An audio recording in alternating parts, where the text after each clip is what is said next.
quickly start entering portions of South Carolina upstate and the high country by late morning, and by midday crossing to the areas from northwestern North Carolina into the Piedmont and the PD down to the Midlands into the early afternoon.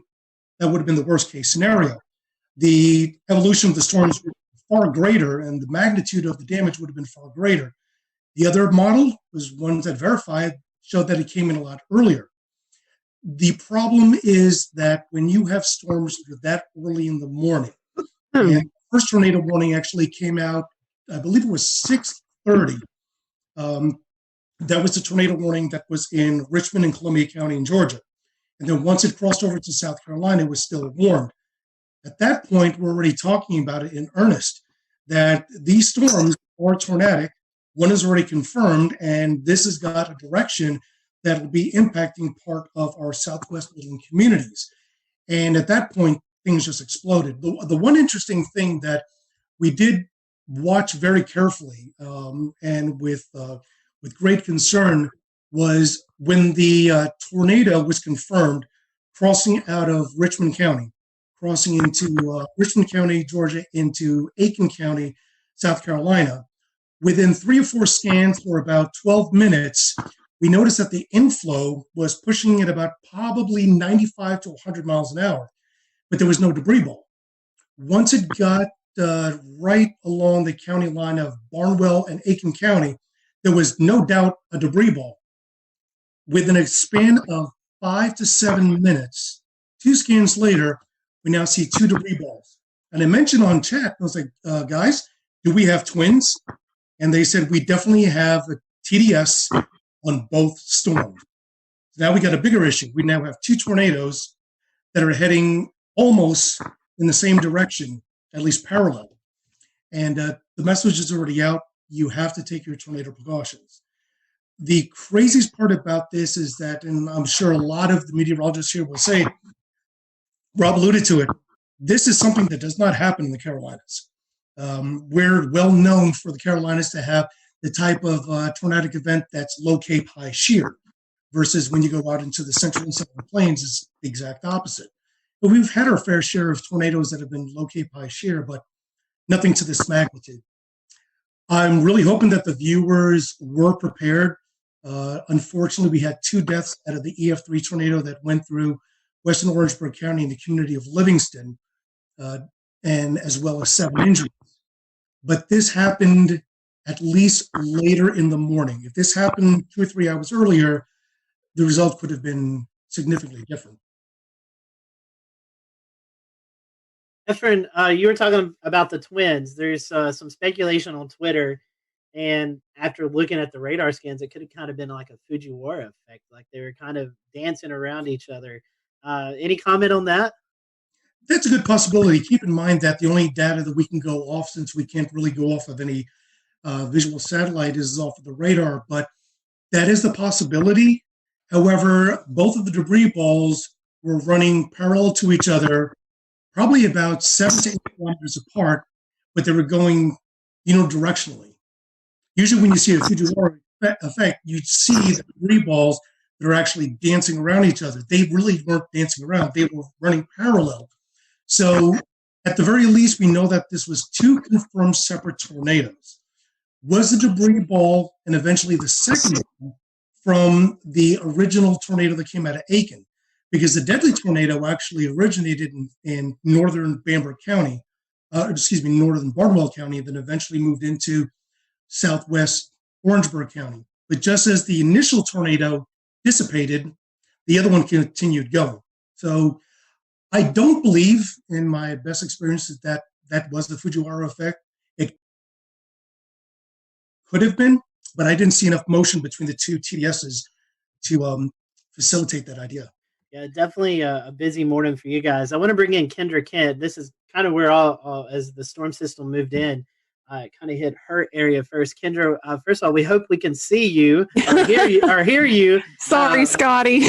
You're fine. We can hear you now. And I just want to ask you, I know you guys kind of started the live coverage first when these storms first moved in. Mm-hmm. Tell us a little bit about your morning and how things went there in the Greenville area. Well, I feel like I learned a lot from this particular outbreak. And can everybody hear me okay? Yes. Okay, good. Sorry you can't see me. I hooked up to a computer that doesn't have a camera, apparently. Anyway, no, we started the coverage a little after midnight. We had a rogue warning. It was essentially a shower that just started rotating. You could tell how much dynamically was going on in the atmosphere. I mean, it was just things were beginning to blow up. So I think I knew from about 12:30 in the morning that we were going to have a very, very long night. We ended up with an EF3 tornado, and as we were talking about earlier, that's incredibly rare in South Carolina, especially in the upstate. I feel like we get wedged in so much with cool air. It's so rare we can have all of this come together to produce such an event. And this was the biggest in the upstate, the strongest since 1994. It hit Seneca. We were on air with the storm as it moved into Stevens County, Georgia. And I had a unique experience with it because my parents live in Seneca. And that was probably the first time I had to cover a storm while I was slightly emotionally distraught. And I had Isaac Williams, who's also on here. You just can't. He's also without a video, but he was pointing out the TDS, and as soon as I saw that, I got that panicked feeling. I started breathing a little heavy. I thought, oh my gosh, how am I going to get through this? But we did, and luckily my parents were fine. But I'm sure many of you have been through that because we've all, many of us have lived in these areas for a long time, and you get personally impacted by these storms. But what I learned the most is not to underestimate the timing of something. I feel like I didn't write this event off, but I wasn't necessarily expecting anything like this given the time it was coming in.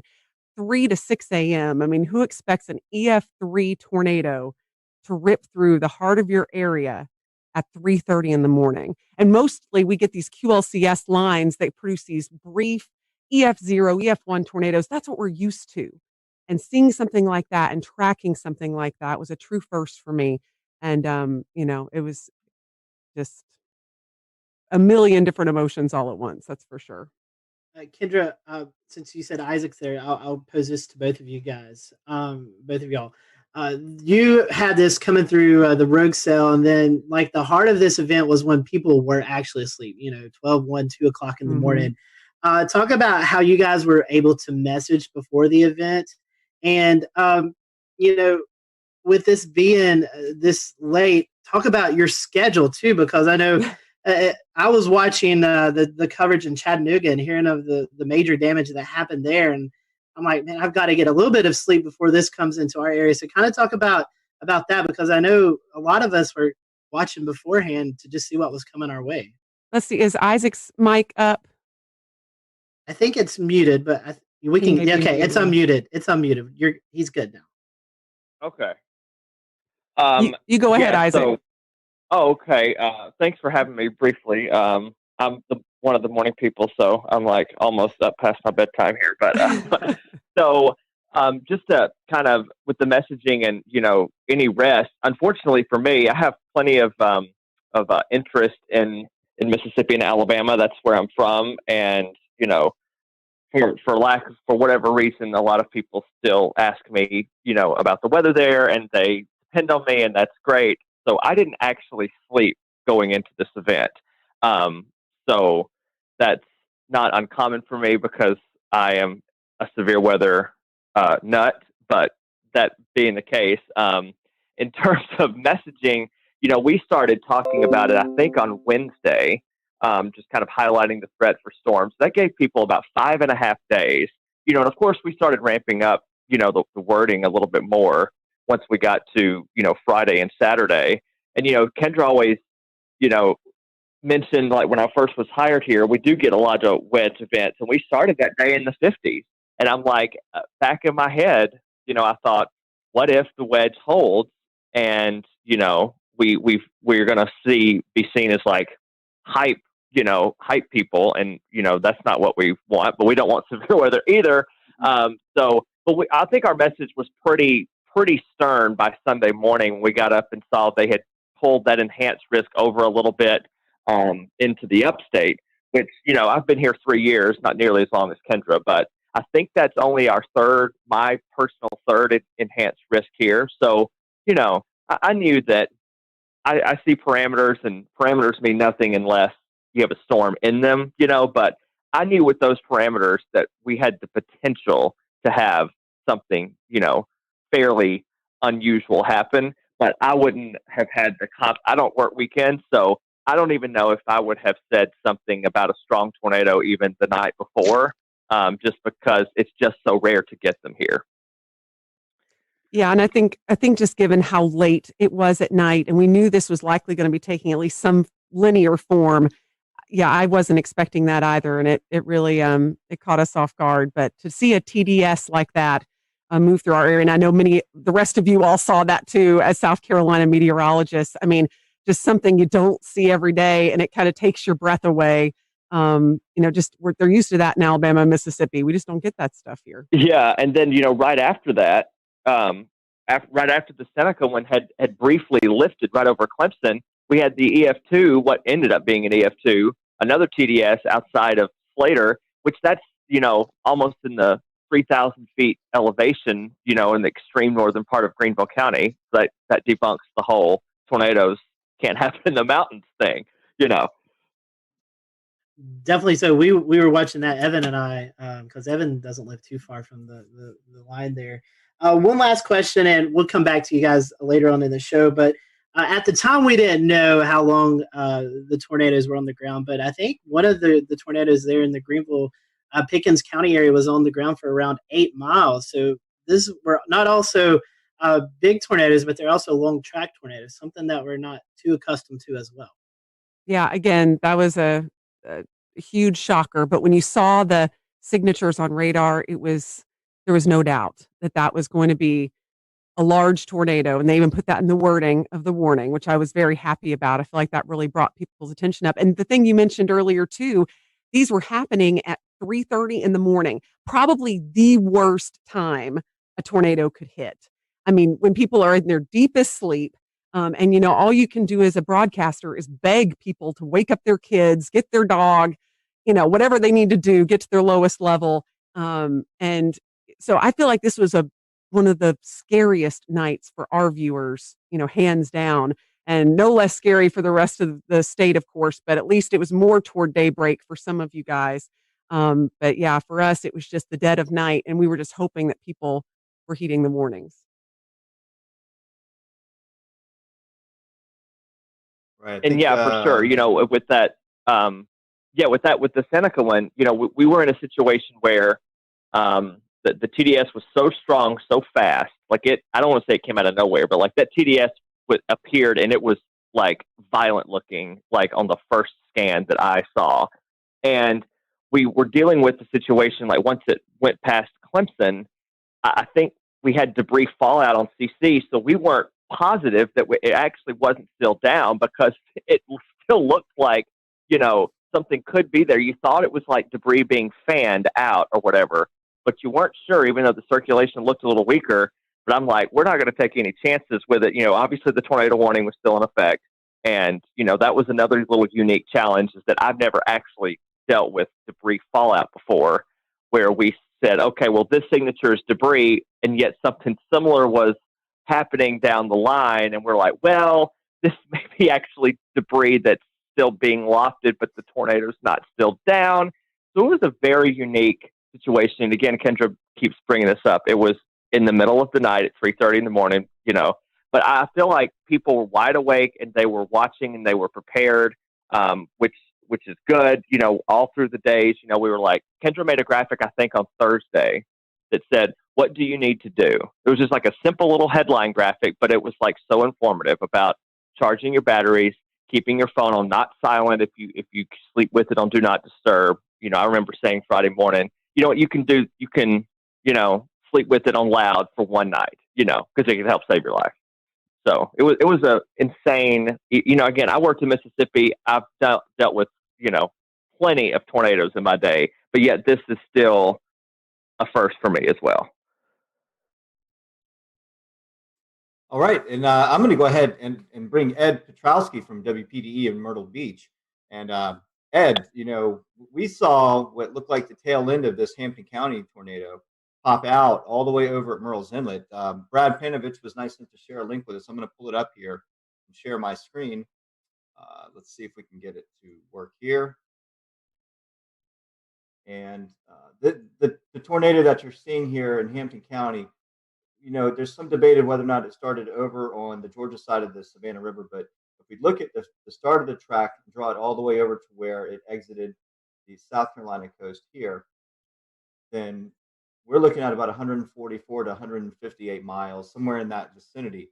And so, we know this continued on, maybe up even into the Oak Island area of North Carolina, but it's just impressive to see the length and track of that storm. It did pop out at Myrtle Beach, where one of our weather sensors for weather flow got a reading of 114 miles an hour. We had a pressure drop of 7 millibars within a 1 minute time span. So that reading went up within 2 to 3 minutes, from 46 to 76 miles an hour to 114. And so talk about that area and how it affected your viewing portion of that area of Myrtle Beach. But for us, considering what happened across the rest of South Carolina, we were relatively unscathed. We had no injuries and no deaths. There was never really any really tight circulation anywhere in our viewing area. We were, of course, watching the ones that were over Orangeburg County and also down near Hampton County in the morning while we were on the air with our regular morning show at 5 o'clock in the morning. And those were the two big storms, the two supercells that we were watching very carefully, knowing that they were heading generally in our direction. The one in Orangeburg County faded away before it ever got to our viewing area. But the one in Hampton County that eventually went over Monk's Corner, eventually got into Georgetown County, and they warned for that one where there was EF1 damage done in Sandpit and Graves. And then you hit a really populated area on the south end of the Grand Strand where Litchfield Beach is located and Pawleys Island as well. And they both took a hit on EF0, EF1 tornado. There was substantial damage done to trees and even some homes in Litchfield Beach and also in Willbrook. In fact, one of the things about a lot of people being home is a lot of people took video. So we were able to get pretty good video of at least damage and high wind knocking over trees, but not necessarily a tornado touching down. And then, of course, it went out over the ocean, became a water spout, and that's when it rolled over the Murrells Inlet jetties with the recording of 114 mile per hour winds. And, I look back in that and I think, my goodness, if that was just a couple of miles west of there, we would have had substantial damage on the south end of the Grand Strand. And if it had paralleled the Grand Strand coast, it could have buzzsawed the entire Grand Strand, nearly 60 miles with extensive damage. So we were very fortunate that it actually went out over the ocean. And that was really the only set of tornadoes from that particular supercell that we had in our viewing area. Although I will say in Marlborough County, which is just to the east of Chesterfield County, in the northern part of the state, we had a massive microburst of 110 mile per hour winds that did substantial damage in Wallace. And of course, everybody, when they get that kind of wind, thinks it was a tornado. But in reality, it was a microburst. Although on radar, it did have some rotation. It wasn't very tight there either. But Steve Paff, who works with the National Weather Service in Wilmington, those guys do a phenomenal job.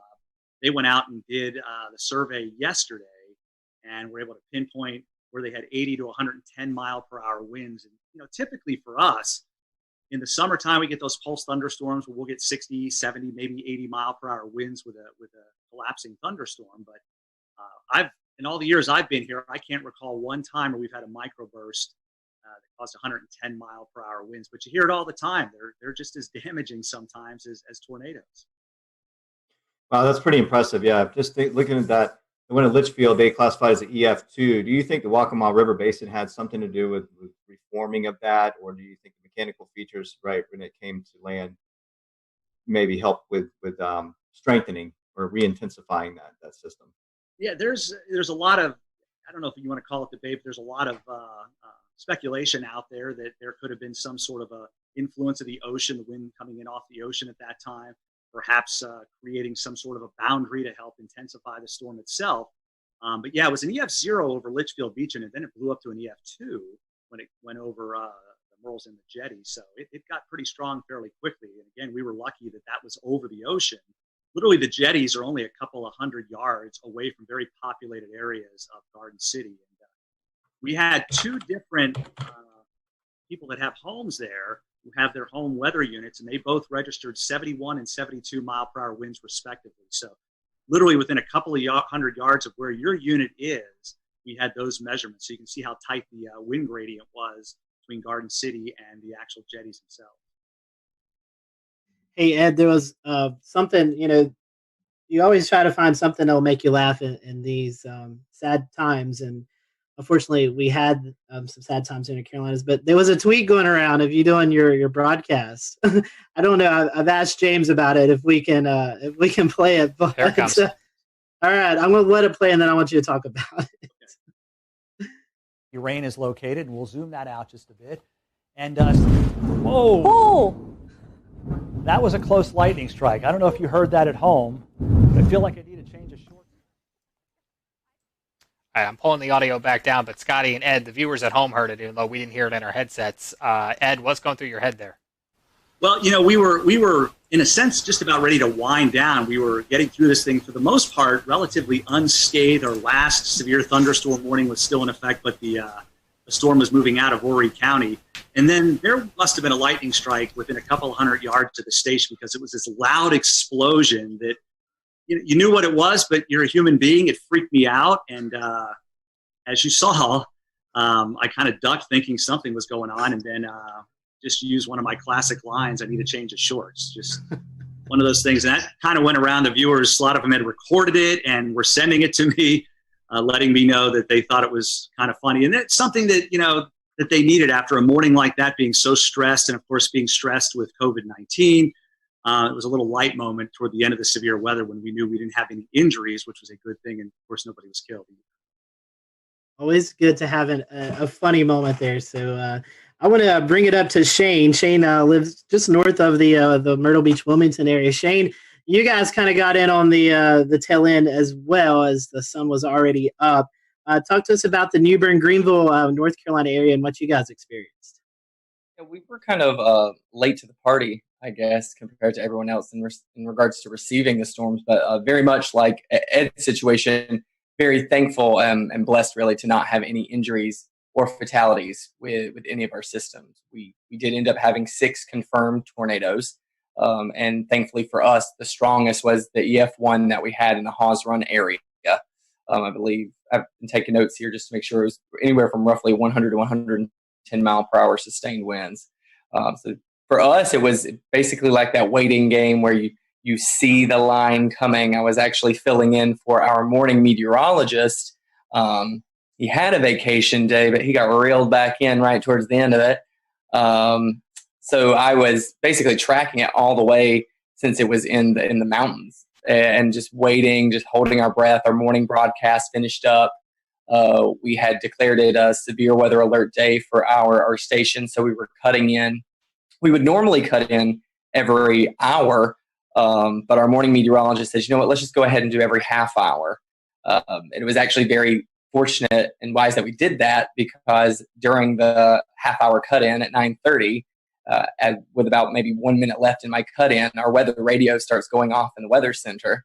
And then I said, okay, well, we're starting now. And we were on for an hour and a half with all of the tornado warnings. There just came a point where when we were swapping off, he would just say, we have 4 tornado warnings. And I'd have to interrupt and say, I'm sorry, no, we're at 5 now. I was like, it just keeps on going back and forth. And it was just like a straight line.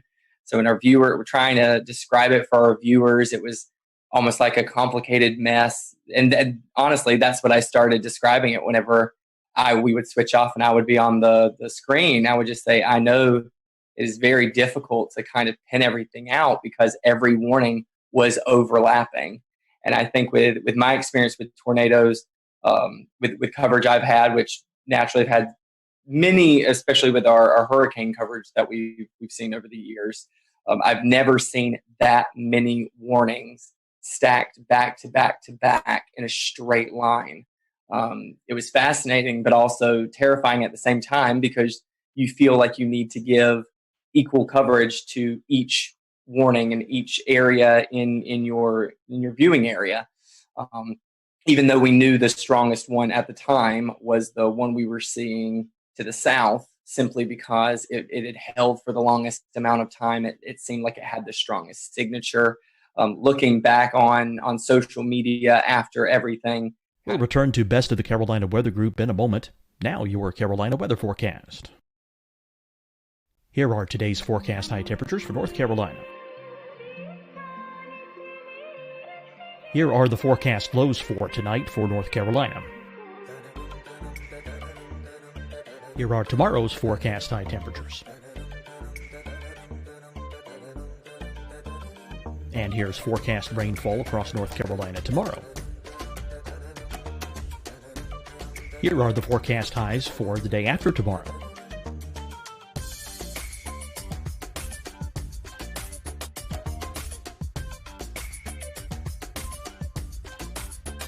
And here's the forecast rainfall across North Carolina for the day after tomorrow. This is the total rainfall forecast across North Carolina for the next 3 days. Here's the severe thunderstorm outlook for today from the Storm Prediction Center.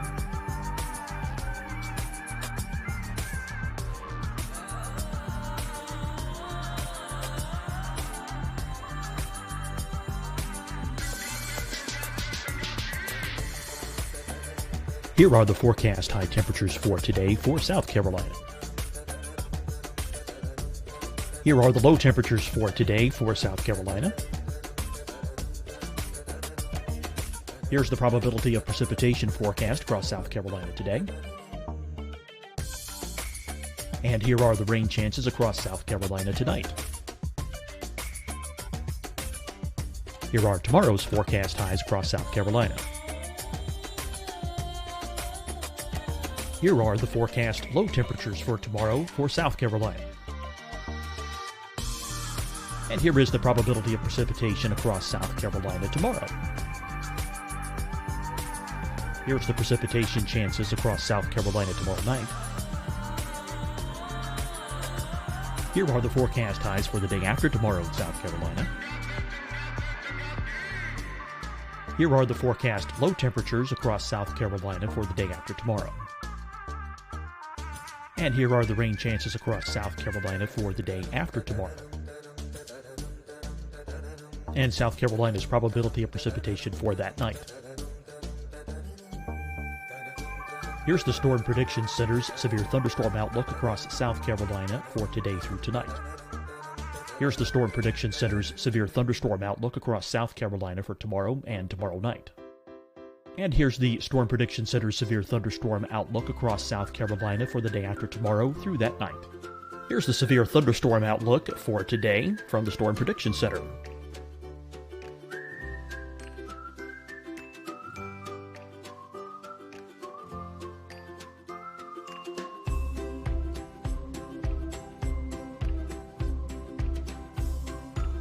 And now here's a live look at weather radar across the southeast. Hi, everyone. I'm Dr. Mandy Cohen, Secretary of the North Carolina Department of Health and Human Services. And when you follow the 3 W's, you protect your family and your neighbors from COVID-19. When you leave your home, practice your W's. Wear a cloth face covering, wait 6 feet apart, wash your hands often. Wear, wait, wash. We're in this together. Stay strong, North Carolina. Fight the spread and take a stand against coronavirus. Wear a mask in public. Stay at least 6 feet apart from others. And get tested. Join us and fight the spread. Visit scdhec.gov/COVID-19. Getting tested for COVID-19 helps you to take the steps needed to protect yourself, your loved ones, and your community. Find the testing location at scdhec.gov/COVID-19 testing. Deciding when to wear a mask isn't about who you know or how well you know them. Just ask yourself, will I be with anyone I don't live with? If the answer is yes, get behind the mask. Help slow the spread of COVID-19. Get behind the mask. Learn more at covid19.ncdhhs.gov. You'll see your Carolina weather forecast at 25 and 55 past. And now back to the best of the Carolina Weather Group on the all-new Carolina Weather Net. To see what other meteorologists from around the country had done and taken screenshots and seeing all the feedback and all the scans of it that we weren't even able to see at the time, because we were having to bounce in between 6 different tornado warnings all at the same time. But looking back on it, it was very clear seeing everyone's screen grabs of the tornado warning to the south, that was the strongest one. It had the strongest sustained winds. It had the longest track out of all the tornadoes that we were tracking that morning. And Shane, one thing we were noticing because we were watching that storm is it was going through a fairly populated area. Jacksonville, that's probably one of the bigger cities out eastern North Carolina. So I'm sure that was kind of pressing to want to get that information out to one of the bigger population areas. Absolutely. What was really interesting, something I've never been able to do before while we are doing severe weather coverage, is to be able to pick up anything too crazy on our web cameras. And we did have a webcam situated in the Jacksonville area near the Freedom Fountains. And while we did not see the feature at all, you could see it looked like the flags about to be ripped off of the top of the flagpoles. I've never seen that before, and never been able to capture anything during the height of a storm or during a warning before until this particular system. So naturally, yes, we did have all that concern, because even for our specific station, Jacksonville is a very heavy populated area into which they tune into us. They know that we are the closest station to them, so they rely on us heavily. But thankfully, I believe the heaviest damage that was sustained in that area was at a hog farm. So we might have a few pigs that won't be tuning into our broadcast next time. But like I said, just very thankful and blessed that we had 0 fatalities, 0 injuries throughout the entire morning. Shane, I got a good chuckle out of that. Thank you. Tim, we still have 2 areas to cover, Charlotte and Greensboro. So Tim, I want to start off with you. I know you're just dying to talk. We've had you waiting for 40 some odd minutes now. But you guys did have 1 tornado in Alamance County. Can you kind of tell us a little bit about that, and maybe some of the relief that you felt that there was only 1 and things weren't quite as bad as they could have been? Yeah, sure. Thanks, guys. So, this kind of thing that we were tracking for days, all of us were tracking it for days. It was pretty much all anyone could talk about for the Easter weekend. So one of the things leading up to it, I kind of sensed I was kind of trying to read the room and on my Facebook page and just see where people's heads are at. It really seemed like people were dreading this, and they were very freaked out, and they really were spooked, just in the sense of maybe they were stressed out already. I am not a psychologist, but there was just a lot of stress building up. And I think whenever something is coming in the middle of the night, people are really worried, and justifiably so. So one of the things we decided to do is just let them know, we're going to be there the whole night. Because even with, we had the warm front coming through in the afternoon. I'm always worried about those little warm fronts too. You can kind of get little spin ups. So I was there starting at 8, 9 o'clock, and I just stayed till the morning. We had the rest of the morning Mets come in as well to help out. And good thing that we did, because, one of the things, we just kind of walked people through the night. We would just do Facebook Lives, and they would chime in, and we would say, everything's still okay. You can go to bed, but make sure you have the phone. And you got to wake up if the warnings are issued. And people really did that, and I think it helped out. But you mentioned we had 1 confirmed tornado in our area. We had 9 tornado warnings, and I had no problem with any of the tornado warnings. And a lot of times I'm complaining in the back of my head about some of them, right? None of them were light tornado warnings at all. There was so much rotation in almost every storm that was pushing across our area. Everyone in this chat knows this. We have a radar issue here. The radar beam is so high. So, of course, when we're showing these warnings, it's showing more mid-level rotation. It's not at the ground. So all we can do is say, hey, this storm is spinning like crazy. Our first tornado warning came in at 4:20 in the morning, and we had continuous tornado warnings until 7 in the morning. So we were on for a while. with all of those different storms. And it turned out that the last one in Alamance was the one that, in fact, was confirmed. And we confirmed it on air, too. You know, we were watching it, Taran Kirksey and myself, and there was a clear as day debris ball just a few scans after the first couplet showed up. So I believe they talked about this in South Carolina, too. Some of these, they formed, they came right down, and they did the damage right away. And it was very quick. And thank goodness, you know, the Weather Service did a bang-up job. They had a warning on it right away. And we were just bouncing around. It was a very busy morning. But I think people were very appreciative that we were there the whole time with them, just kind of holding their hand.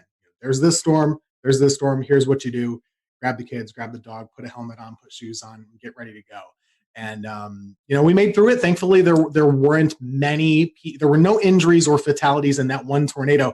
On the same token, in the squall line itself, we did have a tree, unfortunately, kill somebody in their home. And one of the things with this line that we also tried to do, you have to give the highlight coverage to the tornado warnings. But this whole squall line, we knew it was capable of putting down 80 plus mile per hour gusts. Just with all the wind fields. So we did try and bounce around and say, hey, you're not in a tornado warning in Guilford here right now, but this line is nasty. So you should probably be in your safe spot too. So it was a very busy morning, but we anticipated it. Everybody in the weather enterprise talked about it for days. People knew about it. And I actually think it's a big success story that in the middle of the night, people were still well prepared and took good action. And the fatalities really, I think, were minimized, at least in the Carolinas, as far as I can. Tim, you're already kind of making my transition easy because the second question I wanted to ask was about, there was some information going around on Facebook before the storm that was a little bit unsettling for a lot of viewers, and it was definitely not accurate information, but I know that you were definitely a part of reassuring your audience that the storm, while yes, it's definitely going to be dangerous, this is not something that they couldn't handle. Talk about the importance of the trust that your viewers have in you, and how you're the source where they get all of the information from. I mean, social media is a blessing and it's a curse, right? Like it gives good information and it gives bad. There was some post floating around out there that was advertising potential for EF5 tornadoes in North Carolina, even though we've not had one before on record. But people were freaked out initially. We of course saw the damage in Mississippi and Alabama. That can freak people out here when they know it's coming our way. So, you know, one of the things I tried to do in the days up leading to the event is, you know, everyone's freaked out right now just in life.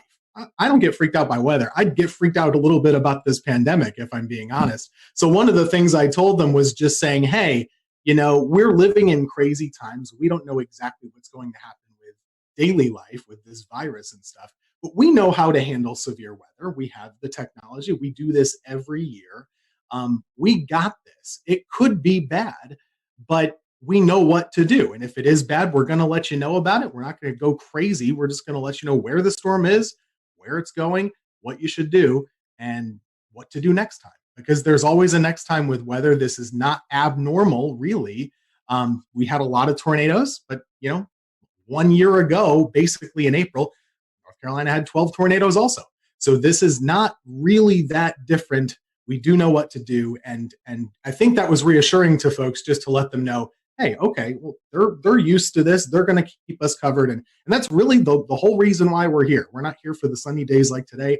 I could not show up, and that would be fine. But you know, Monday we're pretty important to keep folks calm and hopefully encourage them to make the right choices, and I think a lot of people did. Absolutely, yeah, Scotty.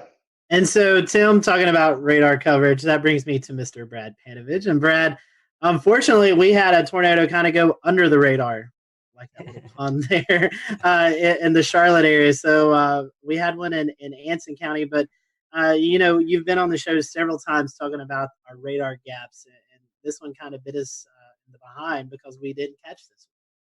Yeah, and I'll give a little bit of a pass to the Weather Service on this one because I think Tim brought up a good point. Something we were doing on the air Monday morning was we were telling everybody to treat the severe thunderstorm warnings like tornado warnings on Monday morning because every severe thunderstorm warning had a tornado tag in it, and we knew the environment that these storms had. I didn't want people near a window or near the outside walls with straight line winds on Monday morning. So we actually, for the first time in a long time, I basically treated every severe thunderstorm warning like a tornado warning. But you're right, there was no warning with the 2 tornadoes we had touched down in Anson County. Even though in hindsight, looking back even at the Raleigh radar, there were signs of rotation. But I mean, we were all looking at radar Monday. I could have issued 100 different tornado warnings on some of these. It was just, you knew there was probably a tornado in there. There were several times I saw little couplets trying to spin up where you saw that inflow notch starting to increase, and you're waiting for the outflow to kind of kick in, and it never did. So, there probably was numerous small spin ups in there that we never recognized, but it does highlight the same issue, right? We've had this huge radar hole over the Charlotte metro area that goes up into the Greensboro metro and really out towards the Fayetteville area. It's kind of that triangle of just horrible radar coverage. So the Raleigh office, they're trying to issue a warning in Anson County, which is basically closer to Charlotte than it is Raleigh. And the 2 radars they're looking at is Raleigh, Greer, and a terminal Doppler at Charlotte Douglas, which doesn't actually have the range to make it into Anson County. So it's a tough situation in a morning like that. Unfortunately, that tornado did damage about 10 homes. It was an EF2, and we had several farms damaged. So it did quite a bit of damage, actually picked up a couple mobile homes. But it does highlight the issue. I just hope that at some point, I think this COVID-19 thing has kind of set back our North Carolina radar project to do some private-public partnerships. But this problem's not going to go away. And hopefully in the very near future, we'll have the goal is to have 3 C-band million-watt dual pole radars spaced out over that radar gap to enhance radar coverage going forward. But man, that was, every time this happens, I'm like, I wish I had a better look. I wish I had, especially that time of the morning when no one's spotting these things. You need that radar coverage. And it really makes it difficult. And I'll just say one of the things about the coverage that morning, everybody knew this was coming. The only messaging issue that I had with this whole event was because of the timing being between day 1 and day 2 outlooks from SPC, there was a lot of disconnect about this thing like skipping over us. And the one thing I tried to do Sunday night and Monday morning was like, hey, you got to understand the day 1 outlook goes from 8 a.m. Sunday to 8 a.m. Monday. And then the new one comes out for Tuesday. It's 8 a.m. Tuesday to 8. And so it looked like it was going to jump over the Piedmont, but it really was just an artifact of it being right at that time of day between the 2 outlooks.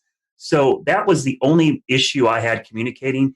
A lot of people thought this was going to happen on Sunday, and it really was a Monday morning event. So from that standpoint, I'm glad a lot of people paid attention, but the timing was a real problem because of the way the outlooks are issued from SPC. Ideally, we'd like to have had it from midnight to midnight. I think that would have had a much better perspective of what's going on. For the viewers, a few asking about radar. For those who may not be familiar with radar, tell us why the Charlotte area, the Greensboro area, Fayetteville area is kind of in that hole. Why does the radar miss those areas? Oh man, it's a lot of politics. I'm not going to lie to you. When the Weather Service was reorganized, for whatever reason, Charlotte, which is, I'm biased, I live here, but it is the biggest city between Atlanta and Washington, D.C., all right? It does not have a radar within 50 miles of the biggest population center in this part of the country. And that doesn't just affect us. It affects Tim up in Greensboro and Winston-Salem. It affects Hickory, Boone. It affects a large area. And so there's some little stopgaps. And I hear this all the time from people, well, you got a terminal Doppler radar. I'm like, all right, terminal Doppler is a Band-Aid. It's like a little tiny Band-Aid that helps fix a little bit of the issue. But, if I had to tell another meteorologist, hey, I'll take your 88D out and put a C-band, non-dual pole radar there to take you up, they would never want that, right? They would want an 88D dual band radar. And so it's just a Band-Aid approach.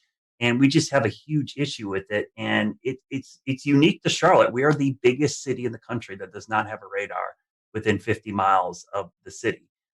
So luckily, local governments are recognizing this problem. We've brought it to their attention. I think everyone brings up their phone app and goes, oh, we've got radar coverage. A lot of people don't understand that radar are like cell phone towers.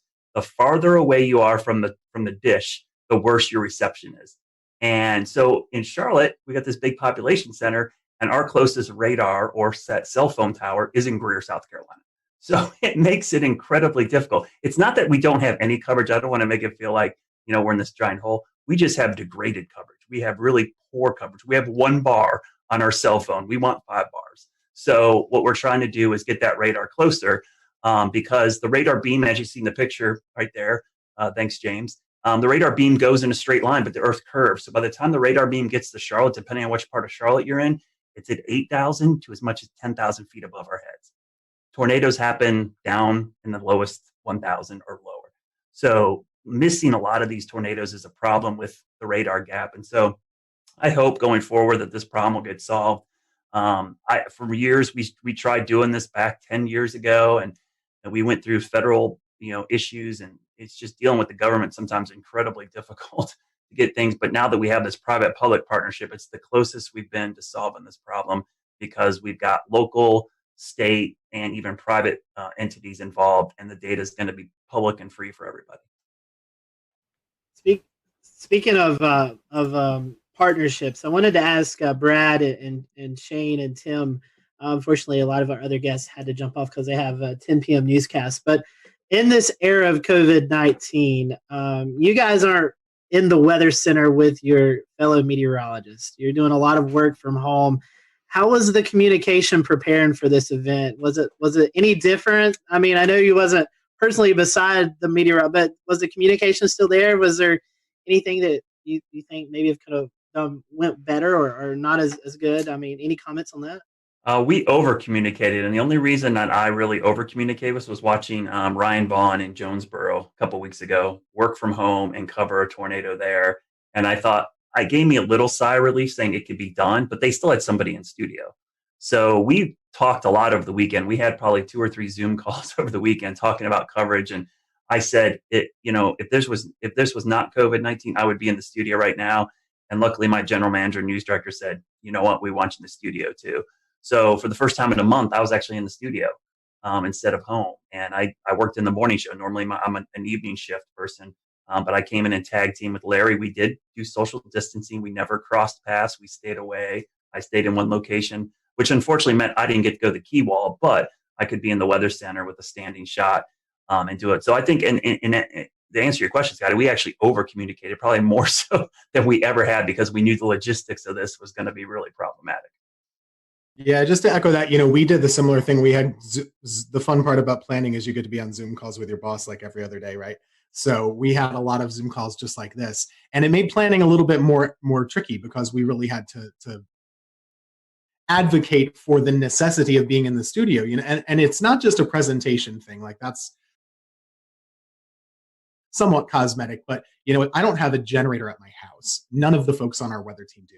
So that was really the thing. What if? And we have 3 folks working, but it could sure happen that all of us lose power. So we really needed to be there. But when we were, I was at we have a separate room key wall. I was there. I didn't talk to anybody. You can see Ruben is and zooming. then in the studio, Taran Kirksey was there in front of a monitor wall with a computer with our graphics. And we had another meteorologist at home just doing like this and Facebook and stuff. So it really worked out well, but it was more planning and, just jumping through all the hoops that we all have to do just to go to the grocery store or something like that now. Strange. Yeah, I think kind of just like adding on top of that, this situation has brought anything, it's teaching everyone, in a communication field, how to communicate even more, or the importance of communicating more. In our case, we are still fully broadcasting from our station. We don't work from home. I typically will do noon shows twice a week, and then I do double shifts on the weekend, all of our morning and all of our evening shows. So I'm usually the only one in the station for the meteorologist on Saturdays and Sundays anyway. So I was closely monitoring it, and whenever I saw it on one of my weekday shifts, I think I had sent in an email out and said, I think we should go ahead and just start having a plan in place. This is our first time trying it with social distancing, so I think it's even more important that we start planning further in advance. And I just think these are times like this where you do learn how crucial communication is between a team. And I think it really applies for all fields, not just our specific industry. We started it with an email chain. We did not do Zoom conference calls because I don't like my employer to know how many times I'm wearing pajamas when I'm on the call. So it is all on the phone only. But at the end of the day, you're keeping in touch with them. You are making sure that there's consistent points that are going to every single one at every level so that everyone is on the same page.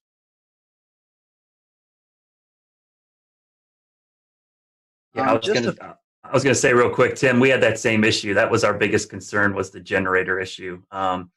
You know, I have a great setup here. I'm great, but man, if I lose power, out of luck.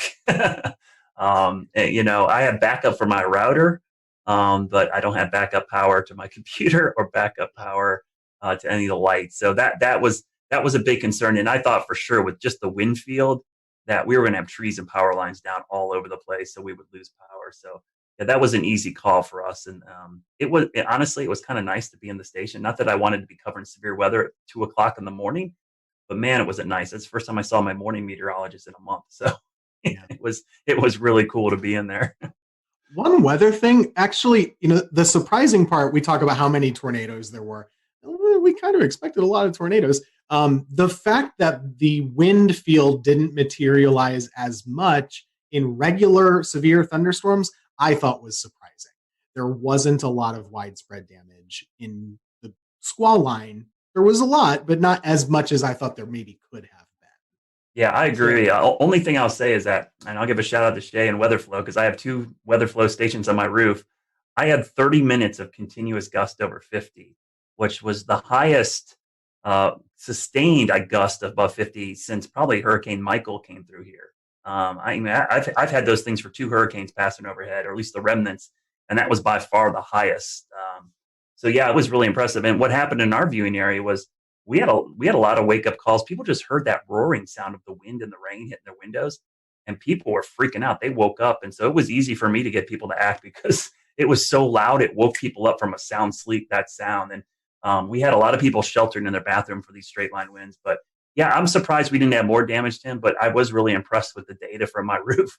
I looked at it and I'm like, I actually had a camera up there that swung around and broke off, and I had to fix it again because my house got hit by a tornado back in February. So and I had a 71 mile-an-hour wind gust with that storm. So it's been crazy having all these events at my house and having this data now collecting from my house. My wife's texting me. She's like, the kids are freaking out. Should we go downstairs? I'm like, yes, go downstairs.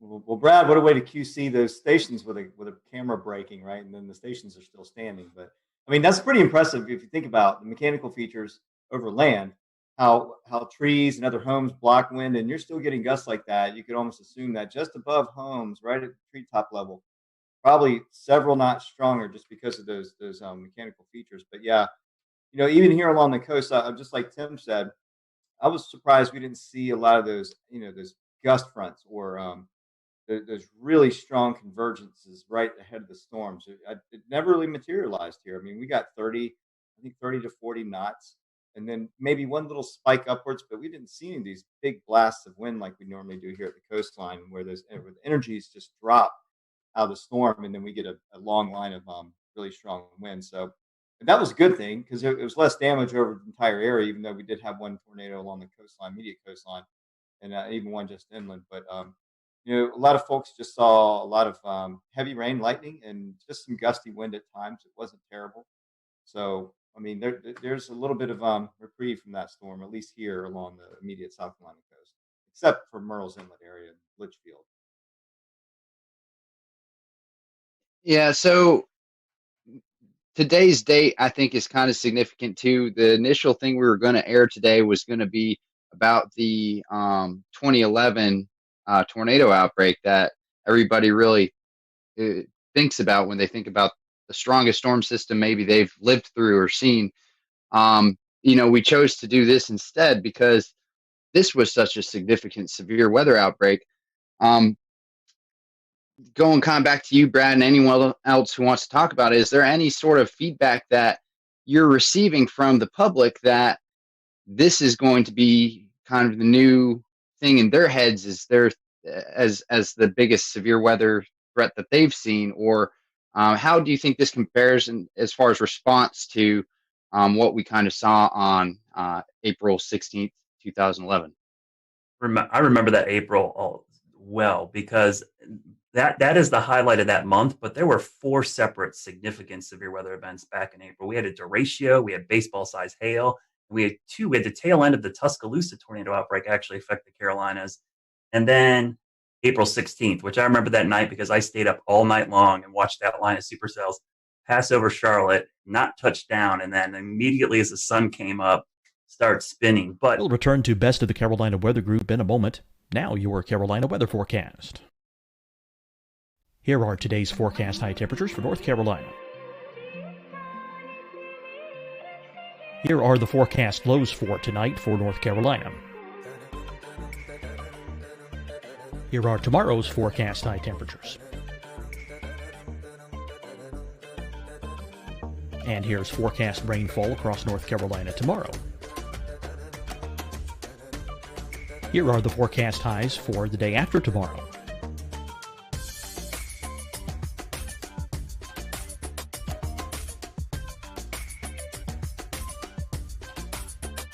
And here's the forecast rainfall across North Carolina for the day after tomorrow. This is the total rainfall forecast across North Carolina for the next 3 days. Here's the severe thunderstorm outlook for today from the Storm Prediction Center.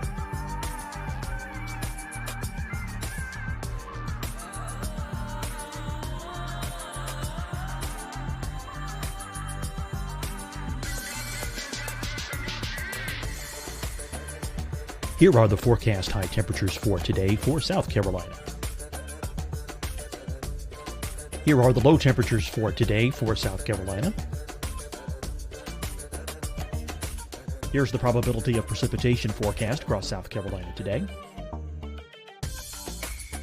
And here are the rain chances across South Carolina tonight. Here are tomorrow's forecast highs across South Carolina. Here are the forecast low temperatures for tomorrow for South Carolina. And here is the probability of precipitation across South Carolina tomorrow. Here's the precipitation chances across South Carolina tomorrow night. Here are the forecast highs for the day after tomorrow in South Carolina. Here are the forecast low temperatures across South Carolina for the day after tomorrow. And here are the rain chances across South Carolina for the day after tomorrow. And South Carolina's probability of precipitation for that night. Here's the Storm Prediction Center's severe thunderstorm outlook across South Carolina for today through tonight. Here's the Storm Prediction Center's severe thunderstorm outlook across South Carolina for tomorrow and tomorrow night. And here's the Storm Prediction Center's severe thunderstorm outlook across South Carolina for the day after tomorrow through that night. Here's the severe thunderstorm outlook for today from the Storm Prediction Center.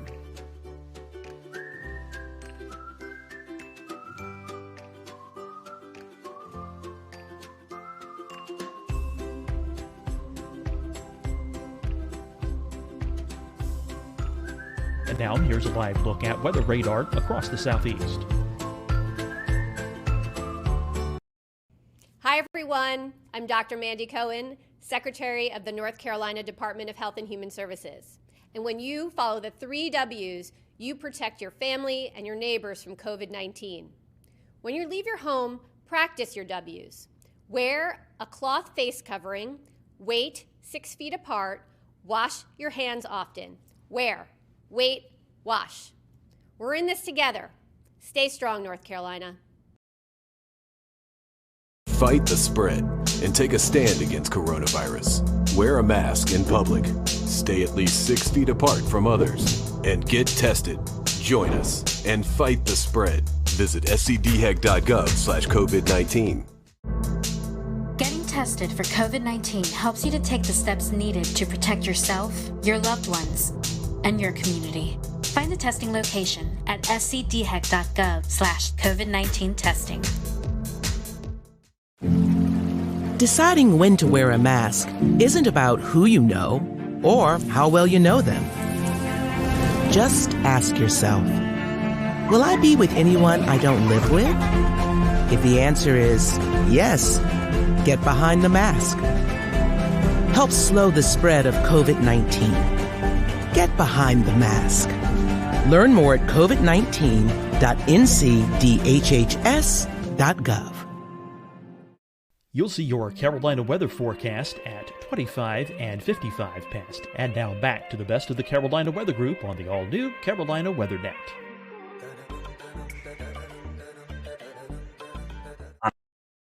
On Monday, two things. One, COVID-19, everybody's home. They're sheltering in place already. But two was our tornado outbreak back in early February. That was still fresh in a lot of people's minds. We had significant tornadoes that morning, and that wasn't too long ago. And that was in Charlotte. That was, we had EF1 damage across a big chunk of South Charlotte, including my backyard. So I think that in the back of people's minds helped. And anybody who's worked in emergency management or done this, the level of preparedness is only as good as your memory of the last disaster. And in this case, having that last disaster kept people prepared. And so they were kind of ready for this. Yeah, for here, this one is not going to be remembered for years for most of the Piedmont area, and at least near the Triad, I wouldn't say, except for the folks who actually were in the tornado path in Alamance County. Just to add to this time of year, it's always very busy. 2 years ago today is the anniversary of the Greensboro tornado, which is still so fresh. We had a reporter do a story today. How is East Greensboro doing? The answer is, still not great, unfortunately. It was a really rough urban tornado, a strong EF2 that came right through the city, stayed on the ground for 30 miles, all the way up basically toward the Virginia border. And that was just 2 years ago. So for a lot of folks, that's still what they remember. Or maybe it's always very personal. So if you're in High Point, you remember the High Point tornado in 2010, right? It just depends on who you are and where you've lived.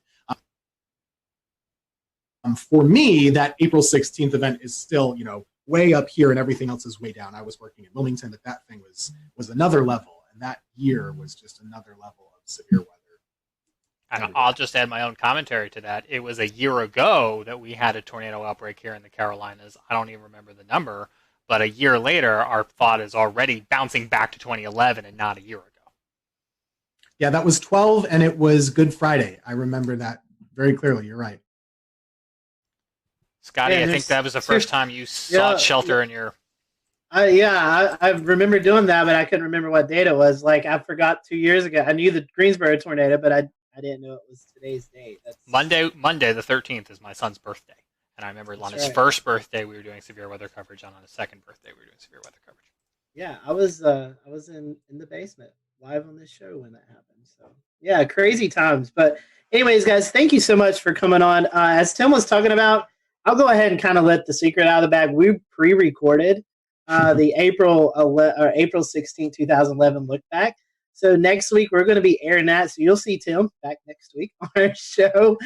He'll be with us with a lot of other great meteorologists who kind of look back over that event. So we just hope all those, especially who are affected by this tornado outbreak, our thoughts and prayers are with you guys, and hopefully you'll recover quickly. And like Tim and Brad has said, this is the peak season for severe weather in the Carolinas. So we'll continue to monitor the weather for the rest of the month, and even into May is really kind of a high peak for severe weather. So we appreciate you joining us tonight. Big thank you to all of our guests tonight. This was a last-minute show, and we got coverage from every market except the Raleigh market, but I don't really think there was much going on in severe weather-wise with tornadoes in that market. So we appreciate everyone coming on tonight, and we will see you back here next Wednesday night for another edition of the Carolina Weather Group, and we hope you have a safe and happy weekend.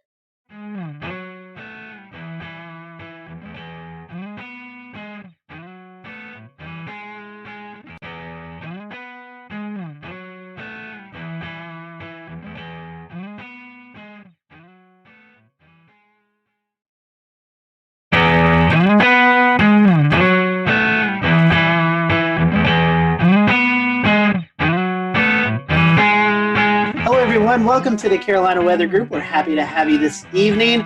Tonight we're going to be talking about the 9-year anniversary, April 16, 2011. You live in North Carolina, anywhere around that time period or even now, you remember the major tornado outbreak that occurred. And tonight we're going to be looking back at that event. We have with us tonight Mike Mays, Chief Meteorologist at WRAL. We also have with us Dan Whitaker, Jeremy Gilchrist. They were out in the field chasing these tornadoes, and so we're going to get their perspective.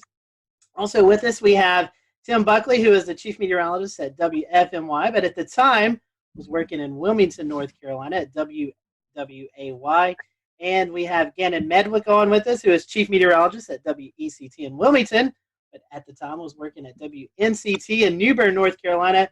And we have with us Jeff Orrock, and he is the meteorologist in charge at the NWS office in Wakefield, Virginia, but at the time he was also working at the NWS in Raleigh. So we have a big group of guests with us tonight. So looking forward to each and everyone's perspective of this event. I do want to hand it off to Mike first, kind of let him give a brief background of his recall of this event, because he has to run and get some things done. So Mike, I want to kick it off to you first, and tell us a little bit about your perspective. I know you was on the air during the event, so kind of talk to us about the lead up to the event and any memories during covering the tornado that you remember.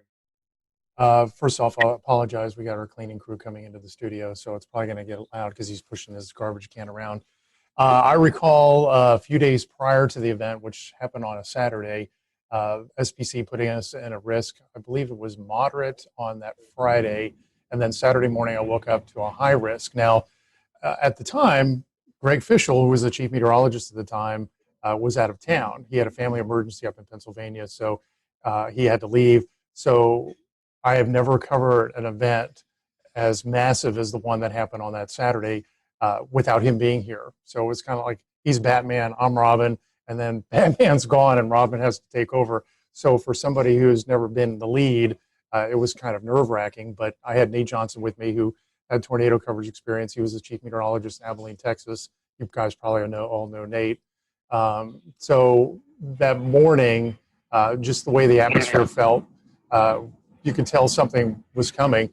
And around lunchtime, 1 o'clock, we started having the tornadoes develop over the Sandhills. The first one, I believe, was in Sanford, had caused the damage to the Lowe's home improvement store there and tracked to the north and east. Now, I've been here in North Carolina since 1994. I've been in tornado coverage, but I've never had tornado coverage of long track tornadoes like the ones we saw that day. And at one point, we had 4 tornadoes on the ground, and Nate and I were juggling back and forth, where I was handling 2 tornadoes, he was handling 2. It was just an incredibly rough day, and I'm sure everybody here in this group has their own stories about what happened. The hardest part for me, I guess, was watching that tornado leave Sanford, and it was making a beeline to my house, to my neighborhood. I have family in town, and I was hoping and praying that they were watching the coverage on TV. And I know, Tim, you're on TV. How do you get the point across to people that you know to take shelter? I couldn't stop and pick up the phone and say, hey, listen, a tornado's coming to the house. You need to take cover. So that's one thing that was upsetting to me. The tornado passed about 50 yards from my house. I damaged the subdivision right next to mine. I had some damage to some fencing. That was about it. I was very fortunate. And then after it passed my neighborhood, it was heading right here toward WRAL. And I remember Nate Johnson yelling out loud to everybody in the studio, go to the basement, because it was at the time coming straight to the TV station, but at the last moment, it moved a little farther east and hit downtown instead of coming here. So it was a really, really rough day. And I thought after all was said and done, because we were on there from 2 in the afternoon to 11 o'clock at night nonstop. I mean, we had continuous coverage the whole time. And when it was done, I thought, okay, this is going to be the worst. This is the benchmark of the worst coverage of a storm that I'll have in my career. But then we had Florence, and it was just days upon days of coverage with that. But yeah, it was not the best. Well, and Jeff, from a National Weather Service perspective, how did y'all prepare, and how were y'all getting the message out in the days ahead of the event? Yeah, I mean, the fact that we had the moderate risk the day before, and we already had a feeling we were headed into a high risk, to be honest with you. So, we were already heavily staffed for that day. We already had a pretty good game plan, and I I want to say by the time the storm started to move in from the west and really get going, I want to say we had at least a dozen people in the weather office, and we sectorized warning operations so that we could have 3 or 4 different folks issuing tornado warnings simultaneously, and at the same time, folks working with Skywarn. I was kind of helping lead operations and also doing a lot of phone calls to the emergency managers. There's a lot of spin up ahead of this. There was a lot of email traffic, a lot of email briefings the day before. I remember even briefing Seymour Johnson Air Force Base because they were at the high risk at that point, and some of the precautions they were taking down there, in the east. So there was a lot of preparation for it. It's kind of one of those things where, like Mike was saying, everybody knew something bad was about to unfold. And I had been through Gerald, Texas, and the tornadoes out there, and so going into this event, that was kind of the back of my mind that we're headed into something pretty big. And I do remember talking with Wake County and trying to explain what does a high risk day mean. I mean, the way we taught this in Texas was that someone's going to die today. I mean, these are going to be big, long track tornadoes, and this is going to be some serious stuff. Jeff, you're talking about Skywarn, the Storm Spotter group, and Jeremy and Dan. I want to bring you in here in just a second. But I imagine, like we were talking about, social media not really that big of a thing at the time, with tweeting in reports, giving Facebook reports of the storm. How key were the Skywarn Storm Spotters for you that day? Yeah, and we've always had a great network across central North Carolina, so they've been outstanding. So we were getting a lot of real time reports from spotters. They were calling on the phone. We actually had ham radio operators. I want to say we had 2 or 3 in the office ready for this. So the network was just lighting up. We were getting a lot of reports, almost to the point where as it approached Holly Springs, I mean, you couldn't keep up with them all.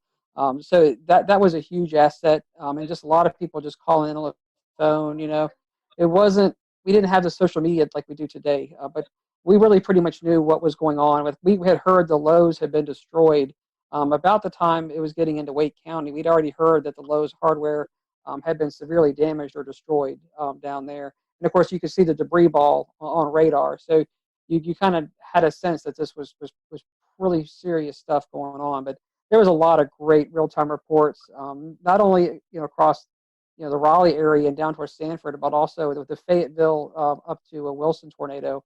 I mean, we had a lot of great reports with that as well. Mike, one question for you made me think. You're saying that before Florence, this was the biggest event you covered. Do you see any storm fatigue, even from 9 years from now, people kind of comparing severe weather events to April 16th? There was a lot of anxiety every time a risk would come up. You'd feel that. You'd feel what happened on April 16th. I would worry every time we had a SPC 3-day outlook, and on the 3-day outlook there was like an enhanced risk or maybe just a slight risk, and what it would be when we finally got to that day. And I got to the point where I was dreading severe weather coverage because of what happened that day. I'd get anxiety, I'd get scared, but I've gotten past that, and that's a good thing. I remember that day when we had the 4 tornadoes on the ground at one time. I was worried about, okay, how are we going to cover this? You can't show everything at one time. And we had to make sure, Nate and I had to make sure that we spent enough time on each storm to let people know that, it was coming to their communities, that they had to remain safe. But how do you juggle 4 tornadoes, inform everybody in their paths, and make sure you allot enough time so they know what's going on? We tended to hang with the one that went through Raleigh more and Fayetteville more because it was affecting larger populations, but that was the hard part and the worrisome part, that we weren't giving enough, coverage to one tornado and giving too much to another one. Tossing over to Tim and Gannon as well real quick. This was a career-defining event, one of the biggest, or definitely the biggest in North Carolina. Are there any specific memories or stories that you remember hearing about that day from viewers? So I was in the Wilmington area, and if you look at the map, the kind of the final one with all the red lines, it confirms where all the tornadoes were. Oftentimes, the worst stuff doesn't quite get to Wilmington, right? And in this case, it didn't either. So city of Wilmington was fine. A lot of the populated coastal centers were fine. But on the periphery and the rural areas, most of the tornadoes that we were covering for about 8 hours that day, Robeson County, Columbus County, Duplin County, Onslow County, those counties inland were the ones we were talking about the most. Bladen County had I think a 4 fatality storm. We, as always we do, actually got a lot of angry phone calls that day because most of the people in our area, they weren't seeing much other than blue sky. It was a really nice April morning. It was close to 80 degrees, I remember, breezy. There were NBA playoffs on at the day, so we were kind of fighting that battle in the newsroom, right, keeping people at bay a little bit while we were doing tornado coverage. Now later on, people understood how serious it was, especially once you started to see like the destroyed those foods and everything. But that was my first time ever really doing tornadoes, to be honest with you. It was my second year in Wilmington. Prior to that, I was in college, so I didn't know a lick about tornadoes. I grew up in upstate New York. I went to school in Pennsylvania. We don't get tornadoes. I mean, not really. So this was new for me too. But myself and Jerry Jackson, we were there for about, I think we went on TV at 2 and we went off at about 8. So it was a while covering these things. And it was just amazing to me how there were very few, if any, false alarms. There were a million tornado warnings and there were a million tornadoes, to use hyperbole, but they were pretty much each cell produced as it was going through, and it was just boom, boom, boom, one after the other, and a lot of damage was done, especially to the rural areas in Southeast North Carolina. My second daughter was born on the 11th. I didn't come back to work till Friday. Just throwing stuff out there. Saw the slight to moderate risk, alerting for storms going into Saturday. I was third on the pecking order to be coming in because we had our weekend person, we had our chief, and I was doing mornings. But it became clear, especially what was going down in central North Carolina. I was personally at home watching Nate Johnson with that tornado. It looked like a wedge, looked like a cloud just right to the ground that I was going in. And it's coming back to memories about just making sure you spend time on one storm to identify where the rotation is and give enough lead time before you have to move on to that next storm. And at some points, there were 6, 8 active warnings. Just a blur the way it just continuously unfolds. You hit a storm, you move on to a storm, you circle back. Population centers, as Mike mentioned, preferred. There was the one at Tarawa Terrace in Jacksonville. That was a big center in the Greenville-New Bern television market. Jacksonville is the largest city. We had to hit that.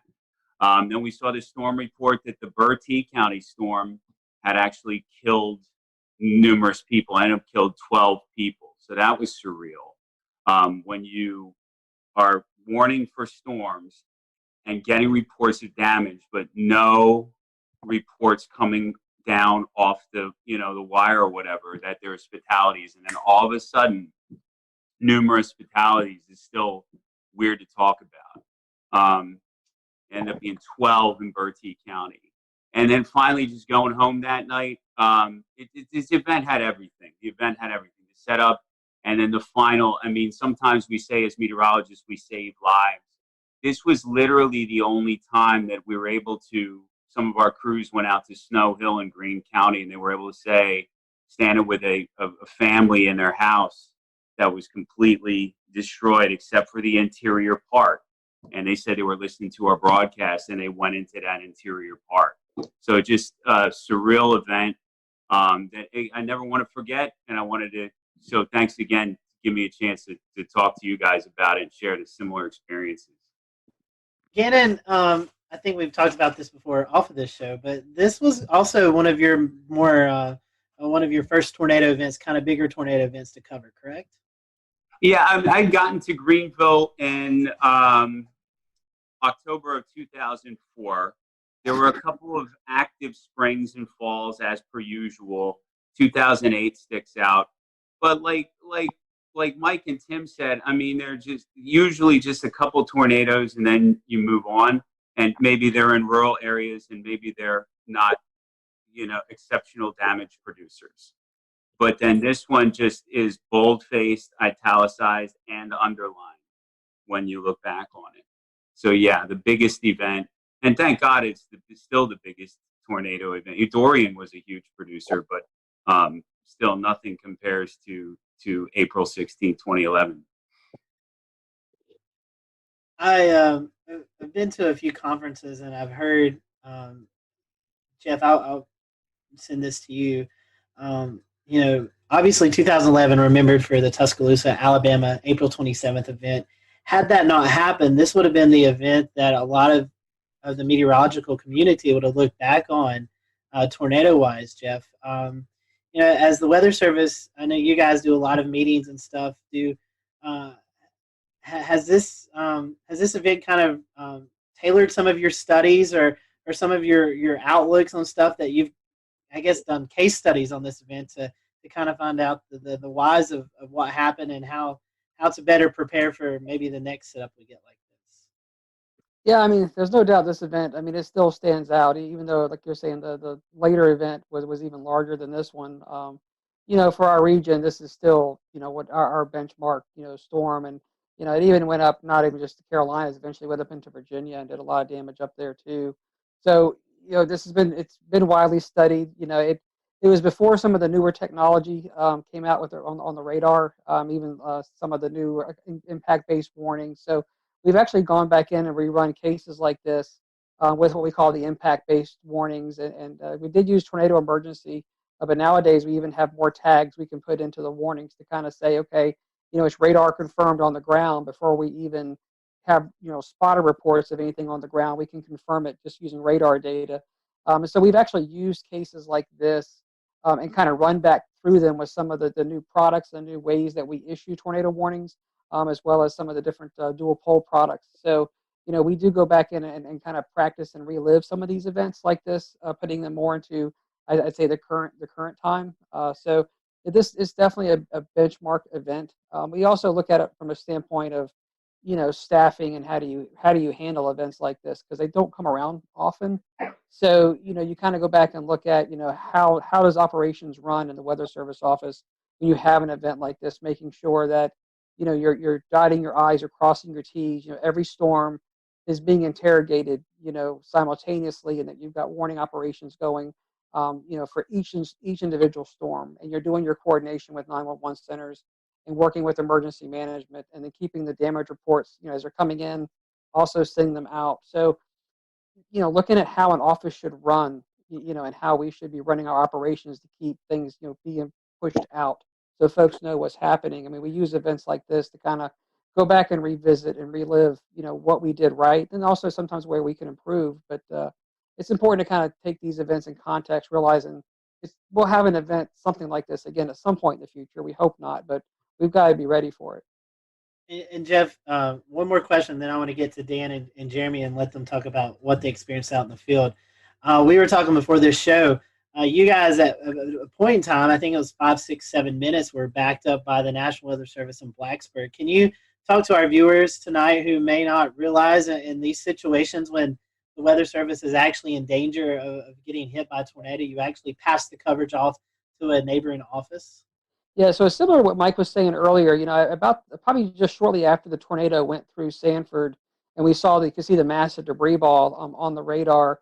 Before it got to Holly Springs, we realized that this thing was coming into most likely Southern Wake and eventually the south side of Raleigh, where the Weather Service office was. So I remember I picked up the phone and talked to the Blacksburg office, so we're paired so that a neighboring Weather Service office can really kind of basically restart their computer system, and they can come up as if they're, the Raleigh Weather Service office. So we called them probably almost half an hour out and just said, hey, look, we may get to the point where we've got to be backed up if this thing gets too close, so be ready to go, giving them a chance to get the radar up and running, the warning system up and running, things that they would need. And I think we called them back, I want to say about probably 15 to 20 minutes later, and we basically said, okay, this thing may really come get us now. And so I remember saying, if you hear from us again, you've got it. And so then what we started doing is we had 12 people in operation. So as it got closer, we started funneling some folks downstairs into the lower part of the building. And we kept 3 of us up in operations. And literally about the time we could see insulation and things falling outside the window, we picked up the phone and basically told Blacksburg, okay, you've got it. We're sheltering at this point.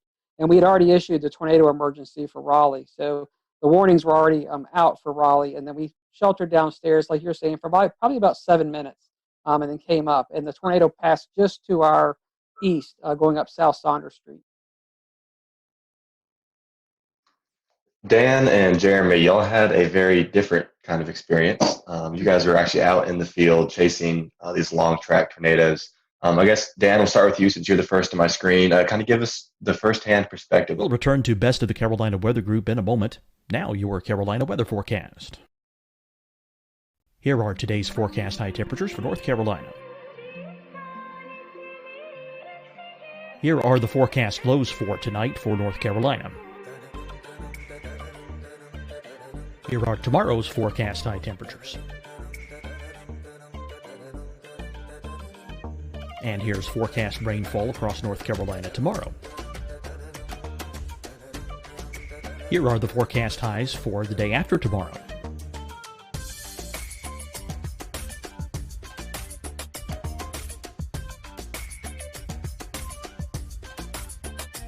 And here's the forecast rainfall across North Carolina for the day after tomorrow. This is the total rainfall forecast across North Carolina for the next 3 days.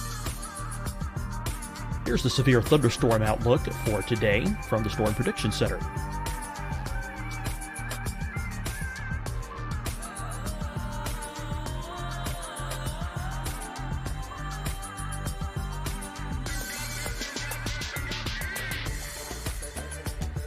Here are the forecast high temperatures for today for South Carolina.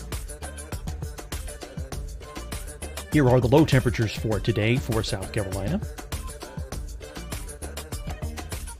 Here's the probability of precipitation forecast across South Carolina today. And here are the rain chances across South Carolina tonight. Here are tomorrow's forecast highs across South Carolina. Here are the forecast low temperatures for tomorrow for South Carolina. And here is the probability of precipitation across South Carolina tomorrow. Here's the precipitation chances across South Carolina tomorrow night. Here are the forecast highs for the day after tomorrow in South Carolina. Here are the forecast low temperatures across South Carolina for the day after tomorrow. And here are the rain chances across South Carolina for the day after tomorrow. And South Carolina's probability of precipitation for that night. Here's the Storm Prediction Center's severe thunderstorm outlook across South Carolina for today through tonight. Here's the Storm Prediction Center's severe thunderstorm outlook across South Carolina for tomorrow and tomorrow night. And here's the Storm Prediction Center's severe thunderstorm outlook across South Carolina for the day after tomorrow through that night. Here's the severe thunderstorm outlook for today from the Storm Prediction Center.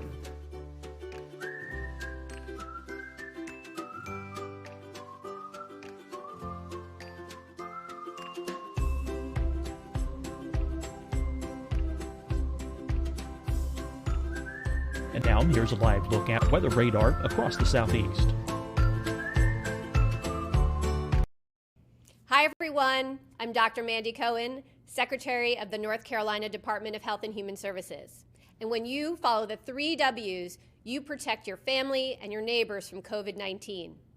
When you leave your home, practice your W's. Wear a cloth face covering, wait 6 feet apart, wash your hands often. Wear, wait, wash.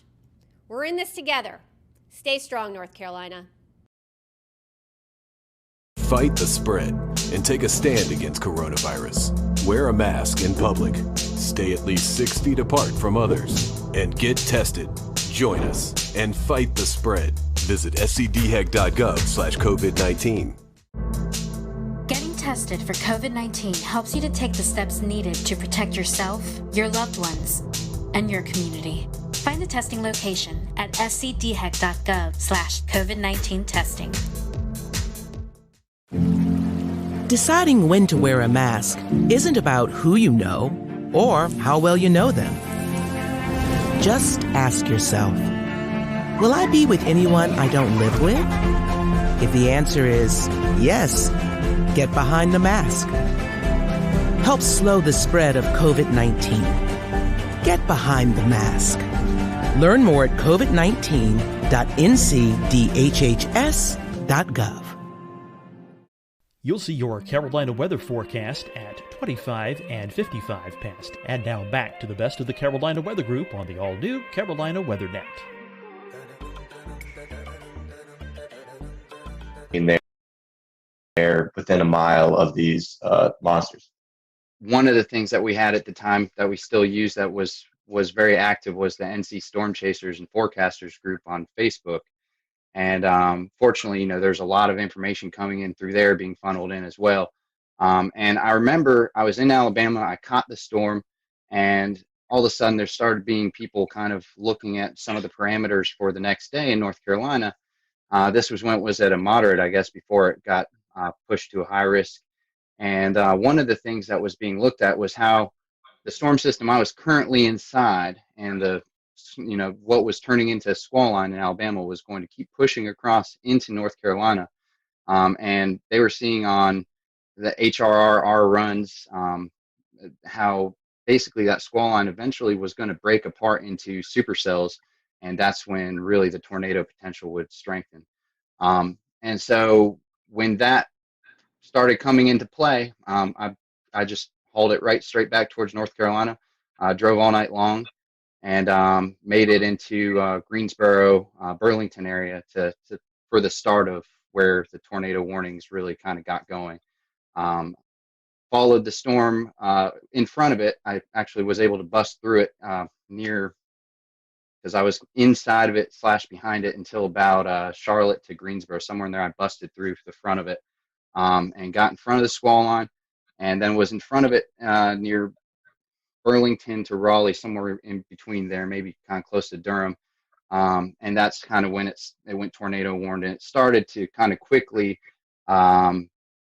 overwhelm my vehicle and me and my ability to keep chasing it. There's a couple things that were very clear about this storm system and about these storms, which is one, they were very fast moving.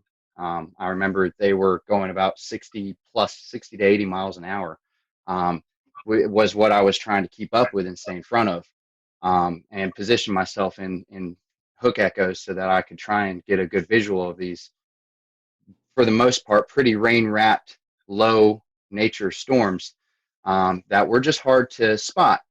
I had had great luck in Alabama the day before. I actually found myself up on a hill is kind of how I was able to see that tornado so well for such a long period of time. But this day it seemed, in North Carolina, a lot more heavy rain, a lot more heavy wind. I basically ended up inside of some severe winds going, just at a guesstimate, 50 to 70 miles an hour at the very least, sideways blowing rain. Once I got out of that, I tried to get back in position, ended up in that again. Eventually just kind of the whole storm inside of that tornado warning just overwhelmed me and got in front of me right as it got into Raleigh. And just waiting for this line, and we're sitting there going, "Oh man, this thing is not breaking up. There's no supercells. What's happening?" And all of a sudden, obviously, within a few frames, it started to go. And so we're in Newton Grove still, and which was the right area to be. We just got a little impatient, and so the first one, by then it was already hitting Sanford in the lows, and we decided to speed on towards Raleigh to try to get it there. And I do remember, as Mike May said earlier, the broadcast, Kevin had his ham radio with us. He had a ham radio in the car because he was doing the storm spotting. But I do remember that specific broadcast said, "Do not approach Raleigh, stop where you are," and all this stuff. And one thing I do remember about that whole day is just a surreal feeling that I can't even describe in the atmosphere. And the winds, even outside, the thunderstorms are blowing 40 to 50 miles an hour. Lots of inflow into these supercells from a long distance away, blowing dust and all of that. But when we got to Raleigh, as it was said, it went up South Saunders Street. We were not far from there, coming onto the Beltline, and it was I remember specifically seeing the power flashes just to my left as we were coming in. And we stopped right there because we knew it was rain wrapped. We couldn't see it. And we looked for an exit after that. And then we were trying to decide, do we, for about a couple of minutes, do we try to keep up with this one? We all knew that the storms, as Dan said, were doing, forward speeds of 60 to 80 miles an hour. We're already behind it. We're in a metro area. We're like, no, let's get out of here. Let's go for the next one down the line. That was the Wilson storm. And interestingly enough, that storm hit Fayetteville first, that next cell down the line.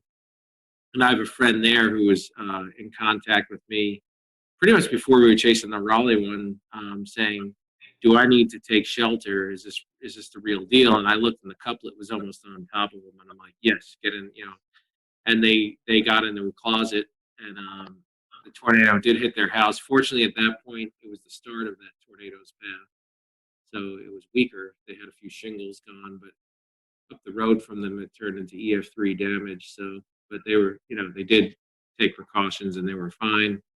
I didn't find that out till later, but so then I had to beat the forward flank of that next cell. So coming out of Raleigh, so I was speeding definitely to beat that forward flank to get. I didn't want to get cored and then stuck and miss knowing how fast these storms were moving. So I was driving a Volkswagen Beetle at the time, and finally made it to 795 area. I got just a little bit south of it, and because I did want to get a clear view if there was a tornado. And then we were going up 795 northbound, and so we get a straight on look at it. And I looked to my left, and I saw the rotation. I looked to my left, and like, is that what I think it is? Because it was there wasn't that much contrast at that point. And it was open field, and so we just decided to stop there. And then it came out from some trees, and sure enough, that's the tornado, which many of you have probably seen the video of. Marker 5.5, looking north-northeast. Large tornado on the ground, all the way to the ground. Multiple times. Kevin called it in. I think the tornado was about 100 yards wide at that point. We were about a mile and a half away. I could have gotten a lot closer to it, but I did not know the area that well, so I didn't know if I was going to pull up. And this is the only reason I didn't. I didn't want to lose the view we had, and I knew how fast it was moving. I knew we had one shot to get a look at it, and that was going to be it, and then it was going to be gone.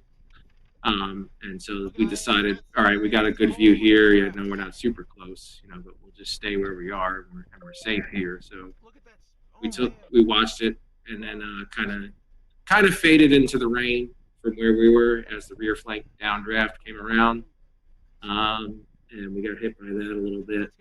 And then after that point, we took off for the next cell down the line, which we ended up in Farmville outside of Greenville. And we just missed it. We weren't fast enough. These storms were moving way too quickly.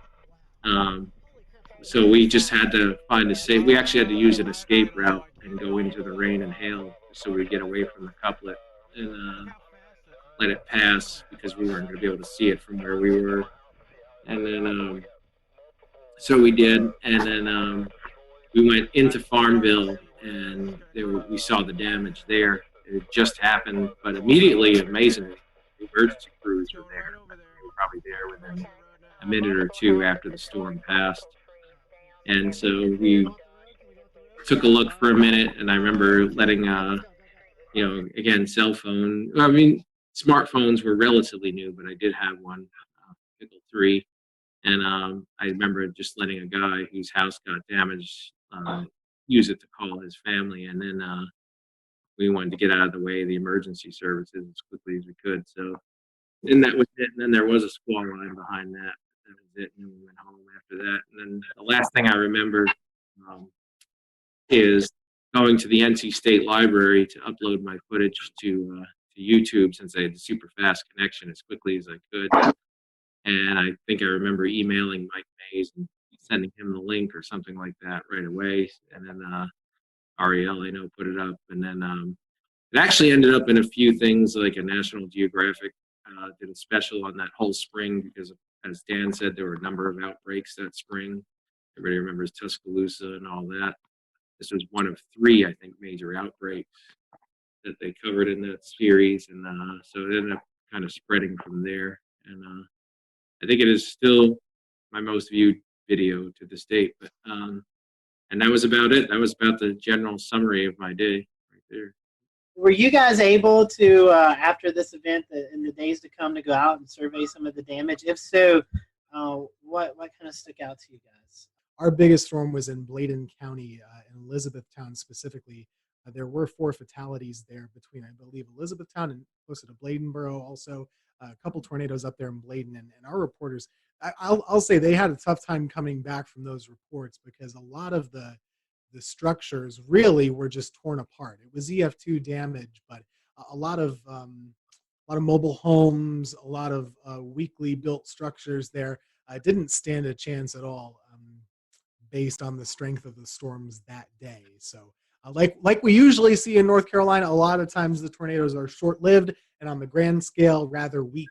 This was just, there were a ton of tornadoes and most of them were really strong ones by our measure, at least too. So the damage was much worse than we usually see in a tornado outbreak. It was tough to watch. I remember a lot of people really, if they weren't personally affected by it, emotionally they certainly were, and there was a big outreach to try and help folks in the weeks following. So I have a question, Tim. Coming back to you, how do you think the public responded as these warnings were going off and folks were being warned, hey, look, stay inside. These tornadoes are canvassing a wide area. There's no exacts, but do you feel like a majority of the public really responded well to that, or do you think maybe it was a learning lesson for a lot of folks? Well, I think it is difficult. Every event is different, right? And I think after this event, probably people took warnings more seriously because this was such a significant one and really a generational one. On that day, I can't really speak to how individual folks reacted. I think it was hard for them to understand. It was such a beautiful, bright, and sunny day in most of the areas until those storms got right up on top of you. So it was almost difficult to understand to the layperson how serious the weather really was. So a lot of these tornado warnings, like Dan was saying earlier, these storms are going 60, 80 miles per hour. The polygons were pretty big to account for that size, and you might have the warning going off and you're still in the sunshine, right? So that's not a typical response where you're going to shelter right away. You might take your time. So I do think that there was, number one, a challenge with it being a midday on a Saturday, a little harder for folks to maybe be paying attention normally.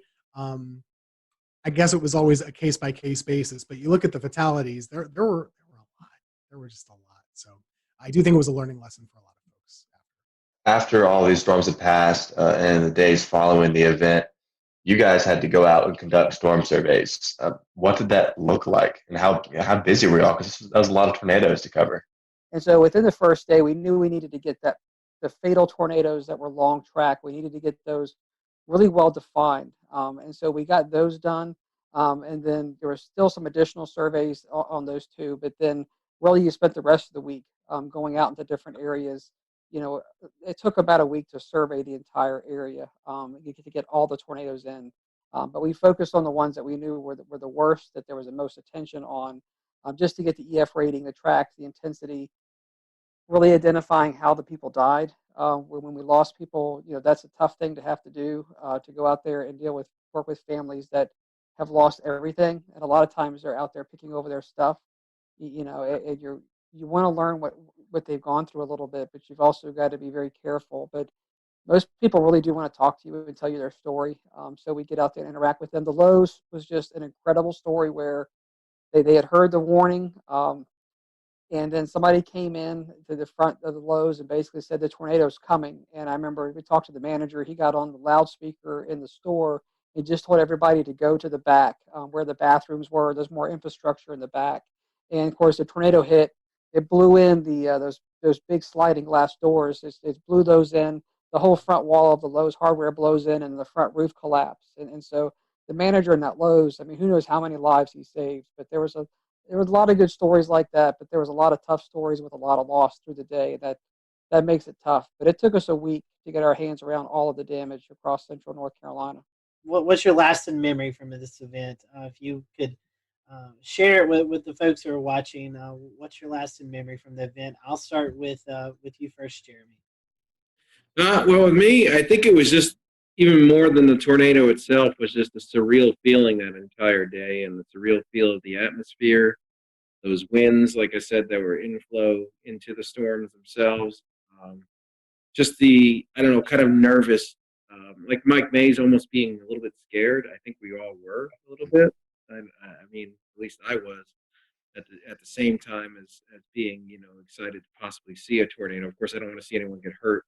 Nothing quite compares to what that system did. Everything from the speed to the tops of the storms being, in a lot of cases, kind of lower topped, and especially the moment where it went from the squall line into breaking up into those individual supercells, and seeing that, like Jeremy said, happen in a couple of frames on radar, aka 10 minutes in time. All of a sudden, it went from a messy situation to you have 8 of the most textbook supercells in a line sweeping across the state at a high speed.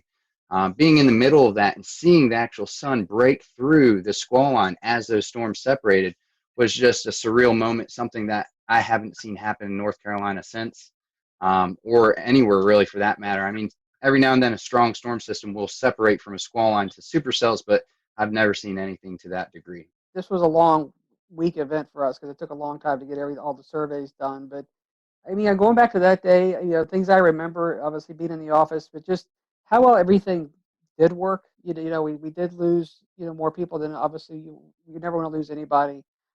We saved a lot of lives that day, and so going out there and seeing how much devastation there was and how many people were doing the right thing and seeing how well things went in the weather office. I remember watching WRAL, like Mike was talking earlier, and they had tornado emergency just in big, bold red across the bottom of the TV set. They were on wall-to-wall coverage. We were getting great spotter reports. It was one of those days where everybody was intensely worried. We were all had a heightened awareness, but everything really worked the way it was supposed to work. I mean, everything we had practiced, all the work we've done with the media and Skywarn and the training inside the office, it just all came together. And so, while we lost people that day, and that's always a tragic thing, there was a lot of things that did work, and a lot of people came together and I'd say performed at a top level. And at the end of the day, it saved lives. For me, I was definitely still a kid at the moment. I think I was 23 years old or 24 years old or something like that. And thankfully, Jerry Jackson, who I was working with at the time, he had drilled with us very basic severe weather coverage do's and don'ts. Like 3 simple things. Tell folks where the storm is, where it's going, what they should do, and then tell them again. And if you have more than one storm, do 1, 2, 3, however many you have, then go back to the first one. So we really boiled it down to basics. I think we did a pretty good job that day. And I think, this event really prepared me for further events down the road, to not get too amped up, too nervous or whatever. Just kind of keep it simple, tell folks what they need to know and what they need to do. And that's really the whole reason why we're here, right? So this is a big moment for North Carolina and, just personally for me, and kind of seeing what the weather can do and why we're here. I do remember one point. I couldn't tell you what time it was, but it was just we had a little Viper radar system from Barron in the office. That was our primary drive thing. And I remember we would go out and expand and zoom into like Kansas or Oklahoma when they would be having their events, and we would see what the radar would look like. And I remember just thinking to myself at some point, I should be seeing I-35. I should be seeing like OKC and Wichita as delineators here. Instead, I'm seeing Kinston and Goldsboro, and it was just really crazy to see those kind of returns. Everything classic supercells all lined up in a row. Gentlemen, we definitely appreciate your time tonight. Thank you for going over this with us. Thank you guys who are watching tonight. Thank you for allowing us to step back in Carolina weather history and talk about this event. Be sure to check out this week. We'll be posting some more updates about this event throughout our social media pages, so be sure to check that as well. So for everyone here at the Carolina Weather Group, we hope you have a great evening, and we'll talk to you next time.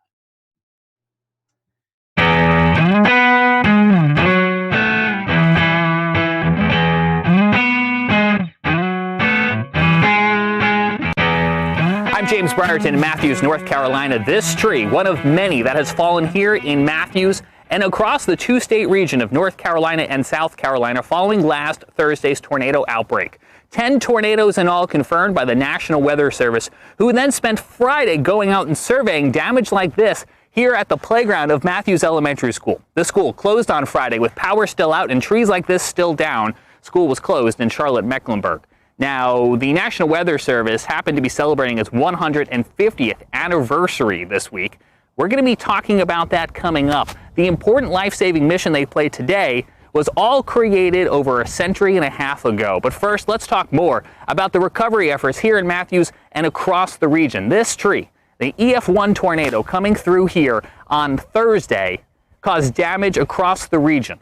95-mile-per-hour winds knocking down trees like this, and also, unfortunately, taking down some homes where the roofs were damaged when big trees like this fell. All in all, we had about 2 storm deaths across the region, and that's too many. But it could have been a lot worse, and that's why we're going to spend some time in this episode talking about the very important life-saving role the National Weather Service played, because none of those deaths came inside of tornado polygons, and I think that has a lot to do with the role that the National Weather Service plays, getting those warnings out on TV, on radio, to NOAA weather radios, and now to our cell phones, wireless emergency alerts, alerting people like myself that they were in the path of danger. On Thursday, I was trying to make my way to the day job at the TV station when I received one of those wireless emergency alerts on my phone. I happened to be streaming on Periscope at the time. I'm driving here on Interstate 45. As that message comes in, take a look what happens. Just now receiving an emergency wireless alert on my phone for a new tornado warning issued until 12:45. Severe thunderstorm capable of producing a tornado was located 9 miles northwest of Indian Land or over Carolyn. Impact. Flying debris will be dangerous to those. All right, so this actually might be a problem for me. All right, ladies and gents, we might be seeking shelter here in the next little bit because I'm going to be coming right into this, and that is not my intention.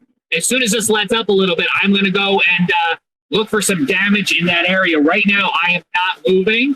I am just to the south of that warning. That is where I want to stay. I do not want to be in the thick of it, but I want to be able to move quickly afterwards to take a look at what might be going on around there. Because of that alert sent by the National Weather Service and relayed to my phone, I was able to safely pull off the road, get out of the way, let that storm pass, and then I turned north directly into where the storm had just been, continuing towards Park Road, where the storm had crossed through a neighborhood called Park Crossing. Here's a look at what I saw moments after that tornado came through and as that tornado was continuing east into Matthews. You can see we've got numerous trees down. This one, as it fell, took down a fence. We see several instances of this as we make our way through this Park Crossing neighborhood. Now, all of this damage occurred during the midday hour when a tornado-warned cell came through the neighborhood and it brought down several large pines, just like the one you're seeing right here behind me. To give you a sense of what the aftermath of storm damage smells like, it smells very heavily of pine and also sounds like chainsaws. We have another tree down here. This one just barely missing this brick home as it did kind of fall here and then continue to land, if you take another look, right across their front yard. So a very close call here for the family that lives right at the entrance of Chatham Oaks. This is inside, again, that Park Crossing Drive neighborhood. Now we are just to the west of Park Road. I was onto the east side of Park Road where the Cameron Woods neighborhood was not too long ago. Whatever came through here then immediately went through there, brought down several trees as well too. Neighbors out there trying to clear the way with chainsaws. About 10 minutes before the trees started falling, so I was able to be here to help out. How many trees are down besides what's behind us? I'm not one for hyperbole, but it's countless at this point. There's trees on houses, there's a lot of roads that are blocked. We're just trying to get cleaned up so people can get through. And also clear those storm drains, because as you can see, the rain is continuing to fall here at this hour, and so all of this water is going to need a place to run off. So you can see neighbors trying to also clear those drains. as well. Back out here in the Park Crossing neighborhood, you can see this fence was no match for whatever came rolling through here a little bit earlier on, knocking down not only the wood sections of the fence, but also tearing it right from the brick pillar. The National Weather Service will be looking at damage like this and like the tree laying across the road to determine what exactly rolled through here during the height of the severe weather. The EF1 tornado that came through Mecklenburg County, not even the strongest of the storms we saw. This EF2 tornado caused damage in Gaston County near Kings Mountain, where it toppled 4 of those huge metal transmission towers that Duke Energy runs to bring power into the region. It took 150 workers this past week. We'll return to Best of the Carolina Weather Group in a moment. Now your Carolina weather forecast. Here are today's forecast high temperatures for North Carolina. Here are the forecast lows for tonight for North Carolina. Here are tomorrow's forecast high temperatures. And here's forecast rainfall across North Carolina tomorrow. Here are the forecast highs for the day after tomorrow.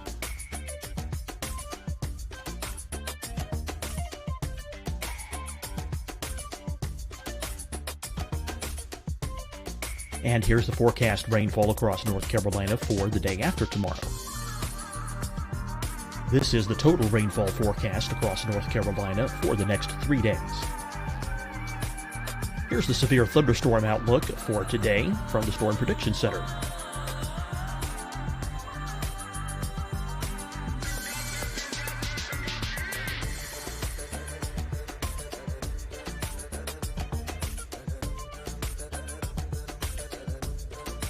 Here are the forecast high temperatures for today for South Carolina. Here are the low temperatures for today for South Carolina. Here's the probability of precipitation forecast across South Carolina today. And here are the rain chances across South Carolina tonight. Here are tomorrow's forecast highs across South Carolina. Here are the forecast low temperatures for tomorrow for South Carolina. And here is the probability of precipitation across South Carolina tomorrow. Here's the precipitation chances across South Carolina tomorrow night. Here are the forecast highs for the day after tomorrow in South Carolina. Here are the forecast low temperatures across South Carolina for the day after tomorrow. And here are the rain chances across South Carolina for the day after tomorrow. And South Carolina's probability of precipitation for that night. Here's the Storm Prediction Center's severe thunderstorm outlook across South Carolina for today through tonight. Here's the Storm Prediction Center's severe thunderstorm outlook across South Carolina for tomorrow and tomorrow night. And here's the Storm Prediction Center's severe thunderstorm outlook across South Carolina for the day after tomorrow through that night. Here's the severe thunderstorm outlook for today from the Storm Prediction Center.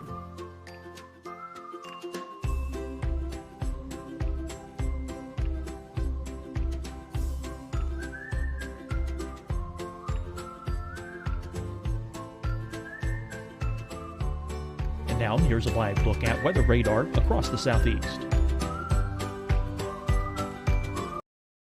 Hi, everyone. I'm Dr. Mandy Cohen, Secretary of the North Carolina Department of Health and Human Services. And when you follow the 3 W's, you protect your family and your neighbors from COVID-19. When you leave your home, practice your W's.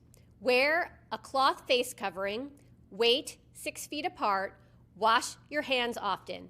Wear, wait, wash. We're in this together. Stay strong, North Carolina. Fight the spread and take a stand against coronavirus. Wear a mask in public. Stay at least 6 feet apart from others. And get tested. Join us and fight the spread. Visit scdhec.gov/COVID-19. Getting tested for COVID-19 helps you to take the steps needed to protect yourself, your loved ones, and your community. Find the testing location at scdhec.gov/COVID-19 testing. Deciding when to wear a mask isn't about who you know or how well you know them. Just ask yourself, will I be with anyone I don't live with? If the answer is yes, get behind the mask. Help slow the spread of COVID-19. Get behind the mask. Learn more at covid19.ncdhhs.gov. You'll see your Carolina weather forecast at 25 and 55 past. And now back to the best of the Carolina Weather Group on the all-new Carolina Weather Net. Cleaned up and back up and running. And when they twisted and laid on the ground, I mean, it just the structures were twisted. If you go look at the footing of that, you'll see where it was a twist. It wasn't a break, it wasn't a bend. It just twisted the structures and they came down together. So it was a very severe wind that caused these structures. From Gaston County to back here in Mecklenburg County, those were just two of the tornado warnings that were issued here for the greater Charlotte area. Numerous storms across the region, a lot of them in that greater Charlotte area. Joining us now from his home in Morganton, North Carolina, is Scotty Powell with a look at some of the other storms. Scotty. One of the first tornado warnings to be issued was for Cleveland and Lincoln County. The National Weather Service was able to confirm an EF1 tornado touchdown 1 mile west of Lawndale in northern Cleveland County. The end location was 3 miles northeast of Fallston, right near the Cleveland and Lincoln County line. One of the stronger tornadoes that we saw occur on Thursday was an EF2 tornado that occurred just outside of the city of Kannapolis, North Carolina, in Cabarrus County. The tornado began just west of Interstate 85 near Lane Street. The on-end of a service station was damaged. The strongest damage was found just east along Pless Road, where several homes were damaged from this tornado. This damage suggests wind speeds of 125 miles per hour. The tornado weakened as it moved east, snapping and uprooting trees as it went, and it ended in Rowan County. Again, no fatalities or injuries from this tornado. I'm Carolina Weather Group panelist Scotty Powell. Thank you so much, Scotty. Continuing our coverage now with even more of those storm survey results from the National Weather Service. Here's Evan Fisher. One of the first tornadoes to occur last Thursday happened in Spartanburg, South Carolina. Now, this one touched down pretty early in the day, before noon. It had a path length of 10.26 miles, so the second longest of the day, and a rating of EF1. This tornado did the most damage near the mall, just to the west, Westgate Mall in Spartanburg. As you can see here, there's a bunch of EF1 damage indicators near the mall area. However, as it tracked closer to Spartanburg, it did weaken a bit, and as it passed through downtown, there was minimal tree damage with just EF0. We had a pair of tornadoes in Stanley County, North Carolina, the first of which was pretty short-lived, only 0.4 miles long, the maximum width of 100 yards. Peak winds around 100 miles an hour, only did some minimal tree damage. However, the other one was a little bit longer with a path length of 7.3 miles, albeit discontinuous damage. But you can see here that there was damage indicators on the eastern side. Then again over here where there was a little bit more civilization. This tornado occurred just to the west of Albemarle, out in kind of a rural area. But nonetheless, this one did damage a child care center, ripping off some roofing, as well as damaging some manufactured homes with trees that fell onto these homes. This one actually had a maximum width of 1/4 mile, 400 yards, which is one of the more impressive widths of any of the tornadoes on Thursday. Moving a little bit further east, I guess all the way to the east, we actually had one tornado up in northeastern North Carolina in Gates County. As you can see, compared to all the others, if we zoom out, the rest of the tornadoes were down here near Greenville and Charlotte and Greensboro and Raleigh. However, there was one up here in Gates County, rated an EF0. Kind of flip over to the damage survey here. Tracked about 3 miles with peak winds of 85 miles an hour. Touched down near Taylor Mill Road and Askew Road, and crossed Turner before doing some tree damage, as well as a few homes suffered damage, mainly from falling branches. From Evan Fisher now to Tim Pounds, who joins us with a look outside a storm that crossed from Georgia into South Carolina. Well, thanks, James. The storm team out of the Columbia, South Carolina office of the National Weather Service confirmed that an EF1 tornado touched down in southwestern Aiken County. This occurred near Vaucluse in the Springfield Church Road area near Stableview Farm. Luckily, there were no injuries or fatalities indicated with this storm, and it was a pretty short-lived storm with maximum wind speeds of 105 mile an hour. The tornado only had a path length of about 1.15 miles and a maximum width of 75 yards. Another area of concern in the Augusta area was the Savannah River. The U.S. Army Corps of Engineers indicated that there was going to be a lot of extra flow from all the rain that occurred in the area, and they had opened the floodgates on the Strom-Thurmond Dam, releasing almost 30,000 cubic feet of water per second. So it was going to be a lot of water going down below the dam in the next few days. But other than that, that's about the extent of the storm report here in Augusta. James? So it had a lot of water that fell. A lot of water that fell from the sky, making it possible for big trees like this to fall in very spongy soil, but also challenging the water systems, the watersheds, the rivers, the creeks that now have to take all of that water that fell and eventually funnel it out to the Atlantic Ocean. We're watching rising waters along rivers and creeks and waterways that are now having to try to cope with all of that water. When you take a look at the debris that remains days after the tornado outbreak of last week, you have to pause and think for a moment and realize that it could have been a lot worse. But if it wasn't for the folks who tirelessly put in long hours at the National Weather Service, not only forecasting and warning about storms like this, but then spending hours and days afterwards going out into the field and looking at debris and conducting their storm surveys, well, frankly, if we didn't have the National Weather Service, we'd be in a lot of trouble. Now, the National Weather Service celebrated 150 years on Sunday. We, of course, wish them a very happy birthday. Now, we had Tom Nizzle on our program a couple weeks back. Now, Tom spent years at the National Weather Service in Buffalo, New York, before coming south to work at the Weather Channel. He now resides just across the border in Tennessee, and he's a bit of a National Weather Service buff, you could say. And he was very happy to spend some time with us to enlighten us on the history and the important role that the National Weather Service has played in its first 150 years and counting. Tom, you got to know the National Weather Service from the inside. What does this 150th anniversary mean? Well, I'm old. I'm not quite that old, but man, I look back. I have 32 years in the National Weather Service. They're celebrating their 150th anniversary. So do the math, man. I've been there for 1/5 of their entire history. I am old.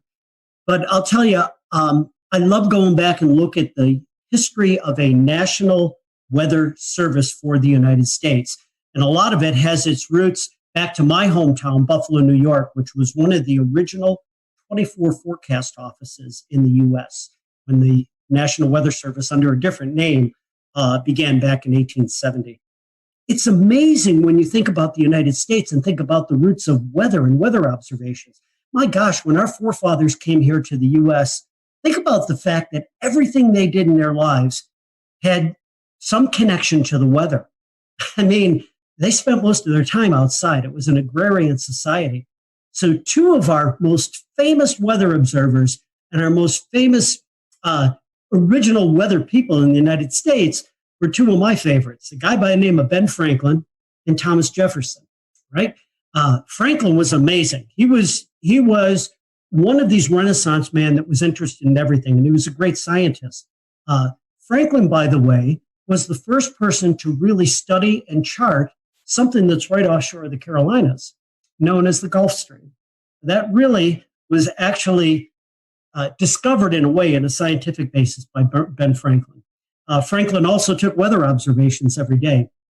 How about Tom Jefferson, another Renaissance man? This guy took weather observations on a regular basis, and he shared those observations and developed a network with people that were around him. In fact, the cooperative weather observers in the United States today, their top honor that they can get is the Jeffersonian Award for them taking weather observations. So those are two of the guys that really started things off. You know, we get into the 1800s, and as the country began to expand out to the west, all right, now the beginning of the 1800s, Weather Service actually went into a national operation in 1870. So 70 years before that, they were the U.S. was moving out and expanding to the west, and based on Thomas Jefferson's suggestions, the Lewis and Clark expeditions, they wanted to take science observations. Most of the Army surgeons who were trained as scientists would take weather observations on a daily basis, and they would mail them back in. They would, arrive months later into places like the Smithsonian, where they would gather this information and bring all this information together, begin to plot it onto maps and try to understand this array of data that we were gathering across the country. But my gosh, none of it was timely. It took months to get that information. So you come across to about the mid 1840s, and we had this amazing invention that takes the science of meteorology and rockets it forward. And it was called the telegraph. Because once you got the telegraph, you could get this data from around the country that these surgeons were taking, and in almost real time, you could get it to one central area where that data could be compiled. You'd have the data quickly, you could analyze it, and then understand what was going on a more real-time basis.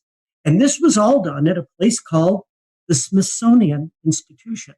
And Joseph Priestley was the guy that was there that was gathering all this information and beginning to plot weather maps. Well, we get into the Civil War, and that kind of detoured in some way the expansion of science as far as weather was concerned. But boy, the Civil War brought a lot of technical expertise and other inventions that would then help propel all of this technology and science forward. So let's get into the late 1860s now. And we're a couple of years beyond the Civil War. And the railroad transportation really wasn't coming into its own at that point. So a lot of the transportation that occurred between the inland parts of the country and getting out to the coast in the northern half of the United States occurred on the Great Lakes. There was a tremendous amount of shipping that occurred on the Great Lakes and moving not only goods and materials, but moving people and passengers around. And in 1868 and 1869, in 2 consecutive years, there were over 1,100 shipwrecks on the Great Lakes. Think about that, 1,100 shipwrecks and hundreds of fatalities on the lakes. Well, now I go into 4 cogs in the wheel that I think were most important people that were responsible for the development of a national weather service. Because of all the fatalities that were occurring on the Great Lakes, due to weather, by the way, due to severe weather, there was an amazing guy by the name of Increase Lapham, Lapham. This guy was, again, another Renaissance man. He was a geologist, and he was, at that point in Wisconsin, very interested in the weather. Again, a scientist by many, many means. He plotted weather maps, and he sent a lot of news clippings to his congressional representative about all these fatalities that were occurring on the Great Lakes. And there has to be something done to develop some type of weather warning system for these bad storms that were coming across the Great Lakes. So in 1869, I believe it was, Increase Lapham sent this letter out to his congressional representative, another second cog in the wheel by the name of Halbert Payne. And Payne took this information and introduced a resolution under Ulysses S. Grant to the United States Congress. And on February 9th of 1870, the resolution was passed to then bring into service a national weather service for the United States. And it was under the direction of the U.S. Army Signal Corps at that point. Why the Signal Corps? Well, it now brings in our third character. Our third guy that was in big responsibility and a big part of developing a national weather service was a guy who was in charge at one point for the Signal Corps in the U.S. His name was General Albert Meyer, and Meyer has a connection to my hometown of Buffalo, New York. But Meyer actually developed a signaling system during the Civil War of using flags to send signals between military installations. And this signaling system, or wigwag system, was in play, and it was in place during all of the Civil War. Meyer was an amazing character because he had a great military background. He had the ability to organize, and he also was in charge of this signaling system that they were using at that time. And so when Ulysses S. Grant signed the orders to bring into law a national weather service across the United States, Albert Meyer was brought in as the first head of the National Weather Service. And Meyer then brings in the fourth cog in the wheel, the guy that really made this happen from a scientific point of view. His name was Cleveland Abbey, and this guy was a scientist by every stretch of the word. He is the person who first began to issue forecasts, actual weather forecasts across the eastern part of the United States, and he had a tremendous science background. And when he came into that first beginnings of the National Weather Service, it was Cleveland Abbey who introduced science, who introduced coursework, who introduced the theory of meteorology and the science of meteorology to those employees who were hired to man the 24 original offices across the United States. It was really, really a fascinating time. And from there, the ability to bring in weather data and weather observations led very, very quickly to production of weather forecasts. Within a couple of years of the formation of the Weather Service, these daily forecasts were something that everybody asked for. People understanding that they might not be all that accurate all of the time, they weren't able to do the kind of detailed forecasting that we can do these days, but they had an understanding of the basic concept, in most cases, of weather moving from the west to the east across the United States. With the ability to plot these maps, the early forecasters were able to trace storms. And as storms were moving from Chicago to Detroit to Cleveland to Buffalo and out to New York City, these forecasters could time to some degree the occurrence of this bad weather that was coming in that direction. And as they would do that, they would put these signal flags outside of places like post offices and other places where the public would frequent within these towns and cities. And so a quick walk down the street, someone would look at the flag and they would understand that the red flag with the black on it, okay, again, if you were in a coastal area, could mean a hurricane warning that was out. There were other types of flags that they used to get this information out. But it was amazing how quickly the science grew and how quickly the Weather Service expanded as we went through that time frame right after the Civil War. Tom, if you think back to what they started with and what we have today, if you could imagine, what do you think they would make of all the tools we have today? But it'd be like being on a different planet. I mean, you think about the fact that, yeah, they were getting weather observations, but there was no such thing as a satellite to monitor the weather from space, a radar to look at precipitation, even heaven forbid, a computer model, something that would actually foretell by using basic laws of mathematics what the weather would be like several days or maybe even into weeks in advance. It would be like a different world. And by the way, because I'm such a senior person at this point with a history of being in the National Weather Service, I came into the Weather Service at a time before computers were even introduced into weather forecast offices. At a time where there was something called a teletype machine, a machine where it actually typed out the weather observations onto this giant typewriter. And as weather forecasters, we would rip that information off of this machine and sit down and hand plot and draw weather maps. I got to do that when I was an intern in my first couple of years within the National Weather Service.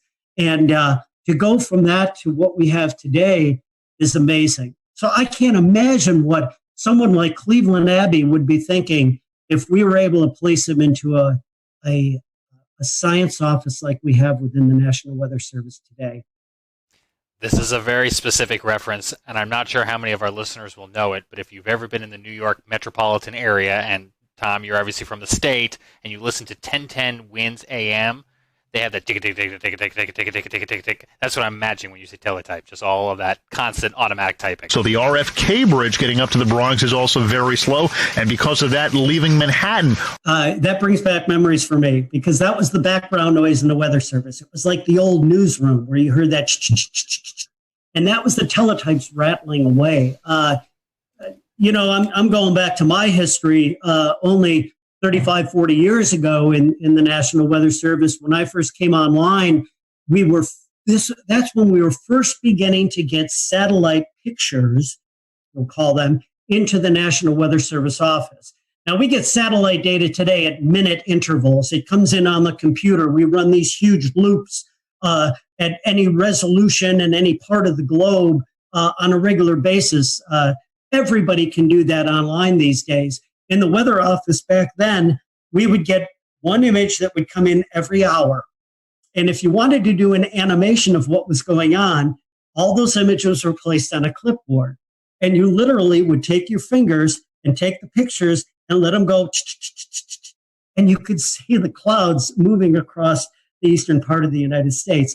That was our animation back then. And that was after a tremendous increase in science and technology. It's fascinating because, as we all know, wars are terrible. War is hell. But wars also bring out tremendous advances in technology. And, World War II pilots, they were responsible for discovering the jet stream. As we got into World War II and immediately after, we developed the first large-scale upper air network across the United States with the launching of radiosonde balloons twice a day to get that information from the upper atmosphere, because weather occurs on 3 dimensions, right, throughout that depth of the atmosphere.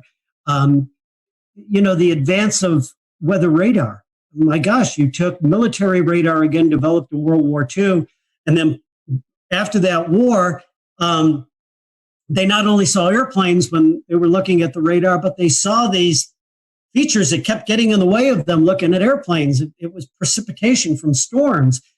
And, we turned that into the ability to monitor weather systems and then get into the tremendous science of severe weather and understanding tornado genesis and tropical storm formation from all of that technology. So it's just been amazing to watch the history. And it all began back there in 1870 when there was concern for the loss of life on the Great Lakes and of course, along the coastal areas from shipping as well. Tommy, you're talking about the advances in technology. One thing that kind of comes to mind is the advances in the warning process. Trying to explain to the younger generations that we didn't have things like cell phones, right? Just a generation or two ago, with these text messages and alerts that came across at any time of the day or night, the ability to communicate that information has saved countless lives and will continue to do so.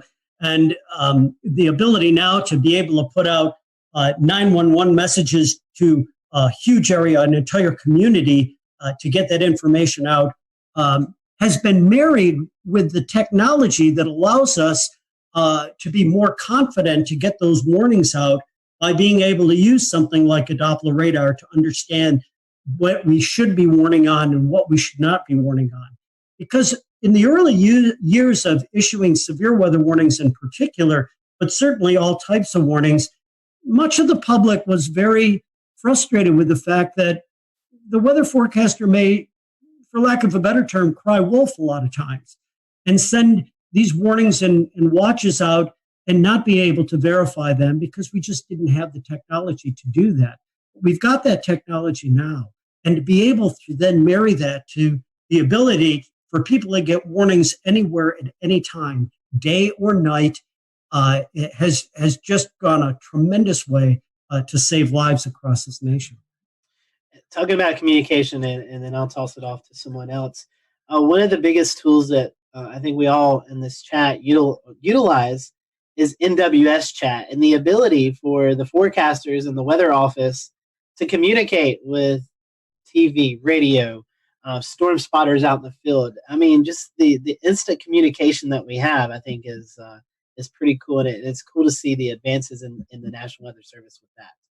You know, that's a really important point. And what it's done also is it's changed the responsibilities and the type of work that goes on within the National Weather Service offices. A decade, now I should say more than that, a generation ago, the main job of the National Weather Service forecaster, the meteorologist, was to issue the forecast. And now we have many, many tools that allow that process to be very, very fast, very efficient, and very smooth.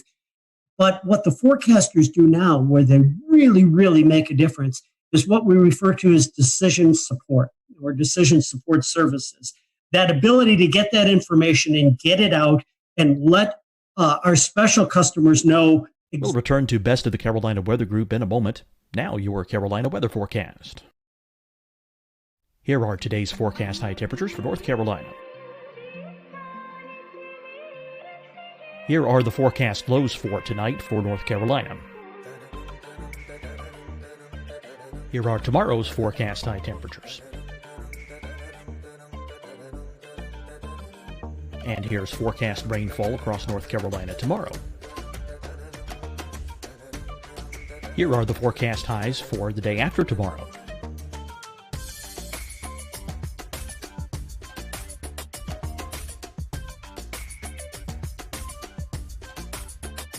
And here's the forecast rainfall across North Carolina for the day after tomorrow. This is the total rainfall forecast across North Carolina for the next 3 days. Here's the severe thunderstorm outlook for today from the Storm Prediction Center.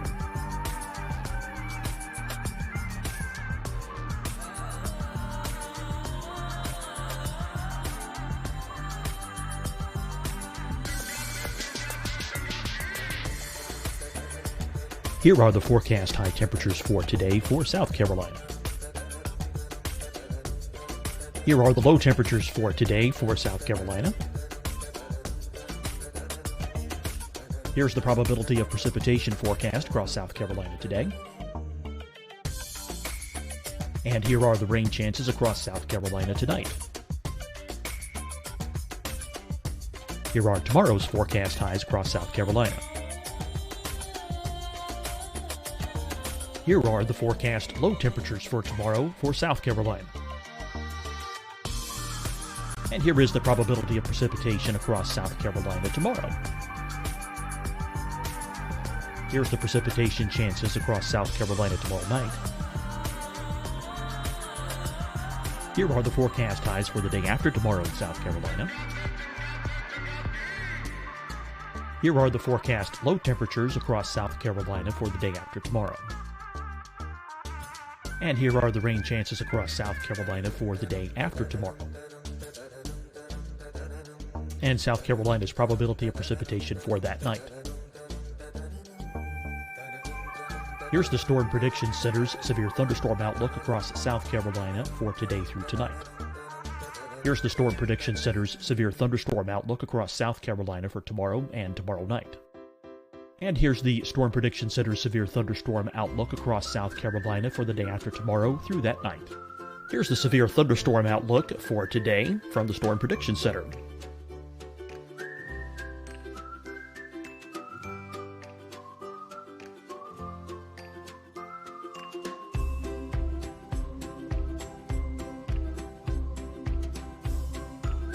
And now here's a live look at weather radar across the southeast. Hi, everyone. I'm Dr. Mandy Cohen, Secretary of the North Carolina Department of Health and Human Services. And when you follow the 3 W's, you protect your family and your neighbors from COVID-19. When you leave your home, practice your W's. Wear a cloth face covering, wait 6 feet apart, wash your hands often. Wear, wait, wash. We're in this together. Stay strong, North Carolina. Fight the spread and take a stand against coronavirus. Wear a mask in public. Stay at least 6 feet apart from others. And get tested. Join us and fight the spread. Visit scdhec.gov/COVID-19.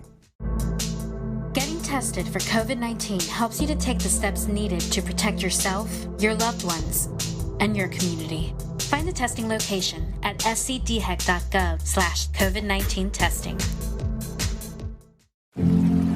Deciding when to wear a mask isn't about who you know or how well you know them.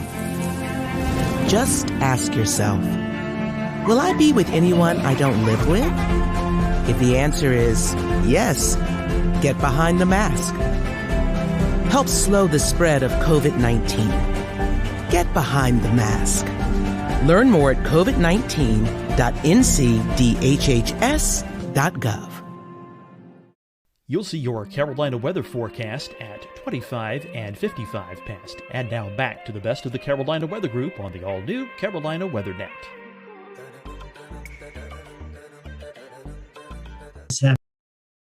Happening, contacting emergency managers and working with the emergency management community to have their resources ready to go, to be ready to respond when the weather is coming through. And also, you mentioned this tool that is used on computers called NWS Chat. It's the ability for the forecast office to chat or to talk or message to many of its users, its media, its emergency management system, those types of individuals, to get the most reliable and timely information back and forth from those communities and sending out their thoughts from the National Weather Service offices. I found it fascinating when I worked at the Weather Channel that we, within a matter, and I mean this, within a matter of less than a minute in many instances, a damage report, say somebody had half-inch hail that came down in their neighborhood outside of Charleston, South Carolina, and they sent a report in on their phone to the National Weather Service saying, we got hail here. Within a matter of a minute or so, the Weather Service gets the report, pops it into a computer that goes into this system, and at the Weather Channel, our graphics meteorologists were watching that data coming in, and when they picked that data up with the click of two buttons, it ended up on air. I was amazed to see how quickly that process took, and it's the ability to get that information and communicate it out to the public, because time is of the essence, especially with severe weather. So it's another huge increase in technology that, once again, is helping to save lives. Tom, I don't know if there's any telling what this world would be like without the National Weather Service. So let me try to phrase this closing question to you this way. What would day-to-day life here in the United States be if tomorrow morning we woke up and there was no National Weather Service? I think it would be chaos. If you think about how much of our economy and daily life is tied directly to the weather, and the way you see that most succinctly is being in the checkout line at the grocery store, because everybody's talking about it. You have to know what's going on with the weather if you're going to react with the real world. Everything from our transportation to our agriculture to daily life in general revolves around the ability to understand how nature, how the atmosphere is going to impact us over the next several days. Without the National Weather Service, I think we would be way, way behind in where we are right now. We again thank Tom for his time, and to all of the folks at the National Weather Service who continue to keep us safe each and every day. We can't thank you enough. And to you at home, thanks for joining us for this special edition of the Carolina Weather Group. For all of us, I'm James Brierton in Matthews, North Carolina. We'll see you again real soon.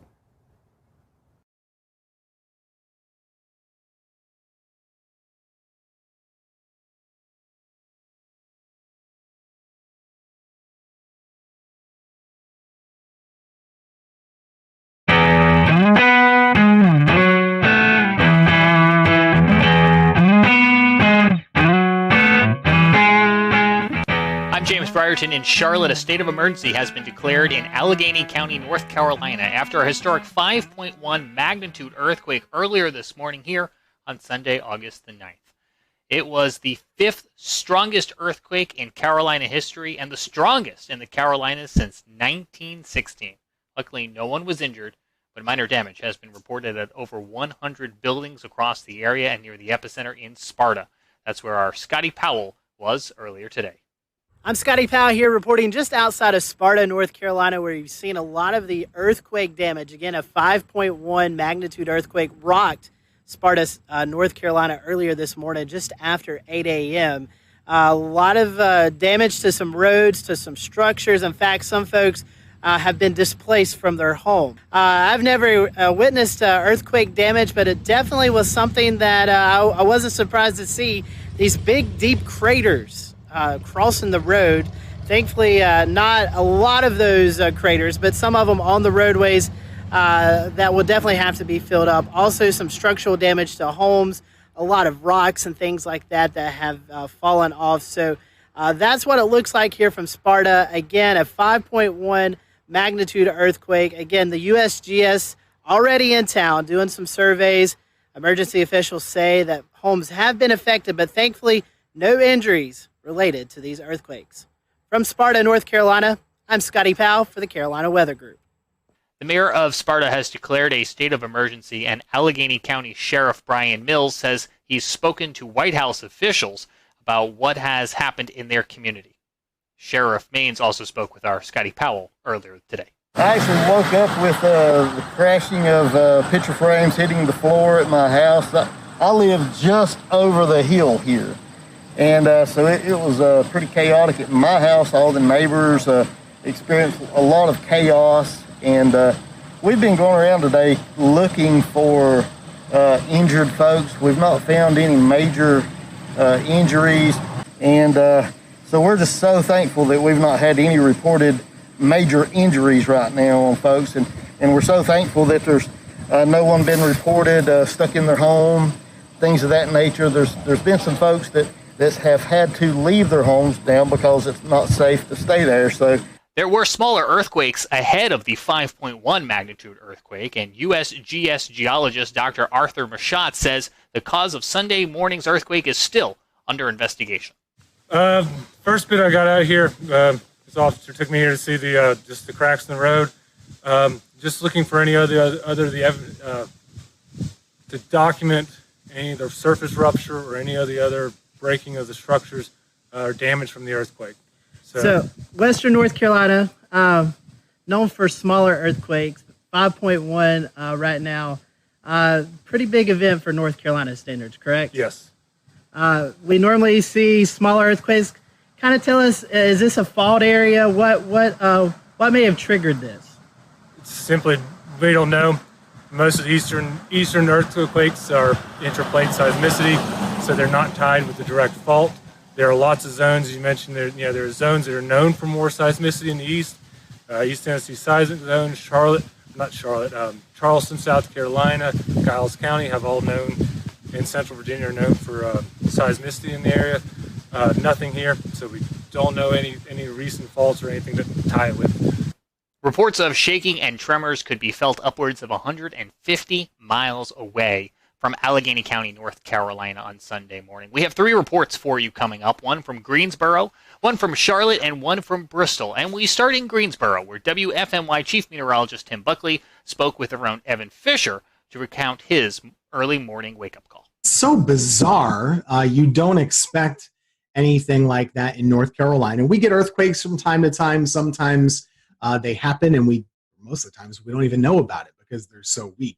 Usually on the order of a 1 magnitude or a 2, or maybe closer to a 3 if you're rounding. But a 5.1 earthquake is pretty unprecedented. I mean, it's happened before, but by our records, it looks like this is the strongest one to have an epicenter in the state since back in 1916. That was actually near Asheville in Skyland, North Carolina. So anyway, it happened this morning about 8:07. Everyone probably has a little bit of a different story. For me, I was sleeping soundly, and then it happened, and I really woke up. And bizarre, I've never felt an earthquake before, so for me, that was a first. I've missed the other ones. This one definitely was strong enough to wake me up. And checked my phone right away. Tons of messages on Facebook, on Twitter, emails. everyone immediately, this was within like 5 minutes, wanted to know what was going on. And it took a little bit for that report to come in from the USGS, where we get our earthquake info. But once it did, it was pretty clear. Yeah, that was a strong earthquake, and it wasn't that far away. Starting to see some trickles in of damage reports here and there, mainly in that Sparta Blue Ridge area. But even a little removed from that, I have a weather spotter up in Stokes County, which is just 2 counties away from Allegheny, where the earthquake was, and he has a cracked, a little crack in his roof, the ceiling, I guess, on the inside of his garage. So more than I've ever seen since I've lived in North Carolina over the last 10 years. And, even if you lived here 100 years, I think it counts for that too. Chris Mulcahy is a meteorologist with WCNC Charlotte. He was working Sunday morning when the earthquake first occurred and recounts some of the reports of those tremors that his newsroom received. And I didn't feel anything here. So I live in Northwest Charlotte. But one thing that was really miraculous when I was out here, that time in the morning, early part of 8 o'clock, a bunch of messages were coming in saying, hey, did you feel that earthquake from Denver, North Carolina? Did you feel that earthquake from TKK? Did you feel that earthquake in the southern parts of Lancaster County? This was a big deal. No matter what, even though I didn't feel anything, I gotta admit I'm a little bit disappointed, but seeing this unfold live time as we were doing our cut-ins for the Today Show, this is a historic event. Over 100 years ago is the last time that we had anything close to this, and even though there was one back in 1926 that was just a little bit stronger or similar strength, that's still a long, long time. So this is a big historic event, and one thing that I love that I learned today is that every year worldwide there are 500,000 roughly earthquakes that are detected. Of those, only 100,000 earthquakes are actually felt. The big fact, only 100 of those 500,000 produce damage. So that means the chances of this happening worldwide is a 0.0002% chance of happening.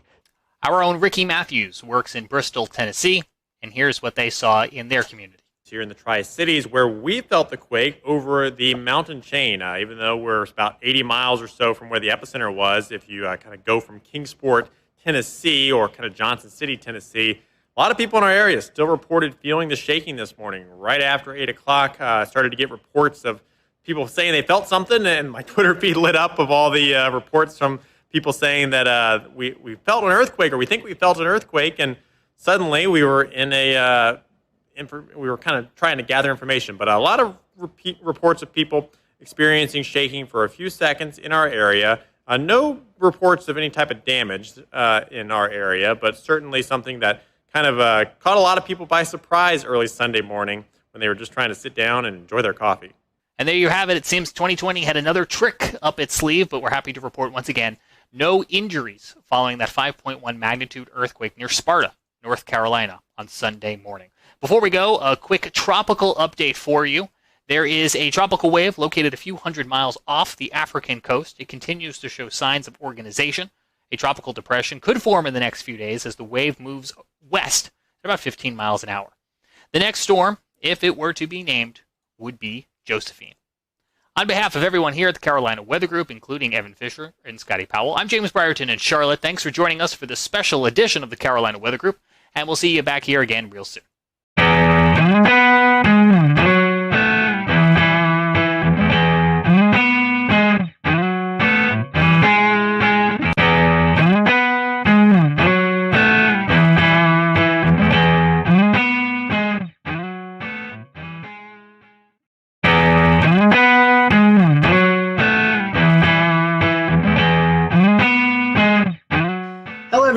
Welcome. We are here with the WFMY weather team. We have on with us Tim Buckley, Christian Morgan, and Teran Kirksey, and we're going to be getting to know them over the next few minutes. This is a new segment that we are rolling out and hope to do, but we're going to spend a little time just getting to know our local meteorologist, and everyone has been kind enough to donate some time. So we're just going to do a few quick hitting questions. These are just you guys can elaborate if you want, or you can just give a quick answer. So our first one is Twitter or Facebook?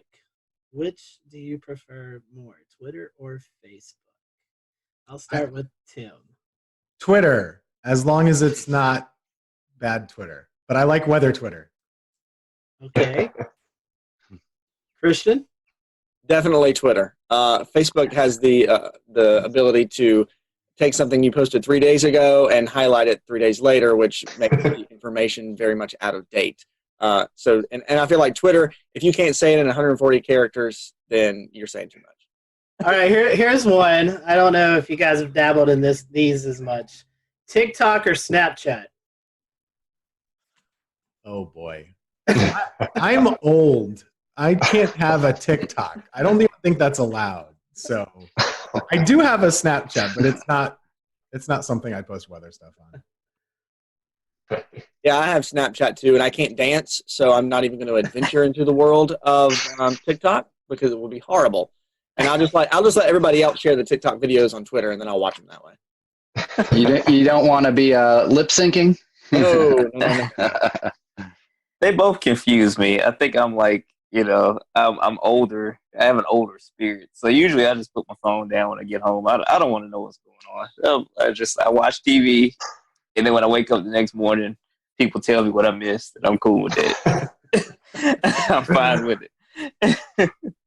Keeping on the theme of technology and stuff, what about weather model websites? There's tons of them out there, and I know you guys may have some special software, so you don't have to go to all of these websites that us normal people have to use. But do you have one?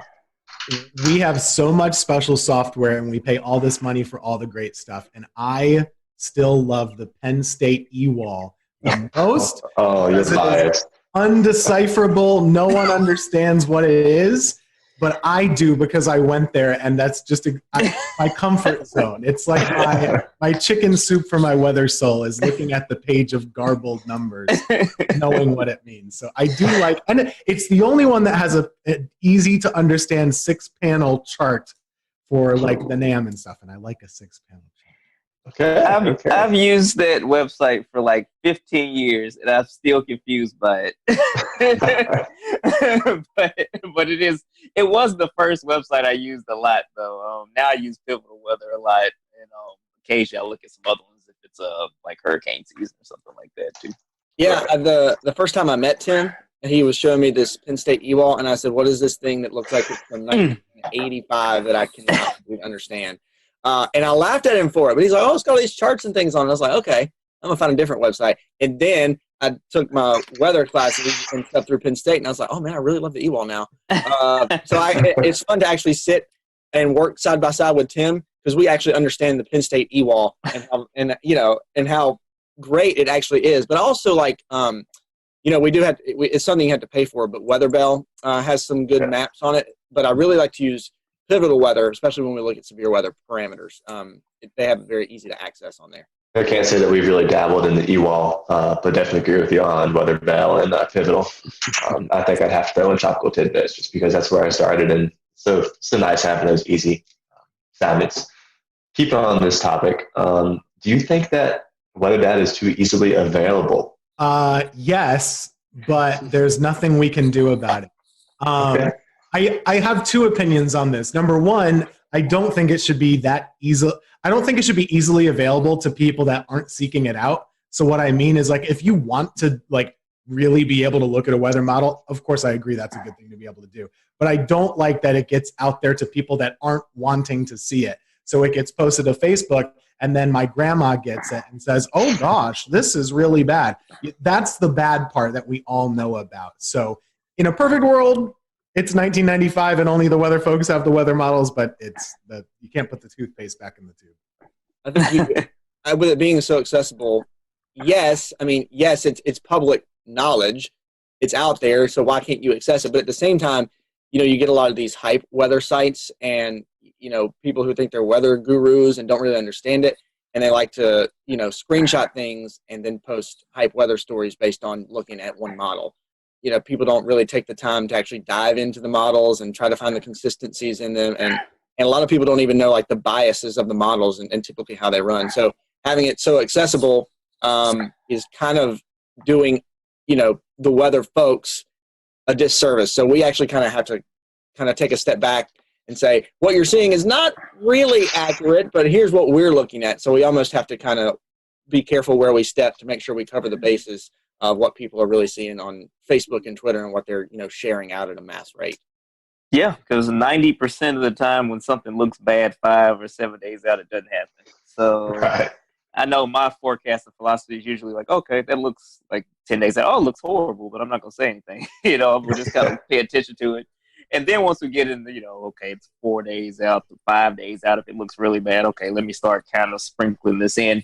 And then 3 days or less is when I'm more so like, okay, this is probably going to happen. But since it is out there and, the way that the models are visualized, some of the websites where it looks really, the color tables are really good, but you see something that looks terrible, and then somebody would just like, Christian and Tim were saying, they'll see it and they'll put it out there, and then it explodes, and you have to do damage control the whole time. And then when it doesn't happen, people will say, well, you guys didn't know what you were doing. So yeah. That's the way it goes. Yeah, exactly. Coran has lobbied for us to change our 7-day forecast to a 3-day forecast. All my career, I've been like 7-day forecasts. I don't like 7-day deterministic forecasts, because most of the time the temperature 7 days out is going to be at least 5 or 8 degrees different, than what I said a week before. But that's just, again, my old man grumpiness. I've been complaining about that for anywhere I've worked, so it's not gonna happen. I did a little personal case study not long ago. I was like, okay, I'm going to take, my forecast sheet and I'm going to keep it. And here's what I put for day 7. When I get to day 7, I want to see how much it's changed. And I mean, those 7 days, the conditions change, the temperature changes. It's an evolving thing, especially once you get past 3 and 4 days. Yeah, I even tell kids when I do school talks, like, okay, days like 5 through 7, don't worry about those. It's more of like, here's what we're looking at down the road. This is kind of a suggestion of where things may go. Exactly. Yep. And heavens forbid you put a snowflake in day 5 or 6 and it doesn't happen. Never do that. That's a rule of thumb. Never do that. I could think it could be a blizzard. I'm not putting a snowflake on day 7. Dig your own grave. Mm-hmm. To want to become weather people, was there a defining moment, or was it something you kind of always knew you wanted to do?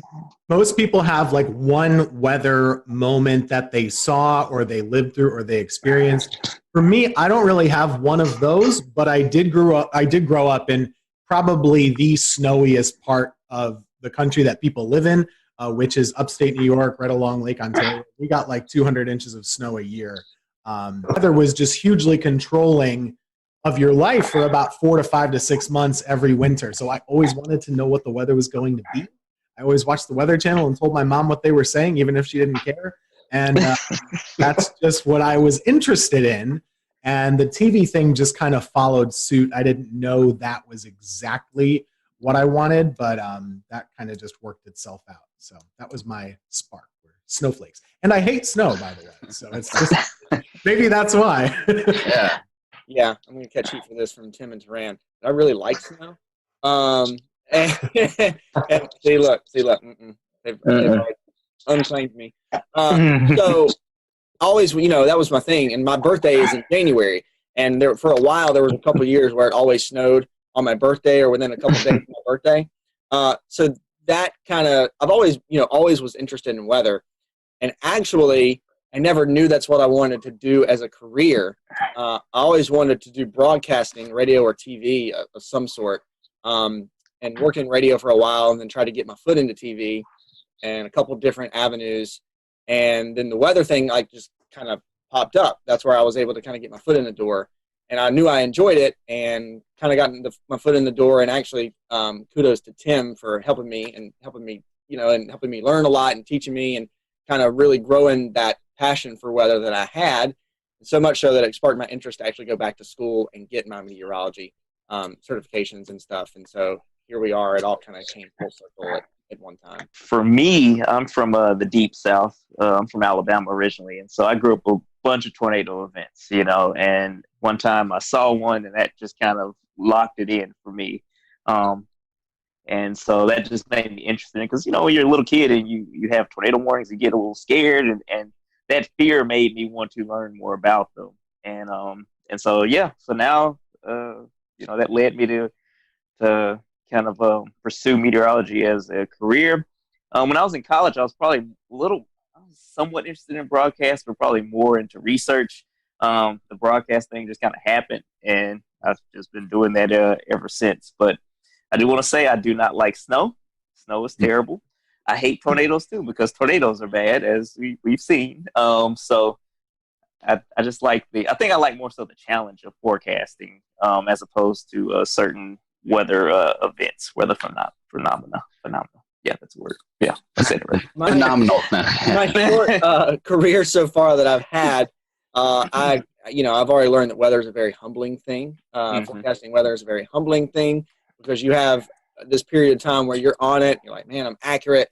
This is, it's working out, and then something falls in your lap, and it's, you're like, okay, we'll come on back down to earth now. But yeah, so the challenge is fun, and also, weather is one of those things. Like, you think about it now, we've got everything going on with the coronavirus, but weather doesn't stop. We'll return to Best of the Carolina Weather Group in a moment. Now your Carolina weather forecast. Here are today's forecast high temperatures for North Carolina. Here are the forecast lows for tonight for North Carolina. Here are tomorrow's forecast high temperatures. And here's forecast rainfall across North Carolina tomorrow. Here are the forecast highs for the day after tomorrow.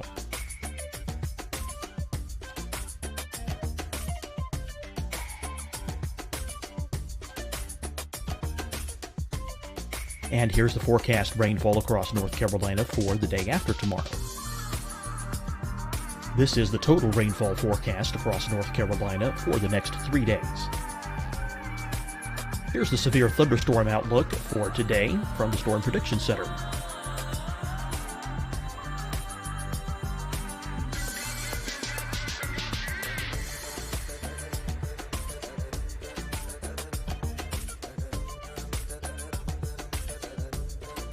Here are the forecast high temperatures for today for South Carolina.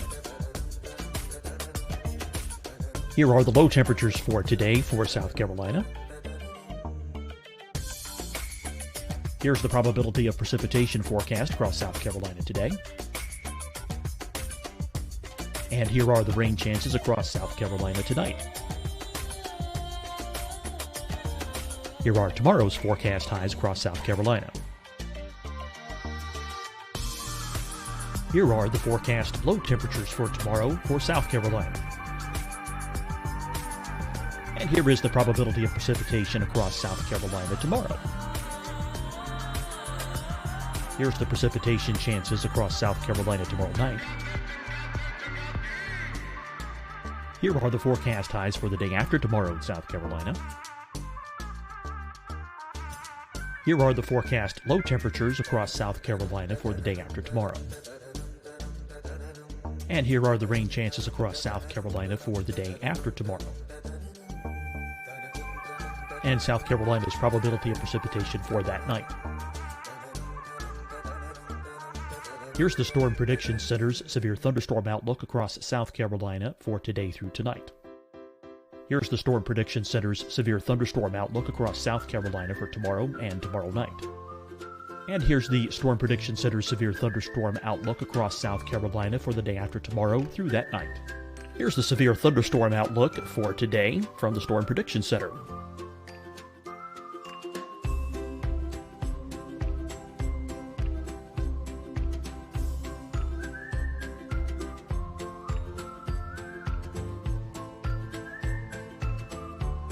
And now, here's a live look at weather radar across the southeast. Hi, everyone. I'm Dr. Mandy Cohen, Secretary of the North Carolina Department of Health and Human Services. And when you follow the 3 W's, you protect your family and your neighbors from COVID-19. When you leave your home, practice your W's. Wear a cloth face covering, wait 6 feet apart, wash your hands often. Wear, wait, wash. We're in this together. Stay strong, North Carolina. Fight the spread and take a stand against coronavirus. Wear a mask in public. Stay at least 6 feet apart from others. And get tested. Join us and fight the spread. Visit scdhec.gov/COVID-19. Getting tested for COVID-19 helps you to take the steps needed to protect yourself, your loved ones, and your community. Find the testing location at scdhec.gov/COVID-19 testing. Deciding when to wear a mask isn't about who you know or how well you know them. Just ask yourself, will I be with anyone I don't live with? If the answer is yes, get behind the mask. Help slow the spread of COVID-19. Get behind the mask. Learn more at covid19.ncdhhs.gov. You'll see your Carolina weather forecast at 25 and 55 past. And now back to the best of the Carolina Weather Group on the all-new Carolina Weather Net. Something that's always happening, no matter what's going on. And people are always, no matter what they're doing, whether they're staying at home or whether this is a normal period in time where people are going to work and kind of coming and going as they please, weather affects everybody in some way, shape, or form. And to be able to, be one of the folks who's actually looking at that and helping you kind of plan your day, providing that service for you, I think is something that internally, and in my mind, I really, really enjoy. I have a running joke with Turan. I guess you've been here about 3 years or so, man, like that. Mm-hmm. And when he was on his interview, he was asking, what's the weather really like in the Carolinas? And he's been in Oklahoma and Mississippi, and I say, you know what, man, we don't get that much severe weather. Every now and then we get a tornado. Every now and then we get some hurricanes, but they're mainly at the coast. We're in the Piedmont. And, every once a year or so we get some snow. And sometimes it's big, but it's not much. And then weather just happened all the time. And we had lots of tornadoes. We had a Greensboro tornado. We had all these hurricanes that came right into the Piedmont, all this crazy snow. So it's transformed. So it is. Is it following you, Turan? Clearly, it must be. I'm sorry. I apologize to everyone. So now I'm connecting the dots because first we blamed it on Grant Gilmore when he left. And so now it's actually Tim's fault because he said we don't really get. And ever since then, all heck's breaking. Jinxed us. Yeah. That's right. Everything was quiet when Grant was here. When he left, it just went crazy.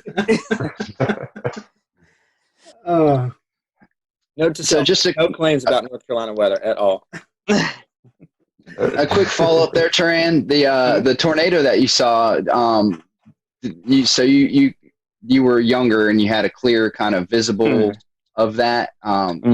What kind of happened in that experience? There was I remember the day. I was in Huntsville, Alabama at the time, in North Alabama, and there was a tornado warning, and the meteorologist was saying, hey, it's headed towards this part of Madison County, which is maybe about 5 or so miles north of where we are. Then the power kind of flickered or went out, and of course, we looked outside, so you're not supposed to do that.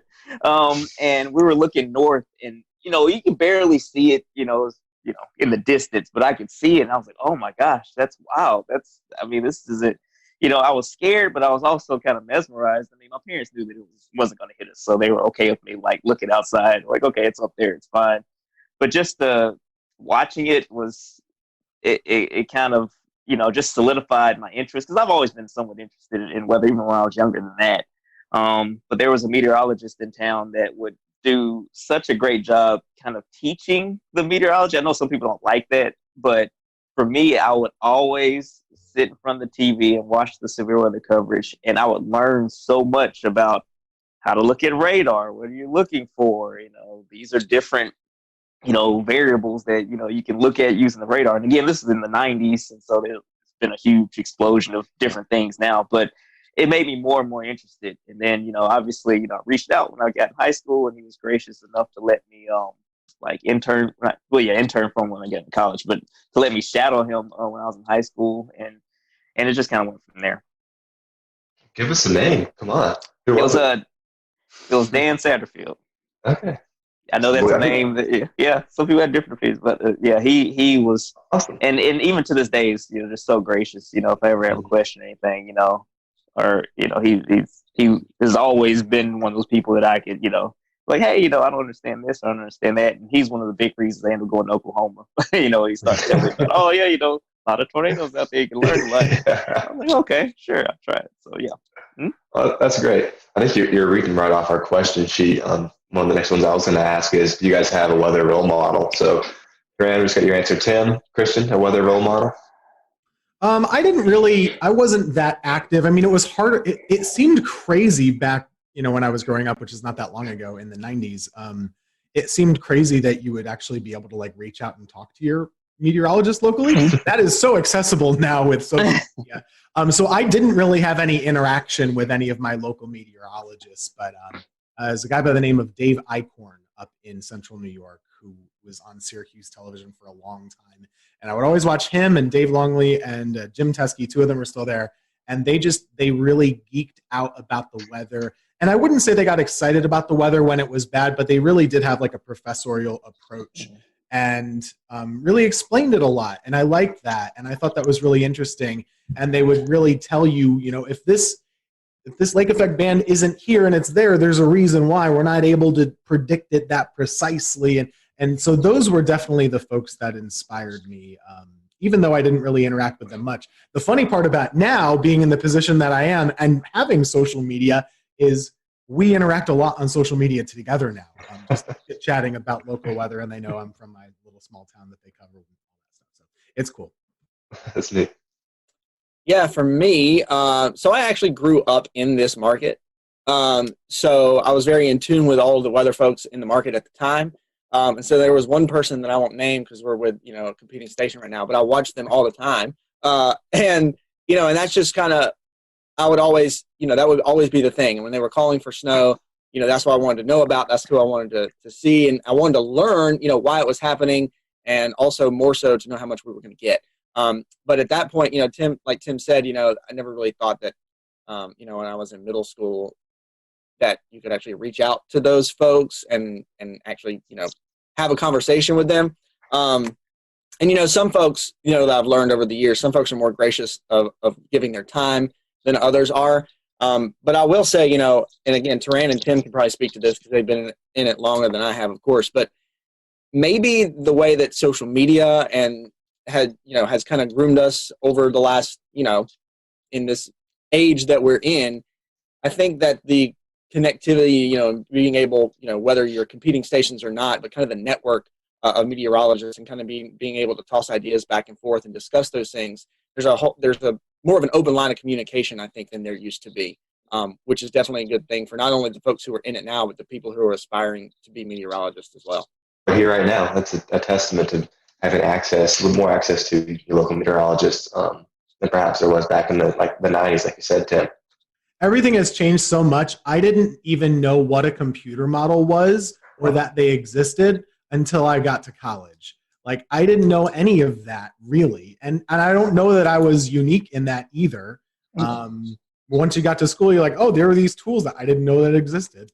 Here's how we use them. And then I kind of, learned it very quickly. But before that, I mean, the amount of information that 12-year-olds know now that are weather enthusiasts is about the same as like what I had like as a sophomore in college. It's amazing. It really is.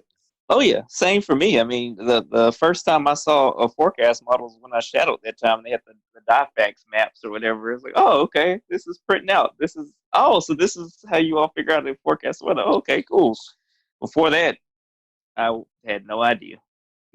I actually have some of those DIFAX. Eric Thomas. I went to visit Eric Thomas in Charlotte, and I have them somewhere in the basement. I need to pull them out and see if I can find them. But I have a question. It's going to kind of tie 3 or 4 questions that we have together. It's kind of the future of meteorology, working from home, and the role of social media, which we all 3 are experiencing right now in the COVID-19 pandemic. So what are your thoughts on the future? Do you see working at home maybe more of a thing to come and doing a lot more via social media? I think that, obviously, kind of hate the reasons why, we've gotten to this point, where a lot of people are working from home, hate that there's, the virus is kind of causing all this disruption. But with that said, a lot of friends I've been talking to over the past well, somewhat talking to. I'm kind of introverted. Occasionally, I'll ask them a question. I got to have one conversation a week with friends. But basically, we were talking about, hey, it's 2020. The idea of going into an office every day in many industries is antiquated. If you're in sales or something like that, why do you have to go into an office building when you can just make your calls from home, or you can go and drive to your different sales spots from home and work out of your home office and maybe go to the office once a week.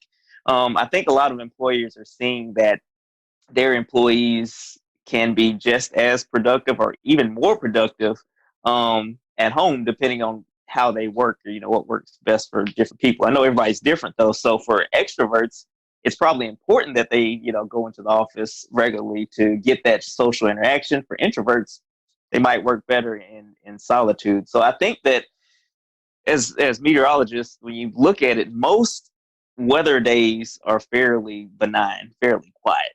And I feel like on those days, working from home should be more of an option for all meteorologists. But you also have days where there's the threat of severe weather where that's not probably the best method. That's just kind of my 2 cents on that. I don't know what you think, Tim. I mean, I definitely do miss being able to interact with folks at the station. However, typically meteorologists aren't interacting with one another personally face-to-face because we're on different shifts. So it doesn't change that much between us working together. Christian and I do have a lot of overlap at the station just because of our schedules. But aside from that, the main difference is just being able to show things in front of a wall and explain things by pointing them out and maybe some interaction with other anchors and stuff like that. I don't think that I'm surprised at how much we've been able to do at home, and I do think that this might continue to be an option in the future on quiet days. I don't see why not. So we'll see what happens. It's new for everybody. So what we did learn this past week, though, and whenever this is aired, we had a tornado situation back on this past Monday. That is something that very much needs to be at the station. Mm-hmm. And just the reason for that is, we don't have backup power at home. The building does, and we can explain it. And I think there's a comfort to folks at home who are able to actually see us at work. On top of it, we got it covered. Don't worry. Agreed. Yeah, I'll real quick. I'll echo off what Tim said about our severe weather event this past Monday, and I was actually working from home, and Tim and Taran were in the studio, of course, very much separated because of social distancing guidelines right now. But the other thing, and I know that this is again the quality that we're able to put out, even working from home, video quality, audio quality, is pretty mesmerizing, honestly, because we never thought that we'd be at this point. But the other thing, there's also still a lot of downfalls with it. And one of those being the fact that when you remote into whatever weather software you have, there's going to be some sort of latency at whatever rate, which does, I noticed this working from home on Monday. When you have that, it does make storm tracking, especially in like a severe weather event, it makes it more difficult because you're trying to move the map around, and because of the latency you may have in some, like if you're remoting into a computer, well, you might have moved past it too much, and then you got to kind of scoot it back a little bit. There's just so many extra steps, and even extra seconds can be crucial in a severe weather event. But taking an overall approach to it, working from home is interesting. I've always been one of those folks who, all right, I have to get up and get ready and then go out the door to kind of get my, get my mind in the right place to do work. So working from home has been a challenge for me to kind of get into that groove. It's not so much a challenge anymore just because we've been doing it now, for a month at least. But having that interaction with folks in the building, even though, here's the weather center over here and here's the news people over here, and we come together at the newscast, just kind of having that interaction. The lines of communication are, of course, a whole lot better. Tim and Taran, and if you've been in a newsroom, like this, like you can just scoot the chair back and you yell something across the room or say something across the room. Now, working from home, okay, got to send this email, or did I check this on the wall chat, or did I send somebody a text message? So the communication line kind of is something you have to kind of double check yourself on. But I think there's something about, if the weather's nice, of course, we can forecast from anywhere. Yes, we have some tools at the station, but we can do a forecast from anywhere as long as we have internet. We can even look up stuff on our phone, if we need to do that. But working from home and putting the forecast together, is easy. But I think when things return to normal, if we are seeing more work from home situations, I think just being in the station, being in the studio, at least for the shows, has a value to it that you can't replace. No, absolutely. It's amazing all of the, just how much we've seen this working from home thing develop over the last 2 months. Who would have thought that just about every single meteorologist in the nation would be broadcasting from their office with their cat in April. So it's just unreal. So we only have a few minutes left, y'all. So we're each going to ask you one kind of silly, lighthearted, fun question. So I guess, Tim, I'll start off with you and we'll go around. What is your favorite non-weather hobby? Favorite non-weather hobby? Getting outside and hiking and taking pictures. That's it. Great choice. And I know it's supposed to be fast, but I got this hobby, I think, by a product of working weather. And the reason is when I moved to Greensboro, I was working weekends. My days off were Wednesday and Thursday. No one in the world, let alone in our building, has days off on Wednesday, Thursday. So I had nothing to do. So I got in my car and I would drive to pretty places like Hanging Rock or the Blue Ridge Parkway or something like that. I would drive a long way and get to know the area. And then I got to know hiking. And at the time, I was just taking pictures on my iPhone. And then I kind of, started getting a better camera. I don't take as good pictures as Dan, but I try. He's my inspiration for good photos as well. So that's my hobby. Christian, Turan? Music for me. I'm a drummer in a 10-piece party and dance band that plays across the Southeast quite a bit.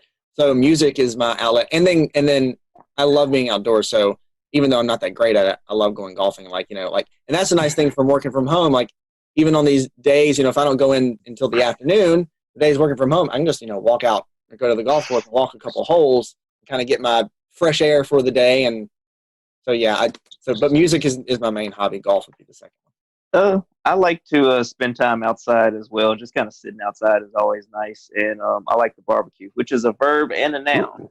Okay. It's a verb and a noun. Contrary to popular belief. Read the dictionary, it's a verb and noun. Sorry, anyway. That's true. But Southern thing. It is, yeah. It's a verb and a noun in Alabama, and it's a verb and a noun in North Carolina too. Do people up north not think that it's a verb? Well, they use it much differently. Yeah. I can run out the clock on this if you want to. Go for it. The actual thing that you cook with, the barbecue instead of the grill. So this is the whole, and the cookout up north is called a barbecue as well. Yes. I'm telling you, that's the way it is up there. Yeah, once all this social distancing stuff clears up, I'm waiting for some Turan ribs. Every Saturday I have to post of Turan cooking. I've had extra time on my hands. So, maybe our next lightning round will be in person. There you go. Turan, I got to ask you, vinegar or tomato-based sauce? Well, I mean, that's the big debate here in North Carolina. Man, she about to get me in trouble, man. All right, so again, I'm from Alabama, but I spent most of my life in North Alabama. So Memphis-style barbecue is what I'm used to. And then when I lived in Oklahoma, Texas-style barbecue is kind of, one of my big things too. I like more tomato-based barbecue sauce. Like, you have to put, for me, I do put some apple cider vinegar as I'm cooking it, but I don't just douse it in it. Like, I just want a little bit of tang and then more sweetness. That's just what I prefer. Very nice. Very nice. We'll give that to you. And on that, I'm with Turan on that. Even though I'm from North Carolina, I don't want to eat barbecue and have my throat burn. All that vinegar. A good mix, a good middle of the road barbecue. Well, Christian, I didn't, because we need the viewers to still like us after that. Disparaging barbecue or whatever. And these are the fun questions. Christian, I didn't know you golf, so next time I'm in the air. We'll have to go hit the course. We'll do it, absolutely. All right, so one last, I guess, question before we wrap. Do you have a favorite weather or disaster themed movie? And if you all three say Twister, Yasi. Yeah, that was what I was gonna say. It's so bad, but it was so entertaining. And growing up, I was like, oh man, this is awesome. So yeah. There was a volcano movie too that was really bad. What was the name of it? It was Volcano? Dante's Peak? Yeah, in the Dante. 90s? Yeah, there were two of them. There's Dante's Peak, and then Volcano was like in L.A. Okay, yeah. Yeah. They're all really bad. Yeah. The worst one is The Day After Tomorrow. Oh gosh. Are you telling me that's not accurate? It is horrific. And I was in New York in January, and I went to the New York Public Library, which is a great free place to go. You should go sometime and check it out. It's beautiful. I took a picture in there and said, oh, it's a great place to visit. And everybody posted, this is where they filmed Day After Tomorrow. Jake Gyllenhaal is all over these places. I was like, oh, no, I'm reliving this horrible movie. Oh, well, guys, I have one question. I know you're talking about places to visit. We want to give a little love to the Triad areas. So what's your favorite place to visit? If you have visitors coming to the Greensboro, High Point, Winston-Salem area, where is your favorite place to go visit? Where would you recommend to people? Could I guess, vote for Hanging Rock, or is that too far away? I really like. That's great. I really like the parks. Hanging Rock is amazing, and I love just hiking up and stuff. And that's probably one of the cooler, public parks I've been to in the state. Pilot Mountain's a great hike too. It's in the Triad, and it's probably, if we're talking Triad specific, that's probably my favorite. But if somebody's visiting the Triad, a couple, it's a quick shot up to the mountains and the Blue Ridge Parkway too. So we have a lot in our backyard. That's the nice thing about being in the Triad. We got a lot of great places here, but also a quick drive in a car, and you can take a quick day trip, whether beach, mountains, whatever it is. All those places are great. I will be like the ambassador. If you guys have any questions about where to eat, where to drink, where to go, outside, there are so many good parks here. Seriously, and just having lived in multiple states and multiple places, most places don't have as many parks as we do and as many good parks as we do. And I really appreciate the dedication to saving outdoor spaces. City of Greensboro, every lake, there's a trail around it at all points. That's crazy. And there's really great opportunity to get outside. We don't have traffic. Good food, good stuff. So come on down whenever you're allowed to, and we'll give you a good recommendation. I'm sold, Tim. Dan likes it here. Okay, good. We certainly appreciate your time today. We talked about social media, so I'd feel bad if I didn't say, hey, give your guys a plug. How can they follow you guys on social media? Sure, Twitter or Facebook. Of course, mine is Tim Buckley WX. Just search Tim Buckley Meteorologist on Facebook. You can find me there. Instagram too, but I don't post much weather there. And mine is just TK Weather, like weather spelled out. So TK and then weather spelled out on the internet. So I'm on there. I'm the Google machine. Just Google it. Just Google it. Yeah, Twitter, Facebook, Instagram for me too. C Morgan WX on Twitter, and then you can just search Christian Morgan WFNY on Facebook, and then C Morgan WX on Instagram as well. Awesome. Well, we appreciate your time. Thank you guys for watching. Hope you enjoyed it. We'll do another one of these soon. Thanks, guys. Yeah, thanks, y'all.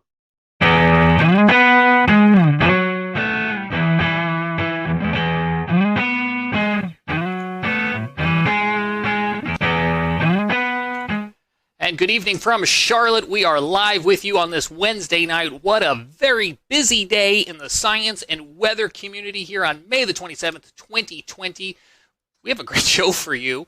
It wasn't exactly the celebration that we were hoping for, as you probably know by now. SpaceX Demo 2's launch from the Kennedy Space Center in Florida scrubbed today due to weather, so we were going to talk a lot about the weather. We also had a surprise appearance by a tropical storm named Bertha, who suddenly came together off the coast of South Carolina, came ashore, and then brought flooding rains here to Charlotte. So we'll have Chief Meteorologist from WCNC, Brad Panovich, on to talk about that, also geek out with us about space. And we're also joined by Tony Rice, our go-to friend of the show and space expert. And we're so happy that you all are here. Let's get right on into it. If you're joining us live tonight on Facebook, on Twitch, on YouTube, or Periscope, you can comment along with our show. If you're listening to the audio podcast or you're happy to catch this replay on the new Looping Carolina WeatherNet, hello to you as well, too. Tony, let's just start with the elephant in the room. Not the day we were necessarily hoping for. But not the day that came unexpectedly either. If you ever had the opportunity to go down and see a launch, if you haven't, do. Once all this current situation is over with and we're back to whatever normal looks like, you get the opportunity to go down to Florida and see a launch, do it. It's just an incredible situation. We were talking about that a little bit before we started here, and it doesn't capture what it's like if you're watching it on TV or on YouTube or whatever, what the experience is like down there. So that out of the way. If you have ever been down there, you know that Florida weather is Florida weather, and we kind of expect these things to happen. I think we'll return to Best of the Carolina Weather Group in a moment. Now your Carolina weather forecast. Here are today's forecast high temperatures for North Carolina. Here are the forecast lows for tonight for North Carolina. Here are tomorrow's forecast high temperatures. And here's forecast rainfall across North Carolina tomorrow. Here are the forecast highs for the day after tomorrow.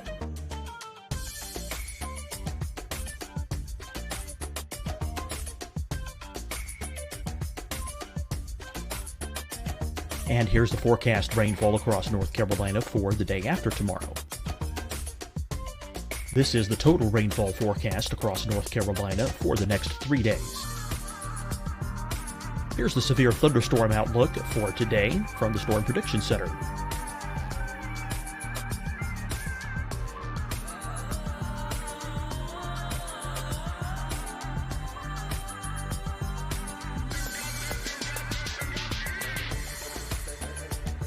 Here are the forecast high temperatures for today for South Carolina. Here are the low temperatures for today for South Carolina. Here's the probability of precipitation forecast across South Carolina today. And here are the rain chances across South Carolina tonight. Here are tomorrow's forecast highs across South Carolina. Here are the forecast low temperatures for tomorrow for South Carolina. And here is the probability of precipitation across South Carolina tomorrow. Here's the precipitation chances across South Carolina tomorrow night. Here are the forecast highs for the day after tomorrow in South Carolina. Here are the forecast low temperatures across South Carolina for the day after tomorrow. And here are the rain chances across South Carolina for the day after tomorrow. And South Carolina's probability of precipitation for that night. Here's the Storm Prediction Center's severe thunderstorm outlook across South Carolina for today through tonight. Here's the Storm Prediction Center's severe thunderstorm outlook across South Carolina for tomorrow and tomorrow night. And here's the Storm Prediction Center's severe thunderstorm outlook across South Carolina for the day after tomorrow through that night. Here's the severe thunderstorm outlook for today from the Storm Prediction Center.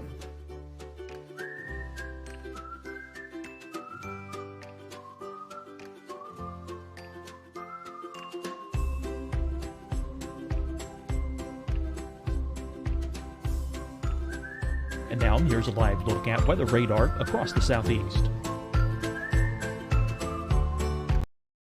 Hi, everyone. I'm Dr. Mandy Cohen, Secretary of the North Carolina Department of Health and Human Services. And when you follow the 3 W's, you protect your family and your neighbors from COVID-19. When you leave your home, practice your W's. Wear a cloth face covering, wait 6 feet apart, wash your hands often. Wait Wash. We're in this together. Stay strong, North Carolina.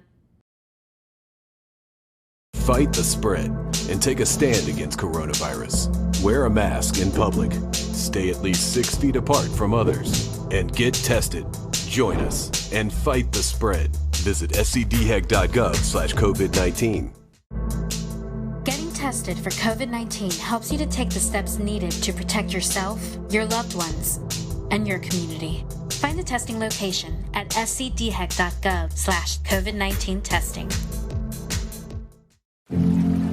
Deciding when to wear a mask isn't about who you know or how well you know them. Just ask yourself, will I be with anyone I don't live with? If the answer is yes, get behind the mask. Help slow the spread of COVID-19. Get behind the mask. Learn more at covid19.ncdhhs.gov.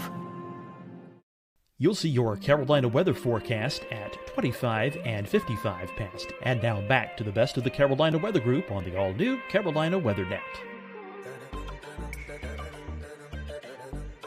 This is on the planet where there is more lightning activity. So we scrub today because of weather, but we scrub today mostly because of the potential of lightning. And that's something that we learned back during Apollo 12 even, when the Saturn V was hit by lightning on ascend and basically rebooted the rocket just several hundred feet above the pad. We learned more about that through subsequent launches. So there's some very specific weather launch criteria. We can get into that, but basically what happened today is we violated one, maybe more, and definitely know of one of those launch weather criteria that has to be met before we're going to go fly. I just pulled a Scotty. I forgot to unmute myself. We're certainly going to get into some of that weather criteria, and we're going to break it all down because we got some really interesting information. I don't want to get too far into the program for anyone who doesn't know, Tony. Let me have you explain it. What is the significance of this mission? So this is the first time in basically 9 years that we attempted to launch astronauts from U.S. soil. So at the end of basically construction of the International Space Station, we retired the space shuttle. Space shuttle, the best way to compare it, and the reason that we didn't continue flying the space shuttle to take astronauts back and forth, astronauts stay about 6 months on board station before they come on back home. So we're continually rotating people through there. The best way to compare it is you wouldn't take a tractor trailer to go get groceries. And that's about the volume of space that was in the back of the shuttle's payload bay. If you're just taking supplies, well, we can send an uncrewed mission up there. SpaceX has been doing that for a while. We've got some other ways of getting cargo up there. But to take people back and forth, we've been buying seats on the Soyuz, launching them from Baikonur Cosmodrome out in Russia, actually in Kazakhstan. But we really wanted to get that capability back onto U.S. soil. So several years ago, NASA, as a part of the commercial program that includes cargo as well, we want to hand over basically low Earth orbit to commercial agencies. SpaceX is one of them. Boeing's also working on getting some capability there. So it was really important to get this capability back on U.S. soil. And Administrator Bredenstein talked about it today. One of the main reasons we want to do that is we have one American up there right now. We want to have more. The more Americans we have up there, the more they can focus on specifically U.S. science. So the Dragon capsule that we attempted to launch today, we're going to give it another shot on Saturday, weather willing. It has the capability of taking 4 up at once. That's even a better option than using the Soyuz, because the Soyuz can only take up 3, and those are at most going to be 2 Americans, and it's generally only 1. The Soyuz as well, and I don't know if others feel this way, but when I watch it, I feel like it's something straight out of a James Bond, Soviet Union era technology. And that is like the complete opposite of what SpaceX has developed here, because they not only did hopefully a very efficient rocket based on what we've seen with the uncrewed missions, but also, and Brad, you were touching on this before the show, there's a little bit of style that they incorporated into not only the spacecraft but also the suits we're seeing here. Yeah, they're very interesting. I love the helmets. The rest of it, I don't know. It almost looks like some kind of weird like leisure suit, and then they got like shrimping boots on or something. Those are actually designed by a Hollywood costume designer. Elon Musk went out and specifically got one of the costume designers that was working on Marvel films and said, you go sketch us up something. You tell us what these are supposed to look like. Then they handed it over to the geeks who actually made it work and made it functional so it can protect the astronauts when it needs to protect them. But yeah, the helmets are cool. Those cool helmets, I love. They do look pretty cool, don't they? I will say one thing about the Soyuz, though. If you've ever seen pictures of the outside of the space station, you can pick those Russian elements out really, really easy. They're bulbous. And the reason they're bulbous is because a sphere is a very strong thing and can hold pressure really well. But the thing about Soyuz and the thing about those older rockets and those older capsules is the thing that you really want to have underneath of you and around you when you're in space is something that is well tested. And those rockets have been around a long, long time and are very well worn and have had the bugs worked out of them. We had an incident a couple of years ago where one of the solid rocket motors that come off during ascent bumped into the capsule, and they ended up having to going into an abort mode that they hadn't done in I don't know for how long. But previous to that, we really hadn't had any incidents with the Soyuz. The Soyuz is old-fashioned, and it doesn't look that great. It certainly isn't as sexy as what SpaceX is doing out there with their nice, clean cockpit and reverse lighting. Much like you have over your shoulder there, Brad. You've got some style there as well. But it's very functional and it's very reliable. Can you talk to us? We know you've been following this SpaceX progress probably a lot closer than most. Can you talk to us about what SpaceX has had to overcome to get to be the first commercial operator to take astronauts back, and what are some of the challenges that they may still face as somebody who's not as well seasoned?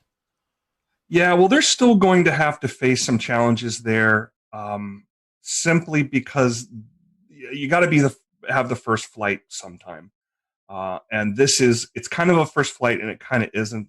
It's on a well-proven rocket. The Falcon 9 has a pretty good safety record. We've really only lost a couple of them. But what they really have going for them is iterations. They've flown these things over and over and over, so they had an opportunity to perfect it. Does that mean that it's perfect? Certainly not. But it is sufficient to the point where not only SpaceX is comfortable with it, but if you listen to the NASA administrator and the folks that are involved in these kind of decisions, particularly during flight readiness reviews that have been going on for the last couple of weeks, they're confident. They have enough confidence to put those two astronauts on top of them. So what they have ahead of them is they'll learn something on this flight. Hopefully it'll go off without a hitch on Saturday. Hopefully the weather will cooperate. But they're going to learn some things. There's going to be something that didn't go quite right. There'll be something that can be improved upon. When you listen to the call during the launch, one of the last people you hear from is a flight test director. And that may seem a little odd that, we got two people on top of this rocket and we're about to send it off into orbit and we're still testing. But this is absolutely a test. The name of this mission is Demo 2. It's a follow-on Demo 1. Demo 1 was pretty much what you're going to see on Saturday, but without the astronauts. Every one of these things is a test, and it's a way to gather more data and to improve on things. The setback that SpaceX had, I don't even remember how long ago, it was sometime last year or maybe even the year before that, where they lost one of the Crew Dragon capsules on the pad because of some of the hypergolic fuels that are used on orbit. They're fuels that basically, if you put part A and part B together, you create an explosion. You point that explosion in the right direction, you got thrust. There was, I believe it was a leak that they basically lost that capsule. That capsule was all but pulverized. So that was a bit of a setback to them because they didn't get as much data as they would have hoped from something like that. you learn more from your failures than you do from your successes. So this is some of the most instrumented spacecraft ever. They're gathering tons and tons of data from it. So once we do get this launch off, they're going to be gathering lots of information and improving things. So, Tony, what's the relationship between NASA and SpaceX? Who's kind of responsible for what? NASA is the customer. They put out the requirements, and SpaceX is the contractor fulfilling those requirements. It's kind of a similar relationship as the DoD would have with any of their contractors, if you're familiar with that world at all. That being said, though, there's a fair amount of oversight that NASA still has in this, particularly because of the human spaceflight aspect here. There are people on board this thing. There are former astronauts that are involved in all of those reviews. And somebody asked during one of the press conferences this week, who in NASA, if anybody, can raise their hand and say, no, something's not right, something's not safe. And the answer that was given by the administrator was anybody involved in the review panels. And SpaceX reiterated that they have a culture that they're trying to promote there, where anybody that's involved in building something can and should raise concerns as well.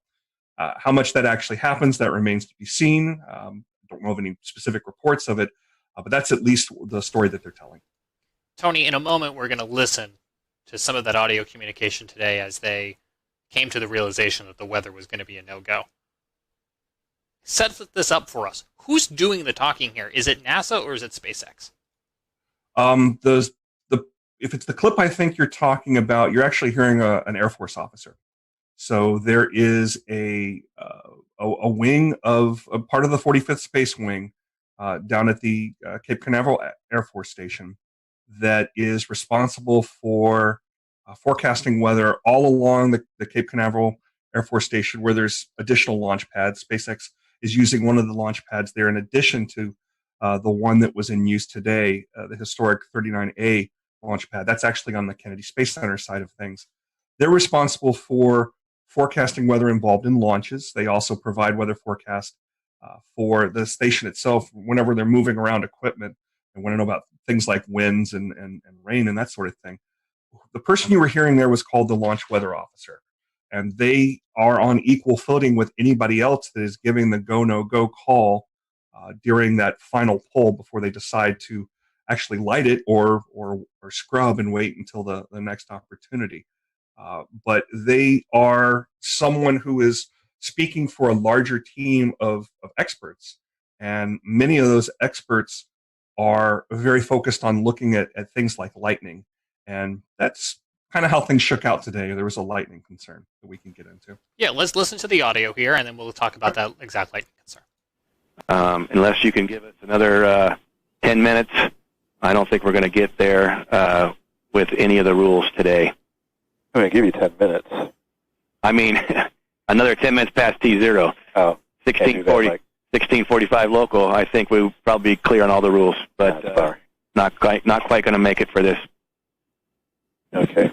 We're going to check back in with you in about 2 minutes, and then I'll call it up at about T-minus 17 minutes. Okay. Yeah, there's some of them are starting to count down, but we still have one above 2,000. So if that gets below...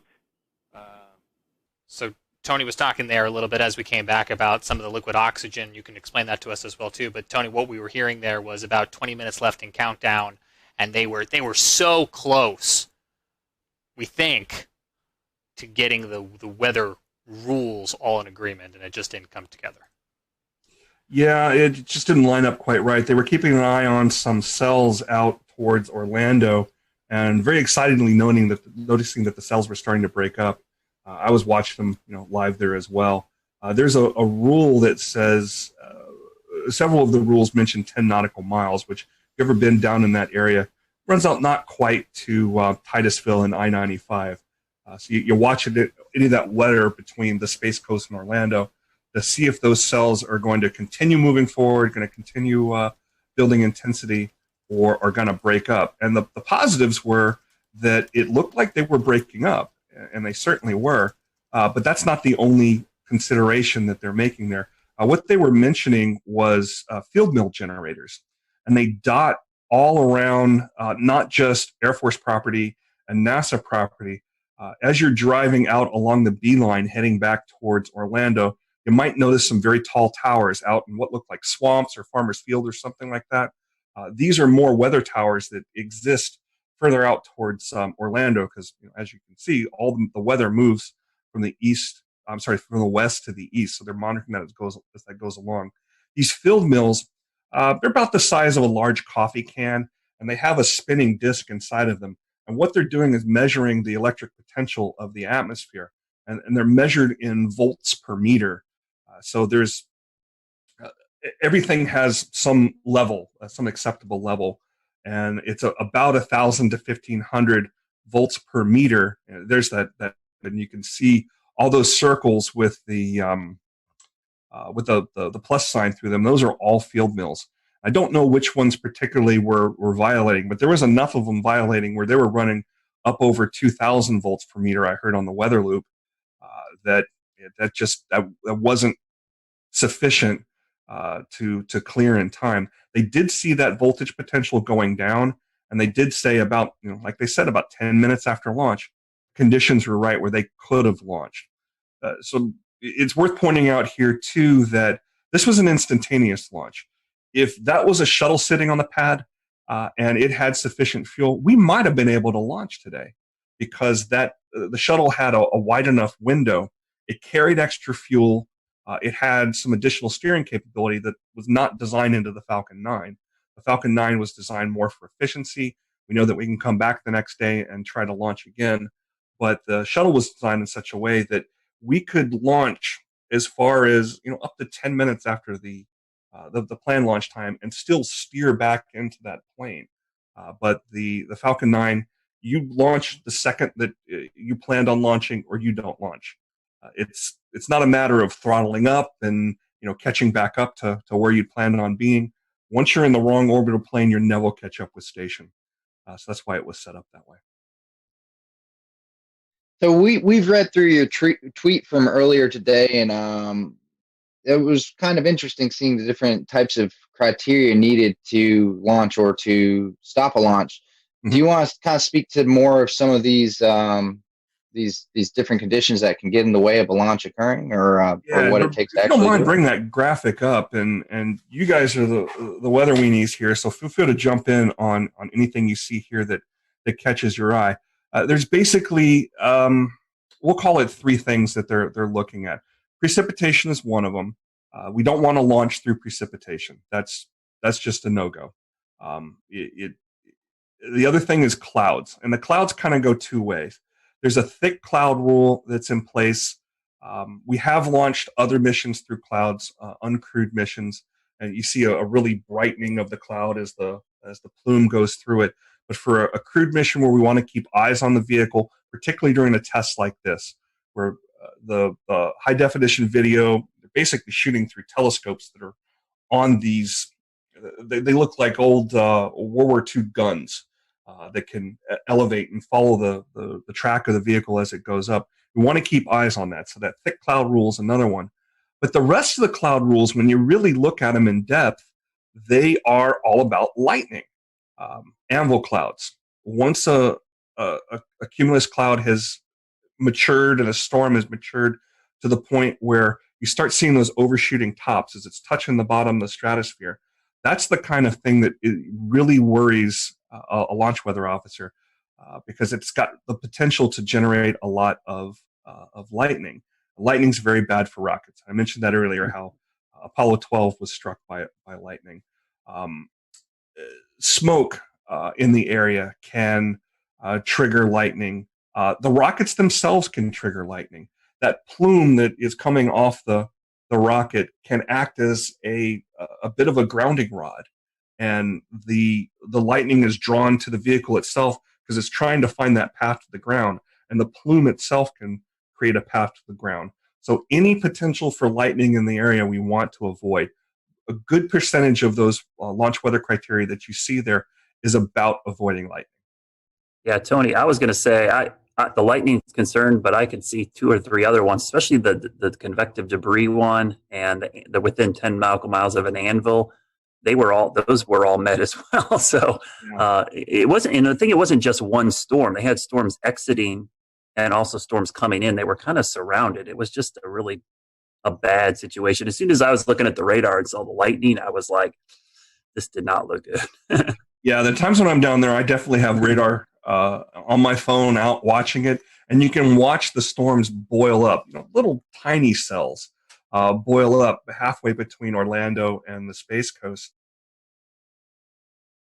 And it's that convective action as the sea breezes come on that really can create some of that. Didn't see a whole ton of that this afternoon. Really did this morning. Saw those boil up, move across, dissipate. We're mostly seeing more organized storms move across, or cells, I should say, move across Central Florida. Hey, Tony, I have a question. What was the precise flight path? Was it to the northeast, southeast? What direction was it going to go? All these flights are going to go to the northeast, and they're following the same inclination that the International Space Station has. So when you're looking at an orbit, everything's relative to the equator, and you measure that angle between the equator and wherever your flight path is, and it's I have the exact number. It's 50-some degrees. So it kind of runs up the East Coast, almost parallel to it. So anybody out in Eastern North Carolina, the next time we have a good launch, especially one at night, it's easier to see these at night because you got that plume to look for. But we should be able to see them definitely out from the easternmost part of North Carolina. But I think you've actually seen them a time or two in Charlotte. Yeah, we got lucky with that sunrise launch because the sun was coming up and it illuminated the plume on the horizon, and it was spectacular. It freaks people out, but as soon as I saw it, I knew right away. I'm like, oh, this is awesome. It was just the perfect setup of lighting and angle and everything. Brad, Venus freaks people out, so. Well, Tony, I have a question. We're talking about the weather and it kind of scrubbed this launch. So what happens now? I mean, what do you think the mindset of these astronauts are? I mean, now you get pumped up for this, and now it's kind of wait a few more days. I think this is a bit of muscle memory for them. It is not built up in their mind, maybe to the point where we think it might be, because they've done this so many times. There's a comment made on the broadcast today. Well, we got another good dry run. In their minds, that's probably what this was. A more organized dry run with more cameras and more attention. They saw this as a positive thing. This was another chance to check out the suits. This was another chance to check out, make sure those Teslas would make it to the launch pad without any problems there. I didn't see any superchargers on the launch pad, so I guess those things were fully charged before they popped the astronauts in there. It was another chance to see their families. They've been in quarantine for a good amount of time. That's normal. We always quarantine our astronauts before they go. Something we learned back in the Apollo days. So they've done this so many times in simulations and dry runs and things like that, that this is kind of business as usual. This is their office. I'm sure they wanted to fly today, and they would have rather gone today than have to wait a couple more days. But it's another chance to do a little more study. It's another chance to work through some of these things in their heads. So in the end, it's a positive thing. Tony, actually playing on the screen right now is some emotional video of them saying goodbye to their family, and it's most notable in these coronavirus times that they are 6 feet apart and social distancing. But I think you just hit upon it too, in that space is a very sterile environment, and there typically are some separation and some quarantine. Can you talk at all about, did coronavirus amplify that? Not really. The main thing that the main impact that it had on this launch was in the support personnel. The folks that are working directly with the astronauts, this is the operations checkout building. It's existed since I believe the Gemini days, or definitely during the Apollo days. This is where there's some small apartments the astronauts stay in. There's some dining facilities. There's, of course, a kitchen there. And there's folks that support that. So there's fewer people involved with that. And the people involved with that were in their own quarantine as well. But this, that distancing you saw there used to be when the astronauts would arrive from Houston into the Kennedy Space Center, near that landing strip where their aircraft would come in, there was this drainage ditch, that the families would be on one side, and the astronauts would be on the other. And that was where they said their goodbyes. So it's very common for the families to be separated from the astronauts just for their safety. One thing that's worth noting in that great video where you saw the two boys, the similarities with these two astronauts are kind of fun. They both have two boys about the same age. Both the astronauts are about the same age. They joined NASA. They were accepted into the astronaut class of 2000. There's a similarity there. They're both test pilots. One was in the Air Force, one was in the Marine Corps. They both married astronauts as well. And both of their wives have PhDs. One's an oceanographer, and the other is a mechanical engineer. But they're kind of similar in that regard. So it's really cool that they got to see their families here. And the one thing I really like about the Tesla is once those doors are shut and those guys are sealed in, the boys got to go up and wave goodbye to their fathers a little bit closer. You didn't get that in the Astrovan. They just hopped on board and headed out there. Kind of brings us right back around to that whole stylistic difference we're seeing now with SpaceX in 2020. Did we think Elon Musk was going to put them on a motorhome and send them out there? No, he's going to send them out there like this. I did like the addition of the worm logo too, the old worm logo type. I was going to ask you that. That was going to be my end question. But is that? We'll return to Best of the Carolina Weather Group in a moment. Now your Carolina weather forecast. Here are today's forecast high temperatures for North Carolina. Here are the forecast lows for tonight for North Carolina. Here are tomorrow's forecast high temperatures. And here's forecast rainfall across North Carolina tomorrow. Here are the forecast highs for the day after tomorrow.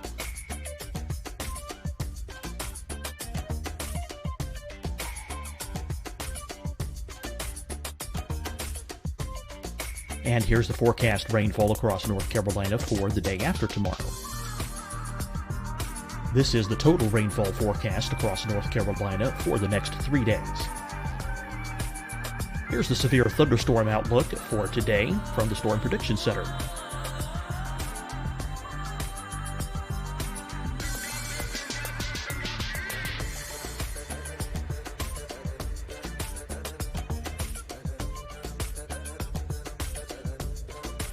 Here are the forecast high temperatures for today for South Carolina. Here are the low temperatures for today for South Carolina. Here's the probability of precipitation forecast across South Carolina today. And here are the rain chances across South Carolina tonight. Here are tomorrow's forecast highs across South Carolina. Here are the forecast low temperatures for tomorrow for South Carolina. And here is the probability of precipitation across South Carolina tomorrow.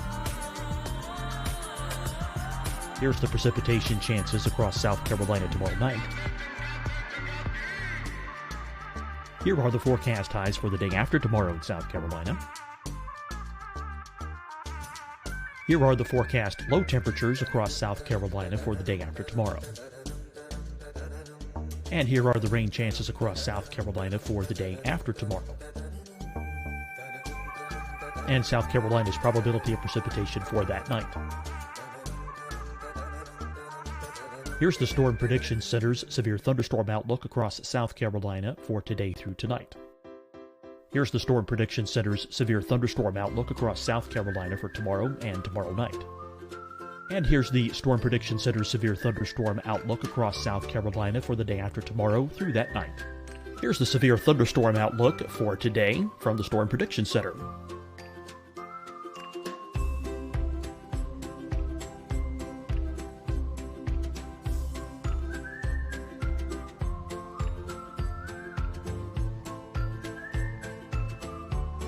And now here's a live look at weather radar across the southeast. Hi, everyone. I'm Dr. Mandy Cohen, Secretary of the North Carolina Department of Health and Human Services. And when you follow the 3 W's, you protect your family and your neighbors from COVID-19. When you leave your home, practice your W's. Wear a cloth face covering, wait 6 feet apart, wash your hands often. Wear, wait, wash. We're in this together. Stay strong, North Carolina. Fight the spread and take a stand against coronavirus. Wear a mask in public. Stay at least 6 feet apart from others. And get tested. Join us and fight the spread. Visit scdhec.gov/COVID-19. Getting tested for COVID-19 helps you to take the steps needed to protect yourself, your loved ones, and your community. Find the testing location at scdhec.gov/COVID-19 testing. Deciding when to wear a mask isn't about who you know or how well you know them. Just ask yourself, will I be with anyone I don't live with? If the answer is yes, get behind the mask. Help slow the spread of COVID-19. Get behind the mask. Learn more at covid19.ncdhhs.gov. You'll see your Carolina weather forecast at 25 and 55 past. And now back to the best of the Carolina Weather Group on the all-new Carolina Weather Net.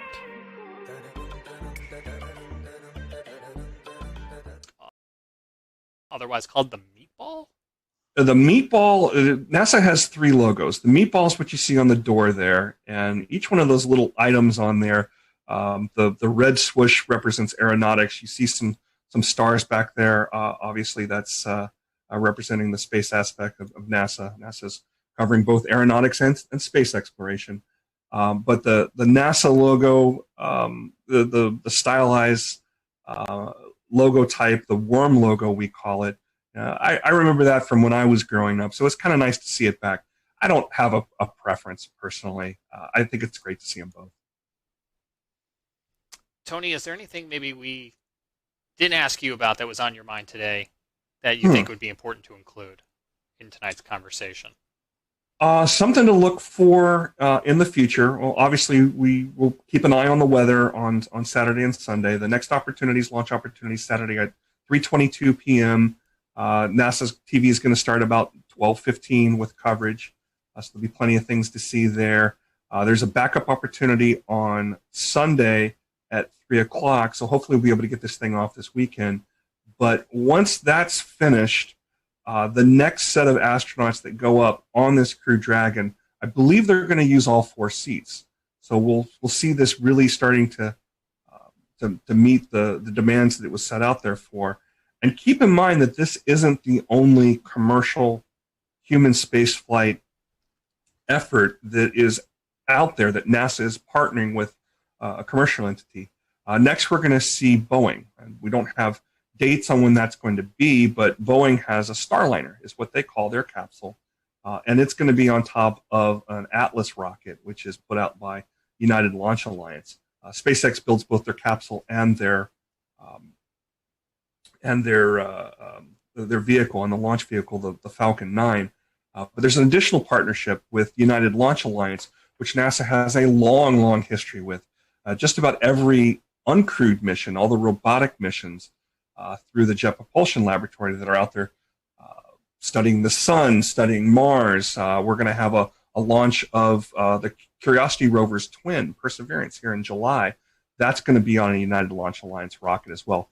That's a very well-proven rocket, too. It's actually the rocket I've seen launch the most. The times I've gone down there, mostly to see uncrewed launches. So keep an eye out for that as well. Is the plan here to get some commercialized versions of the International Space Station up there orbiting?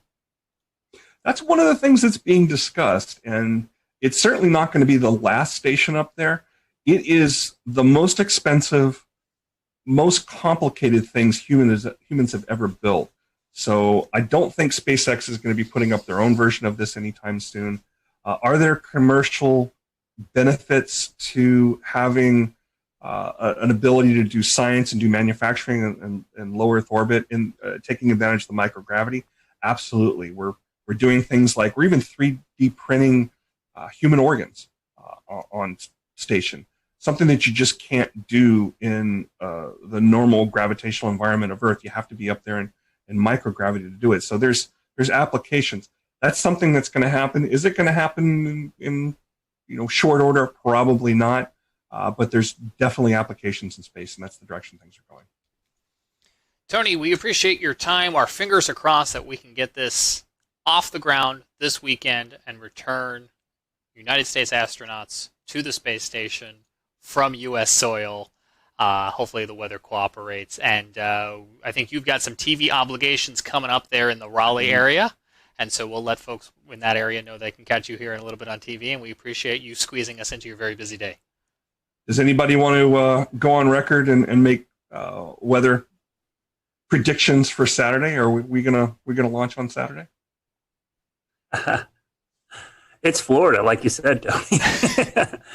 Someone asked me, what's it look like? Hey, if you, especially that time of day, mid-afternoon in Florida, basically at the end of May, early June, it's a 30-40% chance you can pretty much, write it down. I think it'll be a lot like today. I think, they just got to get lucky that they'll be in between storms right at that time. And the weather's very different in Florida than it is here in the Carolinas, in that stuff will spin up and it'll move through. Florida's not a very wide state, so it can move through in just 2 hours time from coast to coast, and it'll be a bright sunny day. Yeah, it's the same reason I always cringe when people have trips to Florida and they look at their app and go, oh, looks like it's going to rain every day. And I'm that's every single day during the summer. And like you said, Tony, it'll pop up. Yeah, it'll pop up and be gone. You just got a 30-minute shower. Our challenge, again, with these instantaneous launches is the weather's got to be right at that time. So what I tell folks, there's going to be another launch weather forecast that comes out here, the 45th Weather Squadron. We'll put another one out probably on Friday. We'll definitely see one on Saturday. And when you see that go, no go percentage, follow me at RTP Hokie on Twitter. I always tweet these things out because they're a great source of information about what to look for. Don't get too wound up if the no-go percentage, is too high. I've seen things be canceled for weather, again, because of what you described with Florida weather, in the high 90s for go. And I've seen things be canceled for exactly have the ability to launch with absolutely horrid-looking conditions a day before or even the morning before. There is truly a 50-50 chance that we will launch on any given day, and it's either we go or we don't, and it's based on what the conditions are right then and there.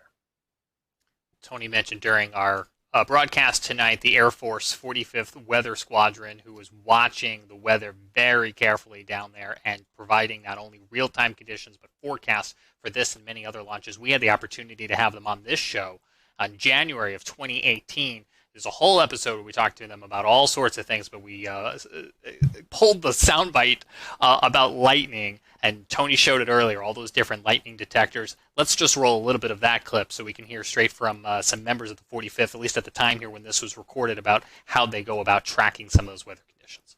And with the lightning, tell us about the threats that lightning would pose to a vehicle being struck on the pad, and then this may be something more for the active duty members, but tell us about the new lightning defense systems that are on the pads now. So one of the major threats, again, for the range is lightning. And the reason why this is a threat is it poses a risk to the electrical system of the rocket. And it can actually cause a threat to the steering system. And so we want to make sure, and every time there's a lightning strike close to a pad where there's a rocket exposed, they have to kind of take it back into the hangar and run several tests to make sure that none of the circuits of the rocket got closed circuit or there was any damage to the steering system. Because again, and we have a sensor of 10 or a network of 10 sensors, very, very strategically positioned, and they are using the radio frequencies to be able to localize the different lightning step leaders. And so each step leader is sending out a signal, and via triangulation, we are locating that step leader. So with those sensors, we can start pinpointing cloud to cloud or cloud to ground lightning strikes. Right now, the resolution that we have is 50 meters. So we can localize or we can pinpoint a lightning strike within 50 meters of the actual location where it struck. Some very interesting stuff. You can find that show in the Carolina Weather Group archive. We also have it looping this week if you're checking out our new nonstop Carolina Weather Net channel on YouTube and on Twitch. We want to switch gears now and talk a little bit about the surprise that was Tropical Storm Bertha today. We'll bring in Brad in a minute to talk about some of the lingering flooding concerns. It looks like we still have one of the 2 flash flood warnings right now at this 9 o'clock hour here in Charlotte, but I know Jared Smith in Charleston is on a tight time crunch as well, too. And Jared, you guys woke up in the, bullseye of this thing this morning. Yeah, it started as a, we knew that something was going to happen. So I think that's the most important thing to note is that the surprise was the naming. It wasn't necessarily the fact that we were going to have heavy rain, that we were going to have gusty winds, that we were going to have a marginal tornado threat. All of those things, we went into this knowing that that was a possibility. And we went into this knowing that there was a 20 to 30% chance that this thing could turn tropical. The Gulf Stream, much like you two, moves in mysterious ways. And so it was again this time. It just absolutely took off like a rocket. It started as a very strong velocity cup with the Weather Service in Charleston. It actually put out a special marine warning that ended up acting like a cone of uncertainty. Because during the time of that special marine warning, the National Hurricane Center bumped the probability up to 70%, and then by 8:30 they had classified it as Tropical Storm Bertha, just 30 miles offshore. And so we're like, oh, okay. So this is happening, and yeah, it came ashore. It was had some pretty good wind gusts. The buoy at the Edisto buoy went to 59 miles an hour, which was pretty good. 30, 40 mile an hour wind gusts, some scattered power outages, especially as you got into Myrtle Beach. Wasn't that bad. We've had way worse. We had tornadoes last week, right? And we had even heavier rain. Of course, we had flooding downtown as we often do, but we had that even worse last week. So, again, we kind of knew that there was going to be something here. The fact that it got named when it did, was kind of like, okay, but you could see it. I mean, you could see it coming together on the radar, and that guy, it started developing a little eyes. Like, wait a second. You start to see that as expanding out from being this water spout producing supercell to something a little bit more, a little bit broader. So, it was caught us by surprise a little bit as far as that development. But again, we knew that this was going to kind of be how it went. There was nothing really surprising about that part. No major problems here in Charleston aside from the flooding that we're used to. But now it's just going to go up the gut and send a bunch of rain up there. We did set a rainfall record at the airport today, 2.08 inches, new record. Breaks a record set in 1977 of 2 inches straight on the dot. So we got another pretty good deluge of rain after the bone dry start to May. So yeah, it was an interesting day. I'm still getting comments tonight on Twitter and Facebook saying, "Oh wait, there was a tropical storm." What? It's like I was too busy. My favorite one right here is I was too busy disinfecting everything to know that there was a tropical storm. So to give you a general idea of what kind of event Bertha was here, really wasn't that big. But did you say that we're up the gut? Because that's what I took away from what you just said. Yeah. Well, I mean, it's running. You do a little football analogy here. We're just going right up. It's doing the old Hugo. Oh, God, the track parallels to Hugo were kind of fascinating, actually. And yeah. Fortunately, there were no parallels as far as intensity, so that was good. So that got some locals, buzzing a little bit as far as like, ooh, that looks familiar. We've seen that before. But yeah, at landfall, the Hurricane Center said it had 50 mile an hour winds. Now, Shay Gibson, our panelist, he helps maintain a pretty dense mesonet of weather stations here, and really along the southeast and with weather flow, and they didn't see anything like that. So it'll be interesting to see kind of what the postmortem looks like on this. I'm going to be very interested to see how this goes. I know that, and I'll tell you what, it's like the local weather service had everything, nailed down and ready to go. And And so to switch to tropical mode just on the fly like that, usually they have some time to prepare for that. Today, they had to just flip-flop into tropical operations, and kudos to the Weather Service in Charleston for making that just so seamless. They did such a wonderful job keeping everything flowing, keeping everybody informed. So not an easy day for anybody in weather, to put it mildly. Well, Brad, your colleague to the south, Chief Meteorologist Efron Afante at WLTX, had a graphic. I was just looking to see if he tweeted it. I saw it on the air earlier that kind of just did a timeline, and I'm going to paraphrase because I don't have it in front of me, but it was essentially 5:30 advisory, 20% chance, 7:30 advisory, 70% chance, and then somewhere at like 9:30 it was like landfall. Jared mentioned the tornadoes. I think when that 70% came out, it was probably already a tropical system. Probably. They needed to get a little bit closer for all those sensors, I guess. Yeah. It brings up a good point. I think Jared was exactly spot on. It's funny how this just getting a name makes a big deal of it, but literally the forecast and impact, nothing changed. It's like, I joked all day. It's like, hey, our rain now has a name. It's like pretty much, we were forecasting the flood threat. The timing was exact.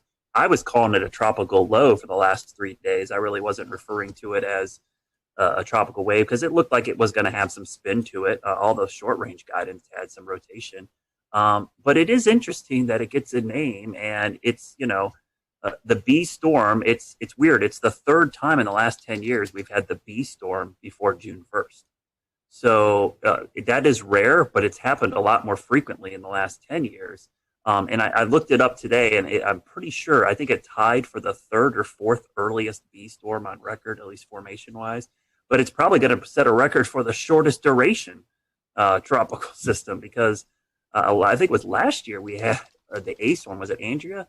Only like 3/4 of a day did it maintain tropical characteristics. So this will be interesting to see what kind of longevity stats it's going to come up with. But the thing to remember about these is, I think as a communicator with the public, is the name really isn't important. It's the impacts. And I think if people focus on the impacts more, the name is not that big of a deal. For instance, everybody was freaking out about this today, but it honestly did less damage and issues to us than a cutoff no-name low last week, which plagued us with flooding for 4 days, tornadoes, straight line winds. So it's a really good wake-up call about how we communicate weather impacts. I know for insurance purposes, especially on the coast, that the naming is a big deal for deductibles and stuff. But in the grand scheme of things, the overall impacts did not change at all just because we gave it a name today. Can you talk about how last week's weather, and I don't mean to make any assumptions in the question, set us up for the flooding risk today, how it all kind of came together? Oh, I've been fascinated by watching the flooding. We had a lot of flooding in Charlotte, a lot of creeks, and I saw a couple creeks come up with only 1.25 inches of rain. That's almost, I never seen that happen. The problem was everything's saturated. That 1.25 inches of rain went right into the creek. Nothing soaked in. So we had several creeks flood almost instantaneously because of the 4 to 6 inches of rain we had last week. There's just, it's like a wet sponge, trying to clean up a wet table with a wet sponge. You just spreading the water around. You're not really soaking anything up. And so today we actually set a rainfall record as well. I'm glad Jared brought that up because I had to check. In Charlotte, we did set a rainfall record for today as well. 1.55 broke, or 1.64 broke the old record of 1.55 in 1981. So I think that's the 9th or 10th 1 inch or more rainfall in a day this year. I think that's a record for this early in the year as well. So yeah, last week's rain really set the table for the flooding issues today. And we're going to see a lot of the creeks and streams continue to rise in the next 24 hours because this is all running off back into the Catawba, the Rocky River. It's flowing into the PD. I bet you're going to see some pretty substantial and surprising crest on some of these rivers because people don't expect the little bit of rain we got today to cause a quick jump in water levels. And just watch any of the storms that pop up the next 2 days. They'll be more scattered, but any one of those is probably going to produce flash flooding pretty quickly. I've been doing a lot of talking in this episode. I want to just pause for a moment and see if anyone else wants to hop in so I don't steal all the questions.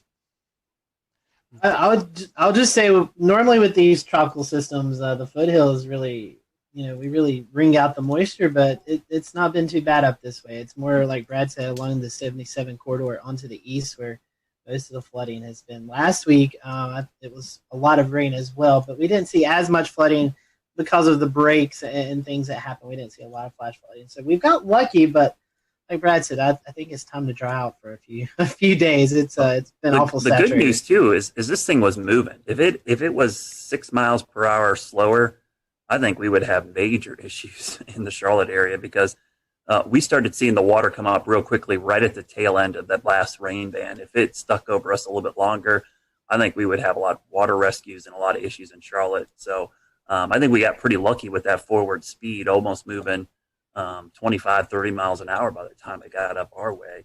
I think what's interesting is one of the comments I've been getting a lot today, and I think this is always one that's kind of the public sees these early storms and they go, uh-oh, looks like a bad season. And then honestly, it doesn't really mean a whole lot for the season.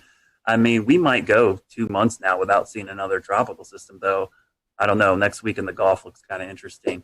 But I think it's one of those things, these homegrown systems early in the season, stalled fronts, MCVs that are over water. This is kind of par for the course. This isn't really all that crazy.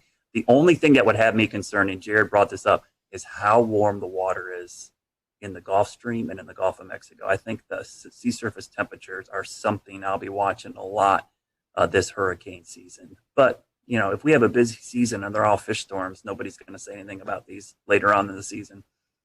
And we'll remind folks that last week the Hurricane Center came out with their outlook for the season, and it was kind of at or above normal range. Yeah, it looked a lot like last season. Honestly, when you look at the numbers, it's almost like a regurgitation of last season's exact numbers we got. So, those above the seasonal forecasts get a lot of publicity, and there is some skill in them. Some of the forecasters do an amazing job, but the thing I always caution the public is the number of storms does not mean anything to you. One storm hitting you is a bad season. So I always bring up 1992, Hurricane Andrew, first storm of the season, one of the worst storms in U.S. history, the A storm. I think we ended up with 7 total named storms the entire season. But everyone will remember that season for Andrew. They won't. No one's going to go, 1992 was a great hurricane season. We only had 7 storms, So the number isn't always important. It's the 2 or 3 that end up affecting you that really defines the season, in my opinion. Brad, let me ask you a non-hurricane question, a lifestyle question for Charlotte and I think beyond. It's been raining so much lately, I haven't been able to get out and cut my lawn, tend to the garden. Oh, when am I going to be able to do that? I think this weekend, this cold front, I think this, if we didn't have all this rain and all this other stuff going on, we'd be talking a lot about this cold front in early June. I mean, it's going to, Monday and Tuesday, we're going to be in the low to mid 70s in Charlotte, morning lows in the 50s. That's the first 2 days of June. And dew points in the 40s, that's like heaven. So it is interesting to see that after this rainy pattern, we're going to get this great treat of weather to kick off the meteorological summer. So people will get the chance to mow their lawn and let their yard dry out. I've been pretty happy because my lawn looks amazing this year. If you do say so yourself. Yeah, we got so warm so early. I was able to get the fescue like in shape, and then getting rain. I haven't turned my irrigation on once. It's been amazing. The problem is just getting out in the yard to work on it. It's just been so wet. And if you're trying to do a garden, it's been tough. Your plants are getting drowned out. So this weekend things dry out, and next week looks a lot better, and we get back to typical summer weather. It looks like by the end of next week. I think pools will start opening, and now that we're getting to phase 2 of the reopening as well, I think people kind of want it to warm up and dry out so they can enjoy some of those summer activities. Scotty, we had a big NASCAR race kick off this past weekend in Charlotte. They got in the Coca-Cola 600. It went to overtime after a long weather delay, but there's still some more races they're trying to get in, right? Can you give us a weather sports update? Can you see the bags under my eyes? I mean, it's been a long couple of days. We had rain for the Coca-Cola 600, made it the longest race, 607 miles. I think it was almost a 6-hour race with that hour and about 15-minute rain delay. Tuesday and Wednesday, we got off without a hitch. Tonight, tonight we had rain ending around the 8 o'clock start time, but the problem was it's going to take about 2.5, 3 hours to dry the track with all the humidity around. So that would be a start time of about 11:30, and that's just not the best for folks who are wanting to watch on TV. So we're going to try again tomorrow evening at 7 p.m. out at Charlotte Motor Speedway. Weather looks good, unless we get one of those pop-up thunderstorms around the area. So I'll be watching for some storms in the vicinity. Hopefully they all stay away from the track and we can get this race in, because they turn around in their shops on Friday and they head to Bristol, Tennessee on Sunday and Monday for this very condensed, every other day it seems like, racing right now for NASCAR to get called back up from all the missed races. It's like the baseball schedule, but for NASCAR. It is. I mean, and I was on a chat with the team out at Charlotte Motor Speedway, and they were all just dragging because it's long days. Teams come in early in the morning. They have to go through all the COVID screenings, and just makes for a very long day out the track, and then you have to deal with the rain. So I know they are ready for it to clear out and get the racing back underway. So yeah, we'll try again tomorrow night. Scotty, I think I was cracking up. We do a lot with NASCAR, and it's just so funny. We're going to cram all these races in the Carolinas in a 2-week period, and the 2 weeks we have it's like the wettest 2 weeks of the entire spring. It's funny. One of the folks we work with at the track, Brad, they said maybe this is God telling us we shouldn't have started this early. I mean, it all made sense to have all these races regionally, but it's like, what a horrible time. It's like we've been just getting soaked and washed out. I did want to tell you one thing about Bertha, guys. I was just looking something up real quickly because I was thinking about it. We'll return to Best of the Carolina Weather Group in a moment. Now your Carolina weather forecast. Here are today's forecast high temperatures for North Carolina.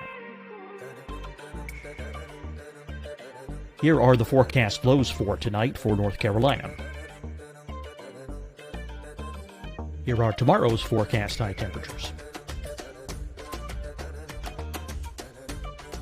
And here's forecast rainfall across North Carolina tomorrow. Here are the forecast highs for the day after tomorrow.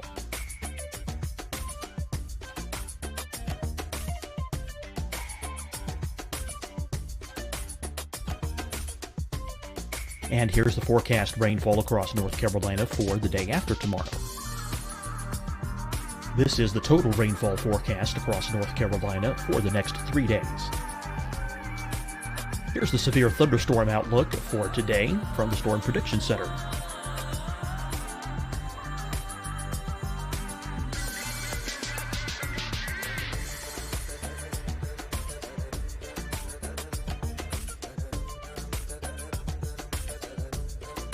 Here are the forecast high temperatures for today for South Carolina. Here are the low temperatures for today for South Carolina. Here's the probability of precipitation forecast across South Carolina today. And here are the rain chances across South Carolina tonight. Here are tomorrow's forecast highs across South Carolina. Here are the forecast low temperatures for tomorrow for South Carolina.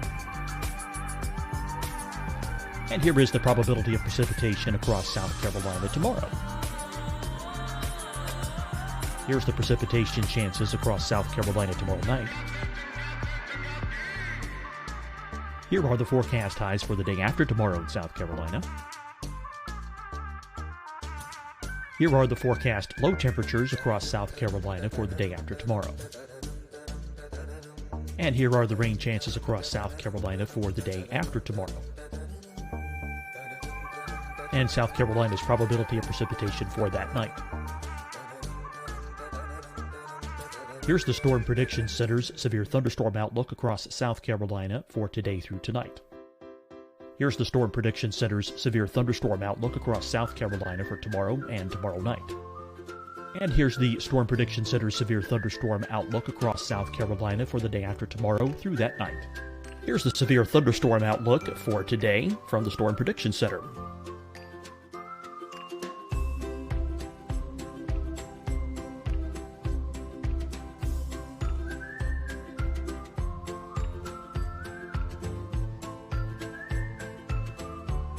And now here's a live look at weather radar across the southeast. Hi, everyone. I'm Dr. Mandy Cohen, Secretary of the North Carolina Department of Health and Human Services. And when you follow the 3 W's, you protect your family and your neighbors from COVID-19. When you leave your home, practice your W's. Wear a cloth face covering, wait 6 feet apart, wash your hands often. Wear, wait, wash. We're in this together. Stay strong, North Carolina. Fight the spread and take a stand against coronavirus. Wear a mask in public. Stay at least 6 feet apart from others. And get tested. Join us and fight the spread. Visit scdhec.gov/COVID-19. Getting tested for COVID-19 helps you to take the steps needed to protect yourself, your loved ones, and your community. Find the testing location at scdhec.gov/COVID-19 testing. Deciding when to wear a mask isn't about who you know or how well you know them. Just ask yourself, will I be with anyone I don't live with? If the answer is yes, get behind the mask. Help slow the spread of COVID-19. Get behind the mask. Learn more at covid19.ncdhhs.gov. You'll see your Carolina weather forecast at 25 and 55 past. And now back to the best of the Carolina Weather Group on the all-new Carolina Weather Net. It's like cyclone energy for Bertha. Look at this chart. The name storm day for Bertha was only half a day. I believe that is going to be a record for the shortest duration name. And 0.4 accumulated cyclone energy. So if you look at the chart here, it shows observed versus climatology, even though we've had 2 early seasons above climatology. So I've always liked looking at this metric because if you're not familiar with this metric, it basically shows intensity of storm and duration of storm. It comes up with a calculation called accumulated cyclone, or ACE. And I think it's a really good metric for trying to see how active a hurricane season is. So even though we've had 2 storms, you can see it's kind of accumulated cyclone energy of almost nothing. I was just looking because I had lost track of it, and I was like, is it still a depression? It is still a depression right now, because I was like, I wonder how long it's going to actually hold on to this Bertha name. But I guess yeah, one of the naming regimes for the Hurricane Center, once a storm is downgraded to a depression, it keeps the name even as a depression until it becomes a remnant low. So it will be Tropical Depression Bertha, and probably till at 2 a.m. I bet the 2 a.m. advisory tonight it'll get dumped, if not earlier, maybe 11. It's still in there. Let's see. Yeah, 2 a.m. Thursday, it's still a tropical cyclone as a depression. And then 2 p.m. Thursday, if we're just looking at the cone mile markers, it's post-tropical depression Bertha somewhere over Pennsylvania, just to keep us on our toes. So we'll see. Brad, thank you for your time. I know your day's been very busy. Your week's been very busy. One last plug for Weather School. You got a couple more days of that left, right? Yeah, 2 more days of Weather School. We will have, I believe if my numbers are correct, without our glitches, I think exactly 60 episodes of Weather School DVD since box the set beginning out. of March.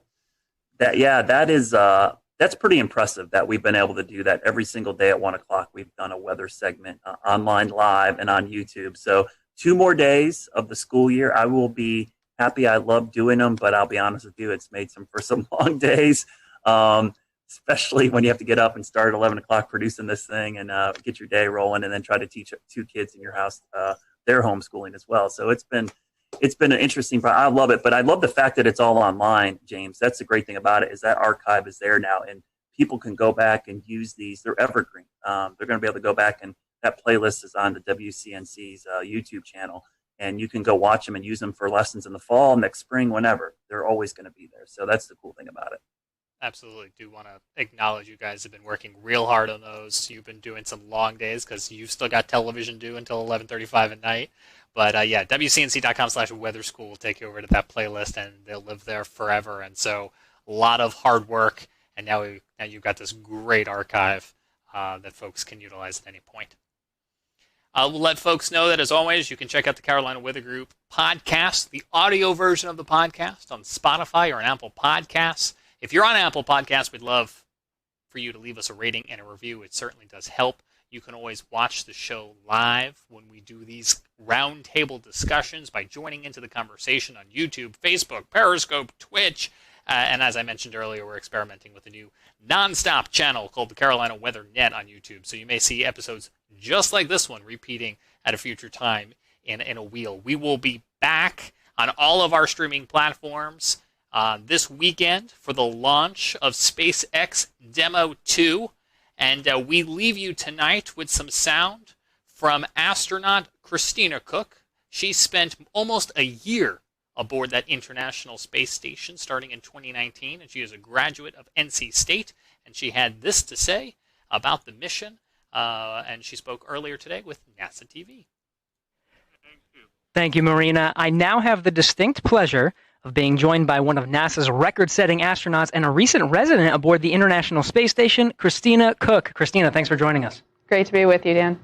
Christina, we're coming up on 20 years of continuous human presence on the space station, and you were one of those humans. What's it like to see a new milestone like this launch unfold after so much history already? So much history indeed. It is really just such a testament to NASA. Not only are we pushing the boundaries of knowledge and discovery and exploration, but we're pushing the boundaries on how we accomplish that mission. We're bringing in commercial partners. We're fostering a space economy. So we're making sure that we're always pushing forward, always taking that next step. I think it's such a privilege to be part of an organization that recognizes if we're not actually making steps and innovating every single time we do this, then we're not truly answering humanity's call to explore and to push those boundaries. Christina, I know Bob and Doug are veterans themselves, but what advice do you have for Bob and Doug, given your experience as a long-duration station crew member? Well, being able to live on board the International Space Station and work there is just such a privilege. You know, you're a steward of this amazing laboratory that's bringing so many benefits down to Earth and also learning how we can push farther into the universe. So it is quite an honor, and I think that's the main thing about how it feels to be up there for a long duration. You know, in terms of advice, Bob and Doug have been great mentors for me. They've given me advice for so many years. It's strange to be the one who could be in a position to offer them anything. But I would say that as, you know, shuttle flyers, they used to participate in missions that were really, really intense, go, go, go all the time. Long duration space flight is more of a marathon than a sprint. So I would tell them to take that moment, enjoy it, and, you know, really welcome the opportunity to have part of your mission be taking it all in and sharing that with the people that got you there. Thanks again, Christina. Always a pleasure to hear from you and fantastic words. Thank you for sharing. Thank you. My pleasure.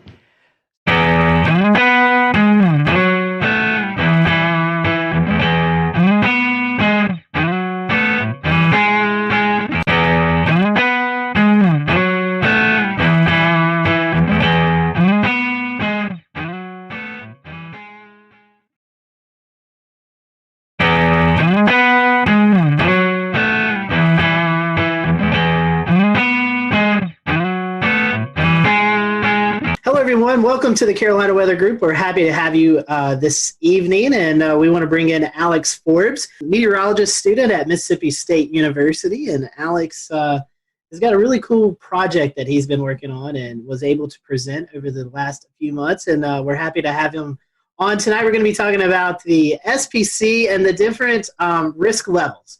You know, sometimes you hear us talk about marginal, slight, moderate, all that good stuff. Well, Alex was able to interview you all with some assistance from some meteorologists and kind of get a better understanding of when we mention these things, what do you actually learn from it? So tonight we're going to be talking about that, some of his findings. We'll let Alex promote his social media towards the end of the show. So if you do have any questions that you'd like to tweet towards him, you can send them his way, and he can maybe help you out a little bit more with some of his research. So Evan, I know you and I, we're excited to talk about this. We saw this project a couple of weeks ago presented, and we're ecstatic to have Alex on with us tonight. So, Alex, before we kind of get into the meat of the subject, first-time guest with us, so we want to thank you for that. And we always ask the first-time guest question: how did you decide this is what you want to do? How did you catch the weather bug? So for me, it was first grade. It was March. There was a line of severe storms that came through Metro Atlanta, and I still don't know to this day whether or not it was a tornado or straight line winds. We were never surveyed, so I don't know. But a tree fell on the corner of my house, right over there, and it fell on the house and it fell on the ground. Woke me up at 4 a.m. And that was what planted the seed. But I didn't really start to get into weather meteorology until about 4th or 5th grade. And it just evolved over time. It started off with, or it continued with me doing the weather for the elementary news, and then in middle school and high school and so forth, it just kept building and building and building. And lo and behold, I'm a senior now at Mississippi State, so something worked out. So in Georgia, I know Georgia has the meteorology program. What made you decide to go to Mississippi State? Yeah, so I want to do TV. Georgia has a fantastic geography program of which meteorology is a part of. They just recently added the meteorology degree, but Mississippi State is known for broadcasting, and that makes a difference. Plus, it's not exactly far from me. Mississippi State's or Starkville is about 4.5 hours. It's close enough, and their scholarships they offer for out-of-state students is fantastic. So it really became a no-brainer.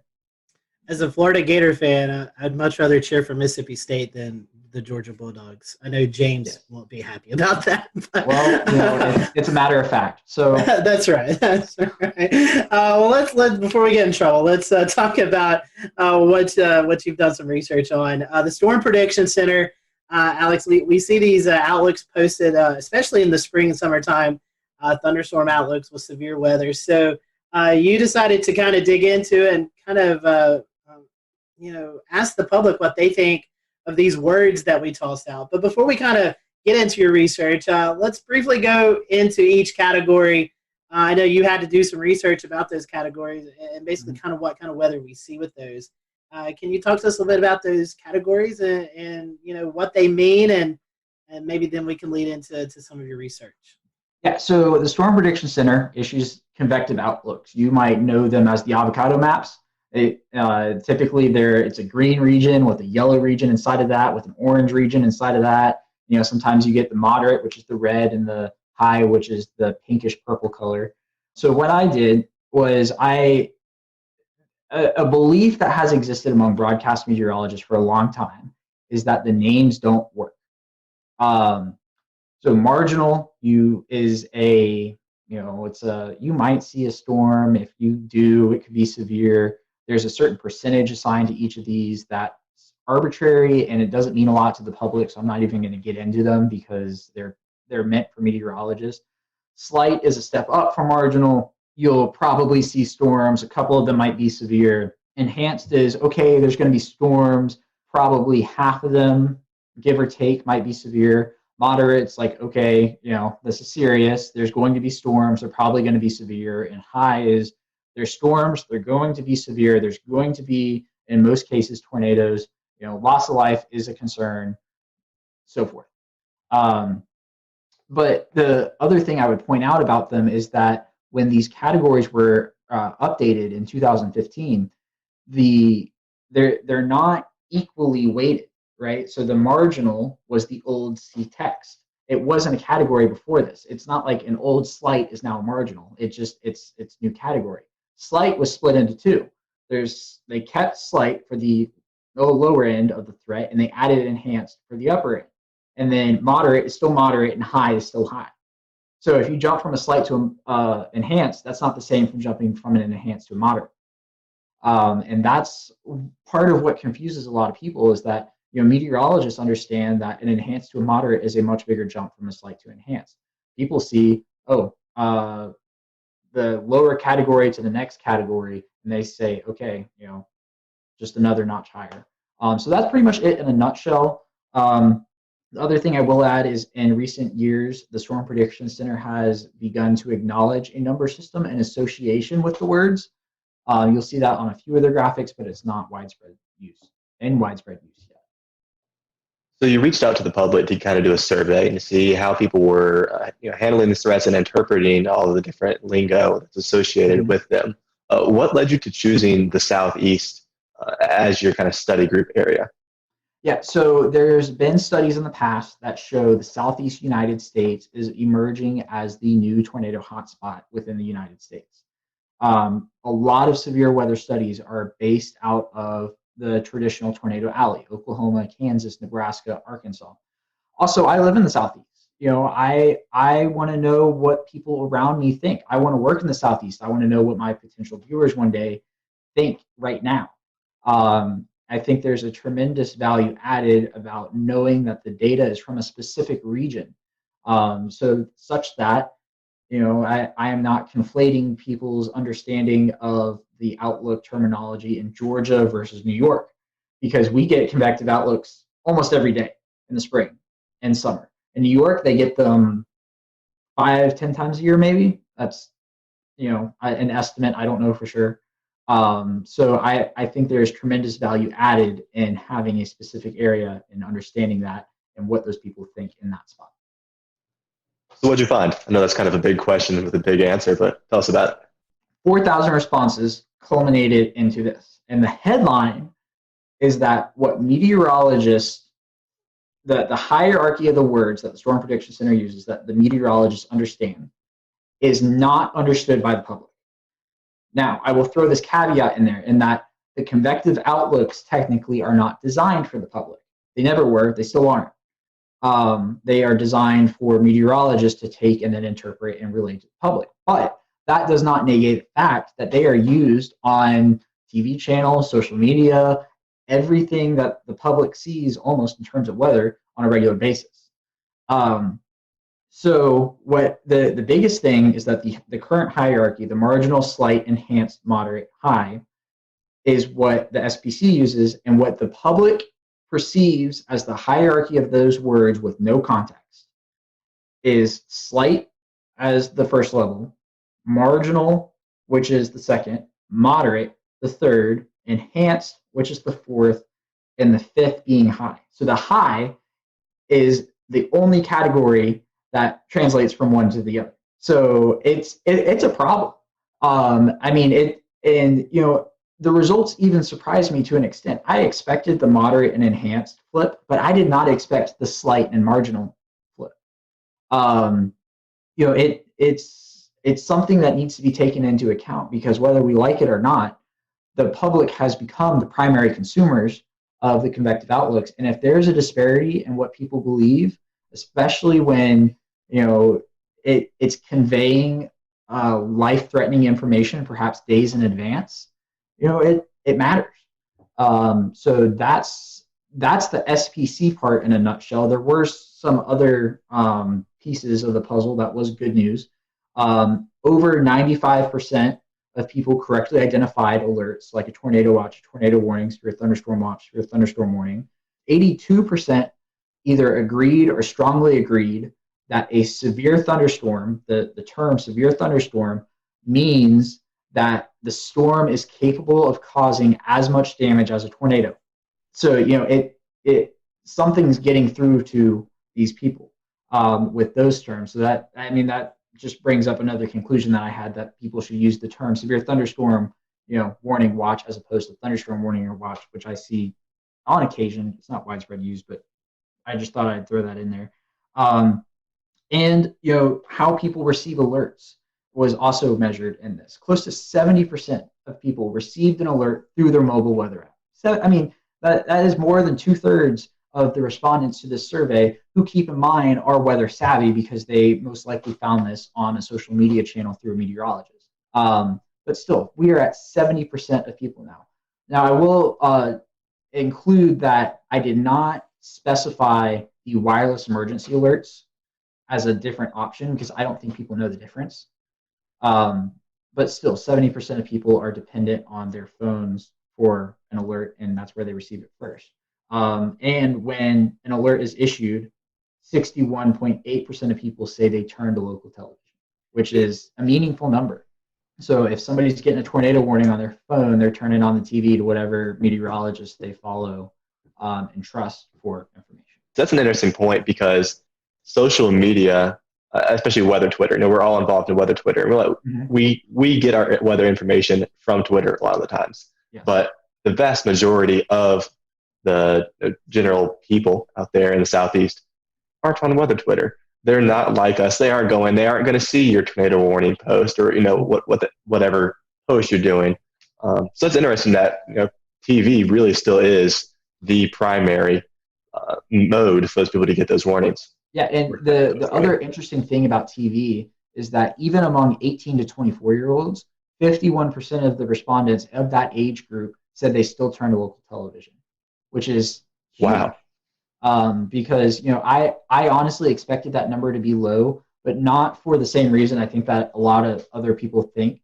It's that people have this mantra of people our age aren't going to watch TV, and I don't know that to be the case, because I think even now with millennials, it's not that we are never going to watch TV. It's that we aren't going to watch local news until it matters to us. And in most cases, that's not until you're in a established routine with a family, living in the suburbs, something along those lines. And I think the groundwork is there for local TV to prosper, actually, within, as our age group becomes older, if 51% of people now are already turning to local television whenever they receive an alert like this. Off of that, Alex, with local television, most of the time they are breaking in, but they're also simulcasting per se on a Facebook Live or on a Periscope or something like that. So, I mean, if you got to put the TVs in that aspect of the social media together, that's a pretty big percentage. Yes, absolutely. I found it interesting. I've got some of your stats up, and 12.3% of folks receive their warning first by NOAA Weather Radio. That's something that I guess I'm a little shocked by that, because I wouldn't think 12% of the people would even have a NOAA Weather Radio. Yeah, so keep in mind the people who took the survey are weather savvy, because they probably found it through a meteorologist on social media. I would point out, though, is I don't remember exactly who did the study, what year it was. I just remember it was 10 plus years ago, that the NOAA Weather Radio number was at like 60%, and it's down to 12. And I do not see a path forward for NOAA Weather Radio being the predominant way of people receiving information, simply because it's a cost barrier. Why am I going to go buy a $29 weather radio when this thing right here is going to give me the same information? So I think we're asking the wrong questions when it comes to NOAA Weather Radio.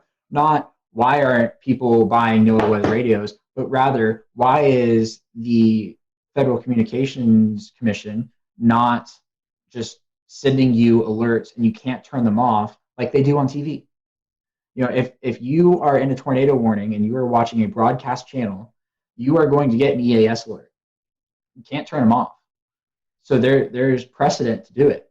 And I seriously think, close to 70% of people are already relying on these. Why not just make it mandatory? And have that be the de facto NOAA Weather Radio. Now, I don't think they're ever going to go away. I think there's still a use for them. What happens when your phone dies? What happens when there's a hurricane and you run out of power, your generator's out of gas, and you can crank a weather radio? That's the most extreme case, but I don't think they're going to be the main. In fact, they're already not the mainstream way of receiving alerts, and I don't think they're ever going to be again. I know you're doing some of these questions also about when they hear these warnings issued, about taking shelter or alerting friends and stuff. Can you kind of go in some of those details, what you found out?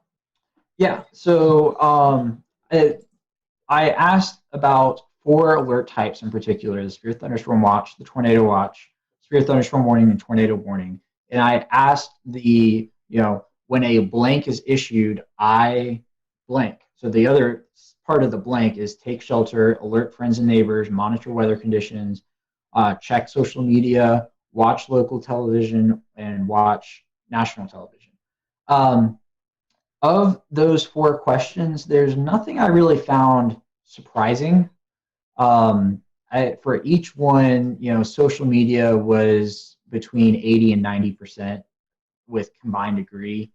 For the troubling, I guess a troubling aspect is for a severe thunderstorm watch. 22% of people said that they take shelter. But keep in mind, these are the same people who accurately picked out a severe thunderstorm watch definition. 97.2% of these respondents correctly identified a severe thunderstorm watch. So, it comes down to people's interpretation of what take shelter means. Does that mean you just stay inside all day? Does it mean you go to the lowest level, most interior room? I don't know. But I mean, there wasn't anything that, is a red flag in the results specifically for those 4 questions. You were talking about wanting to go, broadcast TV in the Southeast. So keeping that in mind, there's a lot of different styles of severe weather coverage. I think you have some folks who just kind of say, present the radar. And then you have folks like James Spann who really gets down into the specifics, like it's going to affect the Dollar General in town X or town Y. I know you may have not surveyed the folks on that, but what's your opinion on that? What do you think is most useful for those folks who are turning into TV watching this coverage? Yeah, no, absolutely. The most precise you can be, the better. One of the reasons why James Spann has the following he does is because people see him as one of them. The fact that he knows where the Dollar Tree is in Gordo, Alabama, which I happen to know where it is too because I drive past there to get to Mississippi State, and he uses that example all the time, so I feel good about it. It matters because, like I said, people feel like he's one of them, but also he knows the area. It adds validity to his call to action of, okay, I know where this is and I know where it's going. We'll return to Best of the Carolina Weather Group in a moment. Now your Carolina weather forecast. Here are today's forecast high temperatures for North Carolina. Here are the forecast lows for tonight for North Carolina. Here are tomorrow's forecast high temperatures. And here's forecast rainfall across North Carolina tomorrow. Here are the forecast highs for the day after tomorrow.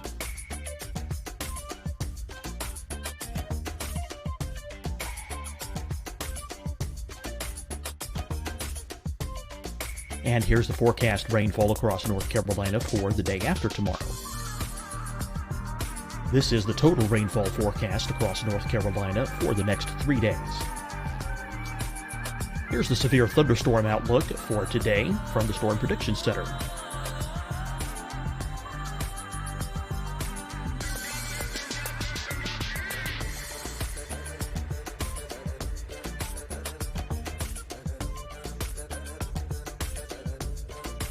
Here are the forecast high temperatures for today for South Carolina. Here are the low temperatures for today for South Carolina. Here's the probability of precipitation forecast across South Carolina today. And here are the rain chances across South Carolina tonight. Here are tomorrow's forecast highs across South Carolina. Here are the forecast low temperatures for tomorrow for South Carolina. And here is the probability of precipitation across South Carolina tomorrow. Here's the precipitation chances across South Carolina tomorrow night. Here are the forecast highs for the day after tomorrow in South Carolina. Here are the forecast low temperatures across South Carolina for the day after tomorrow. And here are the rain chances across South Carolina for the day after tomorrow. And South Carolina's probability of precipitation for that night. Here's the Storm Prediction Center's severe thunderstorm outlook across South Carolina for today through tonight. Here's the Storm Prediction Center's severe thunderstorm outlook across South Carolina for tomorrow and tomorrow night. And here's the Storm Prediction Center's severe thunderstorm outlook across South Carolina for the day after tomorrow through that night. Here's the severe thunderstorm outlook for today from the Storm Prediction Center.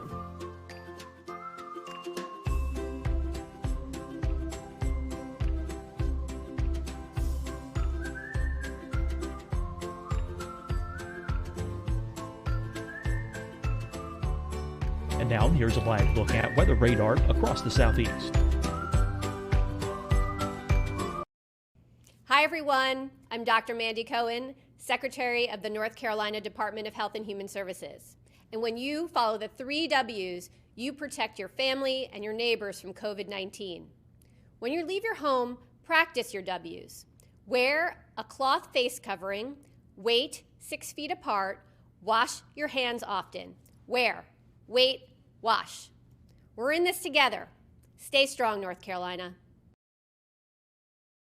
Fight the spread and take a stand against coronavirus. Wear a mask in public. Stay at least 6 feet apart from others. And get tested. Join us and fight the spread. Visit scdhec.gov/COVID-19. Getting tested for COVID-19 helps you to take the steps needed to protect yourself, your loved ones, and your community. Find the testing location at scdhec.gov/COVID-19 testing. Deciding when to wear a mask isn't about who you know or how well you know them. Just ask yourself, will I be with anyone I don't live with? If the answer is yes, get behind the mask. Help slow the spread of COVID-19. Get behind the mask. Learn more at covid19.ncdhhs.gov. You'll see your Carolina weather forecast at 25 and 55 past. And now back to the best of the Carolina Weather Group on the all-new Carolina Weather Net.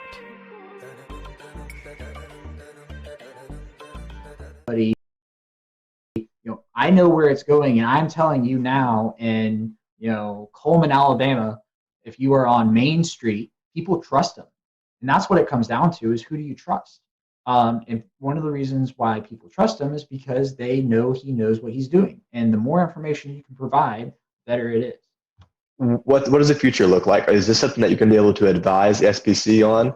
And they're going to look at your findings. They're going to be able to maybe make some adjustments, hopefully, in the future? Yeah, so an interesting thing about my findings is that there is a similar study that is working on being completed now. I don't think it's published just yet. They're working on it out of University of Oklahoma, Sean Ernst. He found the exact same hierarchy issue with respondents out there. So the Storm Prediction Center knows about it. They can't just flip a switch and change it.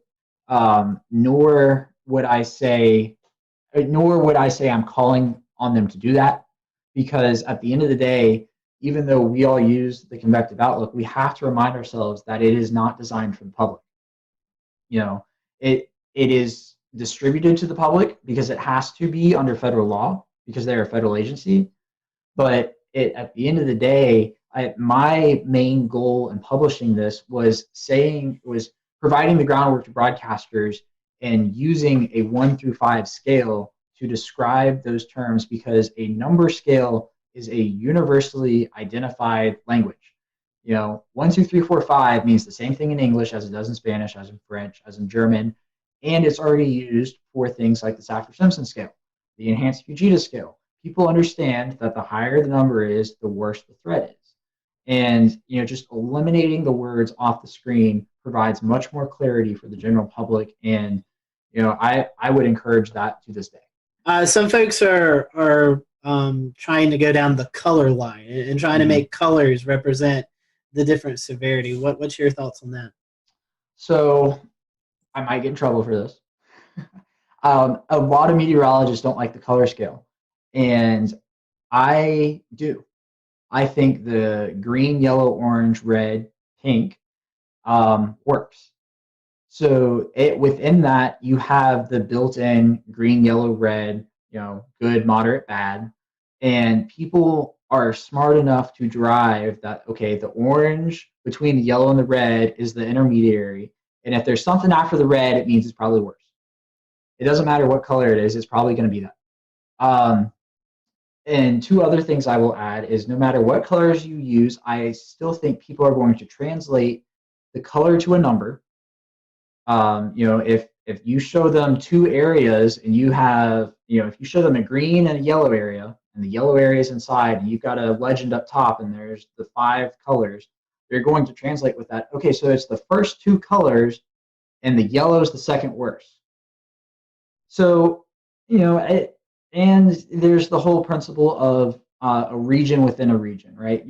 You're not going to get a moderate area that is surrounded by a marginal area directly. You're always going to have a leveled marginal, slight, enhanced, moderate, high, as it stands now, with that area. And I think people are smart enough to be able to derive that if there's a region within another region, the higher threat is in that smaller region that is entirely contained. And you know, I'm not sure if y'all have had Castle Williams on in the past. He's from University of Georgia. He did his dissertation on something similar to this, but he focused on some of the colors and the overall communication of it. And the recommendations that ended up coming out of his project is that meteorologists should always use the same region, so you're not adjusting the SPC map, and the same colors as the SPC. You can change the wording, you can make it your own, you can give it a different feel, but as long as you keep that consistency, people are going to understand it. So, I mean, that's my 2 cents on it. Again, I'm a senior meteorology student at Mississippi State. I am in no position to be making that type of decision whether or not to change something, but I think it works. And I think a lot of the confusion comes from the words and not the colors. So, Alex, was there anything in the research that we kind of haven't covered or that surprised you that you still want to go over before we kind of start to wind the show down? Yeah, so there's an interesting idea that was, or everybody's gut reaction to my findings was, okay, we need to change the word order. And I don't think you can do that because there is already an existing order. And if you change it, you're just going to confuse more people. Because what happens when, you know, Sally down the road doesn't know that it changed, and all of a sudden a moderate is now at level 3 and she's freaking out because it used to be a level 4, and that's a noticeable difference. The other piece of data I would put to back that up is that, sure, even though, you know, 50.4% of people, a majority of people saw slight as number 1, 49.6% of people did not. You know, the biggest disparity was that was the biggest disparity. That, you know, 61.9% of people saw moderate as a level 3. 38.1% of people did not see moderate as a level 3. So even if you reconfigure the words, you're still going to have a problem. And I think those numbers would go up because you would just cause more confusion with the change. So that's why I advocate for an entirely number-based scale. I think it works. Just dump the words completely. You will confuse far less people. I think it's a very interesting topic because, as you were saying, you know, I think it's hard to change the names.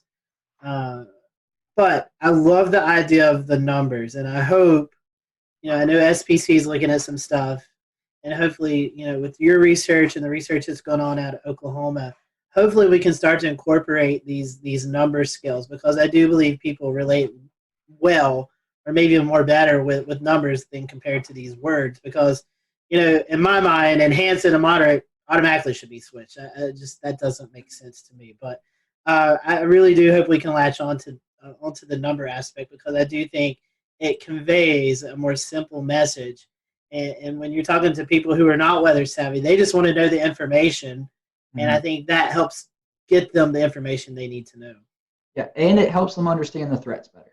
Mm-hmm. You know, you probably noticed in the beginning, I had a little trouble describing the words, and I think everybody does, because the definition of them is percentage based. It's not based off of, you know, a certain type of storm that is expected, or a certain setup, or something along those lines. It's entirely arbitrary that people aren't going to understand. I mean, think about this. People don't understand chance of rain. All they do is formulate 50% is the halfway mark, and if it's below 50%, it's not going to rain. If it's above 50%, it's going to rain. That's literally what they do. I have asked people who are not meteorologists this question, and I have gotten that answer more often than not. So, you know, that's part of the issue, in that the groundwork for this is percentage based. But I would just circle back to one other thing, is that, you know, while the SPC cannot change their outlook with the flip of a switch, a chief meteorologist at a station can, as long as their news director is on board. You know, I will use Atlanta as an example. Even though I was an intern at Fox 5, what they do is they show the numbers and the words, which is most common for now. We're working on that. Channel 2, WSB here in Atlanta, has dropped words completely. All they do is show the colors. They use a slightly different color scale. Not going to get into that, but on the screen, they literally type out level 3 risk, and then they list the threats.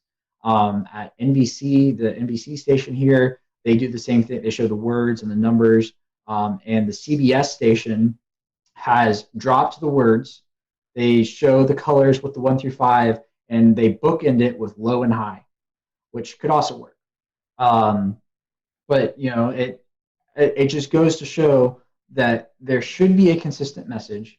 I think the consistent message should be the colors, and I think everybody's or the numbers, not the colors. Well, I mean, yes, the colors, but for my perspective, the numbers. I think everybody's on board with it. They were just afraid to drop the names. And I am saying drop the names. Well, Alex, we definitely appreciate your time and this research that you've put in. I know it's getting some attention, and we're happy to have you on the show tonight. We want to wish you well there at Mississippi State. And for those who may want to learn more about this project or just kind of follow you throughout your career, how can they follow you? Yeah, so on Twitter, it's at @AForbesWX. On Facebook, if you just search my name, Alex Forbes, my page will pop up. And on Instagram, same as Twitter, at @AForbesWX. I have a drone. I love to fly drones. Half of my tweets and Instagram videos are drone videos. So, yeah, go follow me. Yeah. And you also help out with the severe weather conference that you guys do at Mississippi State every year as well. Yes, except for this year. That's right. That's right. Yeah. Yes, it's a lot of fun. We've had some fantastic people. We had the National Weather Service director come out to Starkville last year. We were going to have the National Hurricane Center director this year, but our conference was scheduled for March 22nd and 23rd, I think, or 21st and 22nd, one of the two. So obviously that got whacked. And we did not have it because it was in that awkward period of time where nobody really knew what was going on. And we didn't have the time to move it online. So we just, skipped it this year. It will be back next year, Corona, as long as that's gone. Fingers crossed for that. But, it's a lot of fun. If you can make it to Starkville, I certainly encourage everybody to come, especially, Mississippi State's alumni network is huge, and it's the perfect opportunity to get somebody else to pay for you to come back to Starkville. That's right. We'll leave it there. Alex, again, thank you so much for being with us, and thank you for watching the Carolina Weather Group. We'll see you next time.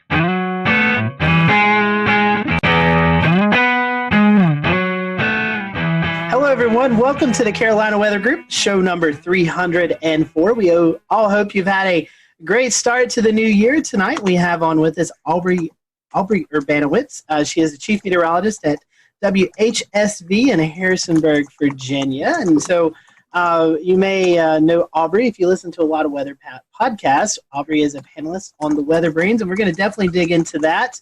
But tonight we're just going to get to know Aubrey and what got her hooked. She's got an interesting story about joining the meteorology field. So we appreciate you watching tonight. If you have any comments, just send them to us on our Twitter page at Carolina WX Group, or you can comment on the stream that's going on right now. So Aubrey, welcome to the show. Thanks so much for having me, guys. I appreciate it. It's nice to, kind of cross podcast.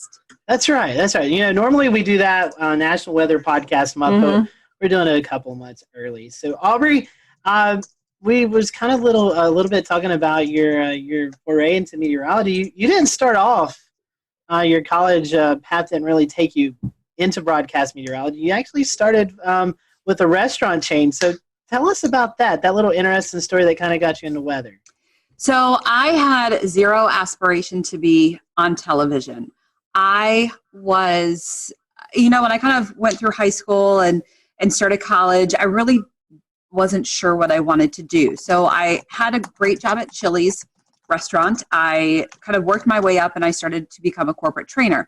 So as a corporate trainer, if you're not familiar, you would basically become part of a team. You would travel around and do new store openings as a corporate trainer, train new employees. And you kind of got to see a lot of the country. In fact, I got to do several international openings. And, I just kind of got to meet a lot of people. And it was on a lot of these new openings where I kind of discovered my passion for weather. So I started doing openings in 2003. In 2004 and 2005, Chili's had this goal of opening 100 plus restaurants. And if you think back meteorologically, in 2004, 2005, what happened?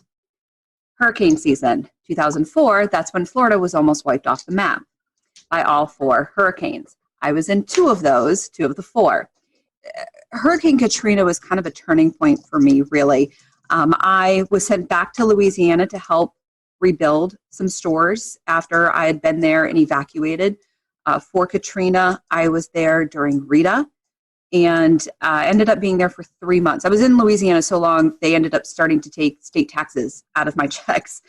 So after that, I went back I was living in Johnson City, Tennessee at the time, and I went and saw Mark Reynolds at WJHL, who responded to an email that I had sent and brought me into the TV studio, and I asked him questions, and I wanted to be behind the scenes. I thought maybe, producing, I can make graphics, I was good with computers, and he said, there's no jobs in that, you need to be in front of the camera. And I said, oh, that's not me, that's not what I want to do. And he said, you can do it. I think you can do this. And he said, I want you to take a look at this program. And he pointed me in the direction of Mississippi State. And somehow blindly, I agreed to it and kind of followed his advice.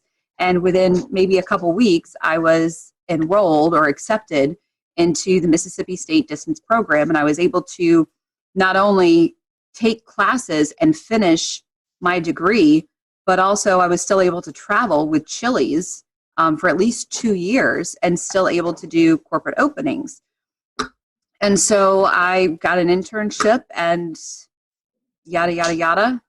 I got my first job at WHSV in Harrisonburg, Virginia, and fell in love with this place. Absolutely never intended to be here past my 2-year contract, and re-signed, got promoted. Here's the thing. I got promoted to a Monday through Friday position from weekends after, I think, 7 or 8 months. After working in a restaurant for 12 years, meaning weekends and nights for 12 years, I thought, wow, I have weekends off. The rest is history. And I could not have asked for a more amazing place, a beautiful area.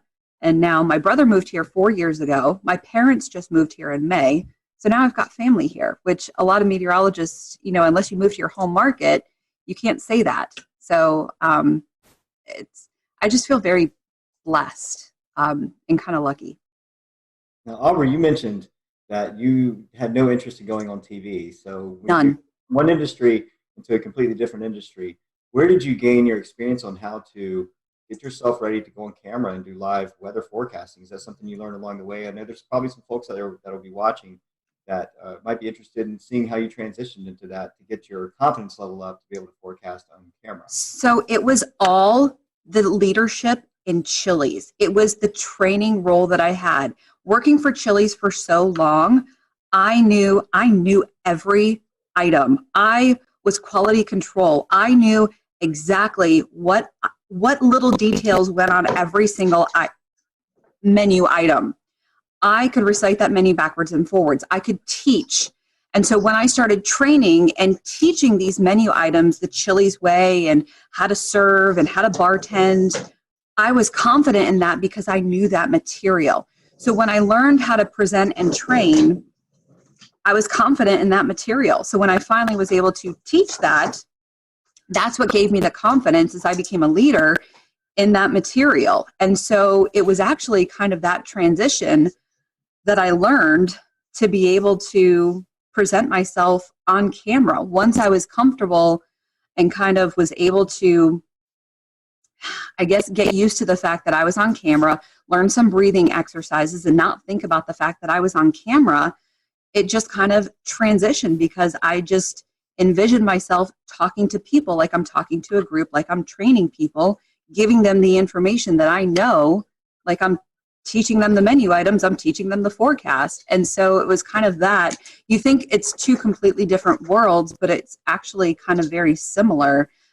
So that's how I transitioned, because I had absolutely no desire to be on camera. I was never a theater major. I was never a singer. I was never a performer. I was a dancer, but that was when I was a kid. So, I never ever would have imagined I would have been on television, and now I can't see myself doing anything else. I love that history. I love how you put yourself on the fast track through that whole process. I can see. So going through the program, getting your meteorology degree, getting a job, it's something you became passionate about very quickly. So I'm assuming you probably have some favorite areas of study, maybe some research or favorite topics of meteorology. Would you like to share some of those with us?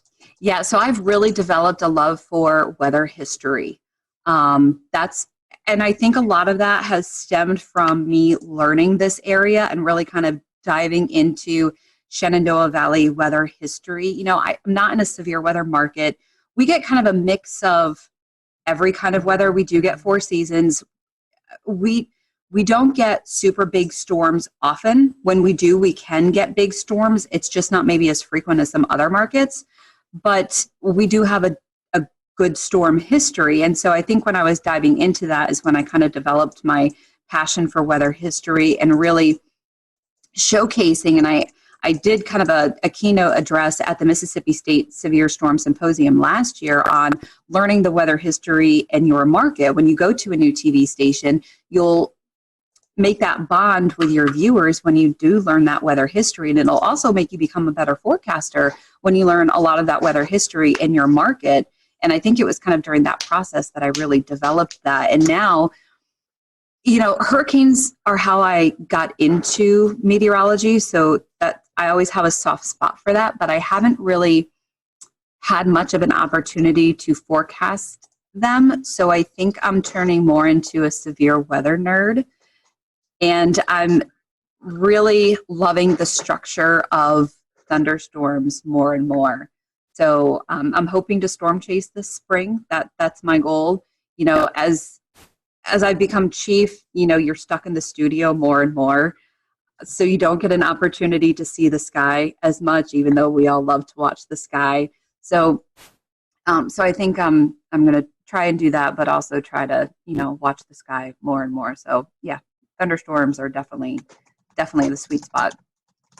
You sure get your fair share in the Shenandoah Valley area. The Mid-Atlantic's a pretty volatile area of the country where fronts sweep through and crisscross and meander and cause all kinds of interesting weather up that way. What is cold air damming and how does it occur and how long does it last?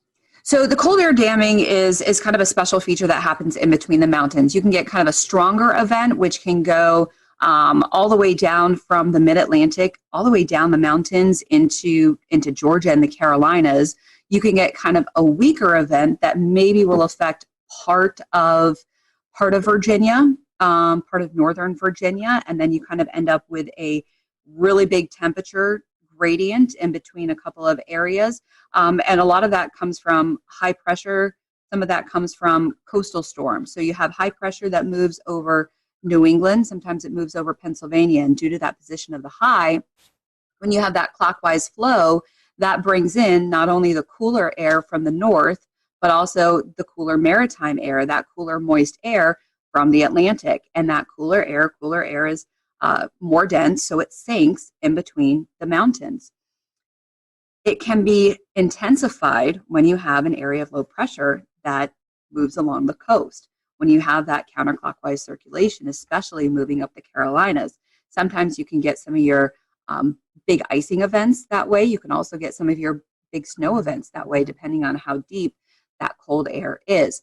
So sometimes when you have maybe a weaker event, you can get a pretty decent temperature gradient. In fact, the February tornado event a couple years ago in Virginia, that was a cold air damming situation, or what we call a wedge event, where the Roanoke Valley was in the 70s, that wedge started to lift northward. Stanton, Virginia, which is in my viewing area, the southern part of my viewing area, started to erode out of that wedge, and temperatures started to get into the upper 60s, where Harrisonburg, just 30 miles away, was stuck at 46 degrees. You can have, let's see, even just last week we had a wedging event where temperatures were, I think, a 30-degree spread within about an hour drive. So, you know, you can have a partly cloudy wedge, you can have a sunny wedge. Most times you have low clouds, stratiform clouds, a lot of drizzle. And then, of course, in the wintertime, you have to watch for your precipitation because you can get a lot of icing events. But temperatures are very interesting when you're forecasting the wedge. You know, I've learned that whatever you forecast, you know, drop it another 10, 15 degrees. Hey, Aubrey, yeah.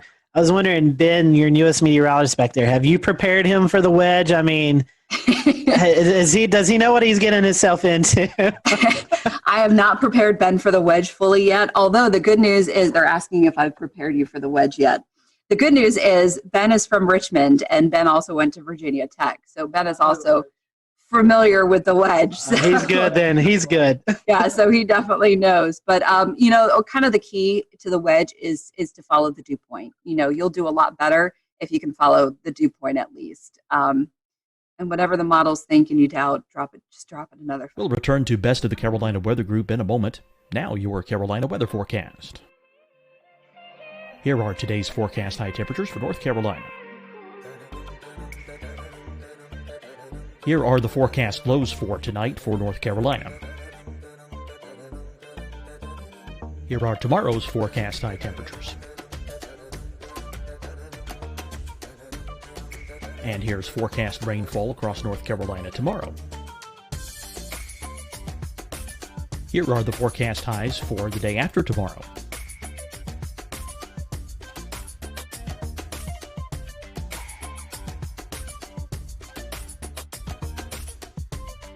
And here's the forecast rainfall across North Carolina for the day after tomorrow. This is the total rainfall forecast across North Carolina for the next 3 days. Here's the severe thunderstorm outlook for today from the Storm Prediction Center.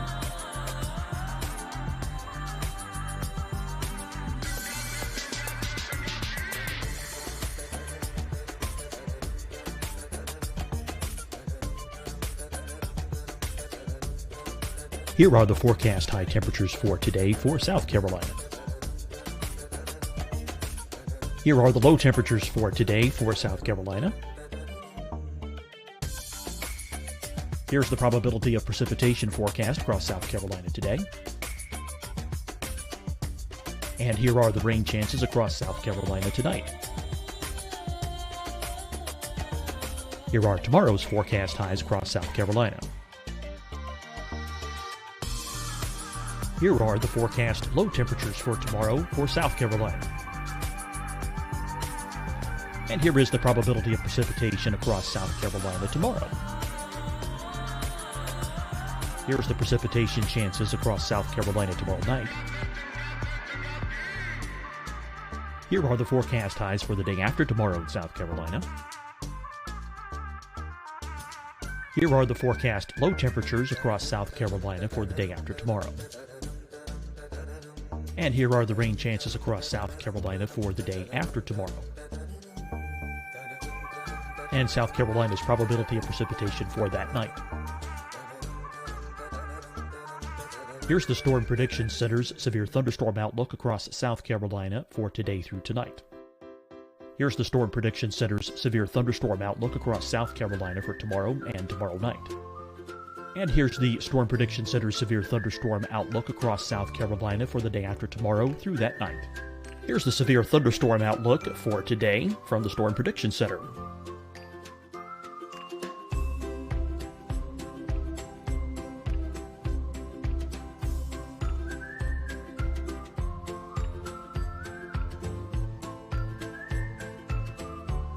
And now here's a live look at weather radar across the southeast.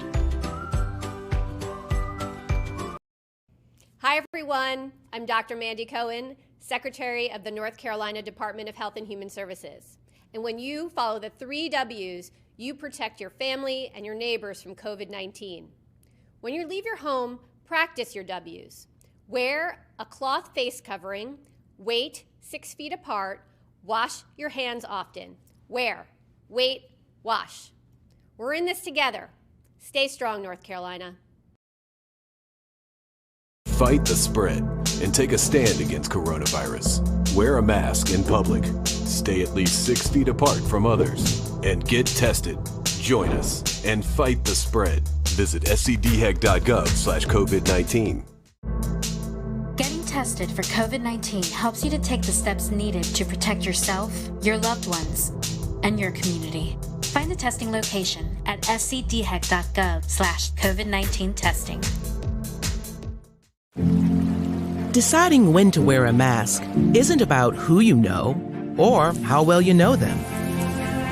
Just ask yourself, will I be with anyone I don't live with? If the answer is yes, get behind the mask. Help slow the spread of COVID-19. Get behind the mask. Learn more at covid19.ncdhhs.gov. You'll see your Carolina weather forecast at 25 and 55 past. And now back to the best of the Carolina Weather Group on the all-new Carolina Weather Net.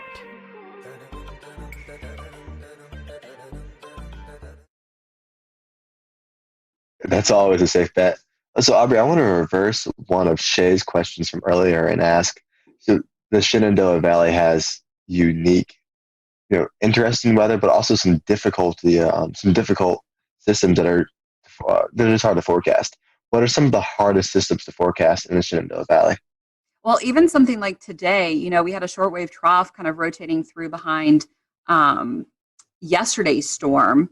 And a lot of times when we have that happen, or we have a trough coming through after a cold front, we get this wonderful blast of upslope snow showers or the orographic lift across the Allegheny Mountains. So where I am in the Shenandoah Valley, we average about 20 to 25 inches of snow a year. Within a 2-hour drive, the Alleghenies average 100 to 110 inches of snow a year. So you have quite the difference with they get lake effect snow all the time. So when you have these shortwave troughs moving through, or you have the orographic lift, especially when you have strong wind and just enough of that maybe vorticity or upper level energy rotating through, you can get these snow squalls, these snow bands. So you have to watch out for those. And what happened this morning was I expected some of those snow bands. One, it was more intense. And two, they dropped a lot farther south, about 45 miles further south than I expected. So I'm always cautious of those. And so it's kind of just more about communication, because a lot of times the models don't fully pick up on those. You have to kind of watch for the hints. And so it's kind of one of those things where, okay, I'm looking for some snow squalls. Maybe I'll kind of generalize it instead of specifically saying, okay, I'm expecting some of these mainly in the Northern Valley. Maybe I'll say, this is what's possible tomorrow.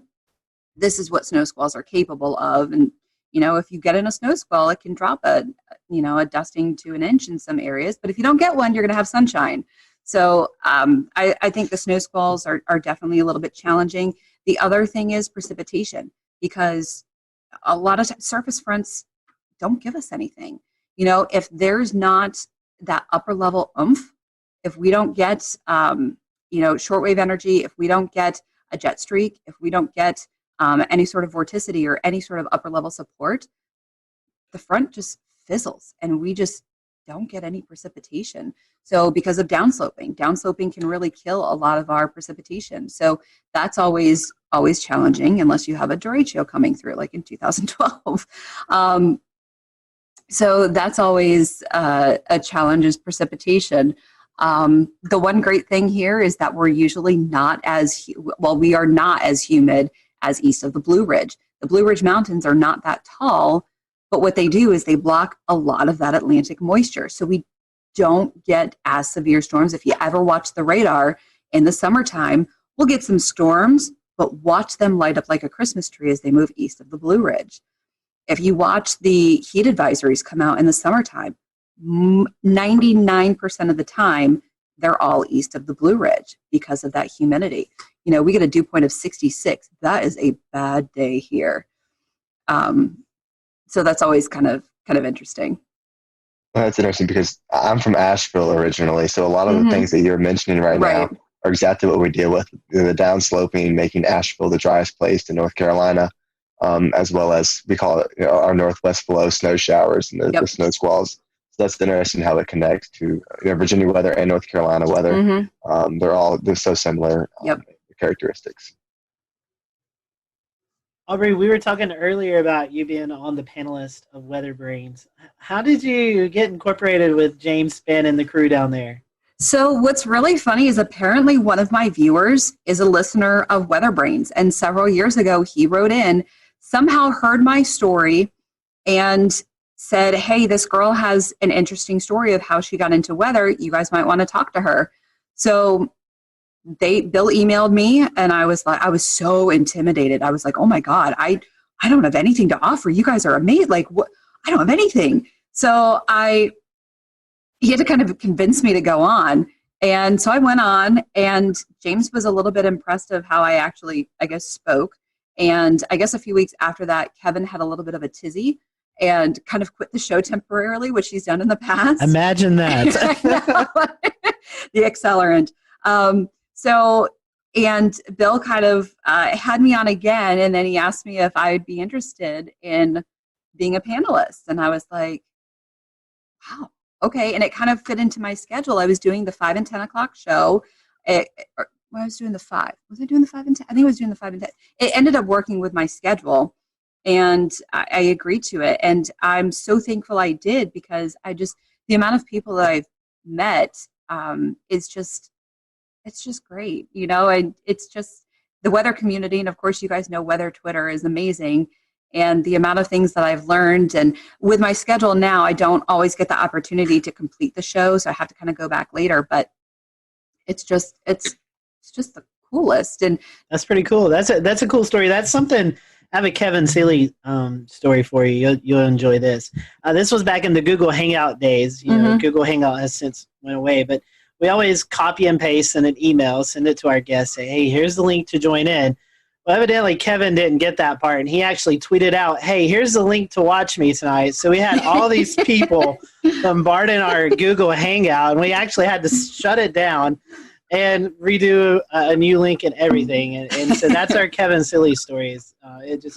We were talking, and all of a sudden these people just started popping in. We're like, who's that? And it was hilarious. But I think we can all echo it's pretty cool doing a weather podcast, and you get to meet so many people in the weather industry that you follow on Twitter, and you may have a brief conversation on Twitter, but you actually get to sit down and have a conversation with them. And we get to geek out over these people too, and normal people don't get it. And it's just the weather enterprise is just so amazing, and you're geeking out over these rock stars, and we get to geek out too. So yeah, you mentioned earlier that you get to meet a lot of people, and even here in the Carolina Weather Group, everyone has their own sort of opinions about, hey, my favorite guests. What are some of your most memorable guests that you've been a part of the panel for? Oh man, the Greg Carbon shows are always a treat. Those are always good. Mike Bettis came on and talked to us about his chase situation that happened in was that 2013? I think it was either 13 or 14. Yeah. Yeah. When they rolled over. Yeah, it was El Reno. And that was a pretty powerful show. That was, hearing his story. That was always a powerful one.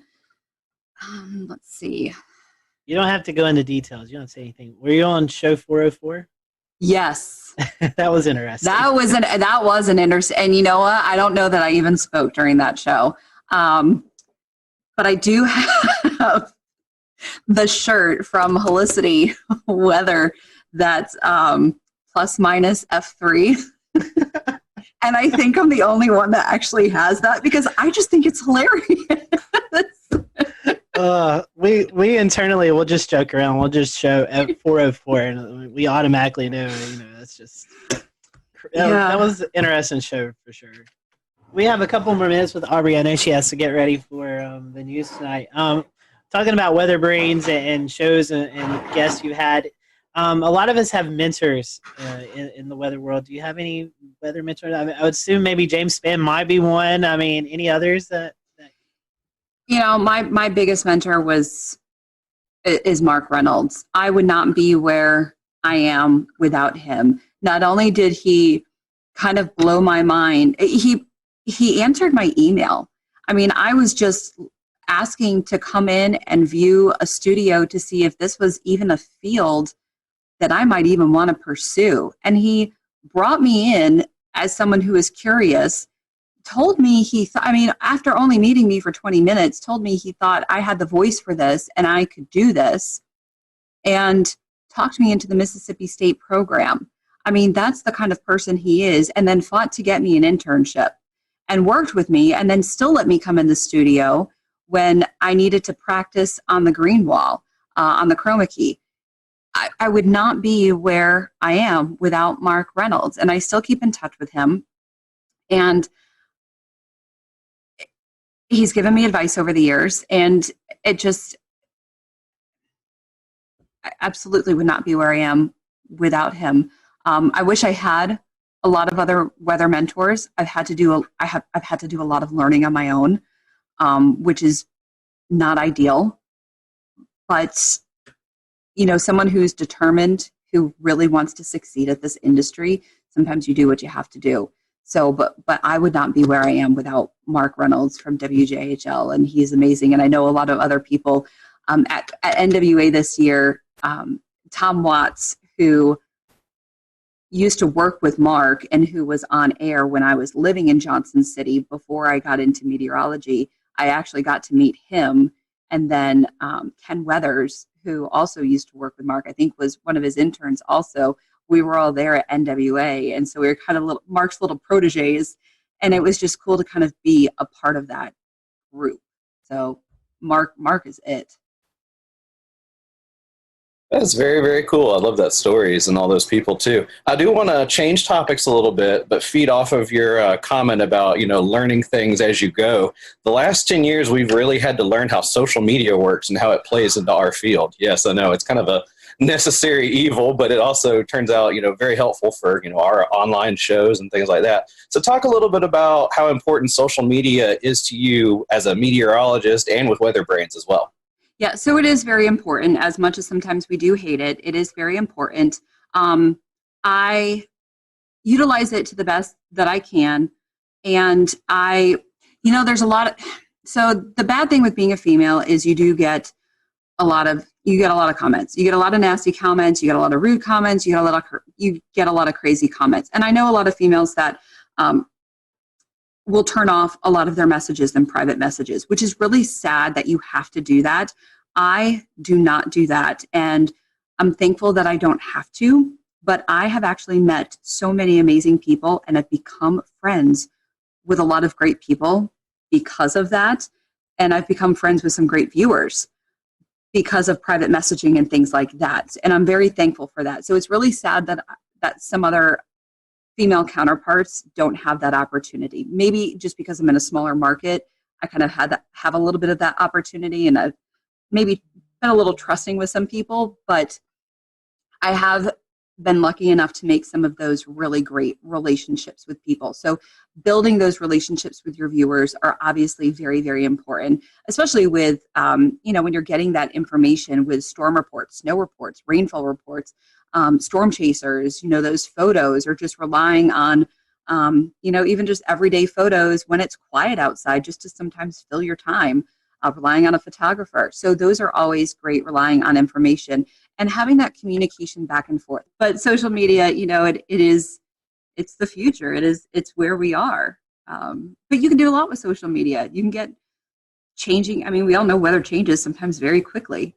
So you can get important information out really quickly with social media.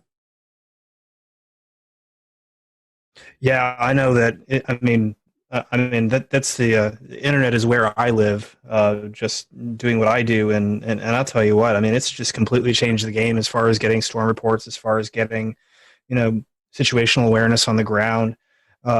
You suddenly have so many more cameras to tap into, and it really just I don't know that I don't know how y'all did it before that, but I know that it's completely changed the game here, for sure. And here in Charleston, we have a really good and engaged community. So I'm curious, before we get into something even more fun, what is your weather community like up in your neck of the woods? They're amazing. I would not be here still on TV where I am without this community. And I constantly say that this community is why I stay here. This is why not only I stay here, but why I've brought my family here, because this community is still amazing.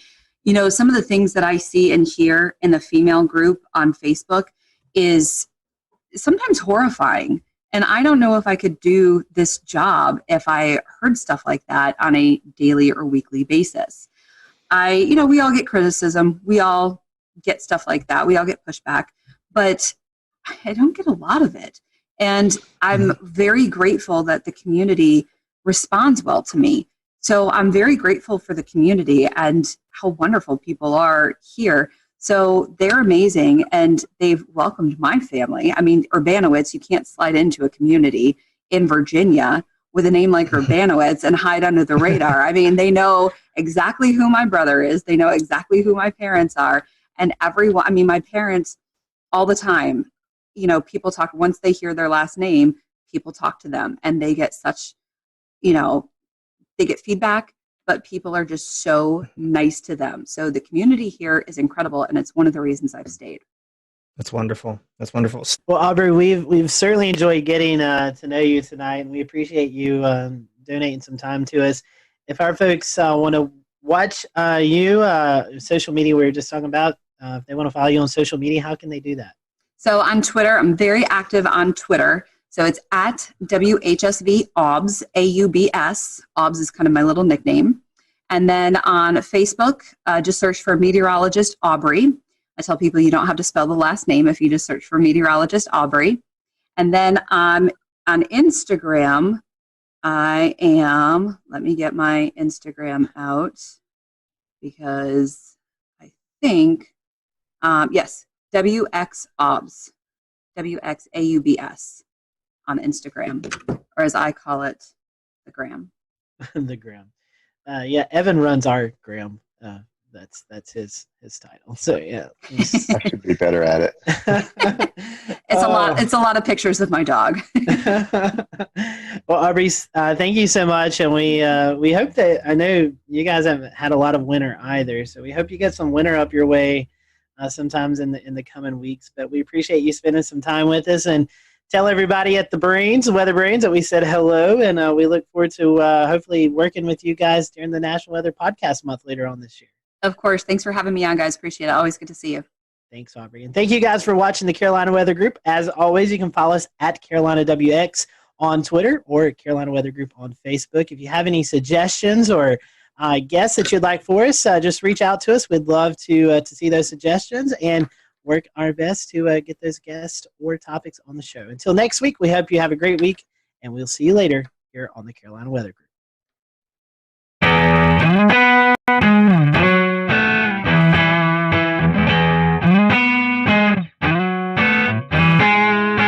Hello, everyone. Welcome to the Carolina Weather Group. I'm Scotty Powell. We're happy to have you this evening. We have with us Stephen Path. He is the warning coordinator meteorologist at the National Weather Service in Wilmington, North Carolina. And tonight we're going to be talking about ocean hazards. The Coastal Weather Service offices issue several advisories and hazards and programs like that other weather offices don't. So when you find yourself on vacation or visiting the beach or something like that, you may hear something that's not familiar with you. So tonight we're going to kind of dive into that and kind of go through all of these unique and different advisories and program and hazard programs that we see along the coast. And Stephen, working in the Wilmington office, is the perfect person to go to that. He does a lot of outreach events. So happy to have Stephen on with us tonight. As always, if you are watching and you have any questions, feel free to drop them in the comment section. We'll be monitoring those throughout the show, and we'll direct you. If we don't know the answer, we'll direct you in a place that hopefully you can get the answer. So we, again, appreciate you watching tonight. We're going to be focusing on ocean hazards and the different programs that the Coastal Weather Service offices use throughout this vacation season that's coming up. So, Stephen, welcome to the show. It's been a long time since we've seen you, so I hope that you've been doing well. First question I want to ask to you before we kind of get into the meat of the interview tonight is, when I say warning coordinating meteorologist, for those who may not be familiar with the Weather Service terms, what is exactly your job there at the National Weather Service in Wilmington? Yeah, great question to start off with. We love these long titles, but good evening, and I appreciate the opportunity to talk with the group, and some of these hazards that we're going to be talking about mean a lot to me, and you never know with the information that we share who we can impact with our lives. We might be able to save someone's life based on the information we share tonight. So thanks, but thanks for having me. But warning coordination meteorologist, I am like the public liaison. I'll work with civic groups. I'll work with the academic community. I'll work with emergency managers and also internal operations too, making sure our warning program has the resources that we need and the information needed, provide training. So it's absolutely amazing to me, because one day I can be working with a group of second graders. The next day I can be giving a stand-up briefing at an annual hurricane exercise, to working with the power squadron, working with the nuclear industry. It's absolutely amazing how many people that are impacted by weather in unique and specific ways and have unique needs that we can learn about and be able to help them as best we can. And I guess I'll go ahead and start off with our topics tonight. We look at ocean hazards, ocean and coastal hazards for what you do, and so we start breaking down into different categories. Is what is relayed to the public as far as warnings go, as far as safety concerns, and usually one of the things that sticks out the most is rip currents, because that one claims sort of the most lives on the beaches every year with rip currents and drowning. So I guess we'll start out with rip currents. Give us a little bit of explanation about what those are and what to look for.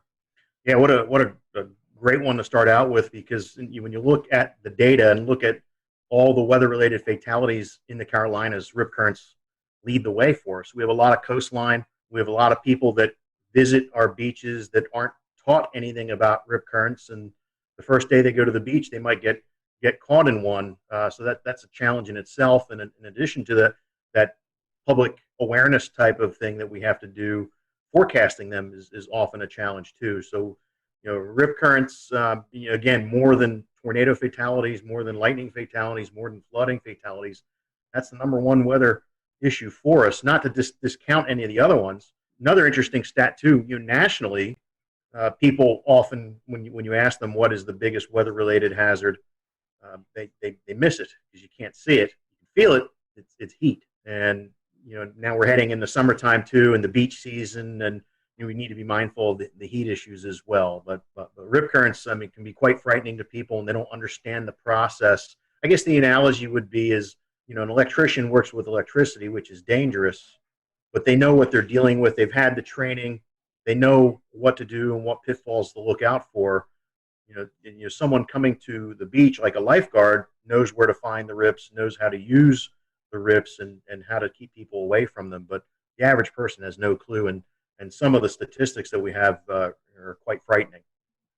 Right. I understand the lifeguards sometimes they have a direct line to NOAA service accounts across the WFOs around the coastal United States. So they call in a lot of times when they see rip current just to verify that it's happened. But that's very sporadic. It depends on where parks are and where some of these swim zones are. So where can the public get this information? Yeah, the best way to get the information, of course, all of our media partners have access and share that as well. But we have rip current threat graphics on our web pages. All the weather offices up and down the coast have them. But social media has been a great way for us to push information out as well about them. And we saw a case last year though, because we feel there's deficiencies. Last year we had Hurricane Lorenzo The closest approach to the United States was 2,200 miles, yet that hurricane led to more hurricane deaths compared to the other storms that year on the East Coast, and it was 2,200 miles away. So we're thinking we need to start treating these big rip current outbreaks, these huge events, maybe like we do with severe weather outbreaks. Tell us a little bit about the risk levels that are involved with rip current forecasting. Yeah, when we look at the forecast and we're looking at wave data, we're looking at the synoptic pattern as well. But anything that can pile water up into the beaches is one of the big keys. So it could be persistent onshore flow, like that southerly flow wrapping around the Bermuda High that goes right into our south-facing beaches, where you have mass moving into the beach. You have to have it stay in balance, so it's going to try and flow back out to stay in a state of equilibrium. So if you have a lot of mass moving in, we typically see that mass being transported out via rip current. So mass in, mass out. So days where we got decent surf coming on, especially the long period waves from a hurricane swell, that really are the signals that we look for. And when you think about the longer the wave period, the farther offshore that wave is feeling bottom. So in particular, hurricane swell is very dangerous because now your surf zone, instead of maybe being 20 yards, these longer period waves are feeling the bottom 40, 50 yards out. So if a rip current forms in that surf, it's going to be, it could be as long as a football field, the rip current length. So there's a lot of things that we have to consider when we deal with these events. What about the stats? What do the stats tell us on, like, say, demographically, where might these occur more around and again, the United States? The weather. We'll return to Best of the Carolina Weather Group in a moment. Now your Carolina weather forecast. Here are today's forecast high temperatures for North Carolina. Here are the forecast lows for tonight for North Carolina. Here are tomorrow's forecast high temperatures. And here's forecast rainfall across North Carolina tomorrow. Here are the forecast highs for the day after tomorrow.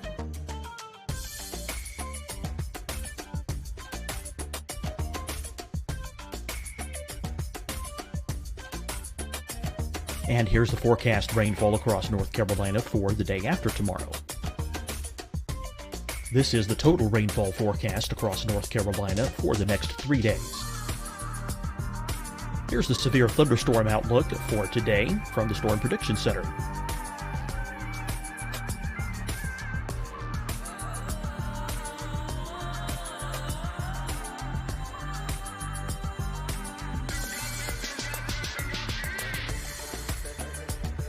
Here are the forecast high temperatures for today for South Carolina.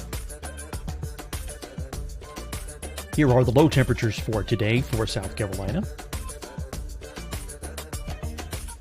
Here's the probability of precipitation forecast across South Carolina today.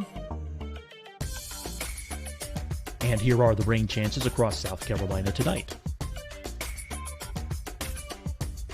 Here are tomorrow's forecast highs across South Carolina. Here are the forecast low temperatures for tomorrow for South Carolina. And here is the probability of precipitation across South Carolina tomorrow. Here's the precipitation chances across South Carolina tomorrow night. Here are the forecast highs for the day after tomorrow in South Carolina. Here are the forecast low temperatures across South Carolina for the day after tomorrow.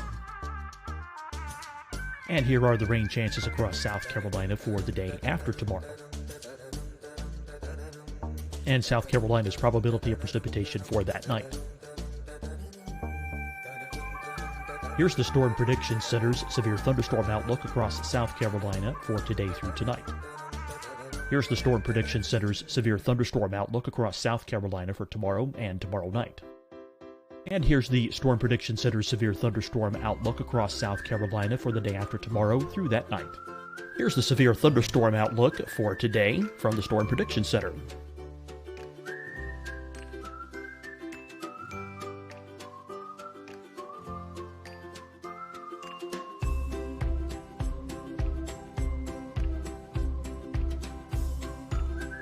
And now, here's a live look at weather radar across the southeast. Hi, everyone. I'm Dr. Mandy Cohen, Secretary of the North Carolina Department of Health and Human Services. And when you follow the 3 W's, you protect your family and your neighbors from COVID-19. When you leave your home, practice your W's. Wear a cloth face covering, wait 6 feet apart, wash your hands often. Wear, wait, wash. We're in this together. Stay strong, North Carolina. Fight the spread and take a stand against coronavirus. Wear a mask in public. Stay at least 6 feet apart from others. And get tested. Join us and fight the spread. Visit scdhec.gov/COVID-19. Getting tested for COVID-19 helps you to take the steps needed to protect yourself, your loved ones, and your community. Find the testing location at scdhec.gov/COVID-19 testing. Deciding when to wear a mask isn't about who you know or how well you know them. Just ask yourself, will I be with anyone I don't live with? If the answer is yes, get behind the mask. Help slow the spread of COVID-19. Get behind the mask. Learn more at covid19.ncdhhs.gov. You'll see your Carolina weather forecast at 25 and 55 past. And now back to the best of the Carolina Weather Group on the all-new Carolina Weather Net. You wouldn't believe about tornadoes and the EF rating and microbursts and all sorts of different things because it's so important what you can learn from them. And with rip currents in the Carolinas, we've kept statistics since 2000. So we've got a pretty healthy database, unfortunately, a healthy database. And we've had, since that time, 143 people drown from rip currents in the Carolinas. And when we start breaking the data down a little bit more, what's really interesting is that 25% of the drownings are people that are bystander trying to be the good Samaritan. They see someone in trouble with a rip current, have no training whatsoever, go rushing in, and they end up drowning in that. So, I mean, a lot of times, the classic call to action information that we've given has been about the person in the rip current, and we need to do a better job of messaging that risk to someone who's on the beach watching someone in a rip current. The other interesting statistics that we see are the demographics that are hardest hit are males between 31 and 50 years old. And, you know, I'm in that demographic now, and mentally I might think I'm a little more physically capable than I am, but the reality is that I'm not. And 31 to 50-year-old males have kids, some have grandkids, so there's a better chance they're going to be at the beach with a kid who gets into trouble and has to go and make a rescue too. Females, it's a little bit younger. It's 31 to 40 is the biggest group there, and if I break down the males, it's really 41 to 50, but that big group there. But males are 5 times more likely to drown based on our statistics. And when you look at where people are coming from, about 84% of the drownings are people from inland areas. That's exactly right. A lot of folks come here, they have no idea that there's several factors in play. In fact, another topic to bring up is longshore currents. We know that we have tidal swings here in the Carolinas up to 6 feet for South Carolina, even 8 feet down into Jekyll Island, Georgia. So that's about the highest tidal swing on the southeast coast. But it makes for some pretty nasty currents along the beaches, along with waves and the potential for the riptides. We talk about currents, right, and how strong these currents are, yeah. And how does that factor into what your forecast goes? That's a great point too, because every year it seems, especially when there's more of a lunar influence, the higher high tides, lower low tides. You know, a lot of our inlets, you can walk across them during low tide during these more of these lunar astronomical ranges. So you got people walk across to an island, and they're having a great time, not paying attention. The tide's coming in; it's going to come in quick in that type of situation, and then they can't swim back, or even if they can swim, they get caught up in that tidal current and become a victim that way. I mean, I've been at the Wilmington office 20 years, and I'd say there's been at least 20 of them that easily 20 of them where It's a function of the tidal current in inlets where water is being forced through narrow areas and catching people off guard. Couple more topics for me, and I'll pass it on to Dan. And we talk about some of the other factors on beaches, like sneaker waves or even meteor tsunamis from release of energy from storms that would cause some tidal event, right? So start with sneaker waves. That's usually like more northwestern United States specific to the Oregon or Puget Sound area. We do get them. We have records of them, and even video of some sneaker waves. I think when Hurricane Irene, with the off Daytona Beach with the pier getting swamped. The phasing of different wave energy or the spectral distribution of waves, and when they have constructive interference, if you can get a couple of them where they phase up just right, you might get an anomalously higher wave, the 1 in 1,000 wave, based on wave distribution versus what your average wave that's out there. And if the timing of these sneaker waves is just right, you might, if it happens on 4th of July versus December, the impacts are, it doesn't matter. It's like the F5 tornado going through open field versus an F0 going through a city. You have different results, even though it's the same impact, but different magnitude. But we've had fatalities from sneaker waves. In Myrtle, I think it was Myrtle Beach several years ago, guy caught off guard. Wave knocked him down and actually gave him a spinal injury as he was hit by that. It was just very powerful, sudden wave. But yes, I mean, they're mainly West Coast. And when you think about the West Coast, just the distribution of waves is phenomenal compared to what we see in the Atlantic Ocean. There's so many different wave swell systems that are out there, and you have a better chance for having that interference come into play. And you hear stories people fishing out like on a ledge on the West Coast on a rocky shoreline, and you look over at them again a little bit later, and they're swept away and they're never found again. So it certainly is more of an issue there. The meteor tsunamis, we've had record of them, especially mid-Atlantic. Northward, you hear of some. You hear of the one down in Daytona, I think in 1992, was associated with the collapse of a tropical squall line. But I guess the best analogy I can say with the meteor tsunamis is if you're ever in the pool and you have a raft, you have it out in front of you, and you're pushing up and down on that raft, and how long does it take before you start feeling wave energy throughout the pool? It's no different. These meteor tsunamis, it can be significant atmospheric changes or large scale area macro burst type of thing, and all that air pushing right down on top of that wave, and then as it releases and you start getting a longer period wave. Usually they result in not much in the way of wave run up or inundation. Usually get rough currents. There was I think at Barnegat Inlet, New Jersey, a few years ago, when the big derecho moved off the coast from like Midwest to the Jersey Shore in Delmarva. There was someone snorkeling in Barnegat Inlet, and on the backside of that derecho that went through, there was a meteor tsunami that caused everything to become real turbid and very rough currents. So that's I don't usually lose sleep over the meteor tsunamis. I lose sleep over the submarine landslide tsunamis that could be lurking right off. I mean, there's a history of them off our coast. But either way, that type of wave is the predictability is we have a long ways to go before we can do that. It's hard enough getting the significant waves right 5 days out, let alone try and forecast a meteor tsunami. Can you tell us a little bit about gale warnings and kind of what goes into those and how those are used? And we have weather systems that result in 34 knots to 47 knots of sustained winds, nor'easter or winter storm, maybe a strong gradient between two systems, non-tropical. Then that would be the warning that we issue for that. There's no sea requirement with that. Like small craft advisory is at least 6 foot seas in the Carolinas is the minimum threshold for seas. So that could be a swell that's from a distant storm that generates those waves. But more than likely, we're issuing a small craft advisory because we're seeing winds around 25 to 34 knots. And that's about the level it really starts making navigation dangerous.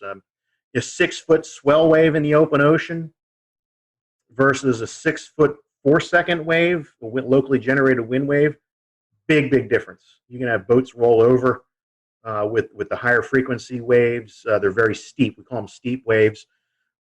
Now that 6-foot swell coming in could be a hazard, especially as it starts shoaling. So around inlet entrances, so picture a boater trying to get out the inlet or come back in through the inlet. If you have those big swells coming in, they're feeling bottom, especially with a falling tide.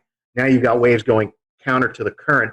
They can be extremely steep, almost look like cliffs before they spill or plunge over. So we do have these deep water hazards as they migrate to the coast, can create certain issues for us. That's really interesting. And so our small craft advisories, are they changing to warnings? Can you tell us a little bit about the changings that are happening to that? Yeah, there might be some. We're going through hazard simplification where we're taking a look at a variety of products and trying to make it a little bit easier. When you look at the weather.gov map and you see all the advisories and hazards and warnings going on, I mean, sometimes the thing's lit up like a Christmas tree. So the agency has invested a lot of effort with social scientists, with core partners to try and find a better way. So we will see some changes with that. I don't know to the extent how small craft advisories will change. Gale warnings, I don't think we're going to have any changes. And of course, storm warning, when you have over 47 knots sustained, we would have that. As we all know, with any sort of simplification of hazards or anything weather related, it has impacts on a lot of sides. So that's great to hear that the social outreach there's happening to try and figure out how that will impact everything. One more thing that I have to talk about as far as open water hazards are concerned, as far as the special marine warnings, what's the best way if I'm a boater, if I'm going to be impacted by these special marine warnings, what's the best way? Well, first of all, what is that, and how does that warning get established, and then how is a person that might be impacted by it, how do I find that and look for it and know that it's happening? Yeah, it's a great point, and it is a challenge just because of limitations of coastal weather radio, cell phone connectivity, access to apps. When you're further out, when you're farther offshore, you're losing a lot of the ability to receive this information. So it's always important to know before you go. If there's a day that we're calling for all these thunderstorms, it's not worth it.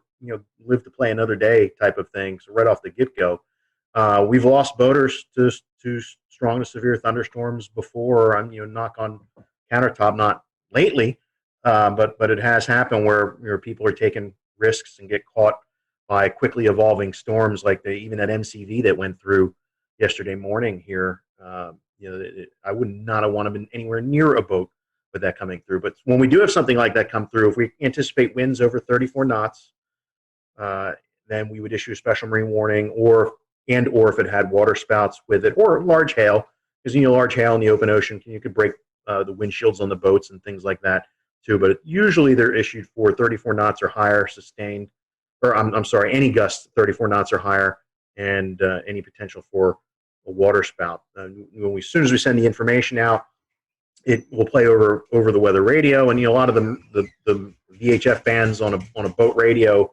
you can see or hear those messages coming across. Now, some boats have radar on them, but they're not the right band to interpret weather data when they're twirling around. Usually, if there's a big thunderstorm target, the band that the marine radars are used, you might only see the edge of what's out there. It's not powerful enough to penetrate into the storm, so that really doesn't provide much in any way of value. But I think there are some providers via satellite where you can get information. But it is a great question, because you need to be connected to that environmental intelligence if you're going to be in an area where you're at extreme risk. You can't just 30 miles offshore. You can't just seek safe harbor in 10 minutes. You got life and death decisions to make, which is why we say avoid it if at all possible. Go a day when there aren't thunderstorms in the forecast.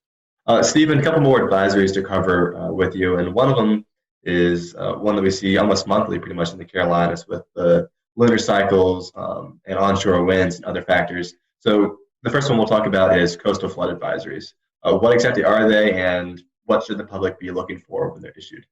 Yeah, that advisory, unfortunately, we're issuing more and more frequently, and there's a couple reasons for that. With sea level rise is one issue, but there are also parts along the Carolinas where there's actually subsidence going on. So the land is sinking. There's parts where the land is rising a little bit, and there's parts where it's sinking too. You can also have changes to the local hydrology. Like they did a lot of dredging the Cape Fear River. So between the subsidence, sea level rise, and the dredging, our number of coastal flood advisories has gone up incredibly. Now the thresholds for where we before we decide to issue one or not vary based on the datum that's related to that location. So you can't apply 5.5 feet mean low or low water at every coastal station because their datum varies. So what we have done, worked with a hydrologist, we've done coastal flood surveys, get out there when there is flooding going on and observe the impacts. We call that E19 data. It's mainly for rivers, but we do have E19 data for coastal locations as well. And once we know what the level is and what the impacts are, now we have a good database and we can put good information into a coastal flood advisory based on the levels that are predicted to occur. So moving on to the next advisory, and I think our last advisory for the night, high surf advisory. I think this is one that sometimes, especially for beach visitors, not necessarily residents, but someone who's coming from inland areas, it's easy to underestimate a big surf. 4 feet may not sound that big, but all of a sudden you get out in the water and 4 feet is a heavy wave. So tell us a little bit about how to be safe during the high surf advisory.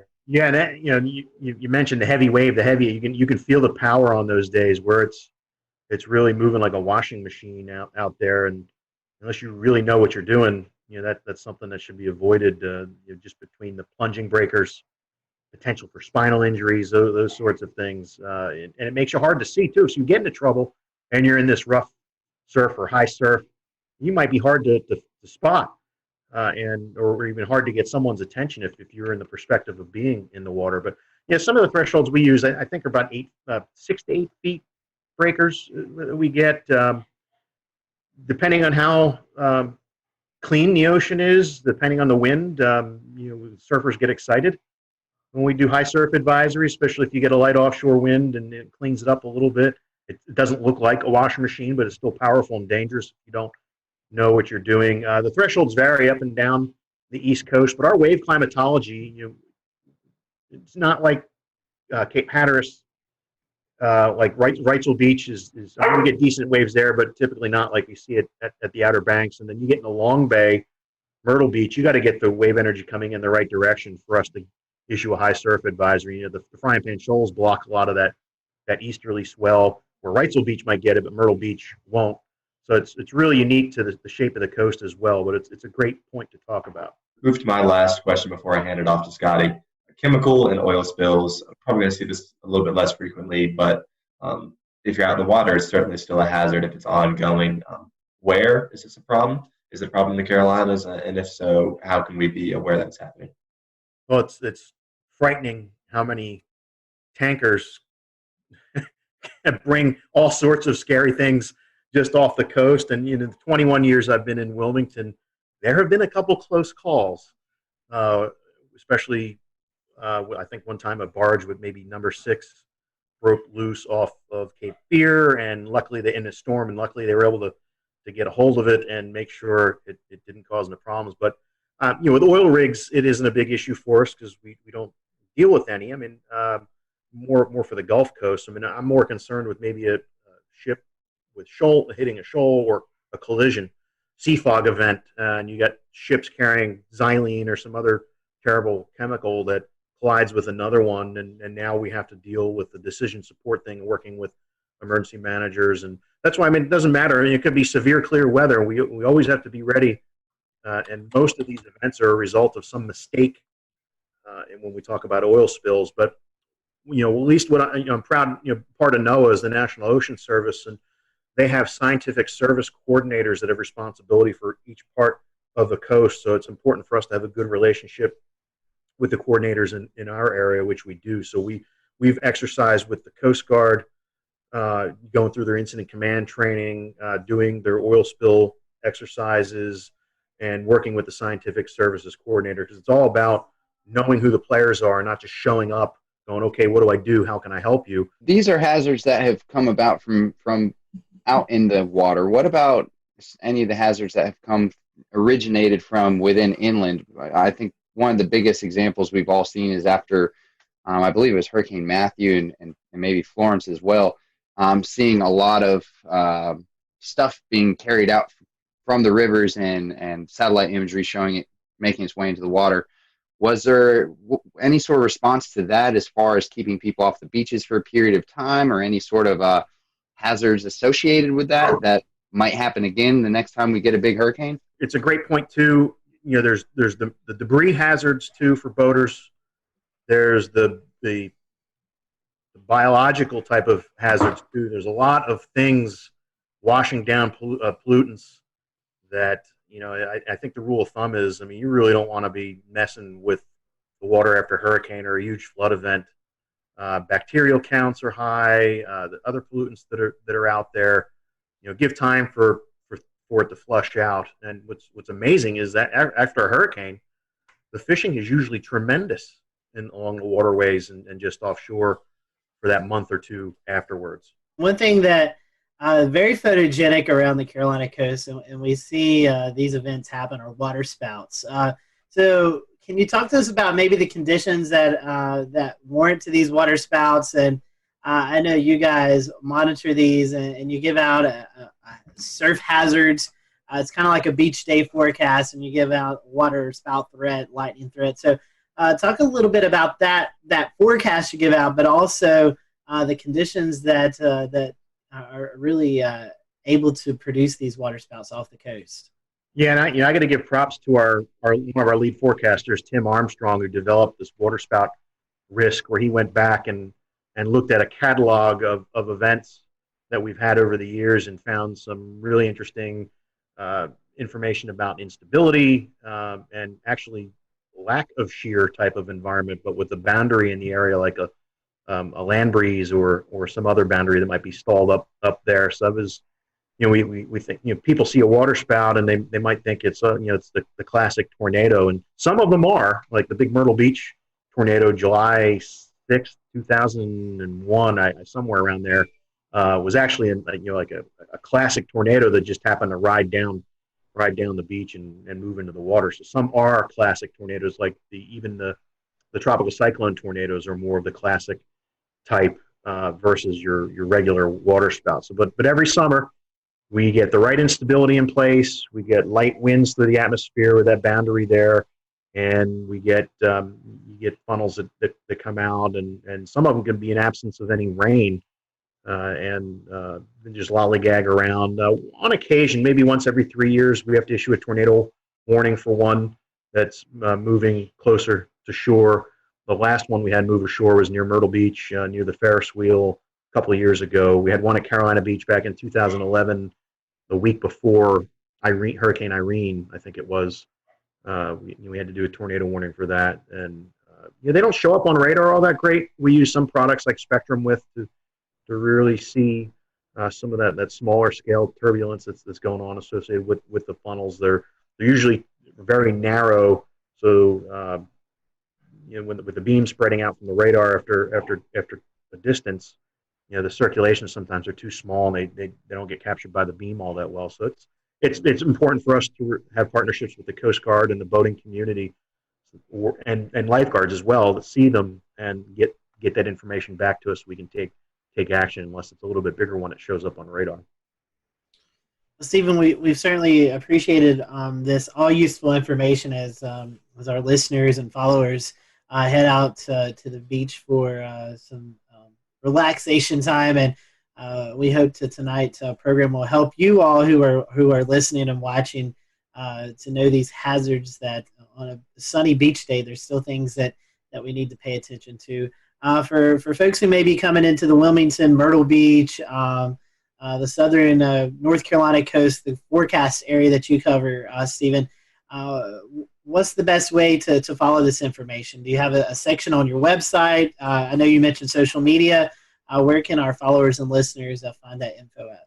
Yeah, each office on their webpage, like Wilmington, weather.gov/ILM, or Charleston is weather.gov/CHS. We have a surf zone forecast link on the webpage there. It's not as pronounced as we'd like to be. It's usually towards the bottom, but there's good information there. But I would recommend tapping into us on Twitter or on Facebook, and especially with Twitter, because some of these beach hazard statements that we issue for when the risk is moderate or high for rip currents. I mean, you would get that information that way, and you might learn about some other things too.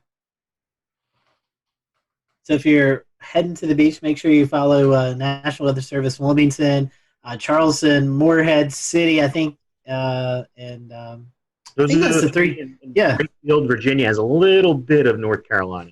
Yeah, so follow those accounts if you're heading to the beach. That way you're up to date on all that's going on along the ocean. So, Stephen, thank you for your time. We hope that you have a great rest of the summer. I know hurricane season is lurking and around the corner, and you're getting prepared for that. So hopefully it'll be a quiet season for you. We appreciate you joining us tonight. You're welcome. We can use the break, so I'll take it. Definitely. So thank you guys for watching the Carolina Weather Group. We'll see you next time. Have a great evening.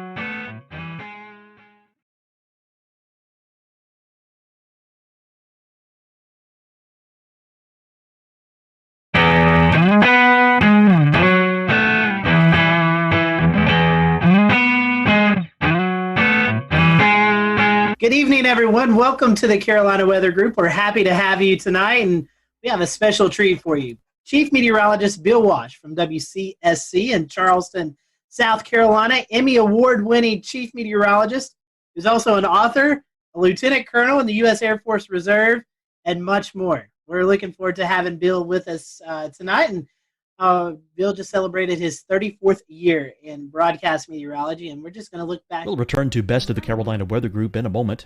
Now your Carolina weather forecast. Here are today's forecast high temperatures for North Carolina. Here are the forecast lows for tonight for North Carolina. Here are tomorrow's forecast high temperatures. And here's forecast rainfall across North Carolina tomorrow. Here are the forecast highs for the day after tomorrow.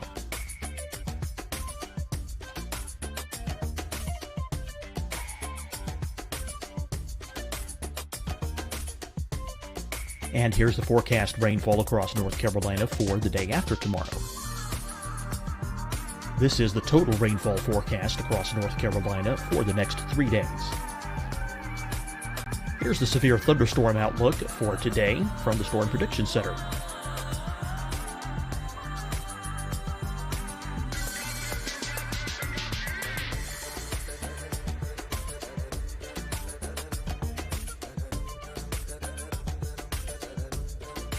Here are the forecast high temperatures for today for South Carolina. Here are the low temperatures for today for South Carolina. Here's the probability of precipitation forecast across South Carolina today. And here are the rain chances across South Carolina tonight. Here are tomorrow's forecast highs across South Carolina. Here are the forecast low temperatures for tomorrow for South Carolina. And here is the probability of precipitation across South Carolina tomorrow. Here's the precipitation chances across South Carolina tomorrow night. Here are the forecast highs for the day after tomorrow in South Carolina. Here are the forecast low temperatures across South Carolina for the day after tomorrow. And here are the rain chances across South Carolina for the day after tomorrow. And South Carolina's probability of precipitation for that night. Here's the Storm Prediction Center's severe thunderstorm outlook across South Carolina for today through tonight. Here's the Storm Prediction Center's severe thunderstorm outlook across South Carolina for tomorrow and tomorrow night. And here's the Storm Prediction Center's severe thunderstorm outlook across South Carolina for the day after tomorrow through that night. Here's the severe thunderstorm outlook for today from the Storm Prediction Center.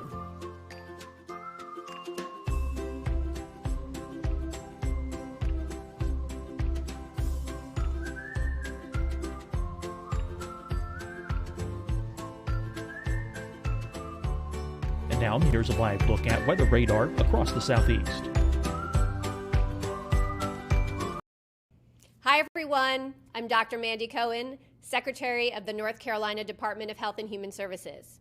And when you follow the 3 W's, you protect your family and your neighbors from COVID-19. When you leave your home, practice your W's. Wear a cloth face covering, wait 6 feet apart, wash your hands often. Wear, wait, wash. We're in this together. Stay strong, North Carolina. Fight the spread and take a stand against coronavirus. Wear a mask in public. Stay at least 6 feet apart from others. And get tested. Join us and fight the spread. Visit scdhec.gov/COVID-19. Getting tested for COVID-19 helps you to take the steps needed to protect yourself, your loved ones, and your community. Find the testing location at scdhec.gov/COVID-19 testing. Deciding when to wear a mask isn't about who you know or how well you know them. Just ask yourself, will I be with anyone I don't live with? If the answer is yes, get behind the mask. Help slow the spread of COVID-19. Get behind the mask.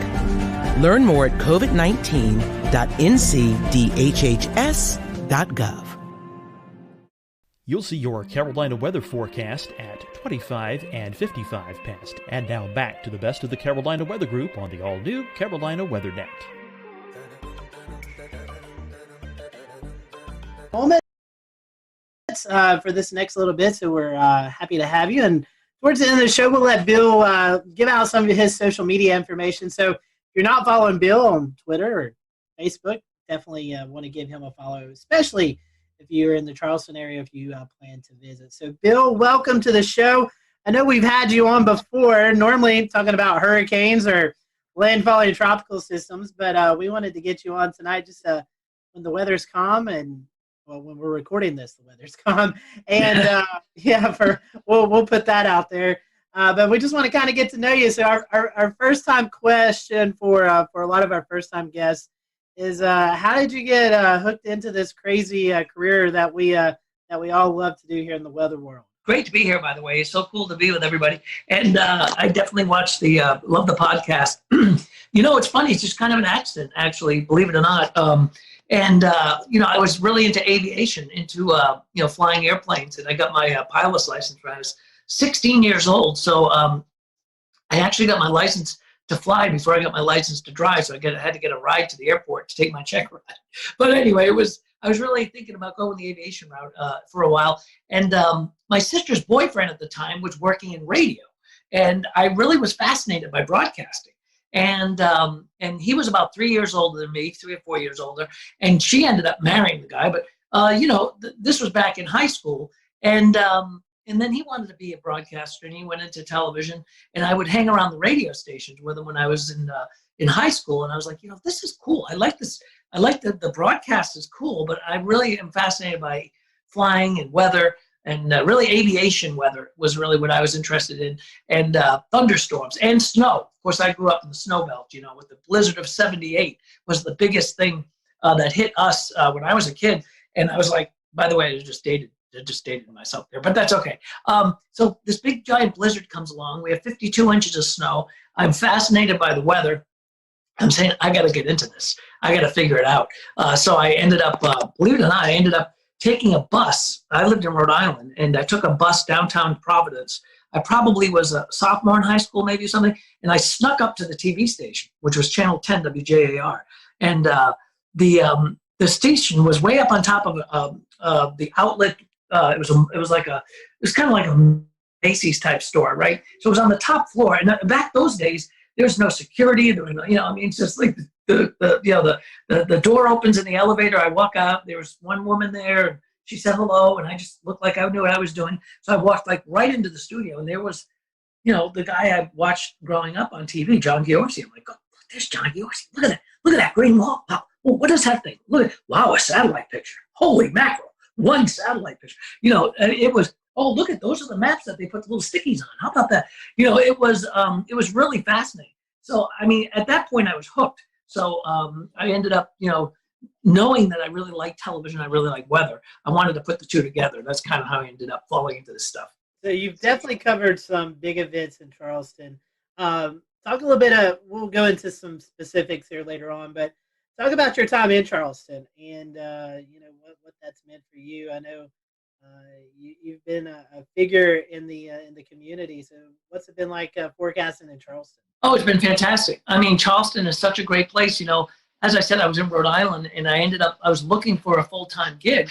I wanted to I had a great gig. I did, by the way, my dog is here. if you're wondering what, that's Ruby. And, so what happened was, I was looking for I wanted a, Monday through Friday gig or something like that. I looked very, very young, as I continue to this day, except for the hair, see? But anyway, so I decided that I'd start looking. I wanted to go somewhere warmer. I really like tropical weather. I love hurricanes. So, and we, at that time, even in the 80s, there weren't that many big hurricane events.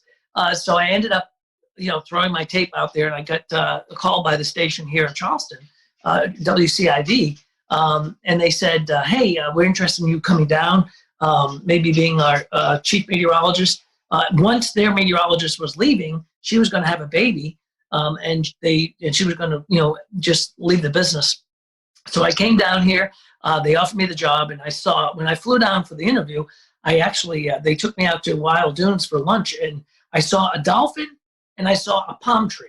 And I was saying, wow, those are the two. I mean, I really was kind of like in Florida, but I'm like, this is like Florida without the traffic, So I'm thinking, let's go down there. So I got a chance to come down here to work at Channel 4, and I did for, that was in '86, and then of course in 1989, Hurricane Hugo comes along. Well, the worst strike on the U.S. in years and decades, that came up and really slammed right into us perpendicular-wise, right up the coast, right into the coast, and we had 6 feet of water in the building. We were blown off the air. I mean, we had, I was out of my house for 3 months. I had to live with my soon-to-be in-laws for 3 or 4 months. That was worse than the hurricane. But anyway, that was. She could probably hear me. But anyway, it was, he recycled paper towels, her father. She can hear me, I can't. All right, so anyway, so that was an event that was just, that was a career-making event because, here I was, young guy, doing my first my second weather job. Technically third because I did part-time on cable way back. But anyway, so, it was a big deal. And Rob Fowler, my pal Rob, Rob, and he comes on the show. And he and I both worked that storm from different perspectives, different stations. But we were down here within about maybe a year of each other. I think I came in '86, he came in '87. But, the two of us really that was our biggest, our biggest weather event that all of a sudden here we are in our 20s doing that big, big storm. And they hadn't had one here in years. And it was a devastating storm. So, and then in 1993, Channel 5, was kind of like the big gun in town. And they were their main weatherman was Charlie Hall. He was like an institution. He was an amazing man. He signed the station on. I mean, he was literally the guy who was the first guy on the television station to sign it on. And they called me up and said, hey, are you interested in coming over to work with Charlie? And I'm like, you want me to work with Charlie Hall? I mean, you want me to, and they did. And they said, we'd love for you to work together and build a weather department. And, they had Charlie and they had Mike, but they had one computer, and it was just an old Liveline 3, I think it was. And they wanted to build a storm center. They wanted to build a weather brand. So that was when I went over to Channel 5. So anyway, that's kind of how I ended up in Charleston. I'd like to reminisce about Hugo a little bit, since it was one of the big storms of my youth. I grew up in Rock Hill, and it was still a big deal up in York County. So I was wondering if Hugo was actually the biggest event for you during your career, even though it was in the early part of your career, and maybe you could tell us a little bit about the lead up and the aftermath of Hugo.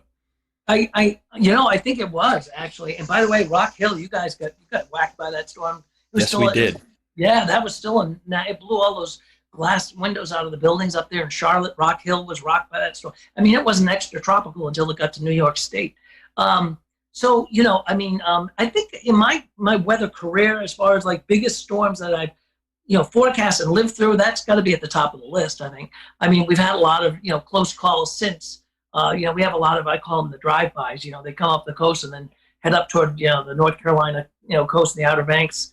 So we've had a lot of those types of storms. But Hugo certainly was the largest that really impacted us here, especially as a Cat 4, 135 mile an hour storm. We had a 22-foot storm surge in McClellanville, and they had people being put up in the rafters at that Lincoln High School because it wasn't really, they didn't think the water could ever get that deep in a high school like that. It was a precedent-setting one for me, but also for the station, all three stations, it really was, and for Charleston itself. The city remembers it every year, 31 years ago now, hard to believe. But there was, I think that and a couple of the snow events, actually, if you think about it. A couple of years ago, we had a snow event where we had, and I know some of you guys are going to laugh at me, we had 6 or 7 inches of snow. And, that's a big deal for Charleston. It is a big deal for Charleston. We were, and it was so cold. It was such a cold air event. The cold air was really in place for about 3 or 4 days after that. So it didn't melt off very much. It melted off a little bit during the day, but it was thick enough that it refroze at night. So it was a real mess. So some of these snow events were amazing. Certainly the hurricanes were amazing. We've had a couple of tornado outbreaks. We don't have them, obviously as much as you would back inland. But we had a couple of we had one this year actually in April that was quite impressive. It was, in fact, I think it was the worst tornado outbreak we've had since I've been down here, and that brought a lot of damage, and that was a real strong dynamic system. And we were just, I felt like I was out west there for a few hours that night because it was, they were just, really, it was perfect ingredients.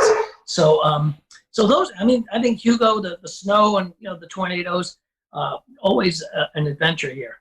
Going back to Hugo, there's one other thing I wanted to ask. Even today, do you still see reminders of what happened when Hugo blew through? You do, actually, which is kind of interesting. I was on the Isle of Palms not too long ago, just about a week ago. I was out there, and there's still empty lots out there. Same thing on Sullivan's Island. There's still places where things never came back. It took about a year, to be honest with you. When you think about, Florida and Michael and Mexico Beach and places like that, we see these storms, and we see the impact. Like we had Laura, and we had, everybody covering it. We had the storm chasers out there. I was watching Jim Cantore at 3 o'clock in the morning, and then, then the media, everybody goes away. But living through Hugo, we had to live with that for, forever. And certainly a year after that, it was a year until things got sort of back to normal. We didn't have power for 2 weeks, but it'd be interesting to go back. I think that'd be kind of an interesting documentary or something. You just go back to some of these places and say, okay, how are you doing a year later? How are you doing 2 years later?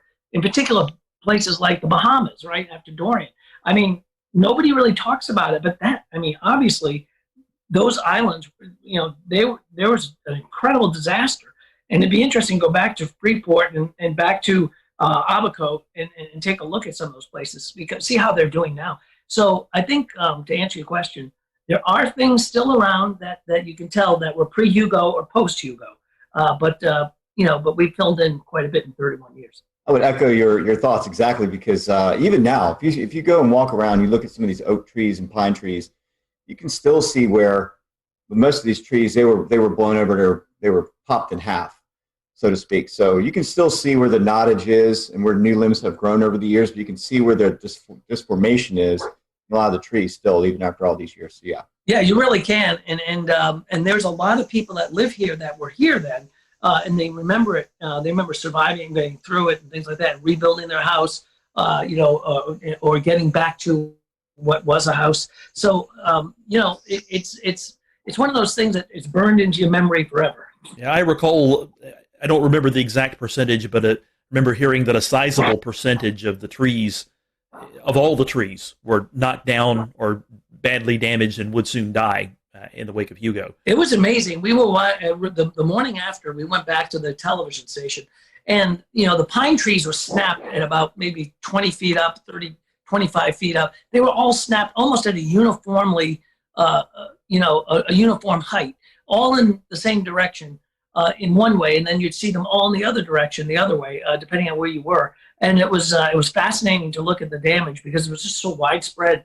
But a lot of those trees were, I mean, the Francis Marion Forest was completely devastated. And it's been a long time, and it's still being, rebuilt. A lot of those newer trees, or some of those trees that have come back, it takes a while, obviously. Bill, how was communicating the threats from Hugo, specifically the storm surge? We've made a lot of progress in the past 5 to 10 years of trying to explain what storm surge is and the areas it impacts. What was it like explaining the water that could come with a storm like that back in the late 80s? So that was interesting because, that was before slosh models, and that was before, we had the LFM.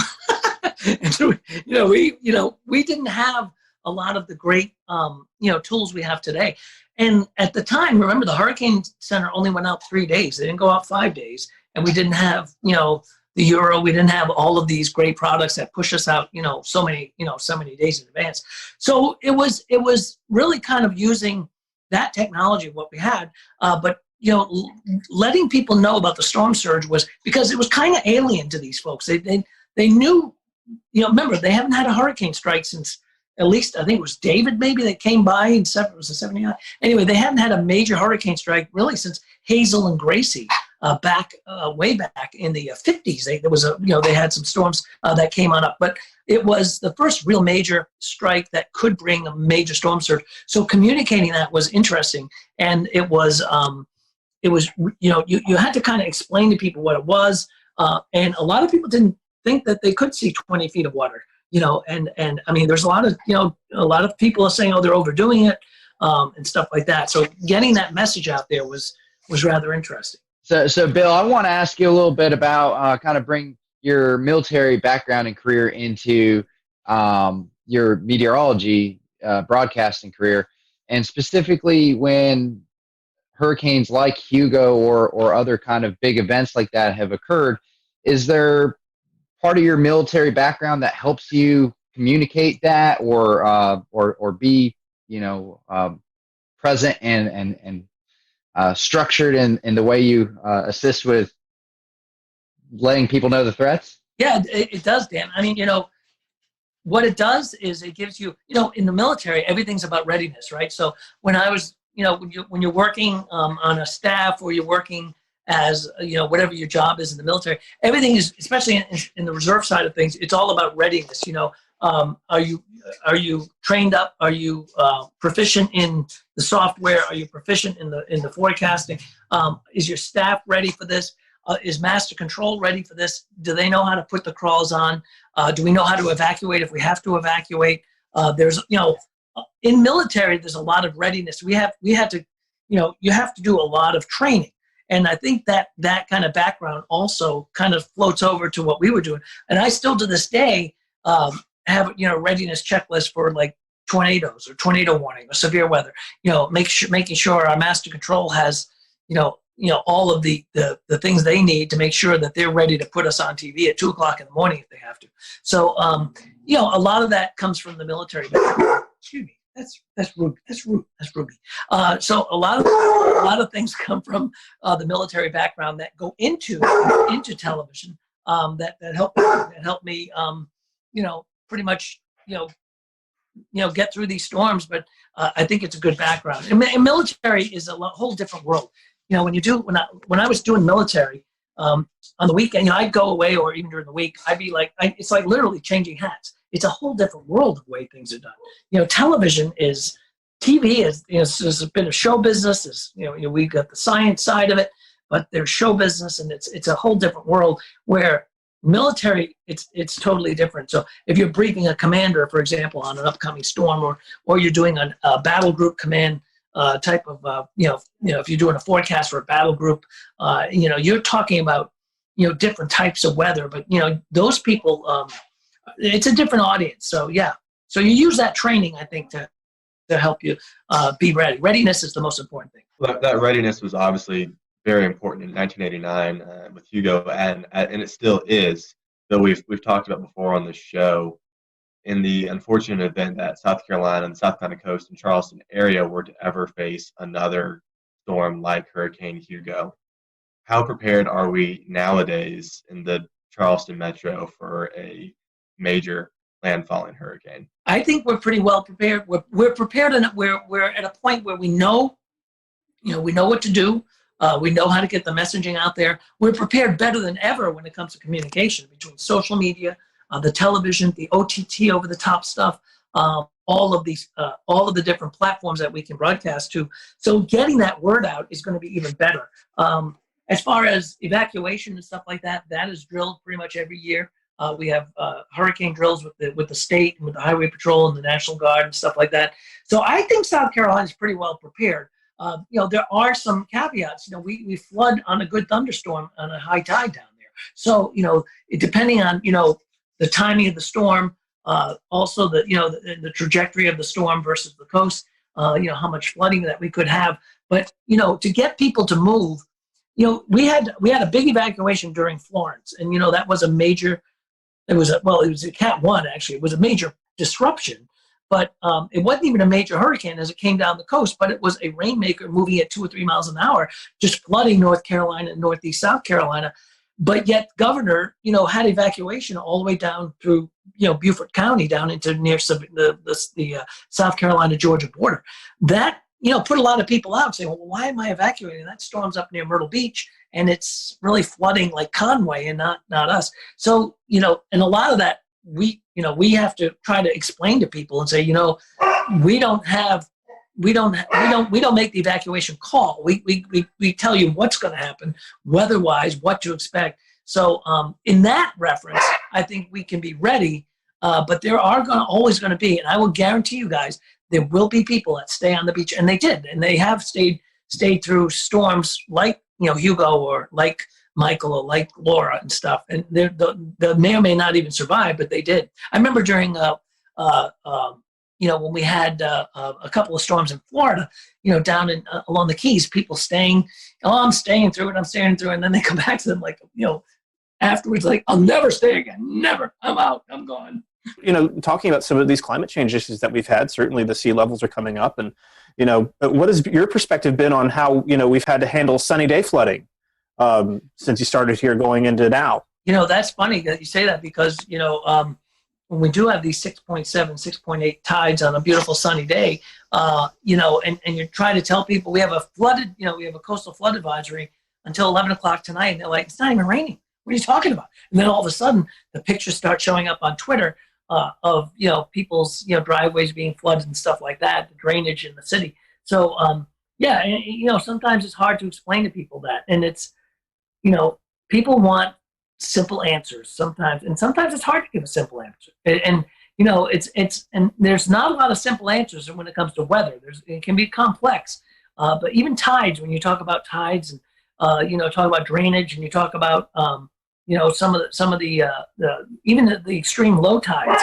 Why boats are sitting up on when you have these blowout tides, boats are sitting up on the on sand, and they're like, did you say that was going to happen? Well, yeah, we did, but don't, so it's, it's just a matter of really schooling people. And sometimes it takes people by surprise a lot of times. It's difficult to communicate that sometimes too in the low country, because you have a bunch of visitors. Like I remember when I was there for the NWA meeting in 2013, there was a king tide going on at the time, and you could go down East Bay Street, and there was an area that was flooded. And sometimes I think getting the word out to people who aren't local to the area and know this kind of thing can happen every now and then makes things even more challenging. Yeah, that was a great meeting, by the way, Frank. We had a blast. That was a wonderful NWA meeting, and we'd love to have another NWA. We had an AMS meeting here too before that, and it's a great city for that. There's our shameless plug right there. We'd love to see everybody come back, but when we ever have conventions again. But yeah, I mean, it is, and it's hard to explain that to people. That they say, hey, look, this is this is not a rain event. This is not this. We're not seeing a major storm along the coast. Why are we getting flooding? And it's a beautiful blue sky day. So a lot of it's education, and the TV folks will tell you all the time that they give us 2.5 minutes to do the weather and say, oh, by the way, could you explain how this stuff works? So it can be. It's challenging. And I always, when I coach people and doing weather, I'm like, you're taking such a complex thing and you're making it simple, but you have to cherry pick the most important things and let people, let people know about them. What's good about today, though, is that we have things like this podcast, things like social media, Facebook, and I'm sure you guys know, when we have big storms, and ask like Rob and everybody, Ricky will tell you. I mean, we're not only doing television, we're doing Facebook, and it's like you'll do six shows, and they'll say, by the way, can you do another Facebook Live in a half hour? And it's like, wow, I just went through all this, but I have to go through all this again. But again, it's sometimes for a totally different audience. So, we're kind of schooling people along the way as well. Well, Bill, besides the whole weather TV gig, besides the military gig, you've also done some writing, right? I have. That's kind of like a hobby, more fun than everything. Yeah, I did. I write some novels, and had one come out recently. It was right before the COVID thing, so we were setting up these like we would do like Panera Breads from.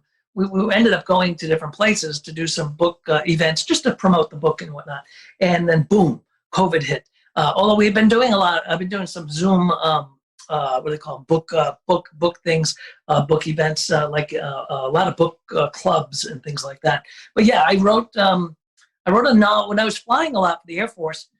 Really, I started thinking about this when I was Navy first, and when I went from the Navy to the Air Force, my job in the Air Force had me flying quite a bit in different places on C-17s, and so I started thinking about these stories and stuff like that I put together in a book and in a novel. We actually pitched it. My first book was pitched as it was more of a national security thriller, and it was pitched as a TV show. And my agent was like, you know what, this would be a good book if they don't buy it as a TV show.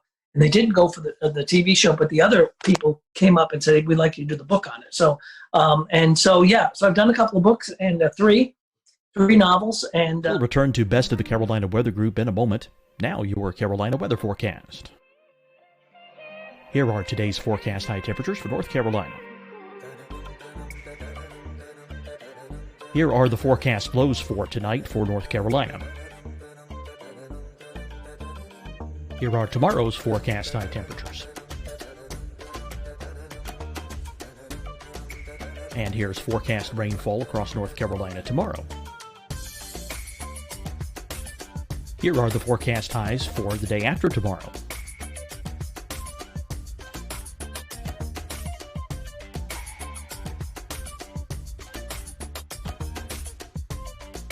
And here's the forecast rainfall across North Carolina for the day after tomorrow.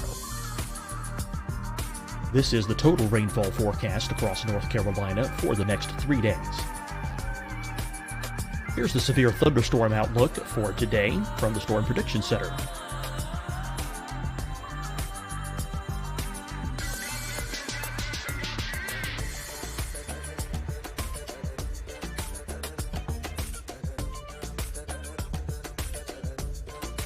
Here are the forecast high temperatures for today for South Carolina. Here are the low temperatures for today for South Carolina.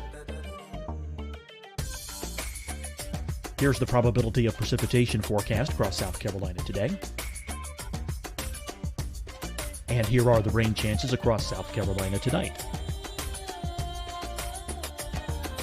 Here are tomorrow's forecast highs across South Carolina. Here are the forecast low temperatures for tomorrow for South Carolina. And here is the probability of precipitation across South Carolina tomorrow. Here's the precipitation chances across South Carolina tomorrow night. Here are the forecast highs for the day after tomorrow in South Carolina.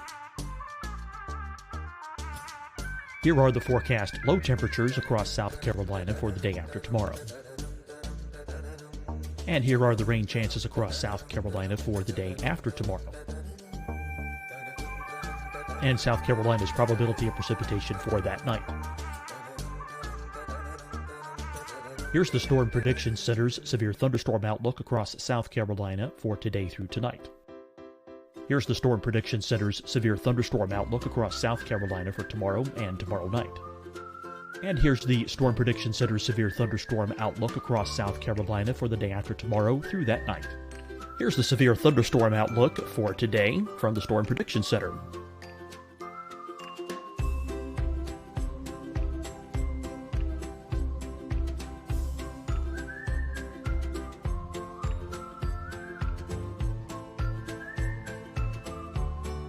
And now here's a live look at weather radar across the southeast.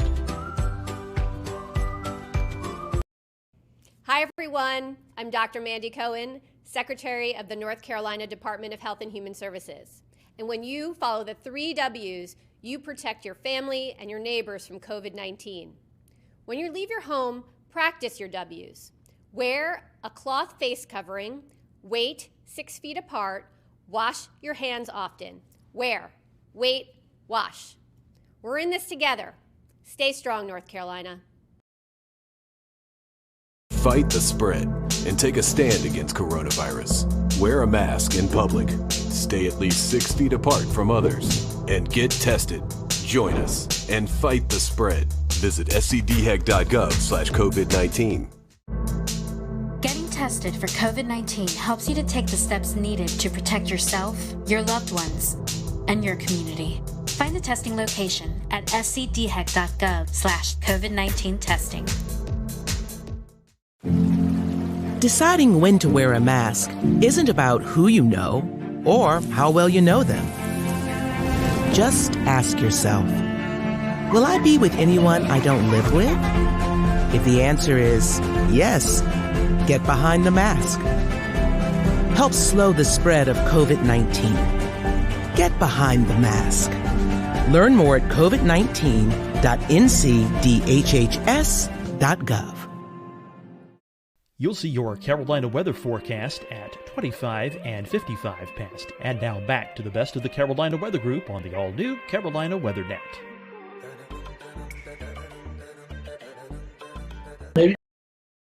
I mean, I don't do downtime very well sometimes, so I've got to be doing something. So I guess I write sometimes, and it's really kind of enjoyable. The last one I did, which was Uncle Danny, was actually based on 3 live characters up in New England that were really they were the kind of the tip of the spear when it came to the booze business and prohibition. They were probably the biggest movers of liquor in the Northeast in New York, and one of them was a great uncle of mine. So so I got to write a book about it. So I thought that was pretty interesting. Kind of on your weekend job has become air shows and aviation and flying recently. That's actually kind of how we met and talked about things and knew each other better, was through kind of the aviation world. Talk a little bit about your time with the paratroopers and announcing for them and doing all the stuff with the team. Yeah, I love doing the air show stuff, Ricky, and as you know, and you do too, and a lot of our folks do. So yeah, when I was my last job with when I was doing I was with Special Operations Command with the SOCOM, the Special Operations Command Paracommandos, and my job was kind of a threefold job. I was a DZSO, drop zone safety officer, I was a weather officer, and I was a public affairs officer. I kind of had 3 hats. So as part of that, I ended up doing a lot of they know I was in television, so I did a lot of the narrations of the jumps, either into stadiums, into air shows. We did a lot of football games and things like that. So I did that for almost 4 years. I was on the team, the Paracommandos team, and it was a blast. So I got me into the air show side of things. I've always been fascinated with air shows. Just from being a pilot, just from being part of aviation. So I started doing some air show announcing. And again, there's some big announcers on the air show circuit. They're fabulous and great friends of mine. And I just kind of fill in when there's a show available. I'll throw my hat in the ring if somebody needs an announcer. And I really like announcing air shows. It's fun. It's a lot of work, actually. It's a lot. I mean, it's a long day. You're usually up in the sun and stuff like that. But it really gets you into the aviation side of things, and it's fun. So I really like doing air shows. I've been working with Air Show 360, a team that does a lot of air show broadcasting. We're kind of trying to take that announcing thing and do like Air Show Live, which is another broadcast company that does air shows. So 360 is like that, is kind of like what we've been doing. So it's fun. It's an enjoyable side gig that I do every once in a while. It's a lot of fun. Talk about how the aviation and weather kind of came together with the Paracommandos and the jump team. You mentioned you were kind of the weather officer. What do you have to look for before you give the go or no go to jump out of an airplane? So you got a couple of things. Ceilings, right? You got to have at least 2,000 feet. You also have to have wind. The wind at the surface has to be within a certain component. Like for a stadium, 13.5 miles per hour. And then like on an air show, outside at an air show, we could go up to 18 miles an hour. We had to make sure that we were going to be clear of clouds. So they wouldn't, if we were doing a high jump, our high show, we wouldn't be coming through clouds because you can't bust a cloud. I'd be dealing with that. I'd be dealing with winds aloft a lot because of, where the exit of the airplane is going to be and, where they're going to be landing on the ground. A lot like doing Navy weather, when you're doing strike weather, weather for, where a strike's going to happen. And that's interesting because you're actually, your airport's moving on an aircraft carrier. So you've got to do, your departure weather, your strike weather, your return weather, and the return weather may be completely different from where you left earlier that day. So it's kind of the same thing with the paracommandos. The weather may change from the early show, like if you're doing 2 jumps in that air show, the morning show versus the afternoon show. So it's a constant look and change and tweaking of that. And then you also have to be able to call it off. I mean, the DZSO has the go no go. So you got a lot of responsibility. You have to, if you have to scrub it. If you have to cancel it, sometimes you have to do that as they're standing in the door of the airplane. So that can be kind of colorful, especially when you have the commander is a Green Beret lieutenant colonel who's very, very a lot of these guys they're all special operators. They're amazing people, and they live in kind of a different world than we do sometimes. Because it takes a special person to be a special operator, and they are incredible. But, and to tell them that, oh, no, you can't jump because it's 14 miles an hour, not 13.5, it can be, you'll be buying the drinks at the bar that night. So it's pretty fascinating. And then I got to jump with the team as well, as a tandem, I jumping with the team. It's pretty fascinating because you end up, and if you've never done this, it's pretty, and you should try it. It's a lot of fun. And I got to, jump with some friends of mine. I got Cantore to jump with us. In fact, we're supposed to meet up next at the end of October for a skydive with him and some other folks down in Zephyr Hills. So, it is it's fast, it's fun, but you just have to be able to make that call sometimes where it's a scrub. So that's the toughest part, is saying no to a bunch of special operators that don't usually get. The weather doesn't bother them for anything they do, but because of the legalities of what we do as a performance team, you had to sometimes say no. So it's pretty fascinating. If South Carolina were to be defined by one food, only one food, what would it be? Shrimp and grits. Shrimp and grits. Oh, I like that. I agree. You think so, Yeah. Frank? Absolutely. Frank? I love me Yeah. some shrimp and grits. Shrimp What's and your favorite grits. shrimp and grits down there in the Low Country? Oh my goodness. There's Fleet Landing is very good. Actually, Poogan's Porch, probably some of the best, and they have the best biscuits in the world. They're about the size of a Volkswagen. Best she crab They're soup too. Yeah. Oh, the sheet crab's incredible, and those biscuits are as big as a Volkswagen. They're fabulous. Bill, we've certainly appreciated your time tonight and just great stories. And I can speak for all of us. We appreciate you always be willing to join us when storms are about to affect the Carolinas, and we always appreciate that. If our followers who are not in Charleston but travel to Charleston, or maybe they do live in Charleston and don't follow you yet, how can they find you on social media? So, yeah, anytime, my pleasure. Whenever storm's coming, feel free to reach out. All of us down here are glad to jump on. We love the podcast. Rob, myself, everybody, really, and Dave Williams. So the social media, it's just Bill Walsh TV for social media on the Twitter and Instagram side, and it's Bill Walsh Live 5 News on Facebook. Bill, we certainly appreciate your time, and thank you guys for watching and listening to the Carolina Weather Group. We'll catch you next time here on the podcast and the live streaming show.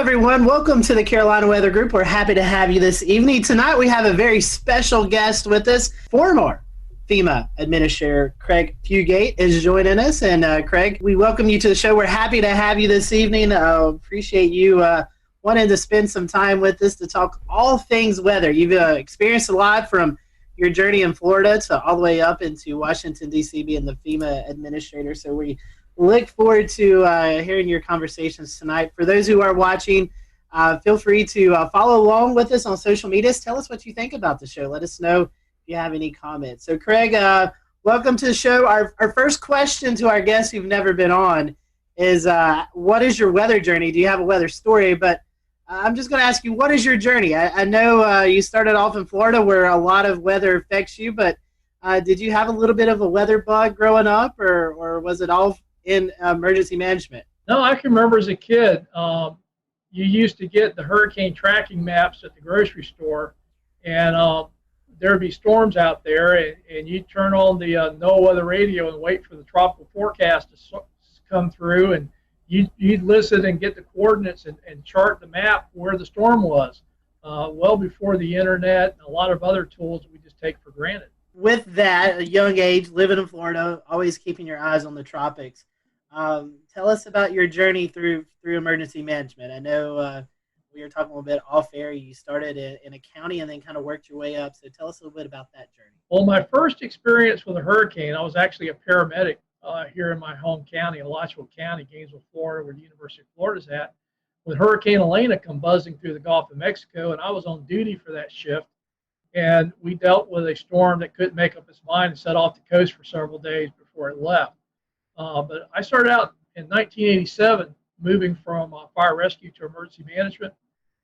Did that. Gainesville, sitting in the north part of the state, we get everything from severe thunderstorms is when we tend to see our most damaging storms. And so we would get every couple of springs tornadoes moving through, straight line winds, stuff like that. Went to the state of Florida, dealt with a lot of weather-related events, but most notably the 04 hurricane seasons. And then I went to FEMA. And again, a lot of what FEMA responds to is weather-related disasters. A lot of flooding, tornadoes, Tuscaloosa, Joplin, hurricanes, most notably was Superstorm Sandy. So pretty much throughout my career in emergency management, probably more than anything else, has been weather-related hazards. Tell us a little bit about emergency management and FEMA and how they work together to mitigate after serious storms and other types of disasters. Well, the first thing I think people need to understand that the reason we have emergency management in the first place is the org chart of government is not built for disasters. And that's true at the local, state, and federal level. So what happened in the late 70s was the National Government Association began to realize that every one of these big events was almost reinventing wheels. It was never clear who the federal agencies were, what the roles were. It constantly changed. And that really drove the formation of FEMA under a reorganization order that President Carter issued. But the relationship is the way states are set up is they're the primary response to all disasters. Depending upon how that state's organized, generally our first line is local governments, mutual aid, state mutual aid with the federal government in case of FEMA, supporting governors. So every time I hear somebody saying, well, FEMA ought to be in charge, I remind folks our government's actually a federal government where states have the primary role in domestic emergencies with the federal government supporting them. And I like to point out that if FEMA was in charge of everything, it would have been hard to imagine an agency that could have responded to all the disasters that we saw during my term there without the leadership role of the governors, because FEMA just couldn't have handled all that. It really is this idea that all disasters are local. It doesn't mean we're abandoning everybody, but there are key roles and responsibilities. But like I like to tell people, when the disaster hits, we all work as one team. And so, Craig, how hands-on were you with some of these departments, like the Storm Prediction Center, the National Hurricane Center? Well, I'll give you an example. Both at the state of Florida and at FEMA, our practice was when we had storm threats, we would have the National Hurricane Center, Storm Prediction Center. Sometimes, once we saw the rainfall forecast, Weather Prediction Center, relevant river forecast, and the affected National Weather Service offices all on those briefings. And I think, one of the things that I found when I got to FEMA was they were only talking to the Hurricane Center. And I'm like, you guys do realize there are other hazards, that there are forecast centers that deal with that. And the Weather Service in general, I think, really appreciated the fact that they finally had somebody that understood that the Hurricane Center isn't the only products that are being issued during these storm threats, and that, if we were seeing a significant flood risk from heavy rainfall, having the Weather Prediction Center now talking about that and amplifying that message. What do you envision a response might look like to a hurricane in the age of coronavirus?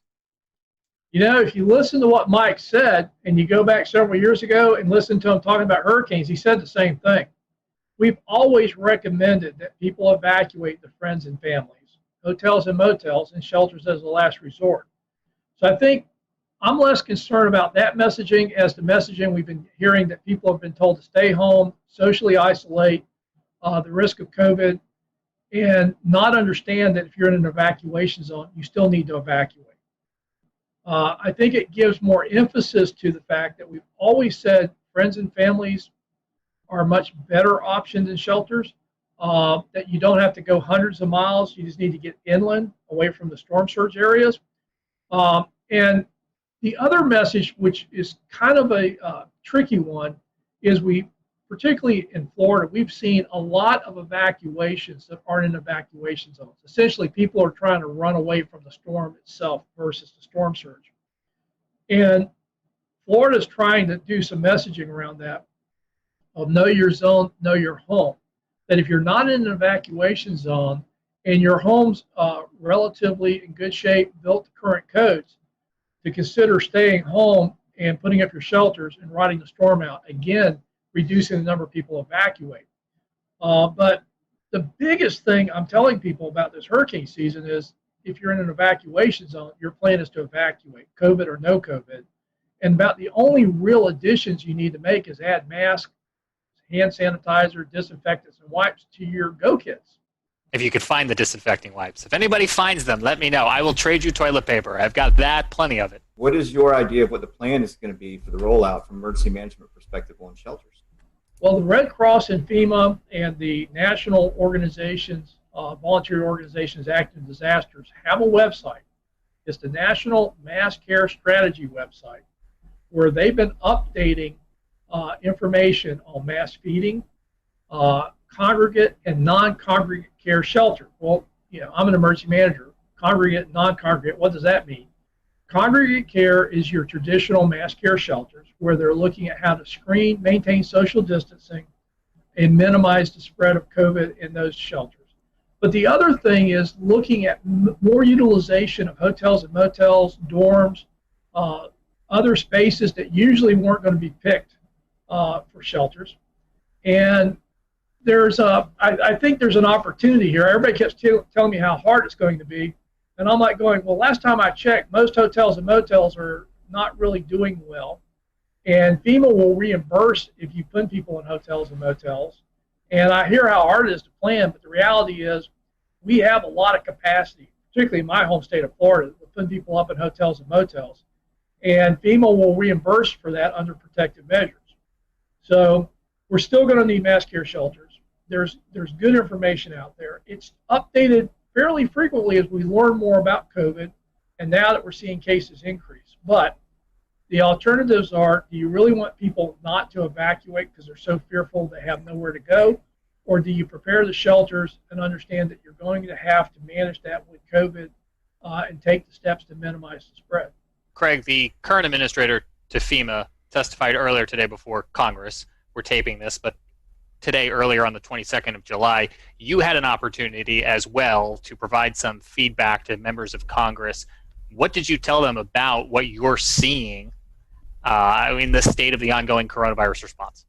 Well, I think, again, my emphasis was on evacuations. We need to be clear about that and not mix messages with talking about how dangerous and confusing and everything else it's going to be, and really focusing on when you're in the storm surge area, that's the primary threat we need to evacuate. And we need to acknowledge COVID, but we shouldn't use COVID as a reason not to evacuate. So we need to clear that communication up. But secondly, we know that moving people is a vector. And everybody talks about evacuations. I said, well, the other problem is going to be on the response. We're still going to need to move utility crews. We're still going to need to move search and rescue crews. But if you think about a lot of these disasters, we see a lot of volunteers moving. And that may not be our best tool. And everybody says, well, what are you going to do? I says, well, I don't know about you, but we got pretty high unemployment rates right now in Florida. So my question is, and having done this for a long time, there's not that much that requires people to have extensive training to be able to help in a disaster. And again, it's reimbursable. Why don't we hire people and put them to work locally? We've already seen this with COVID in states where local governments had actually hired restaurants to cook and prepare meals under contracts to feed people that were shut in or isolated or couldn't get to stuff.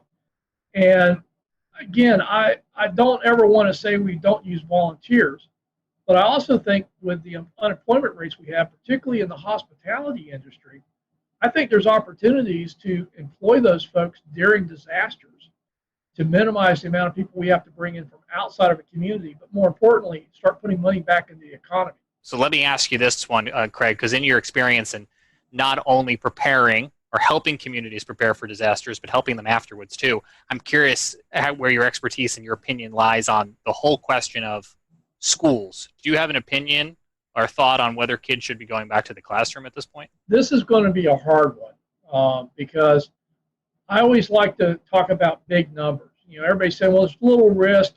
Kids don't generally get that sick. We need to get the economy going. We need to get kids back in school. It's important for development. And I'm like, nobody's really answering this question. If the rate at which kids get sick and potentially the rate at which kids have serious complications or deaths are even like small percentages, like less than 0.1%.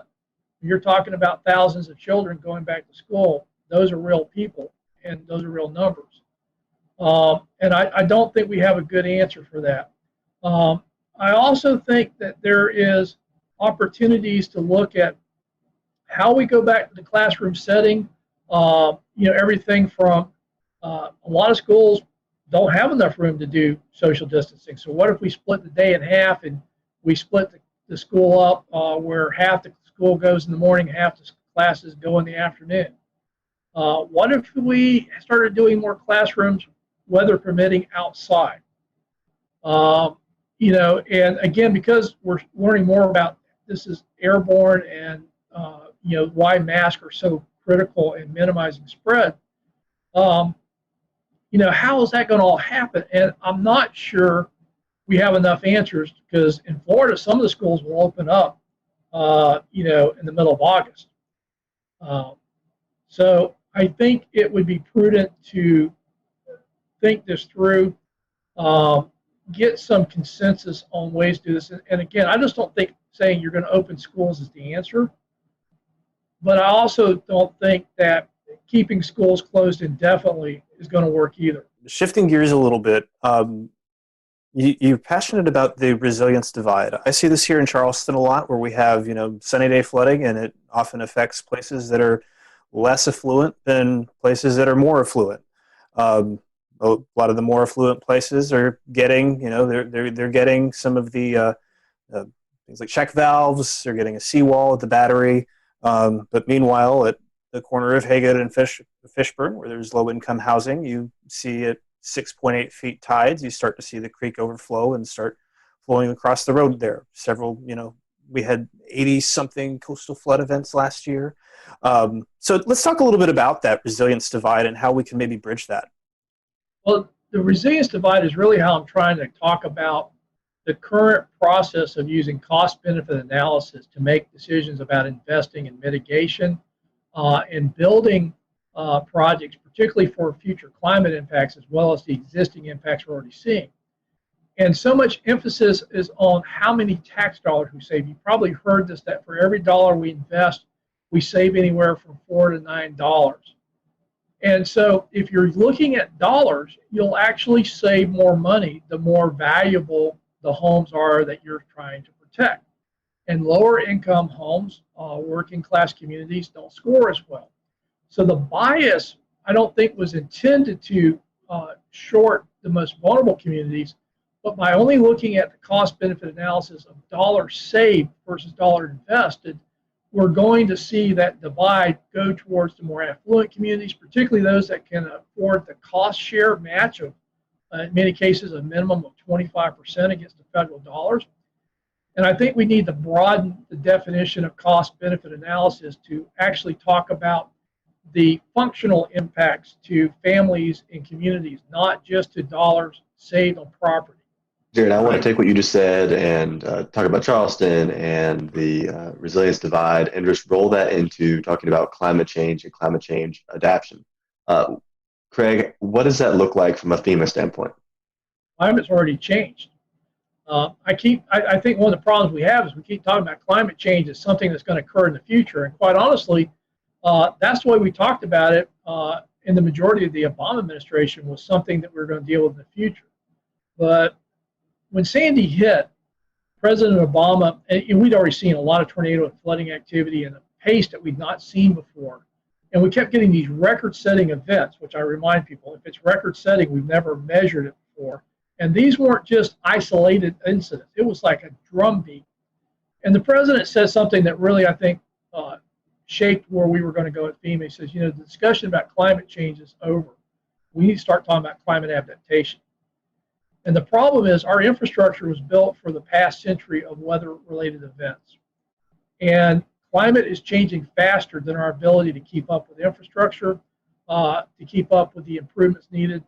And this is why I think it's so important as we talk about federal investments, big infrastructure, federal highway bill, HUD dollars, the alphabet soup of funds. We'll return to Best of the Carolina Weather Group in a moment. Now your Carolina weather forecast. Here are today's forecast high temperatures for North Carolina. Here are the forecast lows for tonight for North Carolina.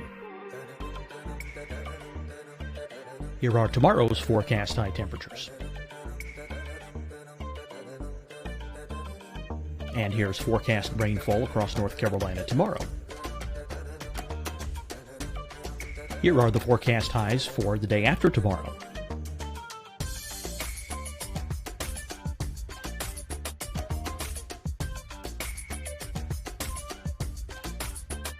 And here's the forecast rainfall across North Carolina for the day after tomorrow.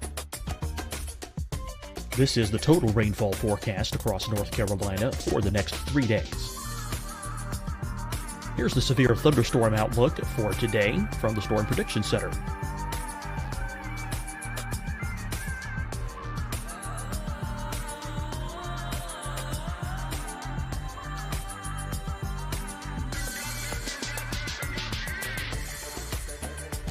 Here are the forecast high temperatures for today for South Carolina.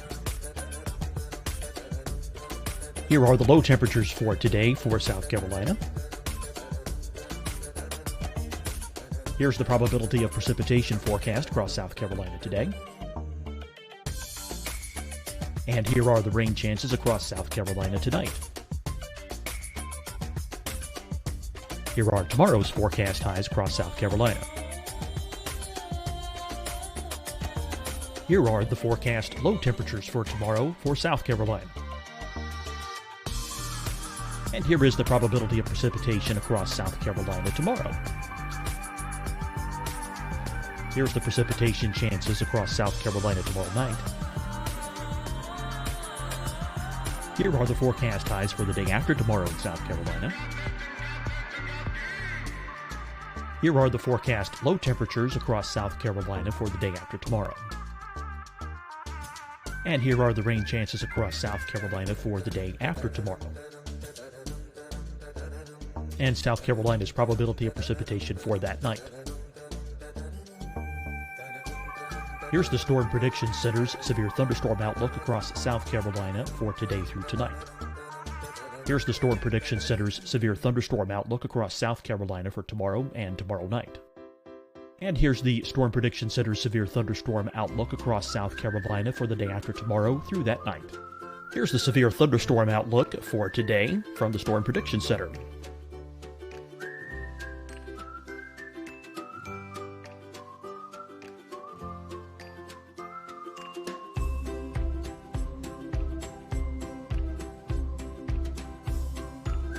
And now here's a live look at weather radar across the southeast. Hi everyone, I'm Dr. Mandy Cohen, Secretary of the North Carolina Department of Health and Human Services. And when you follow the 3 W's, you protect your family and your neighbors from COVID-19.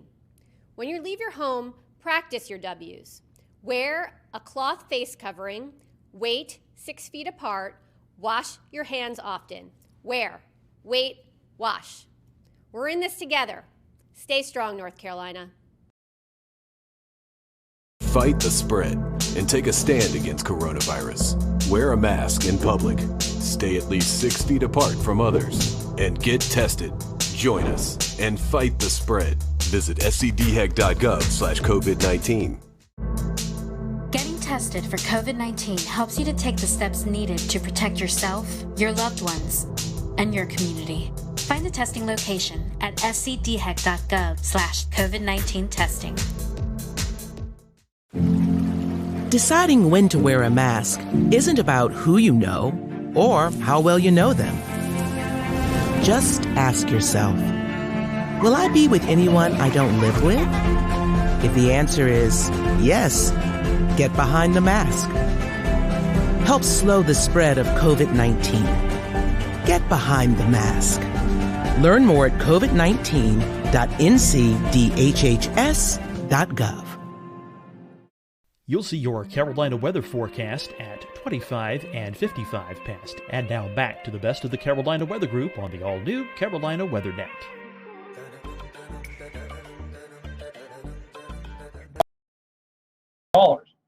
We have got to move away from building to our last 100 years worth of weather data and start building the future risk.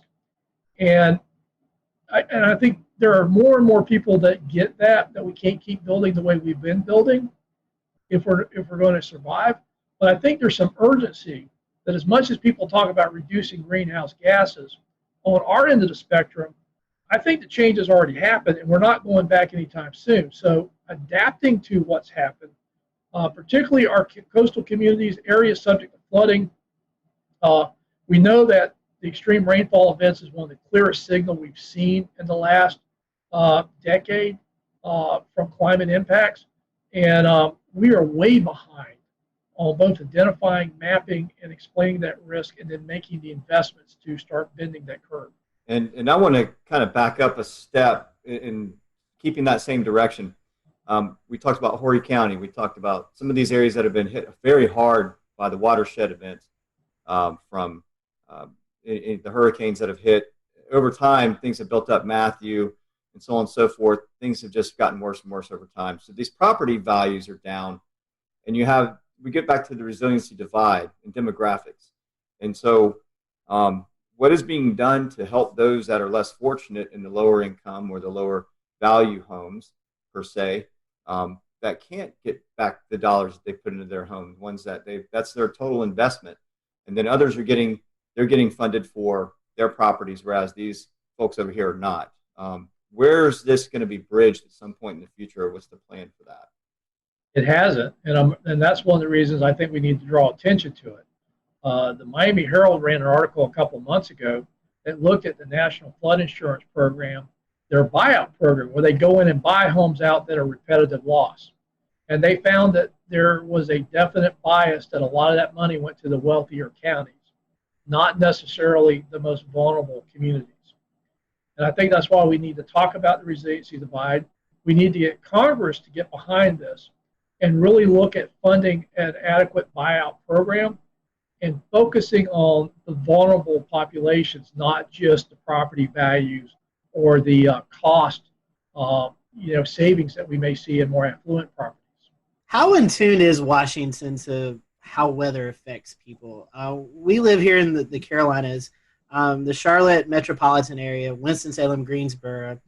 Over 2 million people live in that general area, and there's no adequate radar coverage to detect tornadoes, flash flooding, we hear these stories of folks who are continuing to have homes flooded, and they're not really getting the attention we need. Is this something that the Washington culture, the senators, the House of Representatives, they kind of push the weather and what it does off to the side? I know everything should be focused on, but do you think sometimes weather and their issues kind of get pushed to the side a little bit? A little bit. The only time they get serious about weather is when there's a catastrophic failure in their district. I mean, think about it. The Weather Service couldn't even get a supercomputer to run better models until after Hurricane Sandy or Superstorm Sandy showed how inadequate their computational powers were. So unfortunately, everything from getting WSR-88s, which was the result of several airplane crashes due to microshear, to the latest funding for the Weather Service in this Superstorm Sandy stimulus package, Washington tends to be reactive, and so until a member gets hit in their district, then it becomes a big issue. But overall, most people treat the weather, and again, it was always amazing to me, members of Congress that thought you could defund the Weather Service because you had other private meteorologists issuing forecasts, and the Weather Service shouldn't be competing with them. And they actually were promoting defunding the Weather Service and letting other organizations do it. Craig, do you think we have a radar crisis on the horizon? I think if we're serious about being able to rapidly detect fast-moving tornadoes, particularly now that the warning systems have caught up with the forecasting. Just having better resolution on forecast, but we can't tell people more precisely, I don't think would have been a good match. But if you think about it now, we're moving away from county-wide warnings to polygons. We now have, with the weather, the wireless emergency alerts, the better ability to geocode cell phones, and now moving past the original 120 characters to start including links in that, we can actually now issue across cell phones more detailed warnings from the Weather Service than their current technology can really do, and they've been migrating that way. So now they can do polygon warnings, yet they're still basing it upon radar technology that will miss part of that. There's still gaps in that coverage, and everybody forgets, unless you're in severe storm mode, those things are scanning. Everything you're seeing is delayed. It's not what's actually happening. So, we've seen this before where the tornadoes will actually drop, hit, and pop back up before the radar completes its circle and it gets the updated forecast information. So by the time you see a hook echo, it's already done its business and dropped back in the sky. Well, Craig, I want to transition us away from this last topic, and as we're kind of running short on time here, talk about something that is near and dear to all of our hearts here at the Carolina Weather Group, the Waffle House Index. It's something that we've talked about before. We had the PR director, Pat Warner from Waffle House, on last year in 2019 to discuss what exactly it is from the Waffle House perspective, but I'd like to hear about it from the FEMA perspective and how the Waffle House Index works its way all the way up to the president. Well, FEMA will tell you that the Waffle House Index really isn't their index, and that was just me trying to be folksy. But it actually started in Hurricane Charlie. I'd been out on several disasters, and the thing I could just it was just accepted was if there was anything open, it was going to be a Waffle House. But in Charlie, we had gone down to Charlotte County, and I ended up staying down there for about 2 weeks. So we'd get up around 4:30, 5 o'clock in the morning, try to find something to eat, and we'd spend the rest of the day working. And we're doing 18-hour days, so if you didn't get breakfast, you may not eat. The first morning we get up, we were down near Fort Myers. We had to get on the interstate and head south because there was nothing open where we were at. And the first thing we get to is Waffle House. We go in and sit down, and this lady comes out with a mimeograph menu. You're so used to the big plastic menus. I already knew what I was going to order. But she says, the only thing we have is on this. And that was like, well, okay. And so we ordered, but, we got coffee, we got our eggs, we got a good breakfast. But it wasn't everything you would normally expect there. Next morning, we get up, and the actual interchange we're at, now Waffle House was now open. Went in there, same deal, mimeograph menu.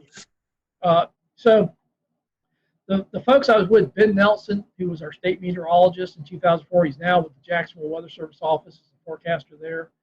And at that time, Major Tad Warfel, now Colonel Warfel with the Florida National Guard, with me. And they basically, we were color coding the counties after Charlie. red, yellow, and green using a stoplight to show indicators, EOC activation, search and rescue, schools, stuff like that. And they put into the slide deck the Waffle House Index. And that's where it came from.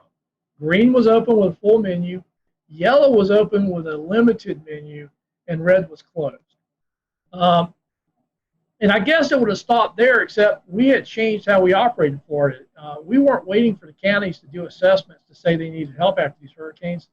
Because I kept asking, well, why don't we just respond like it's bad? We'll get there faster, and if they don't need us, we'll go home quicker. Well, the question was, if you're responding out on the Panhandle, like with Hurricane Ivan, and you're driving out I-10, and literally we were going right as soon as the hurricane force winds passed, I told guys, we're going to be safe, but we ain't going to stay dry. We're not waiting for blue skies. So we were going right as the storm was moving out. And the question was, where do you stop? And that was kind of how the Waffle House Index got used. If you got there and the Waffle House was open, it ain't bad. Keep going. If you get there and the Waffle House is open, but they got a mimeograph menu, well, we're dealing with power outages. We probably got a lot of mass care issues. But for the search and rescue teams, don't stop. Keep going.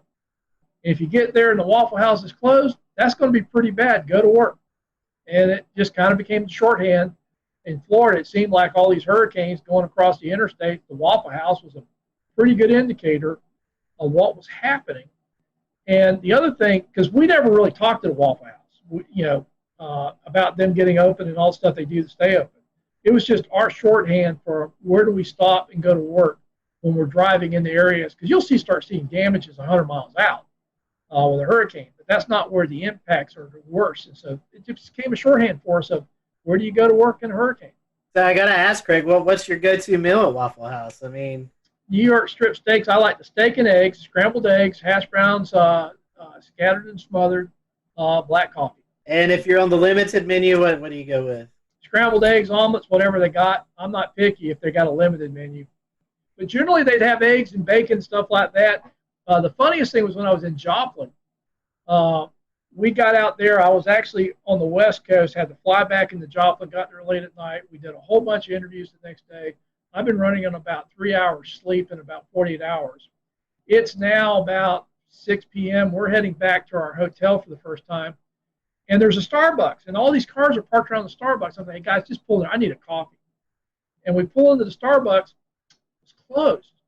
We couldn't figure out why all the cars were there. Then we realized they didn't turn their Wi-Fi off. So folks in Joplin they were just trying to get connections were circled around there. So we went back to our hotel. There's a Waffle House right there. I'm like, we're going in there. I know they got coffee. And sure enough, you go into the Waffle House, they got coffee because they're pouring bottled water into the coffee makers. Because all of Joplin was under boiled water orders. But Starbucks was closed, Wi-Fi was on. Waffle House, they're just pouring bottled water in those coffee makers making coffee. So I got my coffee.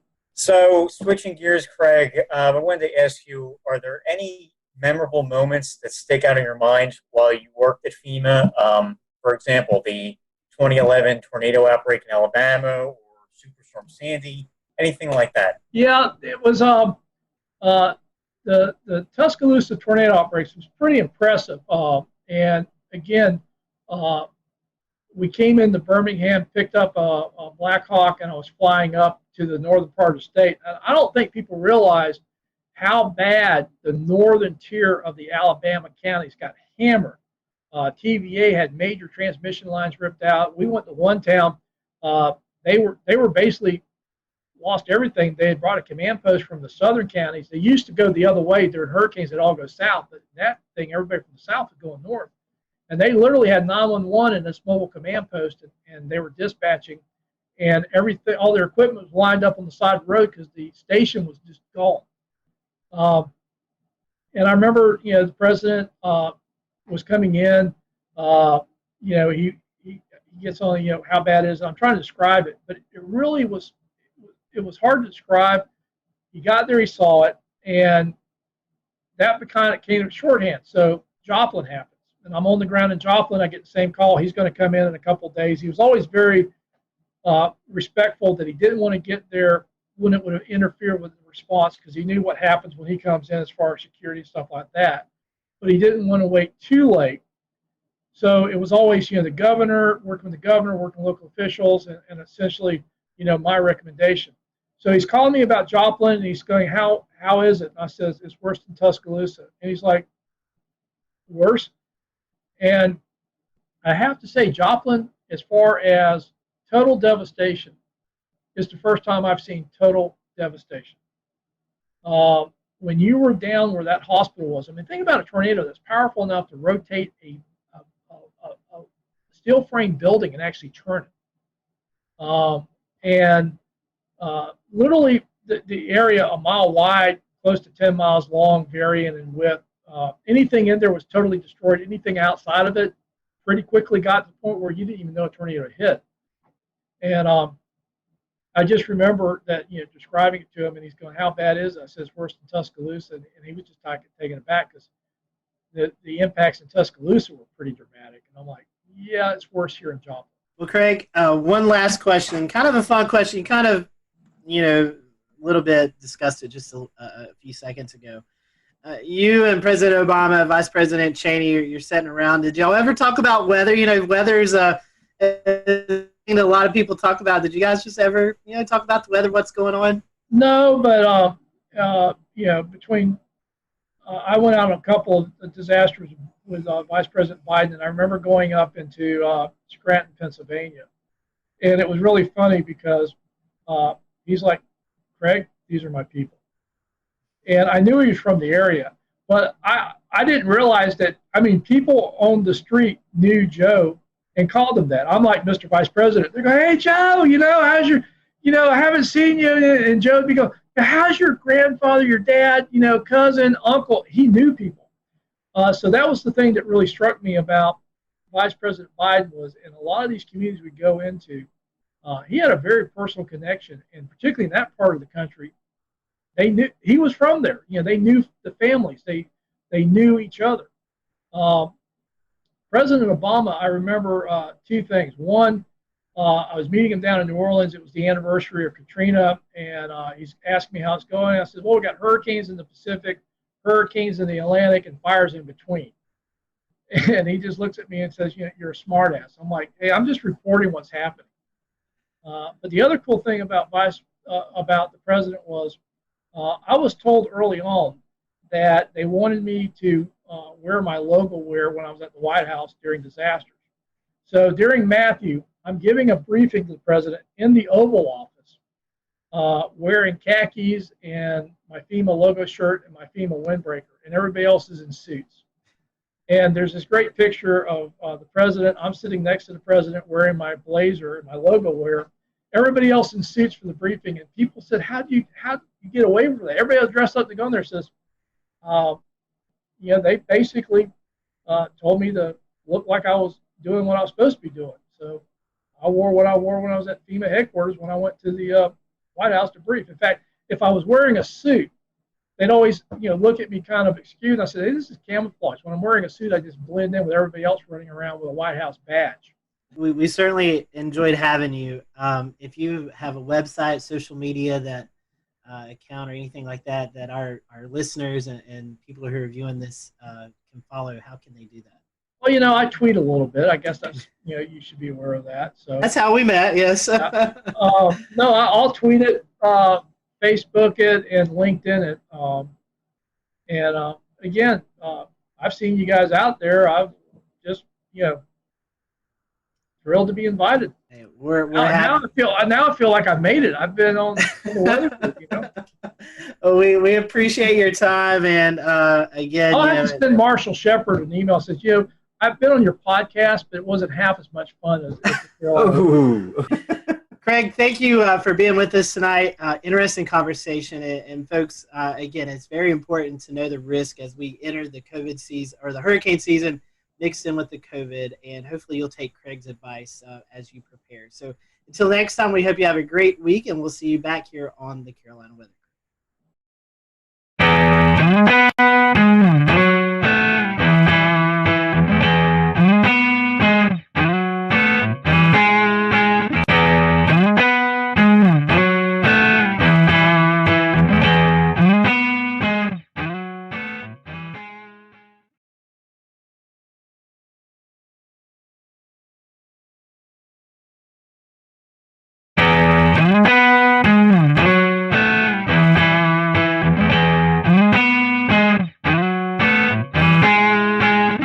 everyone. Welcome to the Carolina Weather Group. We're happy to have you this evening. Welcome to another episode, and tonight's going to be a fun episode. I'm going to go ahead and apologize.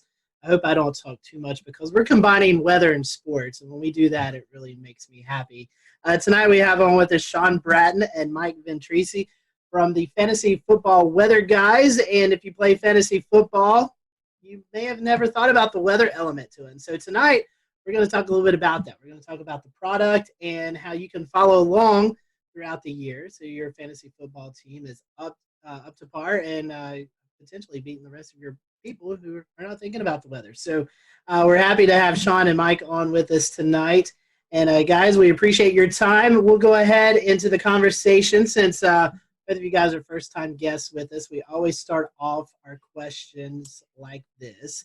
We want to know how you got kind of caught up into the weather bug, the weather story. So, Mike, what is your weather story? And then we'll let Sean tell his weather story. Hey, thanks so much for having us, guys. This question always comes up, and it always starts off with, it's usually always the same answer, right? It's some kind of high impactful weather event that has just kind of brought us into the field. So I grew up on Long Island, New York as a kid, and ended up experiencing Hurricane Bob in 1991.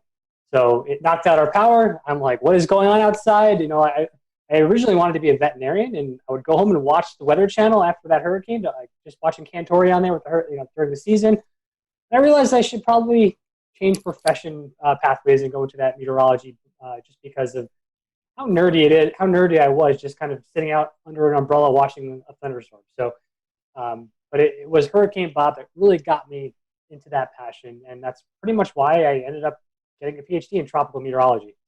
Yeah, so I didn't grow up too far from where Mike grew up. I grew up in New Milford, Connecticut, so it's in Litchfield County, Connecticut, and I actually still remember this day very vividly.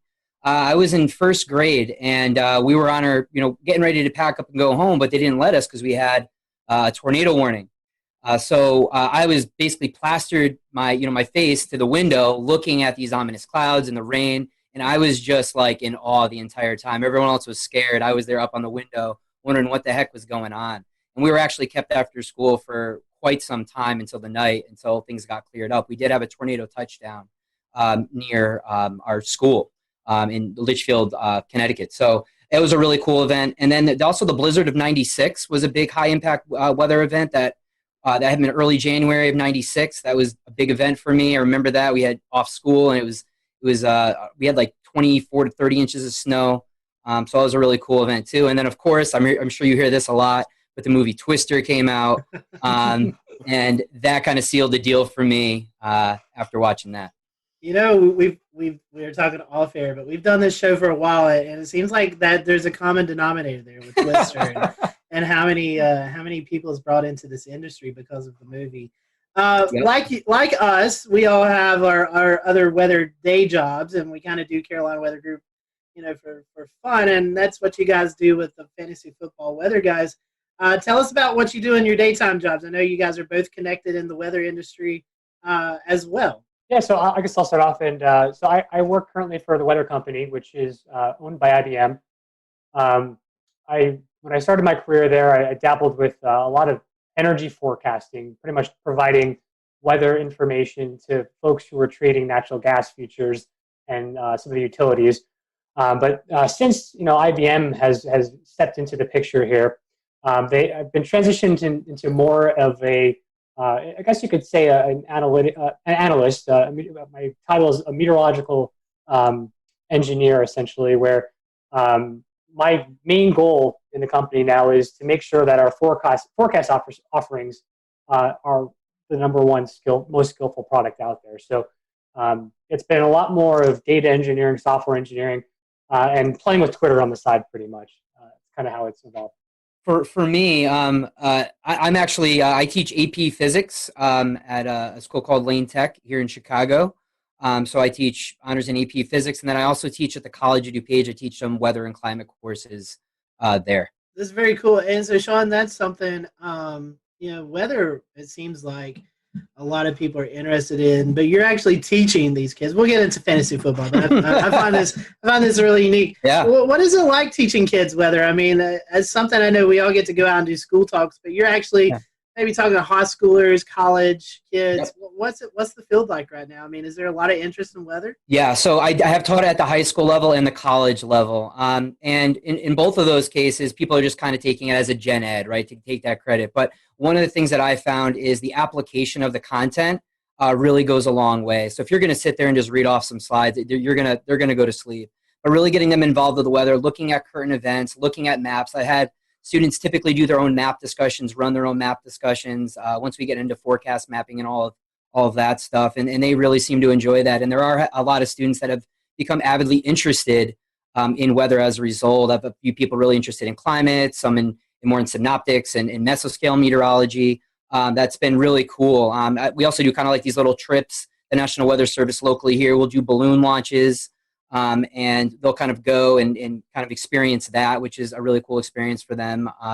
But it's really cool. I mean, really just it's a really cool science to bring to life because you experience it every day. And students really enjoy that aspect of actually being able to experience the weather, make your own forecasts, and kind of making it come to life. That's very true. Well, let's talk about fantasy football, weather. I told you guys before I play fantasy football, but never really put the concept together until I came across your product. So tell us how did you guys become about? I mean, how did this website blog? I know you guys do a podcast now. How did you guys come about putting the product together? Yeah, we Sean and I have been talking about fantasy football and the weather component for a number of years. We've kind of gone back and forth and just saying, hey, did you see that snow game? You know, like Roethlisberger threw 4 interceptions. He was projected to be the #1 quarterback of the week. What just happened there? It's been, just kind of this informal thing for a while. Yeah. And it's kind of evolved throughout the year, a couple of years now. We've been essentially, in a nutshell, Sean and I are probably the most competitive people you'd ever meet.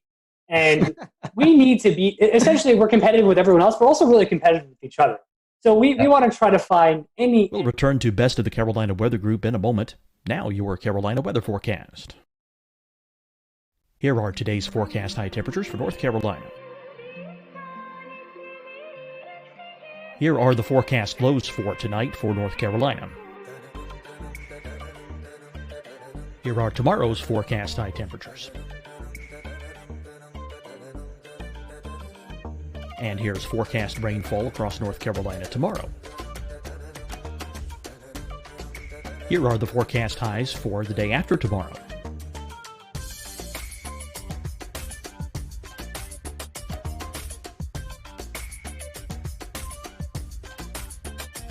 And here's the forecast rainfall across North Carolina for the day after tomorrow. This is the total rainfall forecast across North Carolina for the next 3 days. Here's the severe thunderstorm outlook for today from the Storm Prediction Center.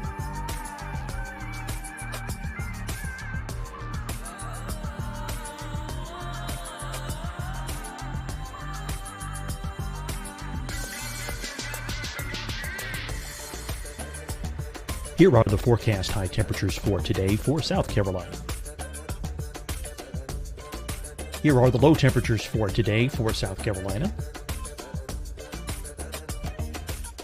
Here's the probability of precipitation forecast across South Carolina today. And here are the rain chances across South Carolina tonight. Here are tomorrow's forecast highs across South Carolina. Here are the forecast low temperatures for tomorrow for South Carolina. And here is the probability of precipitation across South Carolina tomorrow. Here's the precipitation chances across South Carolina tomorrow night. Here are the forecast highs for the day after tomorrow in South Carolina. Here are the forecast low temperatures across South Carolina for the day after tomorrow. And here are the rain chances across South Carolina for the day after tomorrow. And South Carolina's probability of precipitation for that night. Here's the Storm Prediction Center's severe thunderstorm outlook across South Carolina for today through tonight. Here's the Storm Prediction Center's severe thunderstorm outlook across South Carolina for tomorrow and tomorrow night.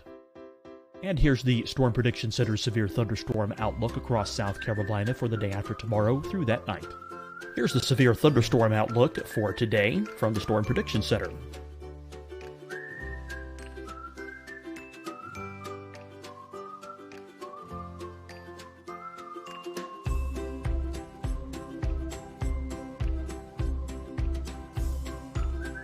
And now here's a live look at weather radar across the southeast. Hi, everyone. I'm Dr. Mandy Cohen, Secretary of the North Carolina Department of Health and Human Services. And when you follow the 3 W's, you protect your family and your neighbors from COVID-19. When you leave your home, practice your W's. Wear a cloth face covering, wait 6 feet apart, wash your hands often. Wear, wait, wash. We're in this together. Stay strong, North Carolina. Fight the spread and take a stand against coronavirus. Wear a mask in public. Stay at least 6 feet apart from others. And get tested. Join us and fight the spread. Visit scdhec.gov/COVID-19. Getting tested for COVID-19 helps you to take the steps needed to protect yourself, your loved ones, and your community. Find the testing location at scdhec.gov/COVID-19 testing. Deciding when to wear a mask isn't about who you know or how well you know them. Just ask yourself, will I be with anyone I don't live with? If the answer is yes, get behind the mask. Help slow the spread of COVID-19. Get behind the mask. Learn more at covid19.ncdhhs.gov. You'll see your Carolina weather forecast at 25 and 55 past. And now back to the best of the Carolina Weather Group on the all-new Carolina Weather Net.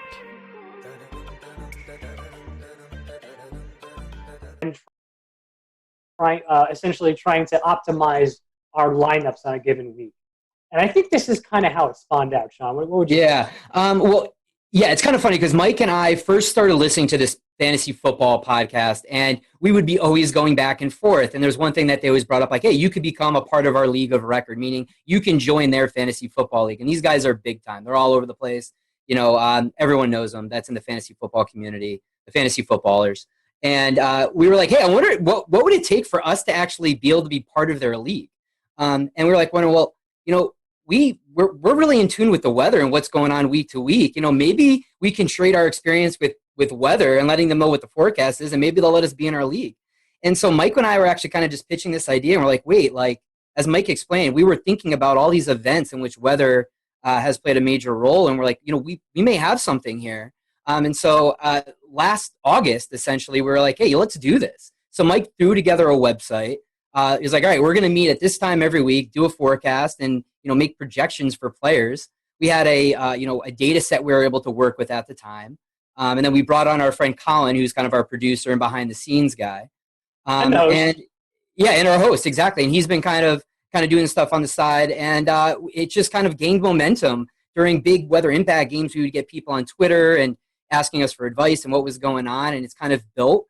And now we're at a point where we brought on Nick Schiraldi, who also has a PhD in meteorology, and he's working, on our quantitative statistical analysis package and user interface on our website to really kind of nail down those numbers, and as Mike mentioned, to kind of give you the edge. So, it's just a really cool thing that we kind of were like, hey, let's just try it out, see what happens, and it's kind of gained some momentum over the last year or two. I just want to say one quick thing. All the fantasy football weather guys we just mentioned, we're all University of Albany alumni guys. So that's our deep root connection. Well, I'm going to go ahead and share your website. Let's take a look at what you guys have created here. And I mean, this is pretty impressive because it looks like you guys have developed your own modeling within for the continental United States, or what we call CONUS. And so you have U.S. winds and precip primarily for these, with the key, of course. And it looks pretty simple to understand for the average person, right? I mean, for lay terms, this will show a forecast. If we take like west wind, if we have games out west, I assume there's a little bit of a learning curve here, but who came up with this idea, and how does it help enhance your the experience for fantasy football if folks want to get plugged into the weather to maybe determine their outcomes? Yeah, so when we were thinking about these to try to bring up some kind of weather maps here, the first thing we thought about is how do we identify where the stadiums are for people to see what type of weather impacts they could actually be. So essentially, wherever you see those circles with the X in the middle, that's essentially the location of a stadium that actually is predicted is in the upcoming week of games. So you can see here that the Titans there must have a game coming up here. So those stadiums will actually change each week depending on where the home game is. So if you see a little circle with a dot in the middle, that's actually a game where a home game that is usually has like a cover on it, so a dome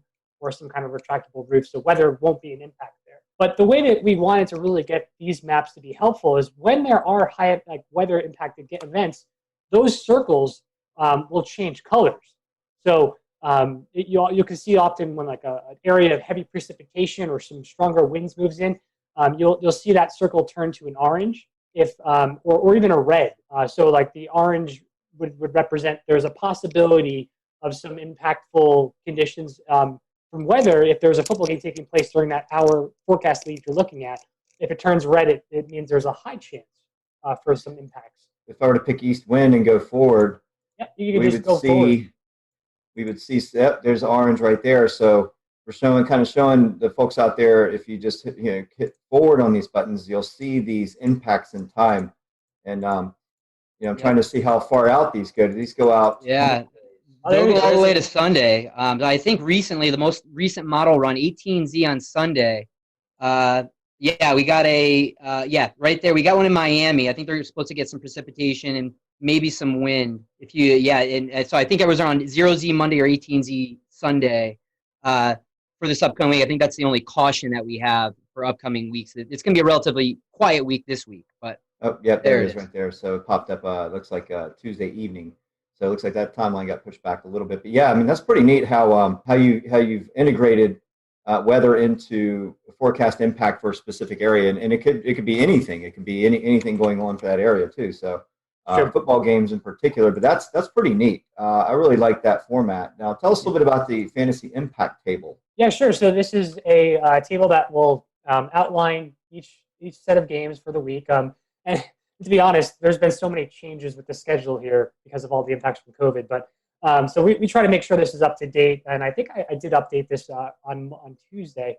So essentially, it'll show out the slate of games here, and it'll be in chronological order.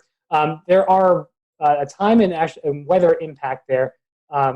And you can see for the weather, if it says fair, this is the predicted weather for the time of the game. Then the impact will show none, right? If you have good conditions, there won't be any real impacts from weather. But if you do see certain criteria met in the wind or precipitation, that's where essentially you can see things like a caution, where essentially winds might be and precipitation might be like this marginal type of event where there's probably going to be some weather, but it doesn't look like it's going to really be a stunter or a significant impact on all the players in the game. But if you do see some criteria, let's say you have winds 20 miles per hour with heavy rain for the duration of the game, that's where you would see an extreme impact. And this table would update that this updates probably twice a day. So this is a way to kind of come back to the site and look at it. And this kind of gives us a bird's eye view as to what to expect. So what we do is we use this as kind of a template, and then we'll expand on this during our podcast, and we'll let people know what players we're interested in, because we do have historical stats for specific players and also by position in general. And we can elaborate on, okay, we have forecasted 18, 25 mile an hour winds, whatever it may be. Well, this player in windy conditions, this is how they perform statistically. So we kind of update them on the expectations based on the weather. We are in the process of updating this, hopefully over the next several weeks. Again, our buddy Nick Schiraldi is going to actually customize this by position and also possibly by players. So the ultimate thing is people want to know, how is my fantasy team going to be impacted? That's bottom line, right? So we're going to have fantasy point differentials based on those weather conditions that we're going to be adding to this table hopefully soon here. And Sean, you were talking a little bit earlier. You guys actually are doing a lot of analytics and numbers, and you're talking about specific players who may see the effects. You're talking about Roethlisberger throwing 4 INTs in a snowstorm, or it could be Denver. It's an extremely windy day, so Drew Lock, the wind may affect his performance. So how do you guys talk to us a little bit about that? How you're breaking down how it's affecting individual players? Yeah, I can lead on this one. So we have basically archived data that we're able to use that breaks it down basically almost every play for every game going back to 2009. So what we're able to do is look at those fantasy stats. So we have fantasy point projections for half-point PPR, full-point PPR, standard leagues, and we're able to look at how that player has performed statistically during those weather-like events. So, hey, how has this quarterback performed in 20 to 30 mile an hour winds? Okay, well, we see a decrease in fantasy points by 4, and they throw their TD or their touchdown interception ratio has changed X, Y, and Z amount. And then we also kind of have another stats package that we'll use based on weather conditions as well. So what we try to do is say, all right, our forecast is this for the weather. Let's look at the specific players and the positional players that we're interested in for that game and see if there's actually going to be an impact. Because quite frankly, for some players like an Aaron Rodgers, maybe we don't see as much of an impact for them, so we're not going to be as concerned about that player. For other players like a Jared Goff or something like that, or Kirk Cousins, for example, who played in Seattle this week during rainy games, there's an impact there we've seen statistically. So we really got to kind of decipher. We just, we kind of do this by position, but even a little bit more specifically by player when appropriate. That's really awesome. You guys have been doing this. Obviously, you started the website last year. When we're recording this, it's October 14th. So we're about week 5, I think, into the season, maybe week 6. I can't remember with COVID and all that stuff going on. But talk about how the fans, how have you guys, the outreach? I mean, have you got a lot of positive responses from fantasy football player or fantasy footballers? How's that went?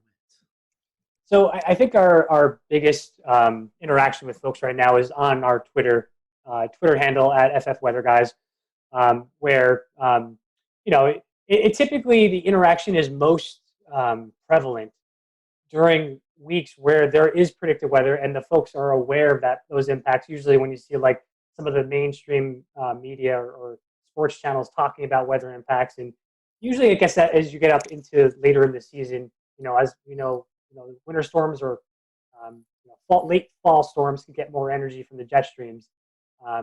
That's where we typically see those larger weather impacts, and I think that's where the draws start to come in, especially when people are fighting for those playoff positions, right? They want to make sure that they don't make a mistake, and people start to get really meticulous with their lineups. And we're speaking more specifically on redraft leagues, essentially where you have like a draft at the beginning of the season, and you have your team throughout the year. So that's where we've seen the most interaction with regards to our fan base. Yeah, and during those weeks, I mean, we'll broadcast on our Twitter feed like, hey guys, this is what we're forecasting. Here's other impacts, and people will reach out to us. They're like, hey, I'm deciding between playing this player and that player. What do you think? And we'll say, hey, based on what we've seen in these weather conditions, this player has a discrepancy of this. We would side with this guy.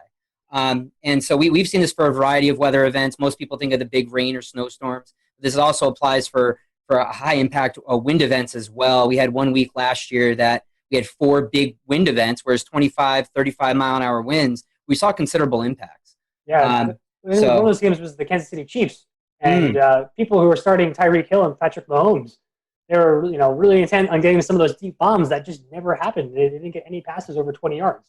Yeah, so you literally see these coaches' plans. They change their game plans essentially based off of some of these weather conditions. Yeah, when it's bad enough. And even more recently, like Mike and I used this information. We were expecting rain for the Washington game, for the Washington football team. And so we actually steered away from Terry McLaurin, and he only had 3 catches for 26 yards, I believe, on Sunday. So, which I mean, it wasn't wet for the entire game, but enough where it played an impact. So, yeah. You mentioned mainstream media. You don't have to drop any names, but have you found maybe a few of those folks sliding into the DM saying, "Hey, what's the weather going to be like?" Everybody's always asking for fantasy football advice. Who should I start? Who should I sit? Have you ever had any any messages from folks maybe on the TV that's asked for your opinion? So I don't think we've had any essentially any folks reach out for start-sit decisions regarding that, but we have some interaction with some of the folks from Fantasy Pros and the Fantasy Footballers, and I think there was a couple of folks from Yahoo. It's Yahoo that are all involved in the industry that will kind of interact time to time with us on Twitter. I think last year, one of the guys from the Fantasy Footballers, Jason Moore. Jason Moore, yep. Yeah, he reached out, and it was literally a question about weather, and he's just like, is there any weather experts out there that would understand and know what the actual forecast is here? Because it was during that time of year where it was really high impactful for the people watching for this particular game, and he did reach out to just put a general question. A lot of our fans CC'd him or tweeted at him with our handle, so we can kind of go in there and provide some information. Hey guys, we touched on this a little bit with talking about individual position players and the impacts on them. I was wondering a little bit about the kicking and punting game. I mean, that seems to be an area of the game that could really be influenced by wind in particular, but also precipitation as well. What sense do you guys make of how important weather is on that aspect of the football game? Yeah, that absolutely is. And a lot of this comes down, another message that we speak to is it really matters based on the stadium as well, how the winds are swirling around that stadium, how they're funneled in, and also the field type as well. Is this an AstroTurf? Is this a grass field? So those are all things that play in to how well a kicker can perform in weather conditions. We're in the works right now of gathering kicker data. So I don't want to, say anything quantitatively as far as like from a statistical analysis standpoint, but observationally, we usually talk about games after we see them after the week, and we'll talk about kickers, and we definitely notice that higher winds going cross field or going against the kicker definitely have an impact for sure. So guys, on any given Sunday, we can have a very diverse slate of weather across the U.S. Are there any particular locations across, anywhere that you guys forecast for that you find particularly challenging or frequently come up as a caution flag? The most challenging weather for us is convection. It's a really anything in the Florida area, typically in the southeastern United States. This is something that we struggle with early season, late summer into early fall when convection's still blooming. And the high res models will pick up on this stuff. And, we're out 72 hours out. We're like, all right, it's looking like it's going to happen. And we literally have to update people like hourly on Sunday to be like, all right, guys, this is the recent model run. This is what we're expecting. Because, those are mesoscale features that are incredibly hard to predict for a 3 to 4 hour window of time during a ball game. But at the same time, those could be incredibly impactful because you got heavy rains and a lot of wind typically associated with those as well. So I would say those are the ones that we struggle with the most when there's any type of convection.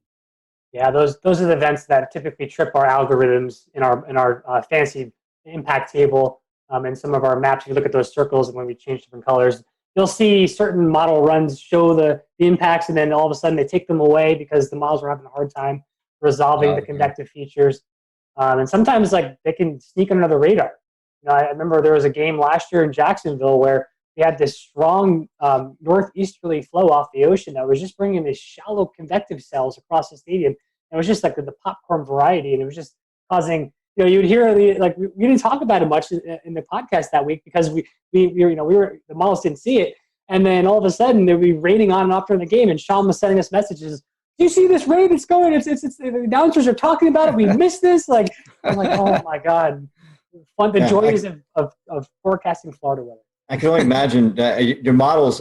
Is it like a blended run? Is it like a high resolution, like her 3 kilometer going into the NAM 3 and 12, then to the GFS out to the 7-day? Do you layer it in that manner? That way you get the higher resolution or the RAP in the first couple of days? So this is something that we're still working on. And right now, as we were kind of spinning up things here, we've been relying mainly on GFS data at first, but we are shifting over to leverage the national weather blend of models from the National Weather Service. So we are going to be shifting over to that because obviously those are the guys that are paying attention more to each location as and try to be as skillful as possible. And then we can take that information and convert it into the impact, or how that impacts specific players. So it takes some of the burden off of us in the forecasting world, and allows us to focus on that impact piece.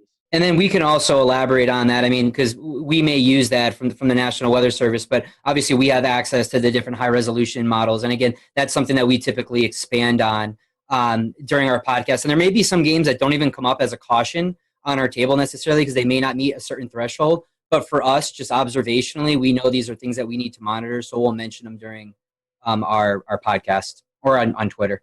You're talking about Southeast convection. I would also imagine maybe lake effect snow. Buffalo, Chicago, Cleveland, Green Bay, all locations that could see that, where one side of town could get 6 feet and the other side could get like 2 inches, Getting back to your social media outreach and your fans, the football fans in general, and how you integrate, how you kind of mesh with everything.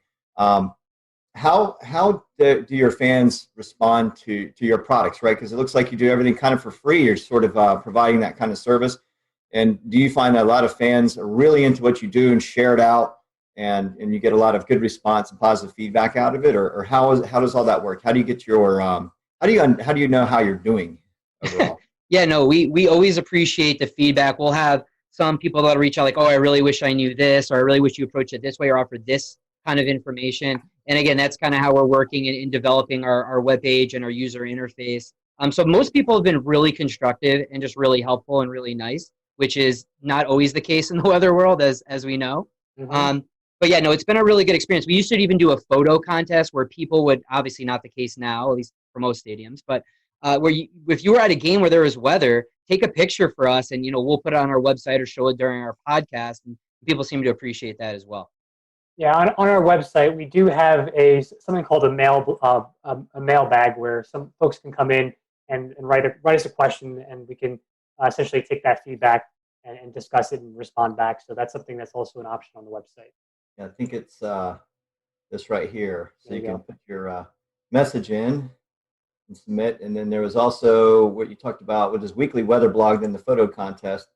So looks like you give folks an incentive to sort of be more of a part of the website, which I think is great because you're allowing them to interact with you in your domain, which is awesome. So well, talking about the product, we'll start to wrap up here. How can we find you? What's the social media platform of choice? I don't know if you guys do Facebook. I know you do Twitter, but tell us about social media. I know you guys do podcasts, blogs. I even think you might be dabbling into doing some live game updates. Am I correct with that? Yes. Yeah. So we've been moving onto the Twitch platform. So if you twitch.tv/FF Weather Guys, that's essentially we have our show usually on Thursday or Fridays. We try to do it around 8 p.m.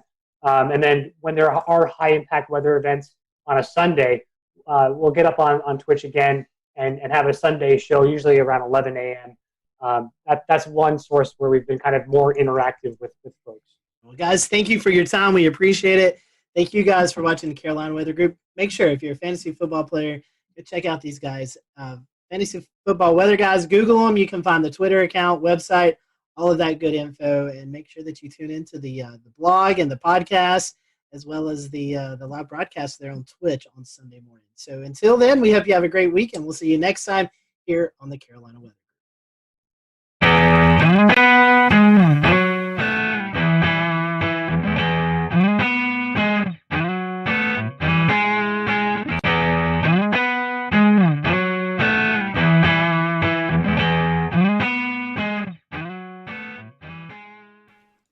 Good evening from Charlotte. It is June the 17th, 2020. I'm James Brierton. Did you get a chance to see the sun today at all?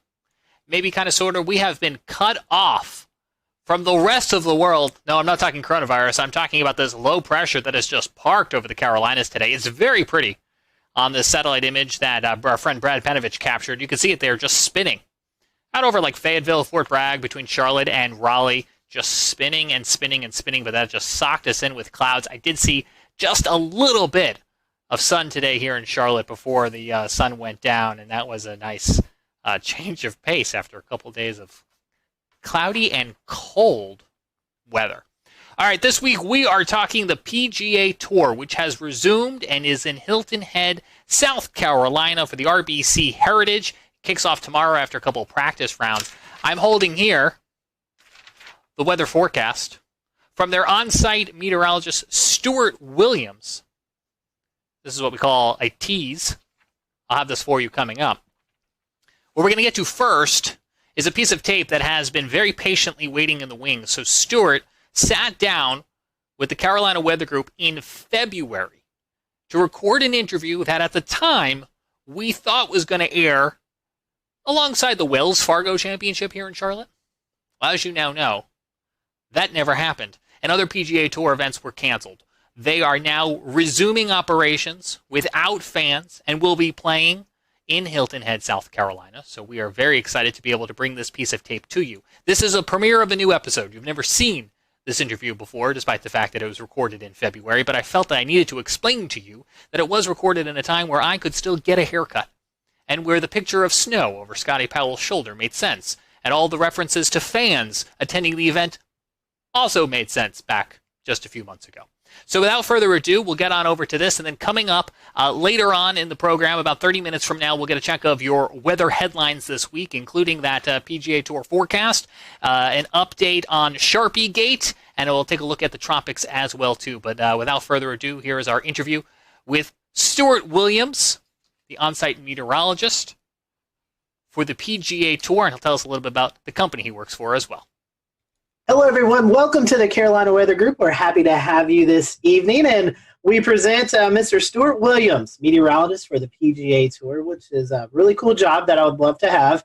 As a big golf fan, I think it's a really unique job that Stuart has, and he's going to talk to us a little bit about that tonight and let us know what all his duties are as he travels across the PGA Tour. And we'd love for you to interact with us tonight. So if you have any questions or comments, feel free to drop them on the social media platforms, and we'll address those. And we'll let Stuart give out some of his social media information towards the end of the interview tonight. That way, if you want to follow him on Twitter, you can do that, or just get more information. So we appreciate having Stuart with us tonight. Stuart, welcome back to the show. We'll return to Best of the Carolina Weather Group in a moment.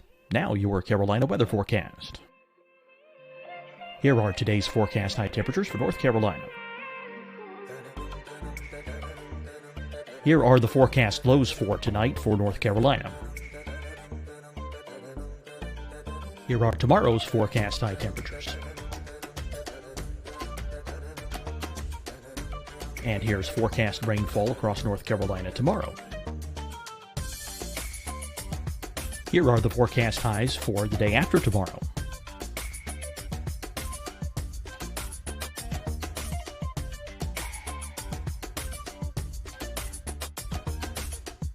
And here's the forecast rainfall across North Carolina for the day after tomorrow. This is the total rainfall forecast across North Carolina for the next 3 days. Here's the severe thunderstorm outlook for today from the Storm Prediction Center.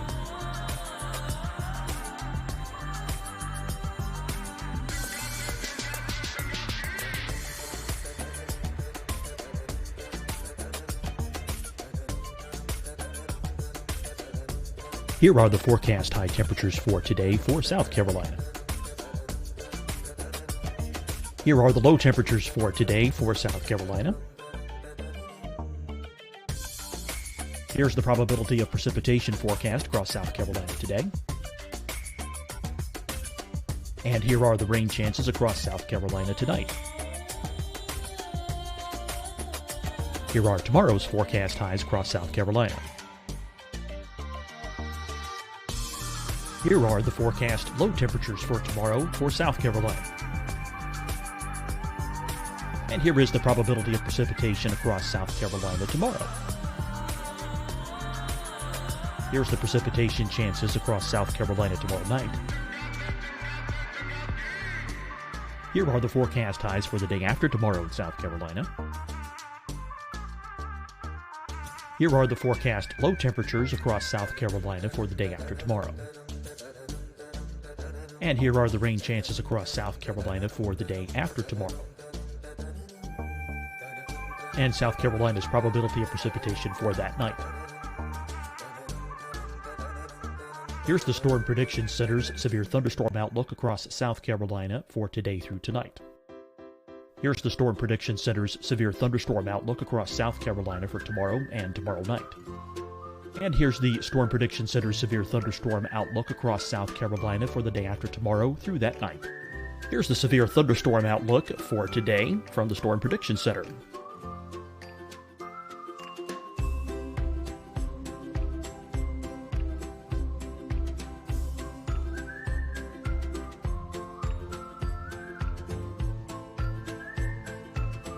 And now here's a live look at weather radar across the southeast. Hi, everyone. I'm Dr. Mandy Cohen, Secretary of the North Carolina Department of Health and Human Services. And when you follow the 3 W's, you protect your family and your neighbors from COVID-19. When you leave your home, practice your W's. Wear a cloth face covering, wait 6 feet apart, wash your hands often. Wear, wait, wash. We're in this together. Stay strong, North Carolina. Fight the spread and take a stand against coronavirus. Wear a mask in public. Stay at least 6 feet apart from others. And get tested. Join us and fight the spread. Visit scdhec.gov/COVID-19. Tested for COVID-19 helps you to take the steps needed to protect yourself, your loved ones, and your community. Find the testing location at scdhec.gov/COVID-19 testing. Deciding when to wear a mask isn't about who you know or how well you know them. Just ask yourself, will I be with anyone I don't live with? If the answer is yes, get behind the mask. Help slow the spread of COVID-19. Get behind the mask. Learn more at covid19.ncdhhs.gov. You'll see your Carolina weather forecast at 25 and 55 past. And now back to the best of the Carolina Weather Group on the all-new Carolina Weather Net.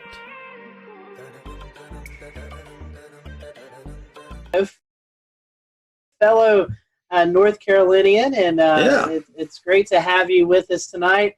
Glad to see that you're actually home and not out on the road right now. So for those who may be introduced to you for the first time, tell us a little bit about you. I know you live here in North Carolina. You went to school here in North Carolina, so kind of give us a brief background about who you are. Yeah, I grew up in Winston-Salem. I currently live in High Point, North Carolina. And I got my meteorology degree from UNC Asheville, so I was actually there from 1988 to 92. So that kind of dates myself there. So 50 years old now, so I'm getting older. But after that, I started working for a company called Mobile Weather, and we started doing golf tournaments, weather for golf tournaments. So it started like with the Crosby Celebrity Tournament there in Winston, and the Vantage Championship, which was a Champions Tour event in Winston. And after that, I was interning then at that time when we started those, probably about 91 or so.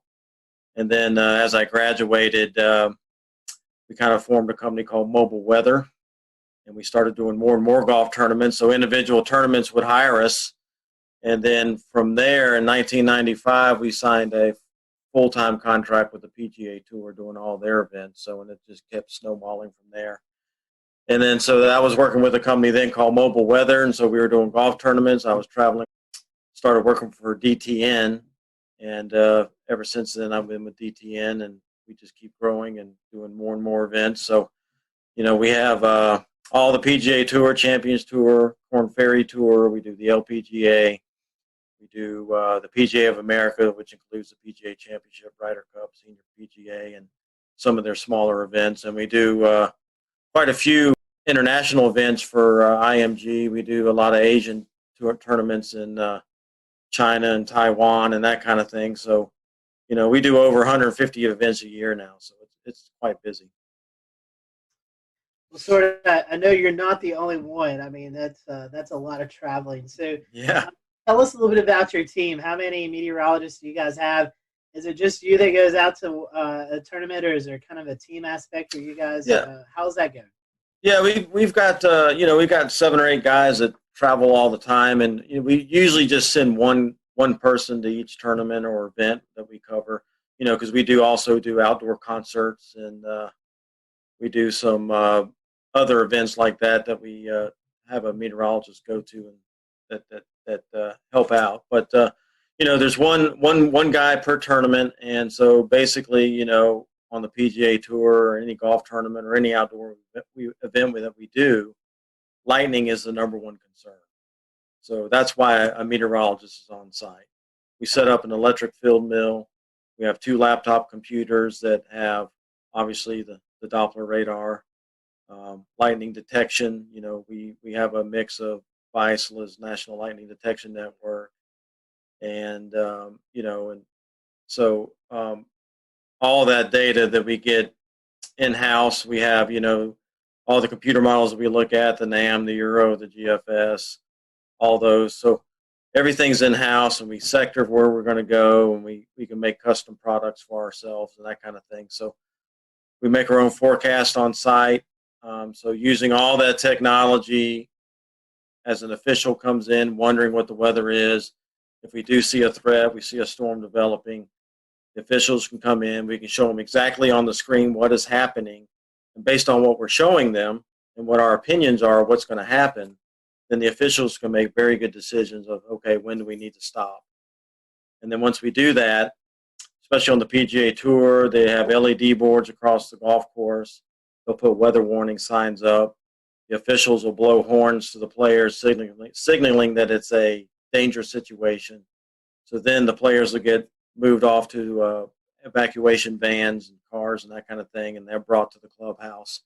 And so hopefully, if we do our job correctly, then we've given enough time to where people can get back to the buses and hopefully back to their cars, because not everybody has a clubhouse pass. So they can't all get indoors to safety, so we got to get a lot of them back to their cars. So it's a big machine. It's a big operation, but it's most tournaments, I'd say every tournament has an evacuation plan, emergency plan. So it works pretty well.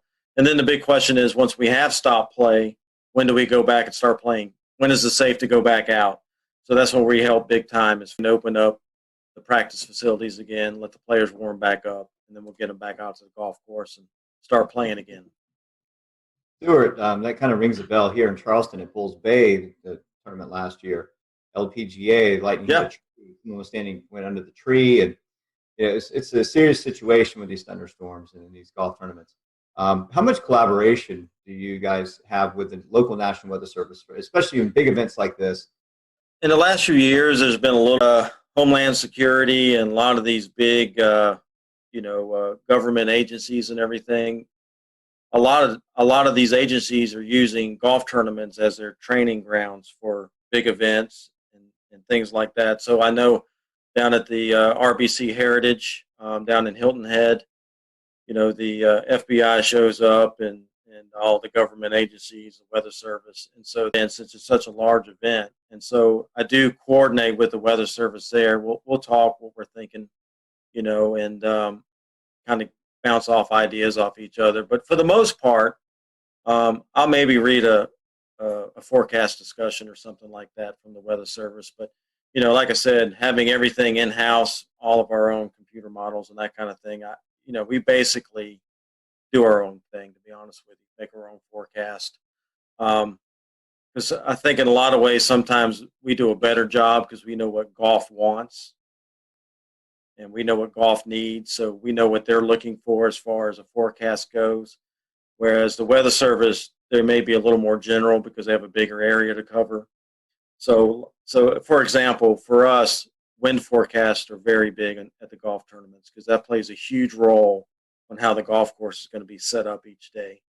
So we concentrate a lot on wind, and so we try to be very accurate in that department, where you may see a weather forecast from the Weather Service that says winds are 5 to 10. Well, okay, that's kind of general. We try to be more exact than that, where our forecast will say maybe we have a westerly wind, like on the coast there. Maybe you have a drainage wind in the morning off the land, and then we'll get the sea breeze at 1 o'clock, and it's going to shift out of the south or southeast or whatever, and it's going to be 10 to 15 at that point. A lot of times the Weather Service really doesn't break it down like that. So, we try to be more specific of what's going to happen at the golf course so they can plan how they're going to set the golf course up. So that's some of the things that I think we do a better job at than TV or Weather Service being more general. Stuart, let's play. Let's hope we're not forecasting too far in the future. We have a Wells Fargo Championship coming up in Charlotte, the Wyndham Championship in Greensboro. Let's say that you're there forecasting and you see it could be a potential stormy day. That there's going to be thunderstorms moving into the air. What is it? Kind of give us what you do the morning of. Kind of give us a play-by-play of what that setup looks like if you see it's going to be a stormy afternoon or something in these tournaments. Well, let's say the first tee time is 7 a.m. Okay, that's usually when most tournaments start, 7 in the morning, and I'm usually there probably about 5:30 in the morning because I'm looking at weather data, looking at the latest stuff, making my forecasts and getting that out and distributed, uploaded to the player page, that kind of thing. And so we also have radios that we communicate to the officials with. So every morning I'll go into the rules office and tell the guys as they head out to set the golf course up what I think the winds are going to be that day, and then what time I think the best chances of us getting a thunderstorm. And so if you take a North Carolina tournament, typically what happens is, as you'll know, Scotty, and they'll start in the mountains. They'll bubble up in the mountains about midday, early afternoon, and then as they get going, they'll roll off into the Piedmont, and then they'll usually make it to Greensboro or Charlotte by 3, 4, 5 in the afternoon, depending on how fast they move and what the scenario is. So, so I'll tell the officials that morning, hey, I think we're going to see storms probably anywhere from that 3 to 7 range, and then that'll give them an idea when they need to start paying attention, so to speak. So as we go through the morning there, I'll keep looking at the new data, see if there's anything we need to update. And then obviously I keep watching the screens. I'll have the radars going and that kind of thing. And then as soon as I see something that has a potential of getting to us, that's when I'll get on the radio and tell the officials, hey, I'm seeing some thunderstorms over, let's say, Yadkinville, and they're going to be moving across Winston and the Greensboro here in the next hour and a half.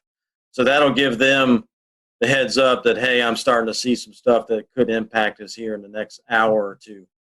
And so that's when we'll start putting on the LED boards. There's a weather policy that runs and things that say, hey, inclement weather is possible, please pay attention, that kind of thing. And then as the storm keeps moving closer, then I keep updating the officials.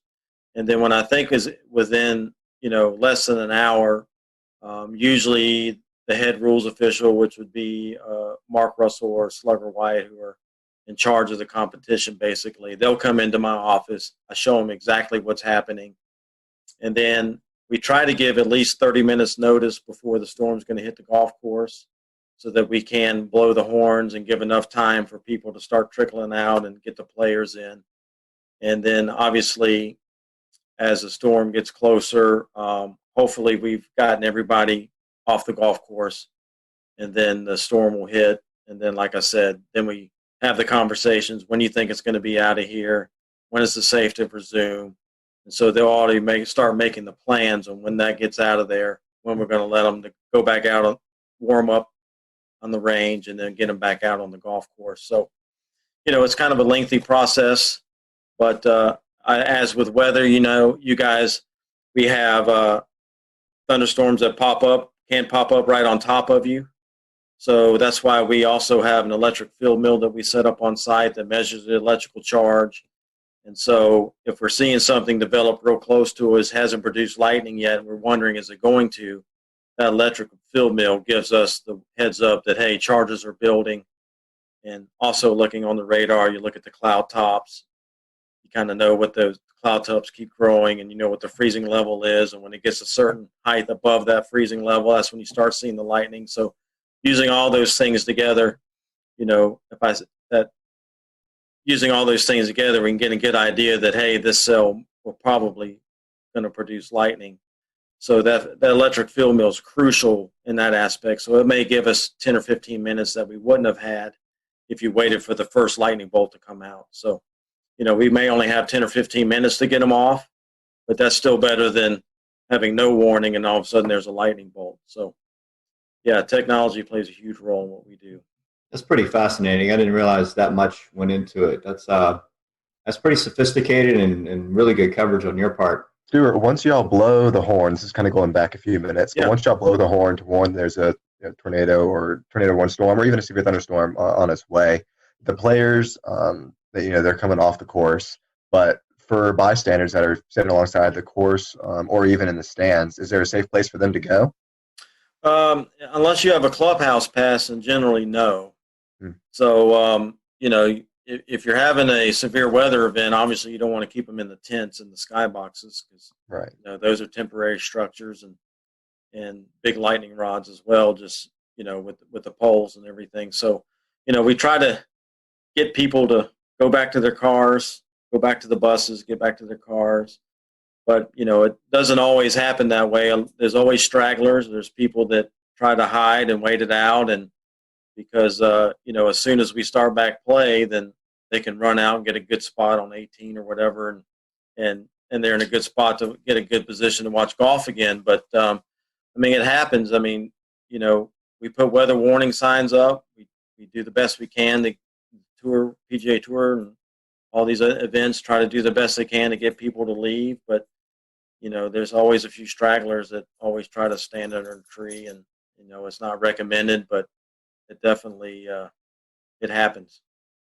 No, I was just going to say that I'm sure that's a problem at a lot of these outdoor sporting events, whether it be air shows, I would imagine, have a big problem with that, or even like you mentioned earlier, concerts. I think it was just last year we saw some video went viral of a concert tent just taking off and downdraft, outflow wind of a tornado, thunderstorm. There's my brain.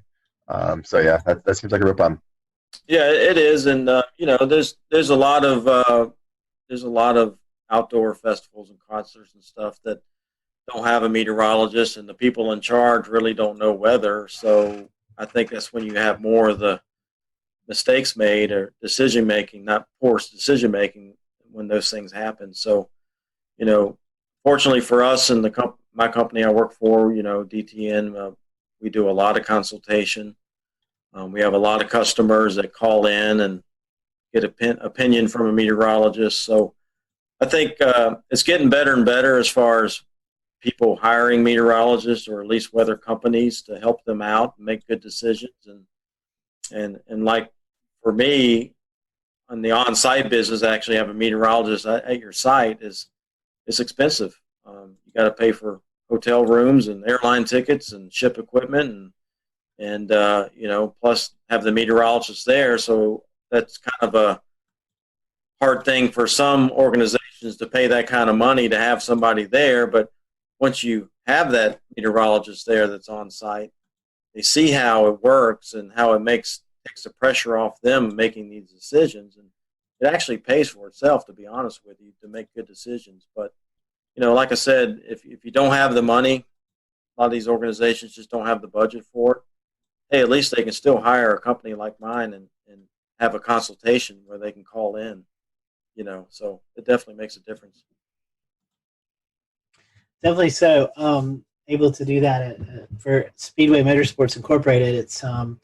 It definitely, I tell them, I'll worry about the weather. You guys worry about running the event. And it's just, I think it's a peace of mind for those folks. Well, I say it all the time myself is I'll tell you when you need to worry. Yeah. I'll do the worrying for you. Exactly. I'll tell you when you need to worry. So, I want to get back to what you mentioned about winds, right? So we talk about wind science, right? And we get into the nitty gritty of it, right? So you're talking about sea breeze, you're talking about things at the coastline, even inland, where you can have wind shifting or building, stronger pressure gradient, higher winds from certain directions. Do you get into the science of saying, you look at the course, you look at the direction of wind, the dominant direction of wind for the day, and the speeds? Do you talk about which links are going to be more difficult than others? When you look at long-range trajectory shots or higher iron shots, do you speak about look for a lean to the left or hooking or anything like that when you get into the wind forecast? Yeah, the rules officials, the guys that are setting up the golf course, they're the ones that's more concerned with which holes are going to play. Let's just say we have on hole number 1, we have a strong south wind and it's blowing, 15 to 20 miles per hour. Well, if it's blowing from behind them, then a lot of times what they'll do is they'll move the tee blocks back so that hole plays longer. And then on the next hole, maybe it's going the opposite direction. Now it's in the player's face when they tee off. So they may move those tee blocks up so it plays shorter. That way they're trying to keep everything moving, but they're also trying to make it not hard, but they're trying to make it fair too. Not necessarily hard, but fair, and keep things moving. So, crosswinds play a big role, especially near the greens, where if there's a lake or a big sand trap or something that's on the right side and it's blowing from left to right, well, they may put that hole location more towards the left side of the green, so guys aren't dumping in the lake the whole time trying to get it to the hole. That's so all those strategies play a role in how the golf course is set up. So definitely wind direction definitely is important. How strong the wind is. So they're actually changing distances and layout. Absolutely. So we have 18 holes. We have 18 holes, and all through that golf course, it's going to be in their face or behind them, left to right, right to left. So all those things play a role in how the golf course is set up. So definitely wind definitely is a major impact on golf tournaments. So. Very interesting. Very neat. Scotty, go ahead. Yeah, Stuart, in some circumstances, I know we saw the Masters had some severe weather roll through back in 2019. When we see these big severe weather events, you guys, I'm sure, coordinate with the course, with the tour, with the TV networks, and kind of make the best plans. Is that right? Yeah, try to do what's right. You don't want to get anybody hurt. And if there's a high risk for severe weather, i.e. tornadoes or even, just strong straight line wind and storms, we may go early, 2 tees early on the weekend or a day on the weekend to avoid some of that severe weather that we think is going to happen in the afternoon. So, the tour is aware of that, and they'll try to make accommodations to maybe avoid some of that to keep people safe and get the round in. Because the tour has a policy that we'll play on Monday to complete 72 holes. 72 holes is a must. They want to get every round in.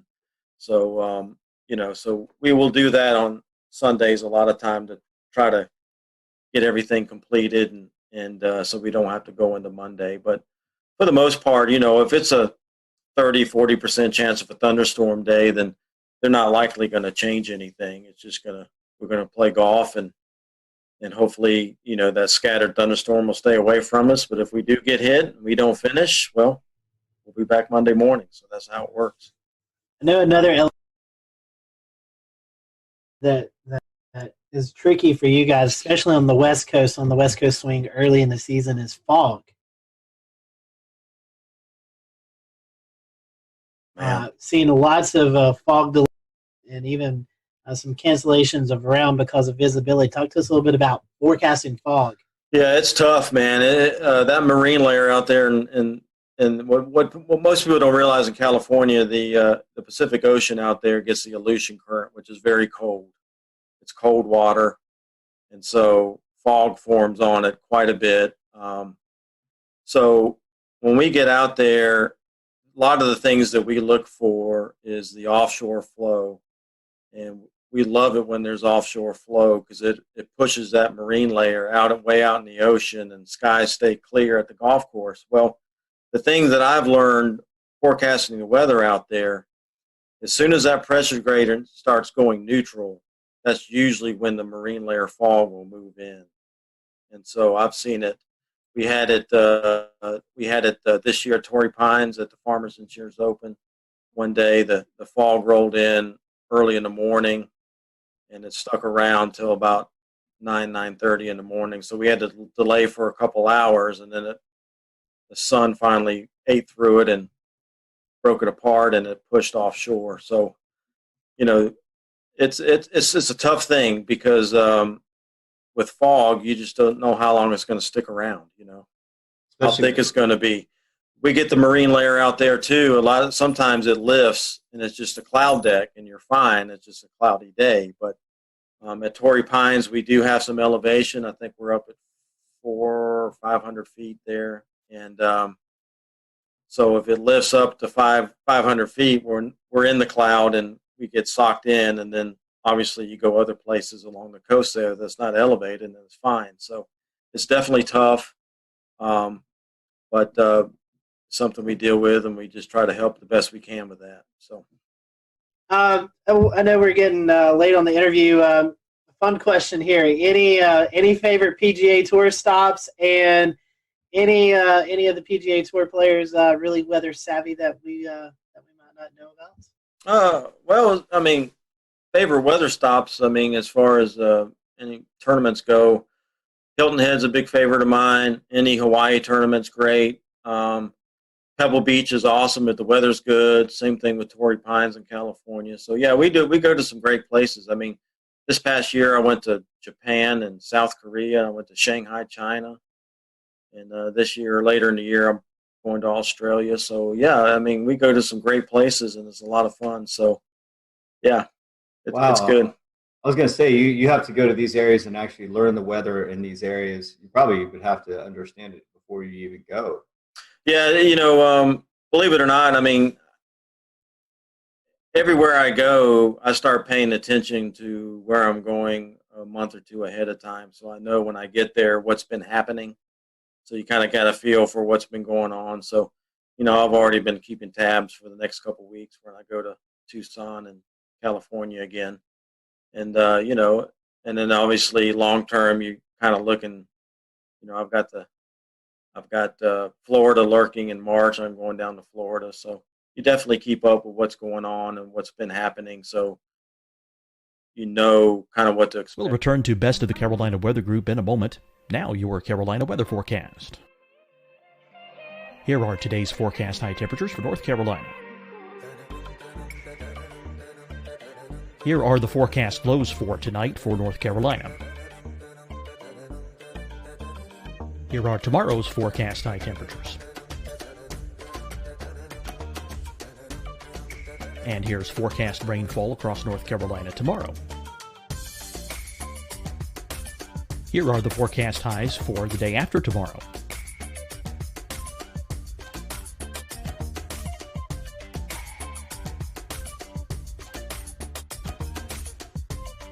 And here's the forecast rainfall across North Carolina for the day after tomorrow. This is the total rainfall forecast across North Carolina for the next 3 days. Here's the severe thunderstorm outlook for today from the Storm Prediction Center.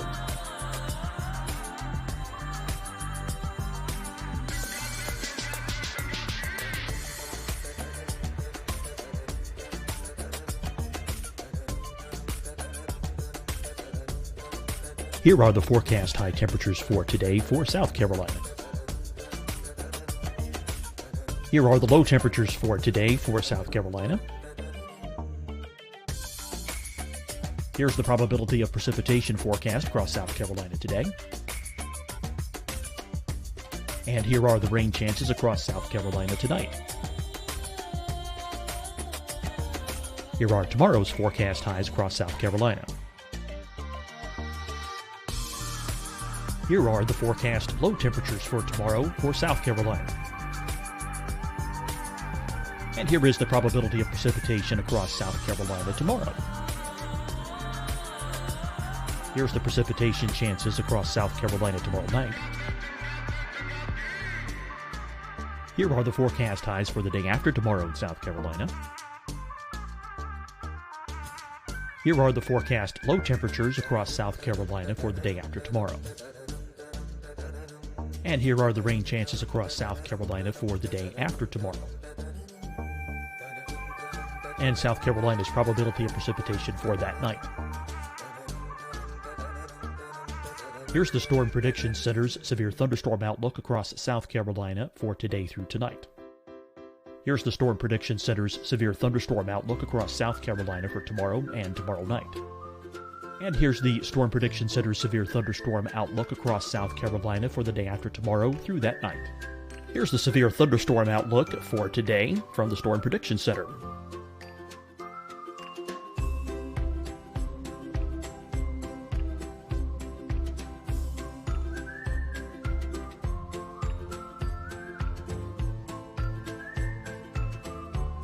And now here's a live look at weather radar across the southeast. Hi everyone, I'm Dr. Mandy Cohen, Secretary of the North Carolina Department of Health and Human Services. And when you follow the 3 W's, you protect your family and your neighbors from COVID-19. When you leave your home, practice your W's. Wear a cloth face covering, wait 6 feet apart, wash your hands often. Wear, wait, wash. We're in this together. Stay strong, North Carolina. Fight the spread and take a stand against coronavirus. Wear a mask in public. Stay at least 6 feet apart from others. And get tested. Join us and fight the spread. Visit scdhec.gov/COVID-19. Getting tested for COVID-19 helps you to take the steps needed to protect yourself, your loved ones, and your community. Find the testing location at scdhec.gov/COVID-19 testing. Deciding when to wear a mask isn't about who you know or how well you know them. Just ask yourself, will I be with anyone I don't live with? If the answer is yes, get behind the mask. Help slow the spread of COVID-19. Get behind the mask. Learn more at covid19.ncdhhs.gov. You'll see your Carolina weather forecast at 25 and 55 past. And now back to the best of the Carolina Weather Group on the all-new Carolina Weather Net. So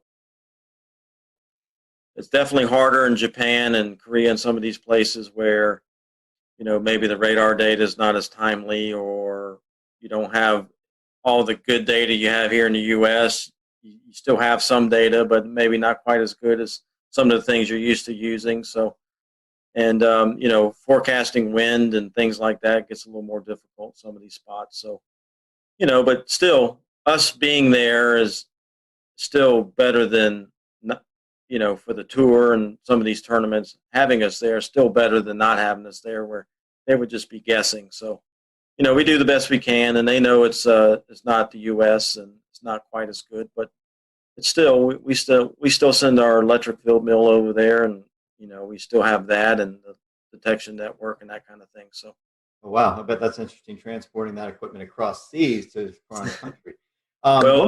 Yeah, the tour sends a lot of containers and things, so it goes on with a lot of the scoreboards and that kind of stuff. So it helps. One more question from me is as far as golf and the weather. Talk about course saturation. We're talking about frost in the morning, dew on the grass, dew points, humidity, right? How does it factor in your forecast for when the starting time is? Does that sometimes get pumped up because of the ground's just wet and needs time to dry out, or? Well, obviously, if it's totally saturated, there's the rules of golf dictate what we can do as far as playing golf on a saturated golf course. So if there's still some standing water or some real wet areas, the tour a lot of time will institute a policy of lift, clean, in place, where they can get relief maybe from some of those spots to a drier area that's not any closer to the hole, but they get some relief. And then they can pick up mud on their ball, so they can pick the ball up and wipe the mud off and place it back down and then hit it. So that helps us out quite a bit. But if we still have water running down the fairways, or there's puddles on the greens, and you can't put the ball through a puddle, so then obviously we can't play in those conditions. But golf courses are made to drain, so typically once the standing water is gone, then they institute that policy, maybe lift, clean, in place. That way we can still play and not be stopped under the rules of golf. So as far as frost goes, we do try to do frost forecasts. It does come into play a lot of times when we're in the desert of Arizona in February and March, because it can get really cold there in the mornings and then warm up pretty quickly for the mid to late morning. So we try to help them out with frost forecasts. Obviously, you got to just wait for it to melt before you can get on there, because you don't want to kill the grass stepping on it. So usually frost delays are not that long. They're usually 30 minutes to an hour, and then we can get out there and play. As far as late in the year, a lot of places where we go is Florida and the Southeast and that kind of thing. So typically we don't deal with frost too much in the fall, but definitely early in the year. Well, Stuart, thank you so much for joining us. We certainly appreciate it, and glad that we could catch you while you're here at home. And we wish you the best of luck as you travel out to all these cool destinations, and hopefully you'll have some good weather. If folks want to follow along, do you have a social media account or something you'd like to promote? Yeah, you can follow me on Twitter. It's at PGAWXMAN and the number 1. So it's PGAWXMan1 on Twitter. And I'm on Facebook, just Stuart Williams. You'll just have to find me on that. But that's the only 2 social medias that I'm on. Yeah, Twitter, definitely follow me. And you can see what the forecasts are, what's going on at these tournaments that we're doing and these other events. So. And the weather's bad and you're at that tournament, just go find Stuart. You can blame him for it. Yeah, that's right. Stuart, thank you so much for joining us tonight. As always, we appreciate your time, and glad to catch up with you, and I hope to talk to you soon.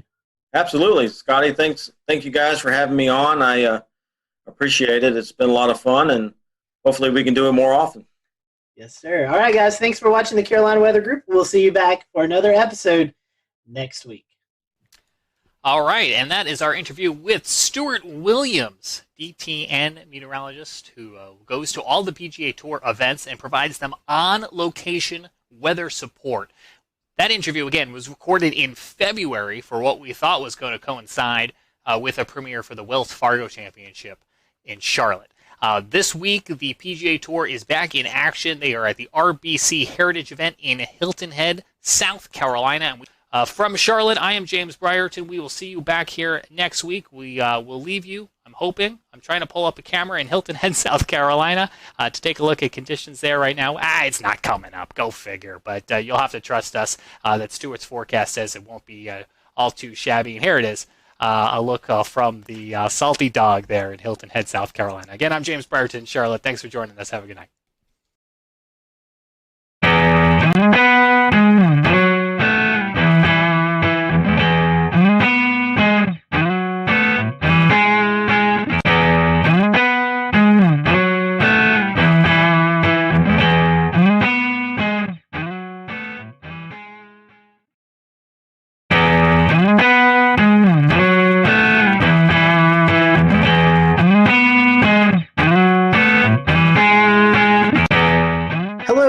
Welcome to the Carolina Weather Group. We're happy to have you this evening. Tonight, we have on meteorologist Jim Gandy. If you've been a follower of our show, you've probably seen Jim appear on the show a few times during these bigger weather events with hurricanes and winter storms. So Jim is joining us tonight from Columbia, South Carolina, and we're happy to have him. He was at WLTX there in Columbia, but has since retired. He retired, in fact, last year.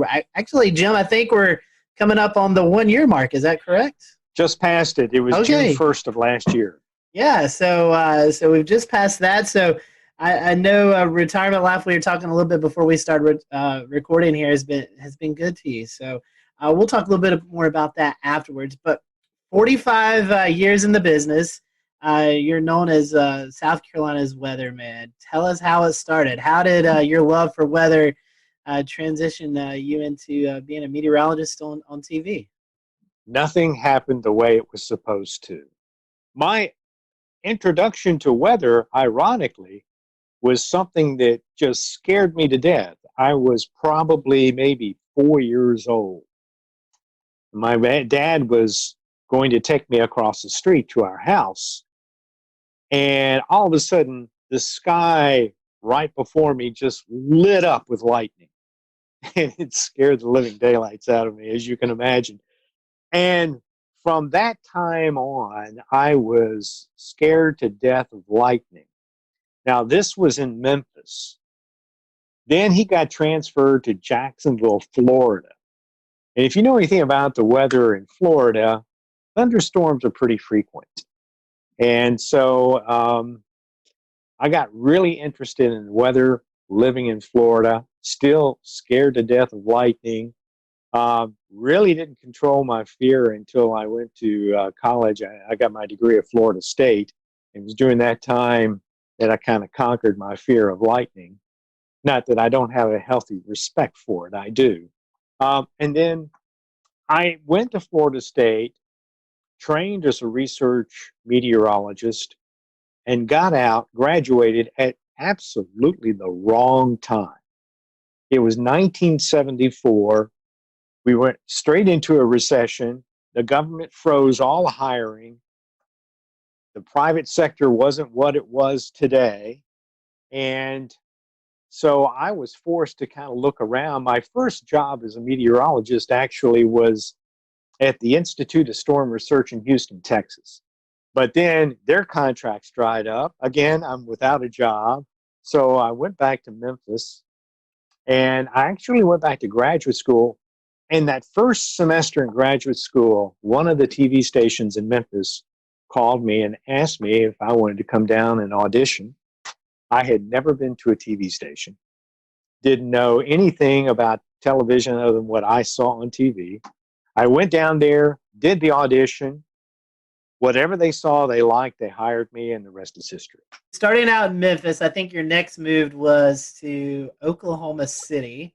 Oklahoma City. I was in Memphis for 2 years. We were in the midst of a union fight there. The station was being unionized, and I hadn't had a pay raise in 2 years.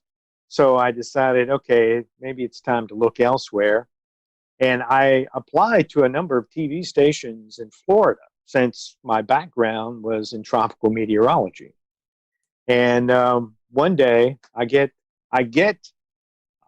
a tape back from Florida, and I think it was the tape I sent to Orlando.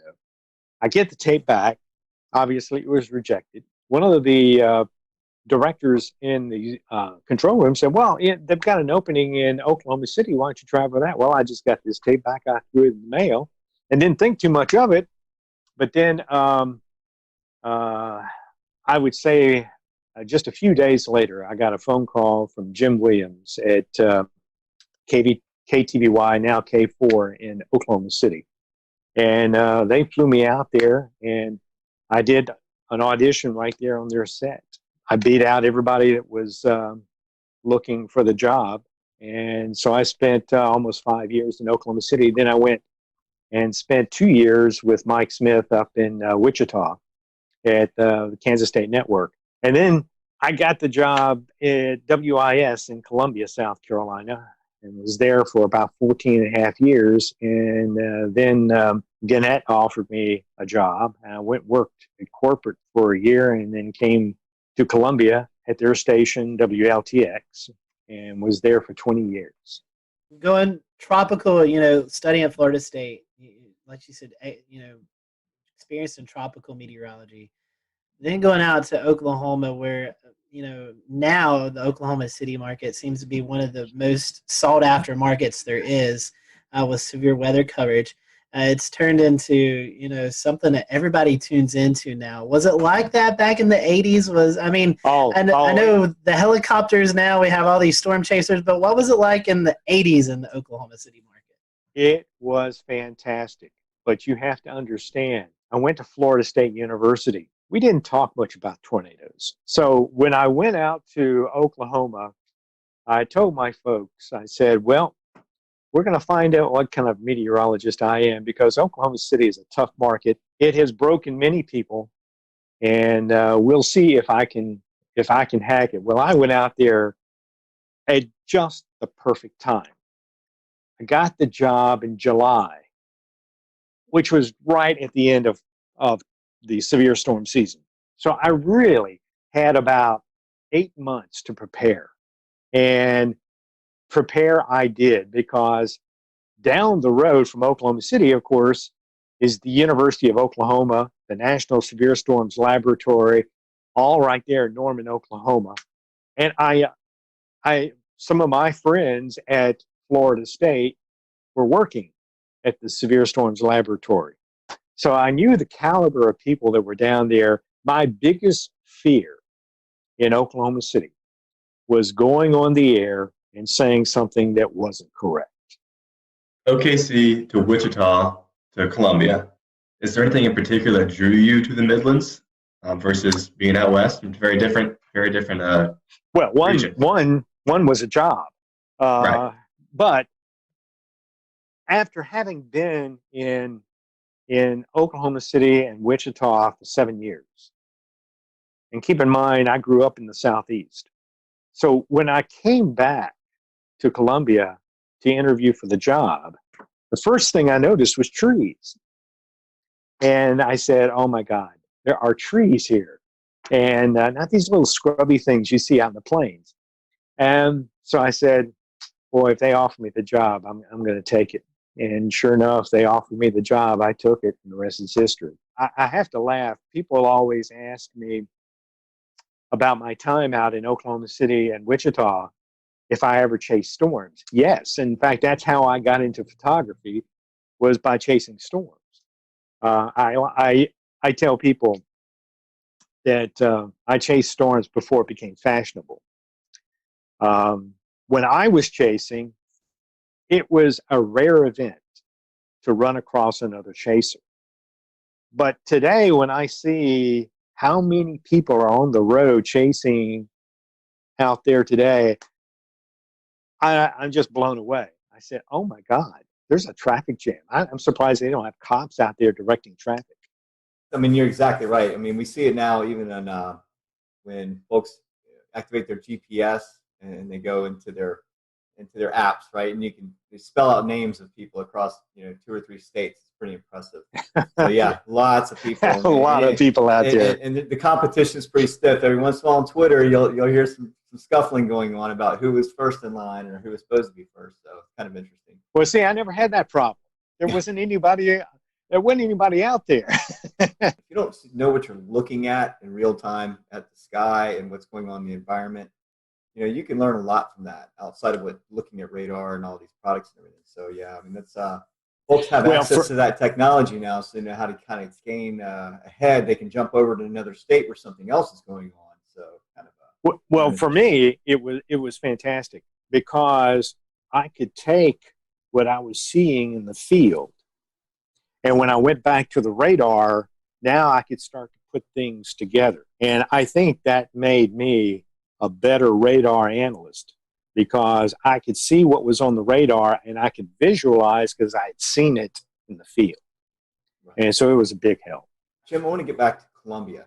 So overall in Columbia, you're talking about 30 years total. 34 years. 34 years.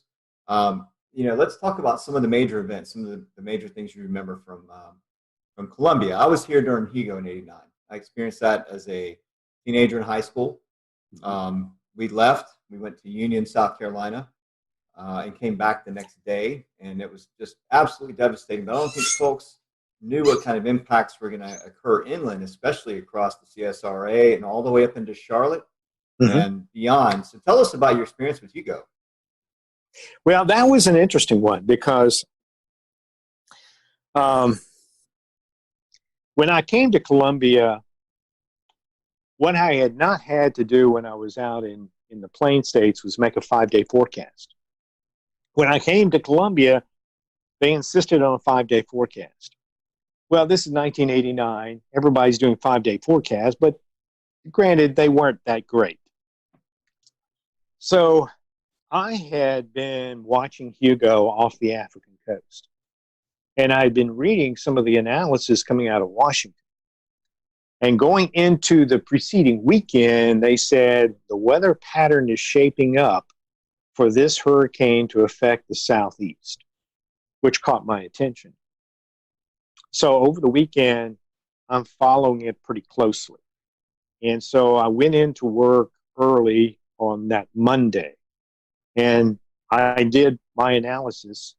The one thing that struck me was that the computer models were having some trouble. They kept wanting to keep the storm going west. When it came off of Puerto Rico, though, it was moving northwest. But the models kept wanting to turn it west. I have a rule, and I developed this rule in Oklahoma. And that rule is, when it comes to computer models and reality, reality always wins. So I looked at the situation, trying to figure out, why would the storm turn west? I could not find any reason for it to turn west. So I decided there isn't much out there to move this storm. So I pretty much interpolated from the 500 millibars right into South Carolina. So on Monday, that Monday night when I went on the air, I said, I think this is a hurricane that's going to hit us in South Carolina. And I was projecting mainly the low country. And the next day, I expected, that was, it hit after midnight on Friday. So you're more than 3 days out.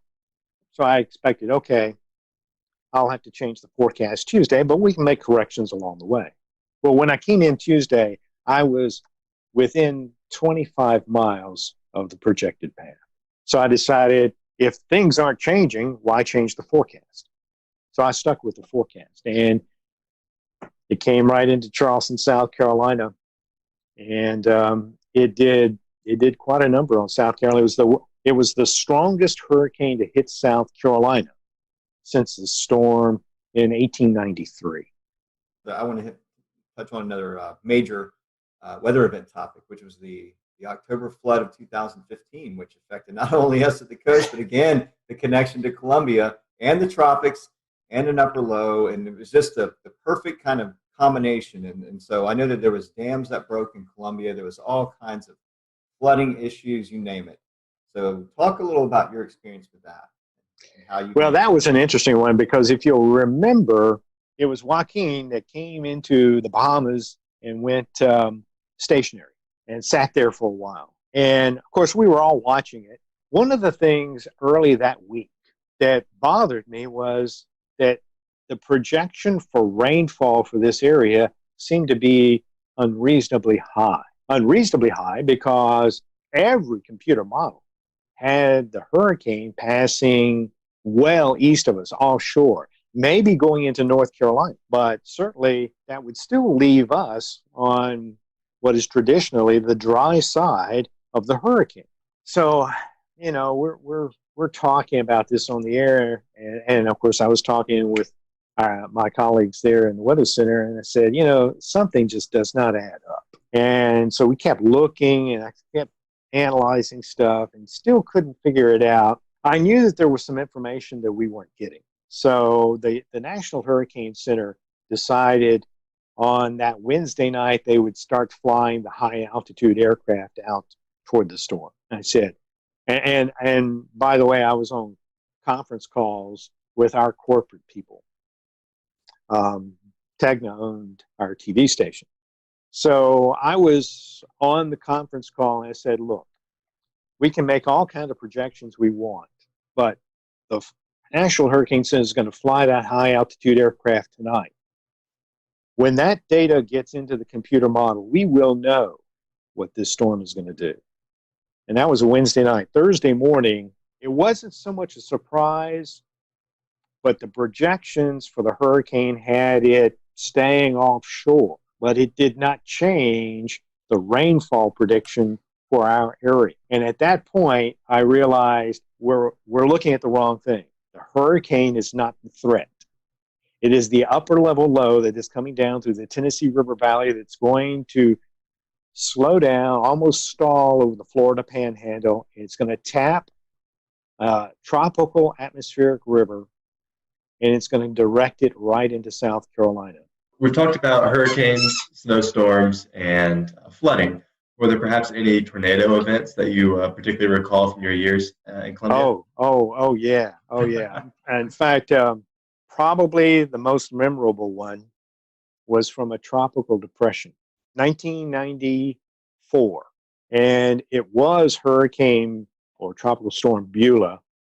It hit along the Florida coast, came into Georgia, southwest Georgia, and was heading up toward the Athens area, the center. It happened that we were on the east side at just the right point in the heat of the afternoon. So I went in early to work in preparation for. I guess I got to the station around 11:30, and while Joe Penner, who was doing the weather for the midday show, as he was doing the weather, right after he got off, they issued a tornado warning, and it was for Barnwell County. I thought, tornado warning. Now, keep in mind, back then, the Weather Service had Doppler radar, but we did not. So I'm thinking, okay, so we went on and gave a warning and everything. And I'm looking at everything as best I can. And all of a sudden, they happened to say that there was circulation in Lexington County. It was down near Pelion, I think it was, or something like that. I went, oh my gosh. So I notified the assignment desk. They said, where do we need do we need to send someone to Pelion? I said, no, don't go to where it's been, go to where it's going to go. So we sent a photographer out on I-20, and I just said, go toward Highway 6, and then we'll see. Well, he gets to Highway 6, and he misses the turn, has to turn around. When he does, he sees the tornado. And that was the first of something like 28 or 9 tornadoes that day. Switching gears a little bit, Jim, climate change has been something you're very vocal about. Can you talk to us a little bit about that? It goes back to in 2007. This is when TV stations were starting their websites. Everybody was kind of green back then, so we really didn't know what we were doing, what we wanted to accomplish. And I convinced the TV station. I said, let's do. We'll return to Best of the Carolina Weather Group in a moment. Now your Carolina weather forecast. Here are today's forecast high temperatures for North Carolina. Here are the forecast lows for tonight for North Carolina.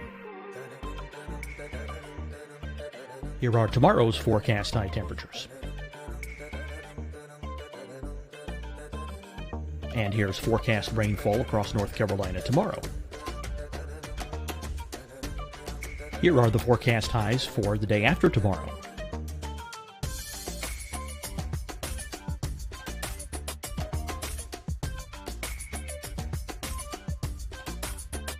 And here's the forecast rainfall across North Carolina for the day after tomorrow. This is the total rainfall forecast across North Carolina for the next 3 days. Here's the severe thunderstorm outlook for today from the Storm Prediction Center.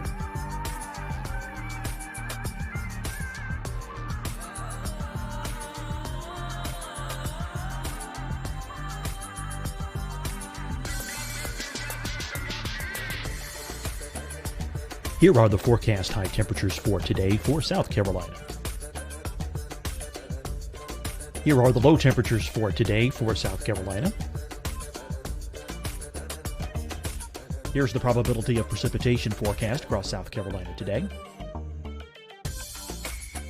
And here are the rain chances across South Carolina tonight. Here are tomorrow's forecast highs across South Carolina. Here are the forecast low temperatures for tomorrow for South Carolina. And here is the probability of precipitation across South Carolina tomorrow. Here's the precipitation chances across South Carolina tomorrow night. Here are the forecast highs for the day after tomorrow in South Carolina. Here are the forecast low temperatures across South Carolina for the day after tomorrow. And here are the rain chances across South Carolina for the day after tomorrow. And South Carolina's probability of precipitation for that night. Here's the Storm Prediction Center's severe thunderstorm outlook across South Carolina for today through tonight. Here's the Storm Prediction Center's severe thunderstorm outlook across South Carolina for tomorrow and tomorrow night. And here's the Storm Prediction Center's severe thunderstorm outlook across South Carolina for the day after tomorrow through that night. Here's the severe thunderstorm outlook for today from the Storm Prediction Center.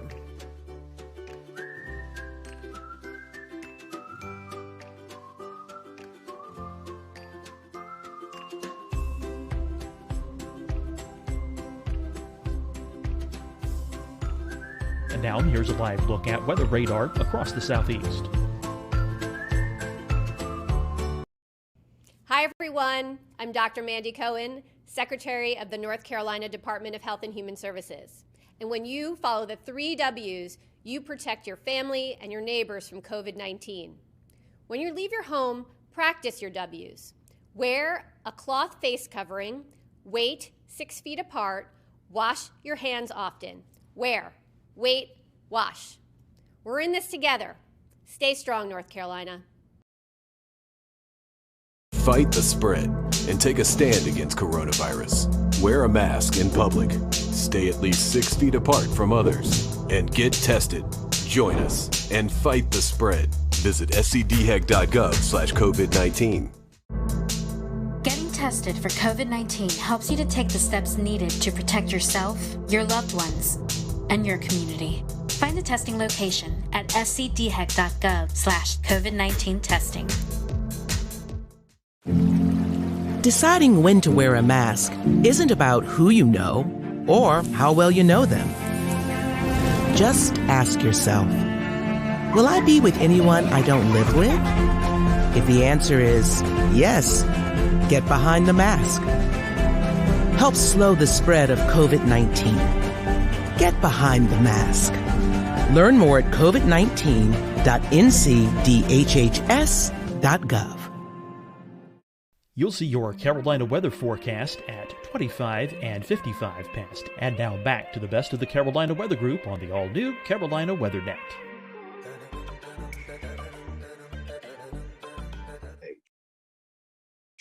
But I was also at the time on the station scientists committee. It just so happens that Joe Whitty, a meteorologist who's on the air in Washington, D.C., made a recommendation to Ed Maybeck at George Mason University. And they wanted to see about educating people about climate change. Joe sends a note to the chairman, who was Paul Gross at the time. And Paul then relayed that message to all of us on the committee. And I had just come inside from working out in the yard, and it said on there that they were looking for an advisor. I said, hey, this sounds kind of interesting. So I responded. But a friend of mine on the committee beat me to it. So when I talked to Joe, I said, well, if you need any help or anything like that, just let me know. A few days later, he calls back. He said, how would you like to be the test case? I got the TV station on board. They supported it. The National Science Foundation gave us the grant. And in 2009, ironically, as ClimateGate was breaking, we were meeting in Washington, D.C. to map out a program that would become Climate Matters. The whole focus of our work was to educate people about how the climate is changing and why it's changing and how it's going to affect them locally. We just wanted to give people the scientific information. What does Columbia, South Carolina mean to you? And then second part of that is, how is retirement life? I worked here for 34 years, so I consider it to be home. It's also a great place to be. The cost of living here in Columbia is really pretty low in comparison to other parts of the country. And actually, you can say that through a large part of the Carolinas. It's not just Columbia, but in this part of the country, the cost of living isn't that great. So it's a great place to live. So if you don't have a vast wealth, it's a great place to just kind of settle in. As it turns out, I picked the perfect time to retire. I mean, I was already 66, so it wasn't like I was retiring early. So I decided, okay, let's go ahead and retire. This is it. I'll retire, and we'll enjoy life, whatever it is. Last question, Jim. To wrap this up, what are your words of advice for any future meteorology student or anybody that's currently in the field? I read something the other day that kind of struck me. It was a young meteorology student who was struggling or had struggled at Florida State, had gone to another college, had some problems there, but was really passionate about weather. And I thought about it because I felt bad that she was struggling, but I sent her a tweet back, and I said, this might surprise you and will surprise some, but I'm not the sharpest tool in the shed. I struggled as well. I often joke that I enjoyed the course atmospheric radiation so much, I took it 3 times. And you just have to work hard and persevere. When I graduated, I wasn't at the top of my class. But my parents instilled a work ethic. If you want something, you got to work for it. So in many cases, I wasn't the best person on the air. Certainly, I wasn't always the best looking person on the air. I don't have the best voice on the air. I don't even know why I'm on the air, but I work harder than anybody. One of my colleagues once said, you are the hardest working meteorologist I have ever been around. And it's true. When I go to work, I'm there until it's done. 8 hours, 9 hours, 12 hours, it doesn't make any difference. I get the job done. And I always wanted to be the best forecaster. Very thankful for you to join us tonight. You're still following a little bit of weather. Are you doing any updates on social media? If so, how can folks follow you? Follow me on Twitter and Facebook at Jim Gandy WX. That's awesome. Well, Jim, we certainly appreciate it. We hope that you and your wife can get out and travel soon. Hopefully this pandemic mess will come to us soon or end soon, and you can get out there and enjoy the traveling. And we certainly appreciate you joining us tonight. And from all of us here at the Carolina Weather Group, thank you for your service that you've dedicated to the folks of South Carolina over the thank you. Thank you. Years. Thank you for having me. You're welcome. Everyone, thanks for watching the Carolina Weather Group. We'll see you next time.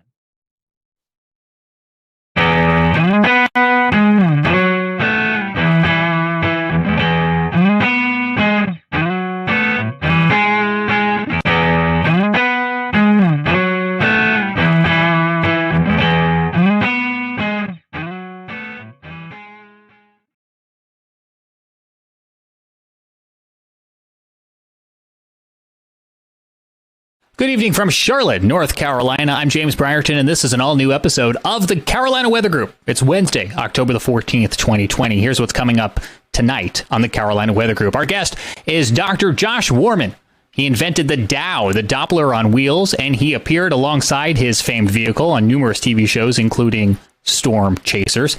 He's an atmospheric scientist and the president of the Center for Severe Weather Research, that is, and we'll be talking to him coming up in just a moment. We also have on deck for you a check of your forecast with meteorologist Frank Strait. Before we get started tonight, a reminder that the Carolina Weather Group has a new Insiders Club. You can join us on Patreon, patreon.com/Carolina Weather Group, and unlock exclusive extras, including for just $1 a month, video extras and behind the scenes. There are 4 moments from tonight's interview that we weren't able to get into the final edit of the episode that you're about to see. So if you want to check those out for just $1, you'll unlock those on Patreon.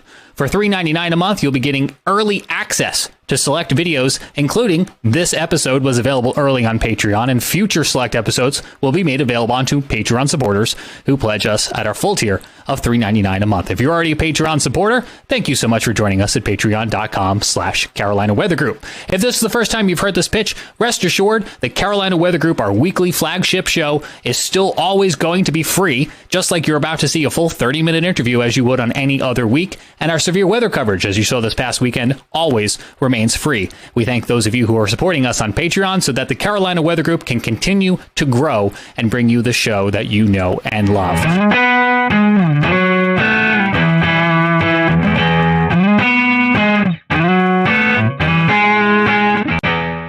Hello, everyone. Welcome to the Carolina Weather Group. We're happy to have you this evening. Tonight's guest is Joshua Werman. He works at the Center for Severe Weather Research, and you may have seen Josh on a few storm chasing shows on TV. We're going to talk a little bit about that as well tonight with all the research he's been doing lately with the active tropical season and just kind of generally talking about his career. So we're happy to have Josh with us tonight. Towards the end of the show, we'll let Josh give out some information, social media websites. That way you can follow more of his content.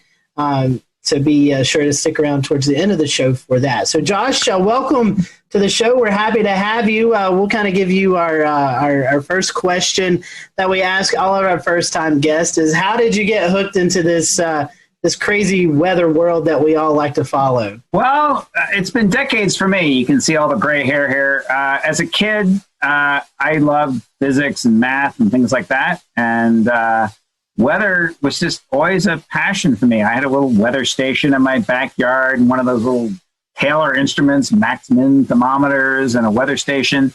I was old school before the internet. So I always liked weather. It was changing all the time. And it was just a great way to apply my nerdy passions of physics and math to something that was really interesting. A lot of interesting challenges and problems still to be solved. So one way or another, I've been into weather for 50 years. So Josh, before you got started with the Dow projects and everything that you've been working on recently, you actually used to work with the Air Force on nuclear winter simulations, I guess you could say. Could you tell us a little bit about that? That's something I knew nothing about before doing a quick Google search yesterday. Wow, I was going to say, somebody had some old resume out there. I went to school. I went to MIT, was kind of nerdy. I dropped out for 3 years. So, do what I say, not what I do, but I dropped out of school for 3 years. And went to work as a consultant for the Air Force Geophysics Laboratories. And there was a group there that was working on modeling of a nuclear winter. There was a pretty hot topic back in the 80s. And the premise basically was that if a lot of nuclear bombs were dropped, this was a different world back then. We were really thinking about the Soviet Union and the fact that some giant nuclear war would happen with thousands of nuclear bombs dropped. And the concern was that these nuclear weapons would loft a lot of dust and smoke up into the stratosphere where it would last a long time.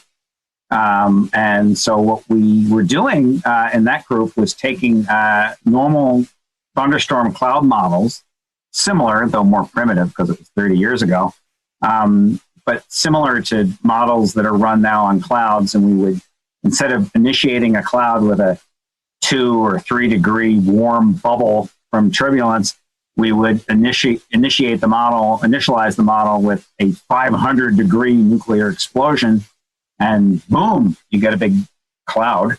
And we would look at how high the dust from the ground and how high the smoke and other things would be lofted into the stratosphere. You could see what the effects would be on blocking off the sun, what was the issue. And so the concern then was that a nuclear war might lead to what was called then, probably still is, a nuclear winter. Josh, it seems like you've done a lot of work with radars. What kind of interest when you were trying to figure out what you liked and didn't like in the weather community, what kind of drew you to radars and radar coverage and information? I got into radar as a graduate student. And the group I was working in was working a lot with radar. I was working with radar data. My PhD work was on microbursts, looking at radar data. And I just started asking some technical questions. Most radars work by sending microwaves out. You send a pulse of microwaves out, and then what comes back to you is what you measure. That's how almost all radars are working. But I just asked myself one day, I think literally this was in the shower kind of mental conversation. What happens to all the other stuff? You know, some of the radiation hits the raindrops and comes back, but a lot of it goes other directions. What happens to all that? And so it turns out really interesting things happen to that, and you can measure that. So I basically came up with this concept of what's called bistatic multiple Doppler systems. That's a lot of syllables. But it was just a different way of doing radar, and I kind of got into doing some radar technology. And in the process of getting more, that kind of led to another question once I was doing that kind of technology. By the way, those in the field think that was my most clever idea, not the doubt. I was just reading papers about people who were doing tornado chasing. This was in early 90s. So there certainly were scientists who were doing tornado chasing. There were scientists who were taking out what I'll call some pretty primitive radar type devices to look at those tornadoes. And I thought, well, what if you actually put a good radar near a tornado? What would you see? So I was just asking that kind of simple question. And how could you do that? So I had what, in retrospect, wasn't a great idea of putting a radar in a van, just a regular old passenger van with an antenna in the back, and you would open the back doors and expose the antenna. And literally we would just do donuts in a parking lot to scan. It wouldn't scan. We would just do donuts facing the tornado. That was my original idea. And we would just do donuts and see if we could take some slices through a tornado. That quickly morphed into, some engineers telling me, you can actually make that antenna move. And here's how to do it, into coming up with the first Doppler on wheels. And I usually describe it as an idea behind its time, but it's not rocket science. The first Doppler on wheels was just a weather radar. We did a few slightly clever technological things to make it fit on a truck and make it not break when you drive it over railroad tracks. But basically, it was a radar on a small box van. And the main thing is we just got closer. So we just drove it up to tornado. So we had a pretty good radar, not as good as an 88D, but a pretty good radar. And by getting it 50 times closer, we had a 50 times smaller beam that way. We had a 50 times smaller beam that way. So it's already 2,500 times better. We were a little bit clever and sampled in the third direction better. But I could get 10,000 pieces of data where an 88D would typically get one. And, if you have a microscope or telescope or something, it's getting 10,000 times better data. It's easy to get new science out of that. And that's what we did. The whole thing was just getting closer, getting finer scale data, looking with a better microscope, with a better telescope at tornadoes and anything else. I know you mentioned tropical stuff, and we just came back from Sally and Laura. Well, we got in the eyes of those storms, in the eye walls of those storms, and with a better microscope, we got up close. And so we're seeing lots of things you just can't see from farther away with our technology. I guess for the viewers and the listeners who aren't as familiar with what the Doppler on wheels looks like and kind of, what is the epitome of that now? I guess some basic descriptions of what it's like having a Doppler on wheels, what's the size of it, and kind of what's the situations that you would prefer to drive it into? Are there other things besides scanning tornadoes and hurricanes that you find it useful for? Sure. So let me start out. I'll back up one step and start, just in case there's some people who don't even really have a great feel of what radars do. I mean, radars basically send out a narrow beam. It's kind of like a flashlight beam, as narrow as you can get it. And they're scanning through storms of whatever type and trying to get the smallest details that you can by scanning that flashlight beam back and forth. The Doppler on wheels is basically putting all that radar stuff and that flashlight on a truck so we get closer to things. I was just explaining how if you get 50 times closer, you're getting maybe 10,000 times better data. So anything we drive it closer to, we're seeing better data. I use an analogy sometimes of whoever it was who invented the first microscope. So he pointed at his finger, he can see details of a fingerprint. He can point it at pond water and sees parameciums. You can, almost anything you point it at, you're going to see much finer scale detail. So that's what we do with these Doppler wheels on trucks. So the fundamental concept is just a pretty good radar. Actually, lately we've made very good radars on trucks. So the first ones were just pretty good radars on trucks. What we've done is we've made our trucks better, but we've also made the radars a lot better. So now we have dual polarization radar. So we can see the difference between hail and rain. If they're making, rain has kind of hamburger shaped raindrops, whereas hail is these big ugly things that are tumbling. We can tell the difference with dual polarization. We have 2 different frequencies, so we can look at what happens at 2 different frequencies. We also have pretty good if you're driving over railroad tracks, like I was talking about. If one frequency goes down, we still have the other one. So it's just more reliable. So we've done a lot to make the radars better. Getting closer is great for tornadoes. We can make maps of tornadoes and multiple vortices and what's happening near the ground. All kinds of stuff you just couldn't see before, just like looking at a paramecium in a pond. But that's true of all kinds of different phenomena. We've had these radars up on mountain peaks in Idaho and Wyoming for winter storm projects, where we're looking at what happens with snow bands and what happens with snow bands when you see them in really remote areas. Well, for a radar that's 100 miles away in Boise, you can't see what's happening in that remote area, Idaho. But we put the radar right on the mountains where we're doing the seeding, and we can see what's happening close up.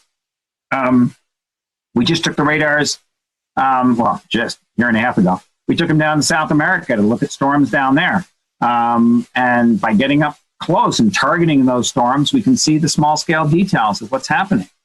They weren't making tornadoes pretty much. They were just making big hail, actually huge hail, and torrential rains, just horrible flooding. Some of the biggest, strongest storms are happening down in Argentina, northern Argentina. We've taken the trucks up to New England to look at coastal storms there and watching all the small scale details and banding and other phenomenon that we don't even understand what they are. We're still trying to get funding to go study what those things. We've seen some things we don't understand. And so what our normal course of action is, we see something we don't understand, then we go and ask the government, can we have some money so we can go do this better and understand it? So we're still in that middle phase right now where we're trying to get the money to go do the project better to understand it. We just went to Hurricanes Laura and Hurricane Sally. And we're trying to get in the eyes of those hurricanes to see the small scale details.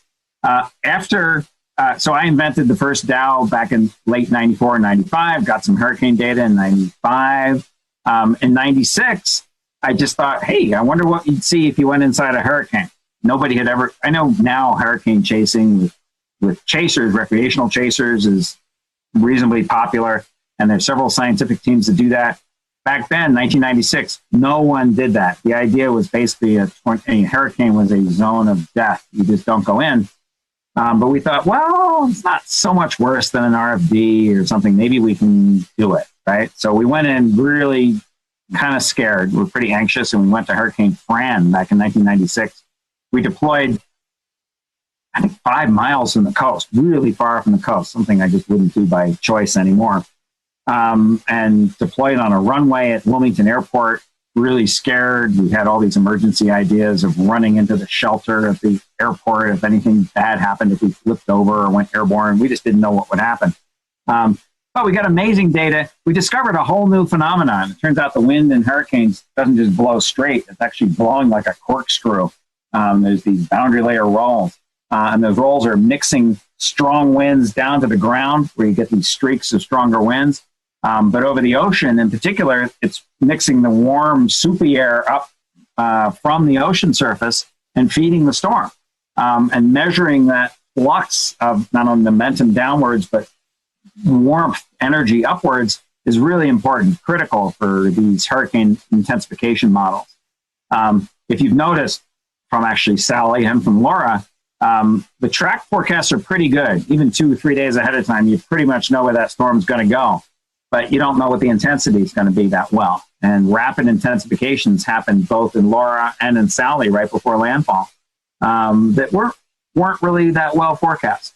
So understanding that course crewing is really important. So just by going in, we discovered a whole new phenomena, which was quite exciting for us going into a hurricane. How do you deal with the potential for, radiation issues coming off of the radar? Because obviously you don't want to be in the dome of an 88D while it's running. I'm pretty sure similar situations with the Dow, you don't want to be right in front of it, obviously. How do is there anything special you have to do to mitigate that? So in very loose terms, radiation comes in 2 types. One is ionizing radiation, the other is non-ionizing radiation. Ionizing radiation is basically ultraviolet and shorter wavelengths, so ultraviolet X-rays, gamma rays, things of that sort. And those hurt you because the individual photons hit your DNA, ionize it, change the molecular structure, and then you get mutations and cancers. But that only ultraviolet and stronger or shorter wavelengths, higher energy photons can do that. Non-ionizing radiation, which is visible, infrared, microwaves, radio waves, those can also cause harm. What those do is they interact, they don't actually hit the electrons and knock them off the DNA molecule. What a microwave or a radio wave or an infrared coming off your fireplace does is it shakes your molecules, mostly your water molecules. It makes your water molecules shake and bend and do things like that. And then those water molecules, the bending and stuff and shaking is not so bad, but what happens is then they, as they lose that energy, they heat things up. That energy basically degrades into heat. So the way a microwave oven hurts you would be if you got heated up, if it heated your tissue. And in theory, a radar or a microwave or something like that could heat your tissue and hurt you if it raised your body temperature. So if it heated up your eyeballs or your brain or your liver or something up to some dangerous temperature, that would be bad for you. But it takes a lot of energy to do that. Now, and a lot of energy focused in a small area to do that. So your microwave basically makes about 1 kilowatt of energy, but it's focused on a... We'll return to Best of the Carolina Weather Group in a moment. Now your Carolina weather forecast. Here are today's forecast high temperatures for North Carolina. Here are the forecast lows for tonight for North Carolina. Here are tomorrow's forecast high temperatures. And here's forecast rainfall across North Carolina tomorrow. Here are the forecast highs for the day after tomorrow.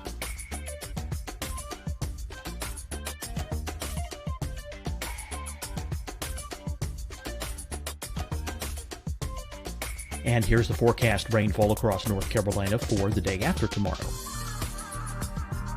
This is the total rainfall forecast across North Carolina for the next 3 days. Here's the severe thunderstorm outlook for today from the Storm Prediction Center.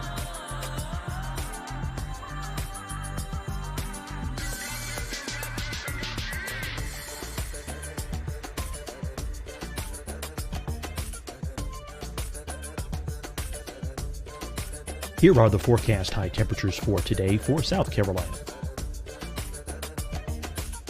Here are the low temperatures for today for South Carolina. Here's the probability of precipitation forecast across South Carolina today. And here are the rain chances across South Carolina tonight. Here are tomorrow's forecast highs across South Carolina. Here are the forecast low temperatures for tomorrow for South Carolina. And here is the probability of precipitation across South Carolina tomorrow. Here's the precipitation chances across South Carolina tomorrow night. Here are the forecast highs for the day after tomorrow in South Carolina. Here are the forecast low temperatures across South Carolina for the day after tomorrow. And here are the rain chances across South Carolina for the day after tomorrow. And South Carolina's probability of precipitation for that night. Here's the Storm Prediction Center's severe thunderstorm outlook across South Carolina for today through tonight. Here's the Storm Prediction Center's severe thunderstorm outlook across South Carolina for tomorrow and tomorrow night. And here's the Storm Prediction Center's severe thunderstorm outlook across South Carolina for the day after tomorrow through that night. Here's the severe thunderstorm outlook for today from the Storm Prediction Center.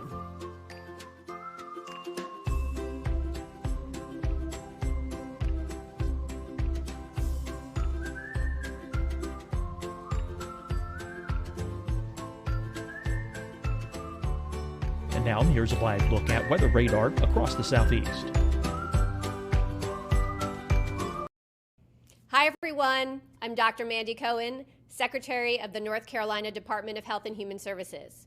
And when you follow the 3 W's, you protect your family and your neighbors from COVID-19. When you leave your home, practice your W's.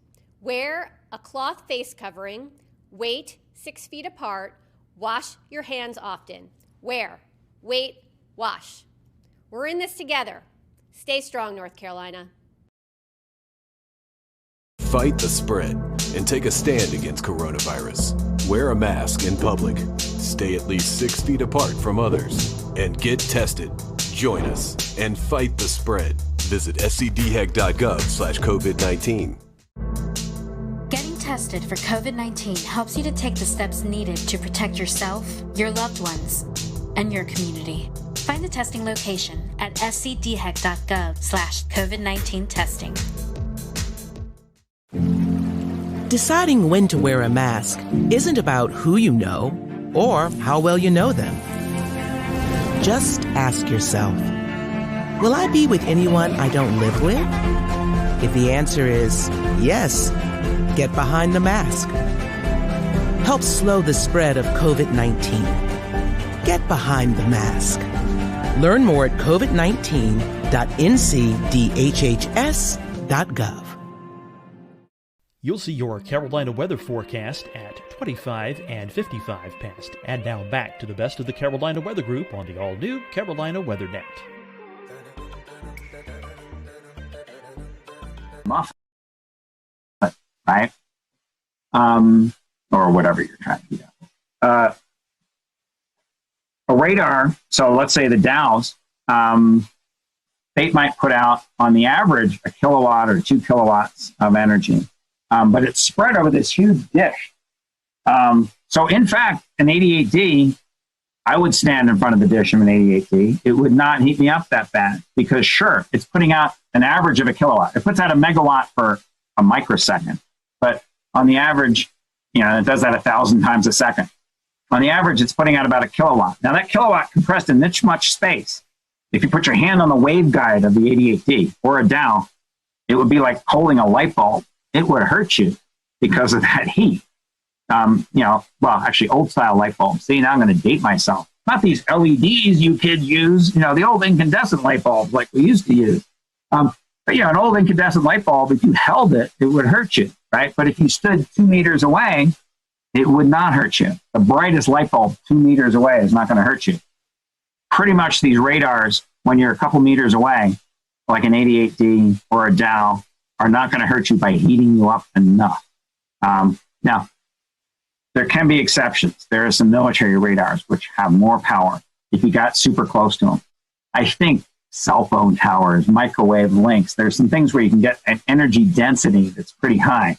And if it's an energy density that's enough to heat up your eyeballs or interior, several degrees, like a fever, then that would cause harm.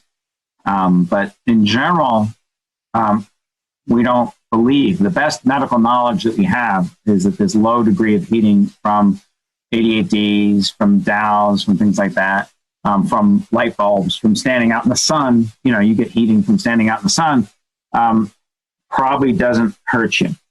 Now, that said, as with anything, if you Google on the internet, and there's 6 billion people out there, you'll find some people who have some alternate theories about anything, right? Google Flat Earth Society if you want to prove that theory.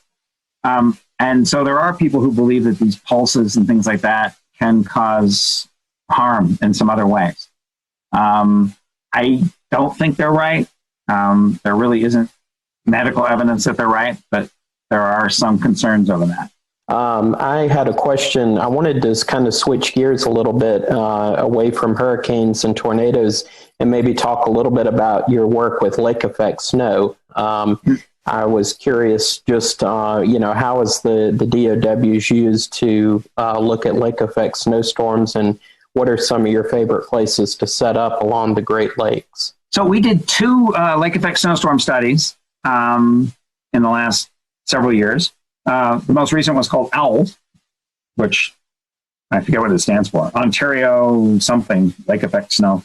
And they were fascinating to me. I was really interested. I'd grown up in the East Coast, and so been up there a little bit and seen some lake effect snow, but not really experienced it in that way. We based in Oswego, New York, and the idea was to look at Lake Ontario lake effect. Lake effect snow happens. I'll say very very loosely. Cold air comes over warm lake.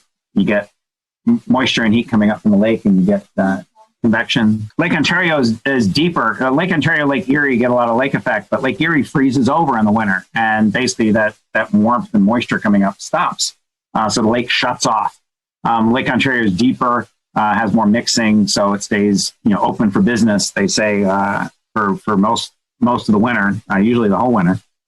So we based in Oswego, which was on the southeast side of the lake. And with the DOWs, we could operate different places along the lake. So we went as far west as Buffalo, as far east as the Canadian border, up on the northeastern side of Lake Ontario. And what we did the fall before the project is we scouted out lots of potential sites where we could park our radars. We had 3 radars up there, and we were trying to operate them in triplets to triangulate on the different parts of the storm. And depending on the forecasts, we would drive to site 1, 2, and 3, or site 15, 16, 17, wherever it was along the lake, and then scan there for the duration of the storms. Sometimes it was a bust, and the bands didn't happen where we thought they would. Sometimes it was pretty amazing. These bands would happen right there, and very impressive snow. You get these. It was kind of windy. We were always right along the lake, so it was particularly windy, 30, 40 knot winds sometimes. And so we had these ground blizzard conditions, very low visibility, not a lot of moisture, huge snow ratios, 20-1 kind of thing. But it would just be blowing like crazy. So you couldn't see anything. And the snow rates, I remember one day, we're getting 6 inches an hour. I mean, it's just, can't believe that. I couldn't. Just amazing amounts of snow coming down. Again, over the course of the winter, it wasn't like there was 8 feet of snow on the ground. It would kind of compress between storms because it was such fluffy stuff. But these bands were quite impressive. Some of the bands had little cells in them, which almost looked like miniature supercells. We get these little mesovortices, or what we call them misovortices, MISO, because they were pretty small, kilometer or so in scale. Weaker than tornadoes, but these pretty pronounced spin-ups. So we were mapping those out. It seemed like those were associated with some enhancements in the snow and changes in the type of snow crystals. So those were pretty interesting. So Josh, as we wrap this up tonight, let's just talk briefly about some of your TV appearances. People may remember you from the Discovery Channel show Storm Chasers and other shows that you're on. So let's talk about some of those experiences and any memorable moments from those shows. Yeah, so tornado work, that gets, off and on, kind of ebbs and flows, gets a lot of media attention at times. It's pretty interesting. It's dynamic. It's people out there next to danger. I was going on at great length again about, potential risks and dangers in El Reno. Discovery Channel was a very different character of show because instead of just doing a documentary type of thing like we've done with History Channels and Nat Geos and Novas, they wanted to film something which was kind of documentary-like, but then evolved into being more reality show-like, and multiple seasons of reality show. And so that was an interesting kind of thing to do. I think both cultures struggled with that. I think we managed to do some things which were worthwhile.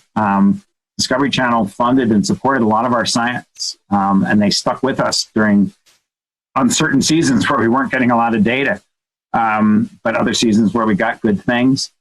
I think we were probably very difficult. Reality shows thrive on people who want to be on TV and who want to act up, and it's known that the more crazy you are and the more outrageous and the more you scream or have fights or do whatever, the more you're going to be on TV and the more it's going to be interesting.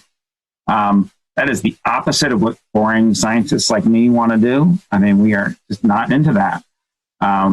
And so getting enough interesting TV out of people like me, I think, is a real challenge. Dealing with people who are trying to make a drama show and not do serious business like I want to do is a challenge for us. But that match was made, and it worked pretty well. Now, eventually, I think they got tired of us. We were in there a lot in seasons 1 and 2, and then in season 3, they were trying to bring in more interesting people. And in season 4, I don't know if I'm catching these seasons right, but we basically were out of it. Maybe we made some cameo appearances, but they just wanted more exciting chaser type activity, and the science aspect wasn't as important to them. I wish they kept doing science more, but that's not what they're trying to sell pickup trucks and pills or whoever advertises on Discovery Channel. It's a business. So I'm sure they were making commercially sensible choices for what's good there. As we were making choices for what was good for our science. I mean, we didn't care about pickup trucks. What we cared about was getting good data. So it was interesting working with that. For those who are listening or watching the podcast or the live stream, if folks want to learn more about what you guys are doing with the Dow project and all the other things you're doing, how can they do that? Do you have social media, website our folks can follow? So first, because I'm old, but second, actually, because of Discovery Channel, I basically don't do social media. So first of all, my phone number here at home is not under my name. I don't have a Facebook page. The problem was I think they had 3 million people watching that show. Let's say 1 out of 1,000 of them are crazy, right? I don't want emails or Facebook or stalking or, phone calls from that 1 in 1,000 who are crazy. So I basically never got involved with any of that sort of thing. That's so old, it probably wouldn't matter anymore. But so how can they do it? I mean, we're just not good at publicizing our stuff. We have a bad web page that's mostly out of date. Every so often we update it with something. I think we put some Hurricane Laura stuff on it.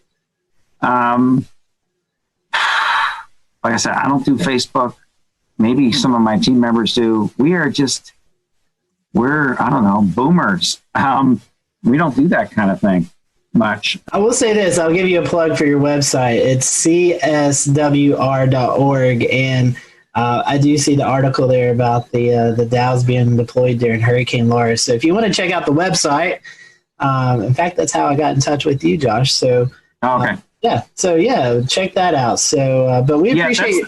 Go ahead. Sure. I said that's the best formal thing is that website, and I don't even do it. I mean, actually, back in the day, I used to actually type HTTP, which also was probably a boomer thing. But I have somebody on my team, and I say, hey, put some link to our Washington Post article on there if you can. So sometimes we get some things like that. Maybe there's something about our fire, but so we went to this Cameron fire and got data, and I don't know if that's on our webpage. I don't know how you find out about it. I mean, we're just not good at publicizing ourselves. No, we need some influencers on our team. Well, hey, I know a group right here that would love to help you out. But in all seriousness, so Josh, we appreciate the work that you and your team do, and the valuable research that you provide to all of us here in the weather community. We appreciate you joining us tonight, and we hope you stay safe out there the next time you venture out into hurricanes or tropical storms or tornadoes or this upcoming winter storms. We wish you the best out there, and we'll stay in touch. Okay, thanks. It was great talking to you. Terrific questions, all of you. It was fun to answer those, and I'm happy to answer others or do something like this again whenever you guys are interested. Thank you guys for watching the Carolina Weather Group. We hope you have a great evening, and we'll see you here next week.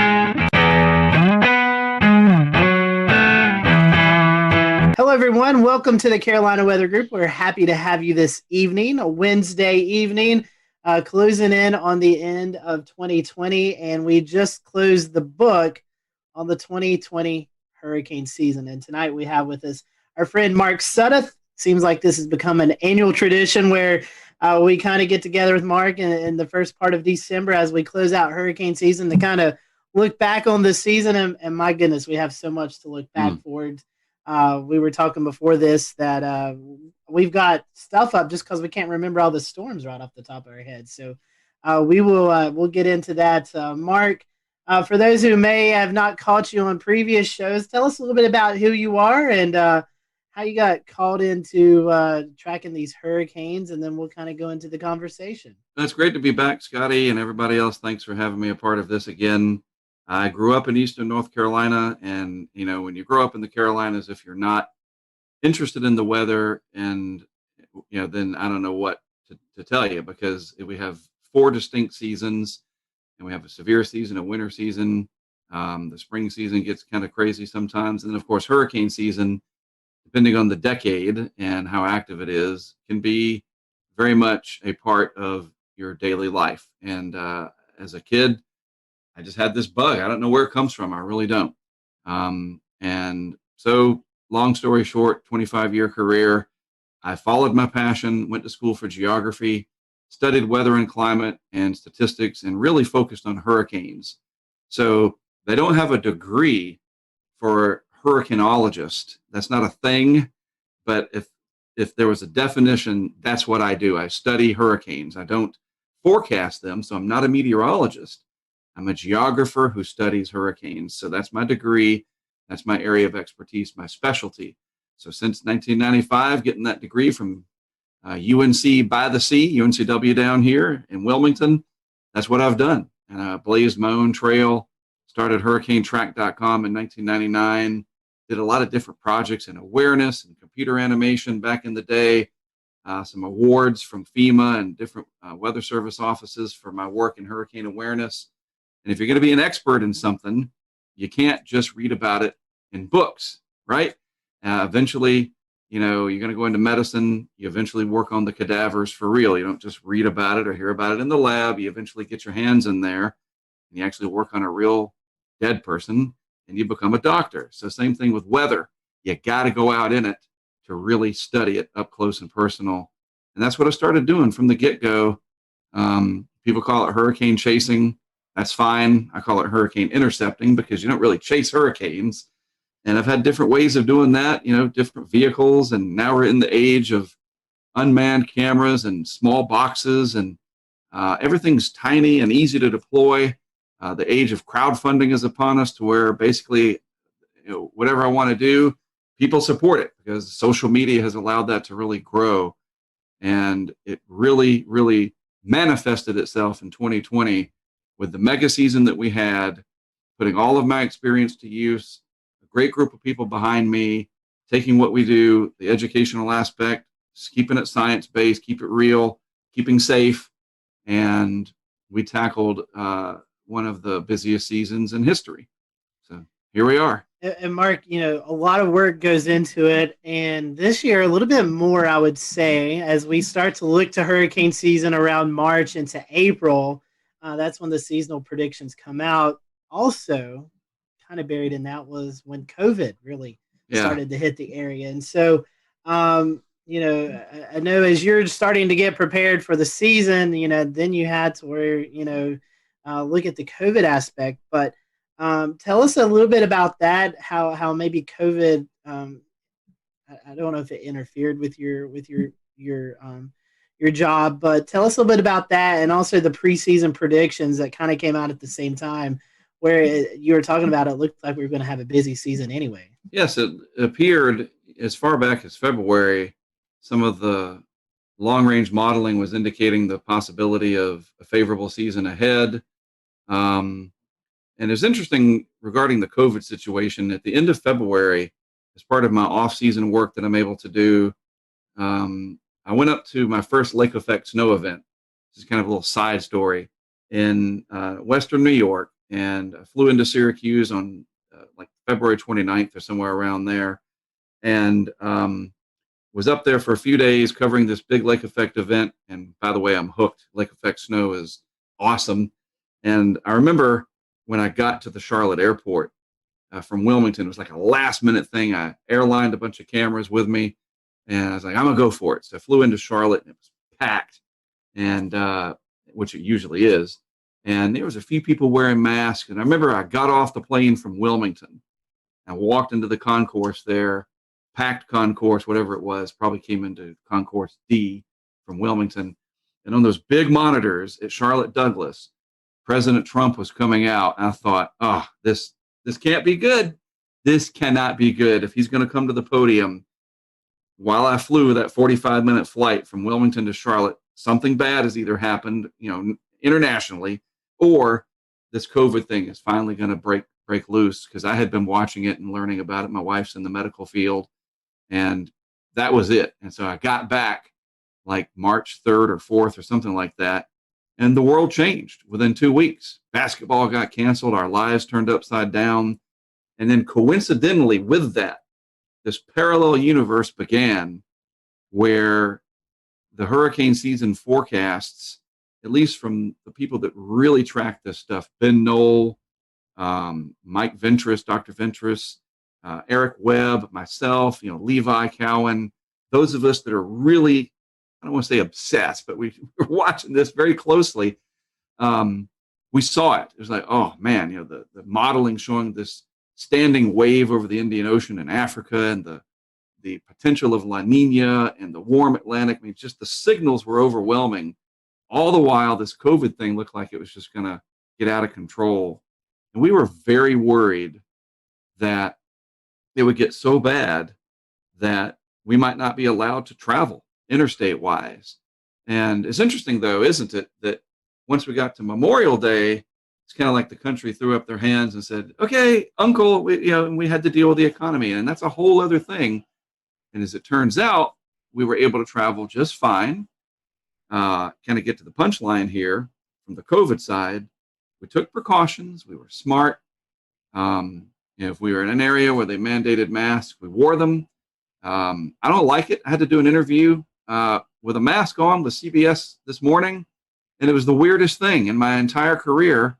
I've got a Hurricane Track branded mask, at least I did that. In the interview, I think it was Omar, I can't remember his last name, sorry. He's 6 feet away or more, and they got this big boom mic like they're shooting a movie, and everybody's wearing a mask, and we're outside. I was like, this is just screwed up.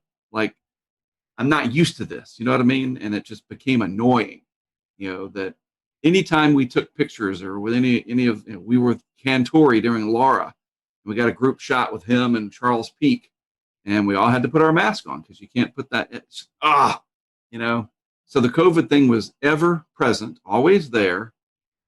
But I will say, interestingly enough, we traveled 25,000 miles at least, starting late May with some testing and some other stuff. Tropical Storm Arthur all the way through Ada in Florida. And we had a team of about 5 of us, I think, and not a single one of us ever tested positive for COVID. We somehow were able to avoid it. Knock on plastic. That's spectacular. I mean, that's, just the precautions and the worry and all that, and all that I know you have to do, and the people you have to interact with. Yeah, it's great to hear that that all of that turned out to be pretty good. So that was a big worry. You're absolutely right. It was a concern of ours, and it's a concern. I'll say this going into the winter, in terms of how bad things are going to probably get, that interstate travel may become difficult because I'm in the position to be able to cover winter storms like never before. But that's a story for another day. I think there's some ways to manage it with testing, and looks like I'm going to get a swab up the nose more times than I want to be able to cross into areas like New York. But if that's what I got to do to be able to still do my work, so be it. Maybe 2021 will be a different story 6 months from now. We're hoping so. Indeed. So. Speaking of hurricane season, traditionally, and this is another show conversation we could have. It starts June 1st, but this year, I guess May kind of threw us a little hint of, hey, this is going to be a crazy season. We had 3 named tropical systems in May. In fact, one being Bertha, just off the coast of South Carolina there.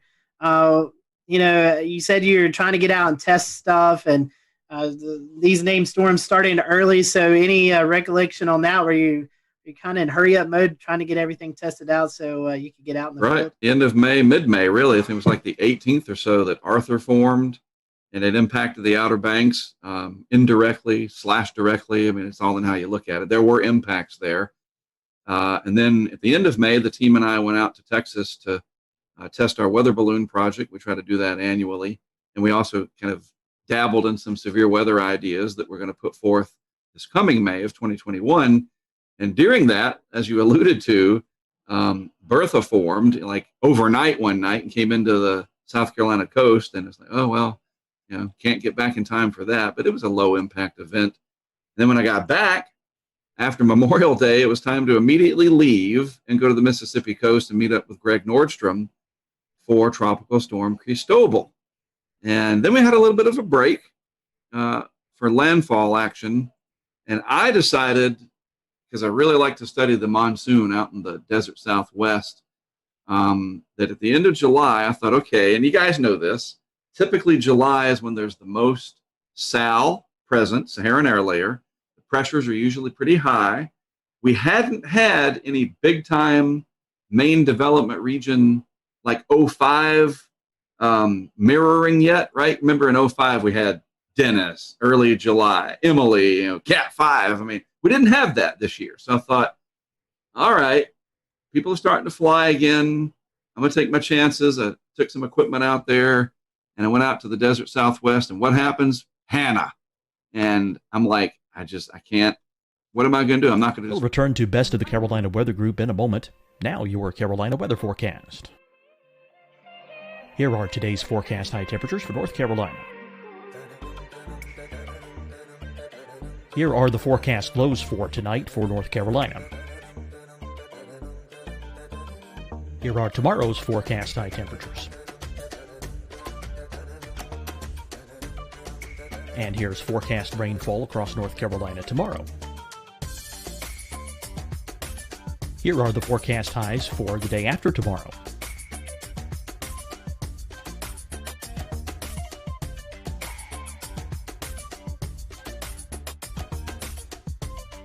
And here's the forecast rainfall across North Carolina for the day after tomorrow. This is the total rainfall forecast across North Carolina for the next 3 days. Here's the severe thunderstorm outlook for today from the Storm Prediction Center.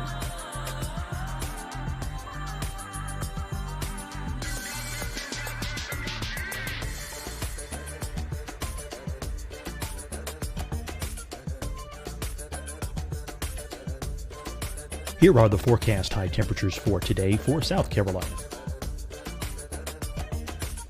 Here are the low temperatures for today for South Carolina. Here's the probability of precipitation forecast across South Carolina today. And here are the rain chances across South Carolina tonight. Here are tomorrow's forecast highs across South Carolina. Here are the forecast low temperatures for tomorrow for South Carolina. And here is the probability of precipitation across South Carolina tomorrow. Here's the precipitation chances across South Carolina tomorrow night. Here are the forecast highs for the day after tomorrow in South Carolina. Here are the forecast low temperatures across South Carolina for the day after tomorrow. And here are the rain chances across South Carolina for the day after tomorrow. And South Carolina's probability of precipitation for that night. Here's the Storm Prediction Center's severe thunderstorm outlook across South Carolina for today through tonight. Here's the Storm Prediction Center's severe thunderstorm outlook across South Carolina for tomorrow and tomorrow night. And here's the Storm Prediction Center's severe thunderstorm outlook across South Carolina for the day after tomorrow through that night. Here's the severe thunderstorm outlook for today from the Storm Prediction Center.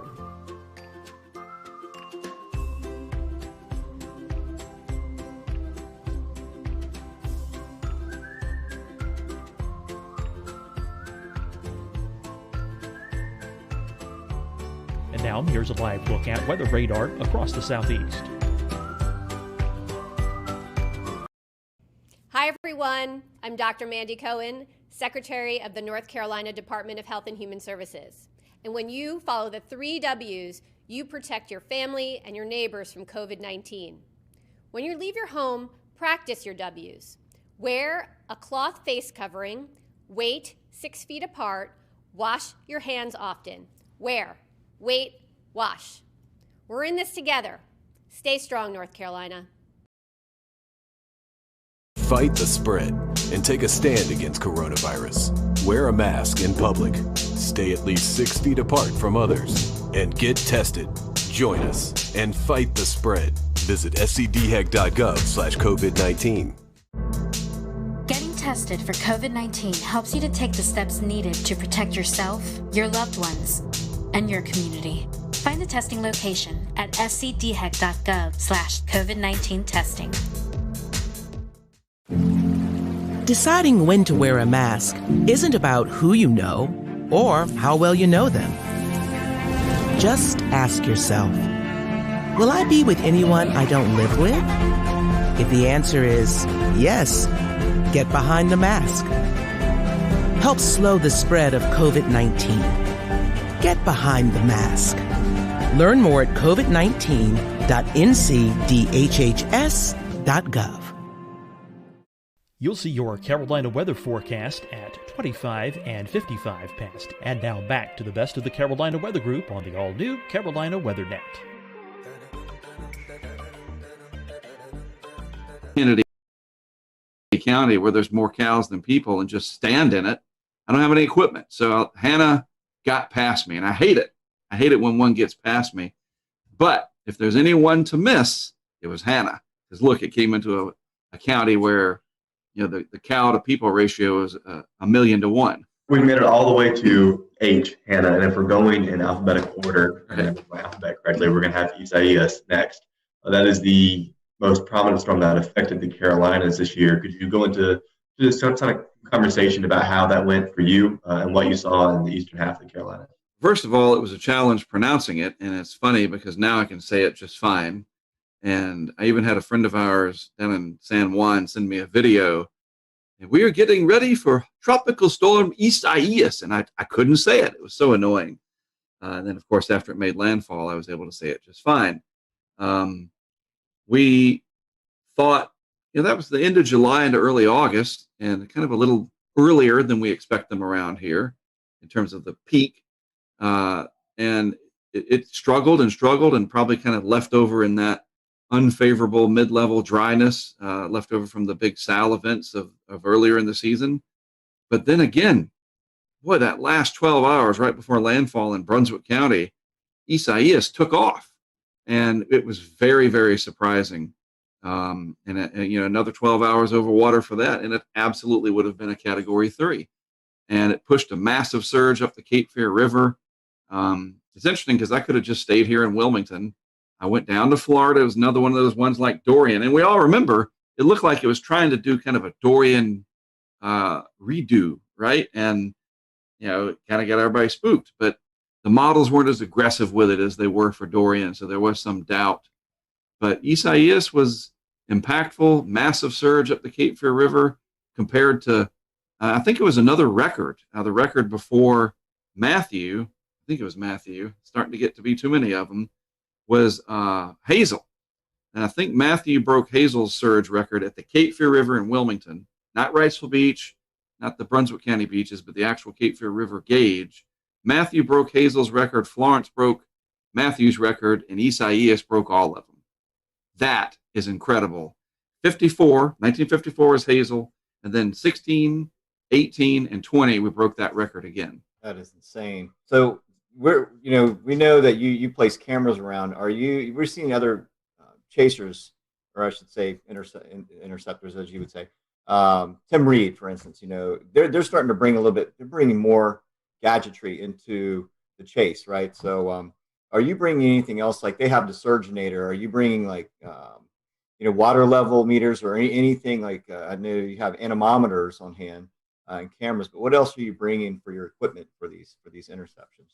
Well, first of all, it's great that other people are able to fund and do these things, and no matter what you name them and who they are, if it benefits the science at the end of the day and creates public awareness, it's a big enough world that, hey, bring it. That's great. The more, the better. I wish I had time to sit back and watch what some of these people were doing more, but we're all so busy, we hardly even get to see each other, especially in a season like 2020.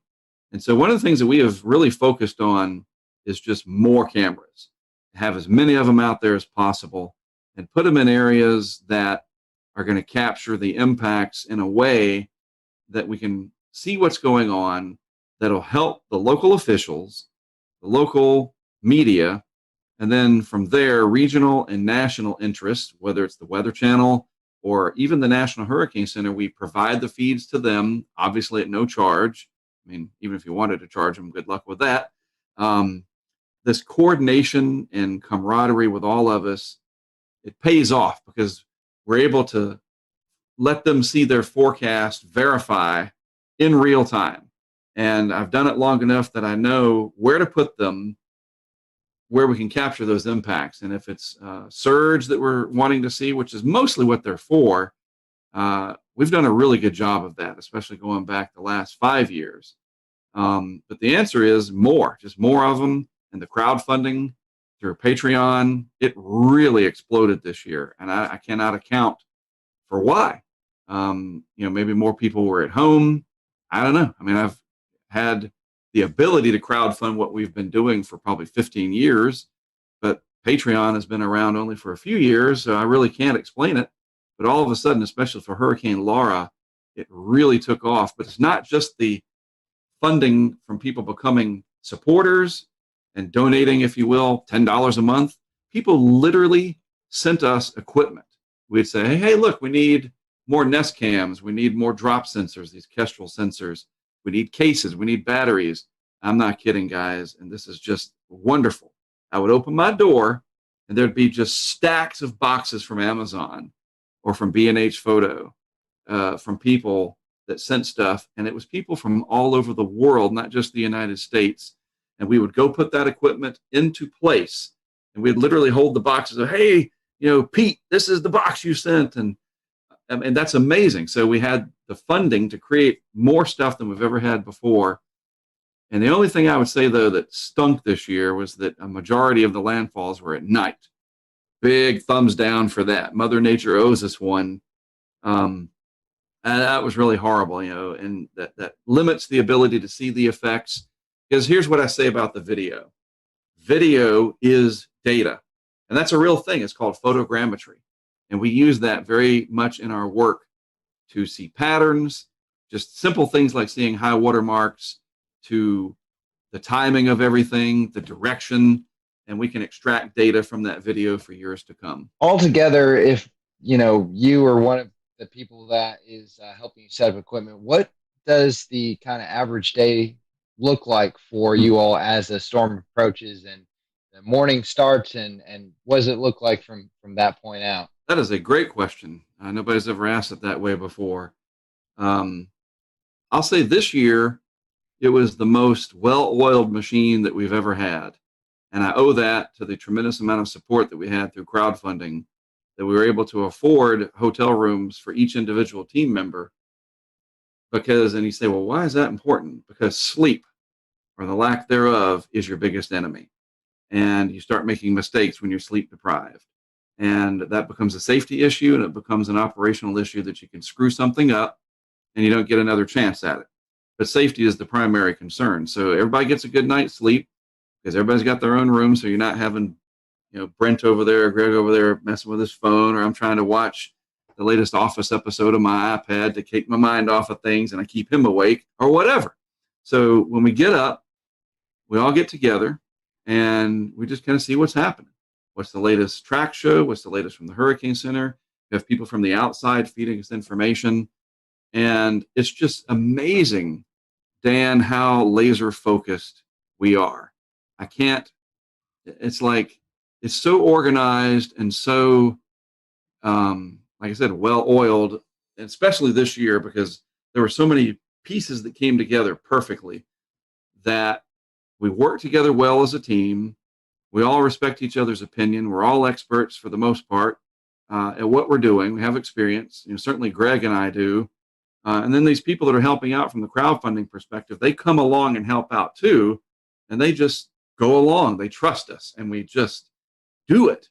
And it's crazy because you're counting down to zero when landfall is coming. There is no timeout.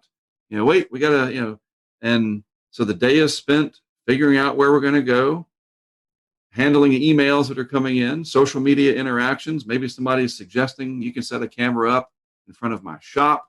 I have a condo you can use. We have this, the sheriff here wants to talk to you. He's going to help you. The weather service, we have producers now that feed us the best information. And so it's kind of like a network TV deal. You think about what it takes to send all those OCMs out there from the Weather Channel, and we're starting to get there with the amount of people helping us. And in a year like 2020, I mean, it just ran as smooth as it possibly could. And we work until dark, and then we usually try to find, if it's open, the nearest chain steakhouse, Texas Roadhouse, Longhorn, or whatever.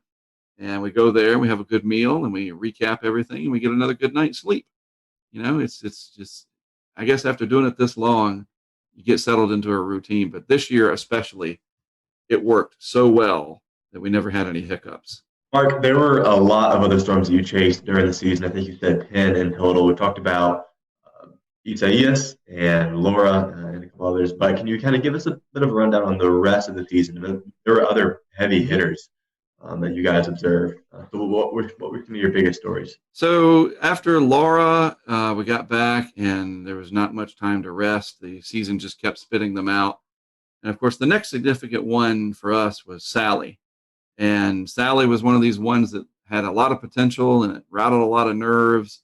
And it really looked like it was going to threaten Mississippi in a big way. And then it kind of, played cat and mouse with everybody. It was very slow. Is it going to strengthen? Is it not? And, and now it's headed towards Mobile Bay. And, maybe even Western Panhandle of Florida. It was very challenging because it was so darn slow moving. And the intensity guidance was just crazy. It was like, nobody could figure it out, literally.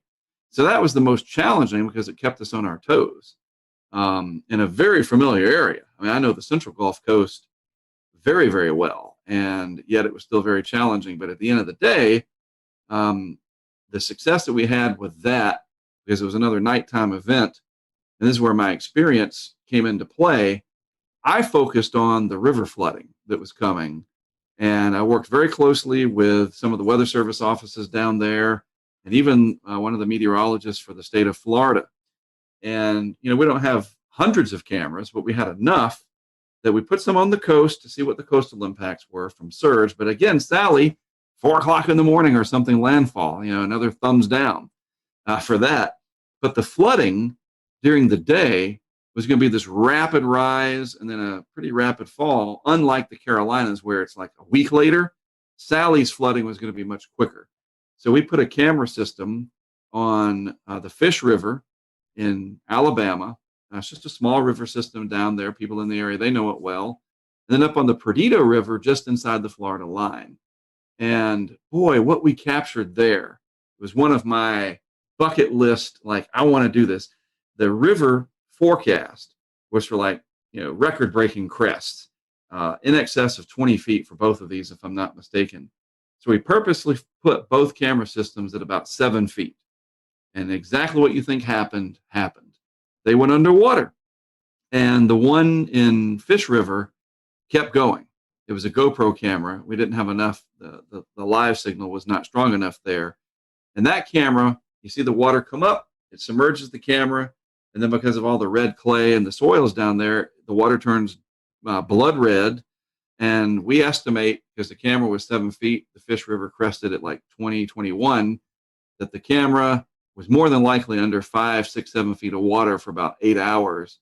And that little box that it was inside of, the GoPro, not even a molecule, a compound molecule of a hydrogen or an oxygen to be found. Absolutely bone dry. And that is amazing footage. And it'll really help to show the impacts of river flooding. We had pressure sensors out as well. The eye went right over one of them in Gulf Shores, Alabama. But again, the darn thing hitting at night, there was just not much we could do in terms of the visuals.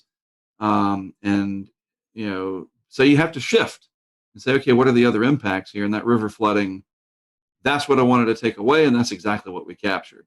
Then I'd love to ask, just real quick, because you just mentioned that. How do you get the live data out of these stations in conditions that would generally seem hazardous and maybe not conductive for good coverage? We use Verizon as our LTE provider, and I am a Verizon customer. They're not a sponsor. And so I'm just putting that out there. They don't pay me to say that. And it's just a matter of luck, honestly. Their engineering and their mitigation that they put in, they don't want their network to go down. Sprint doesn't, AT&T doesn't, because people get mad. And we need the network to stay up. Obviously, all of us do.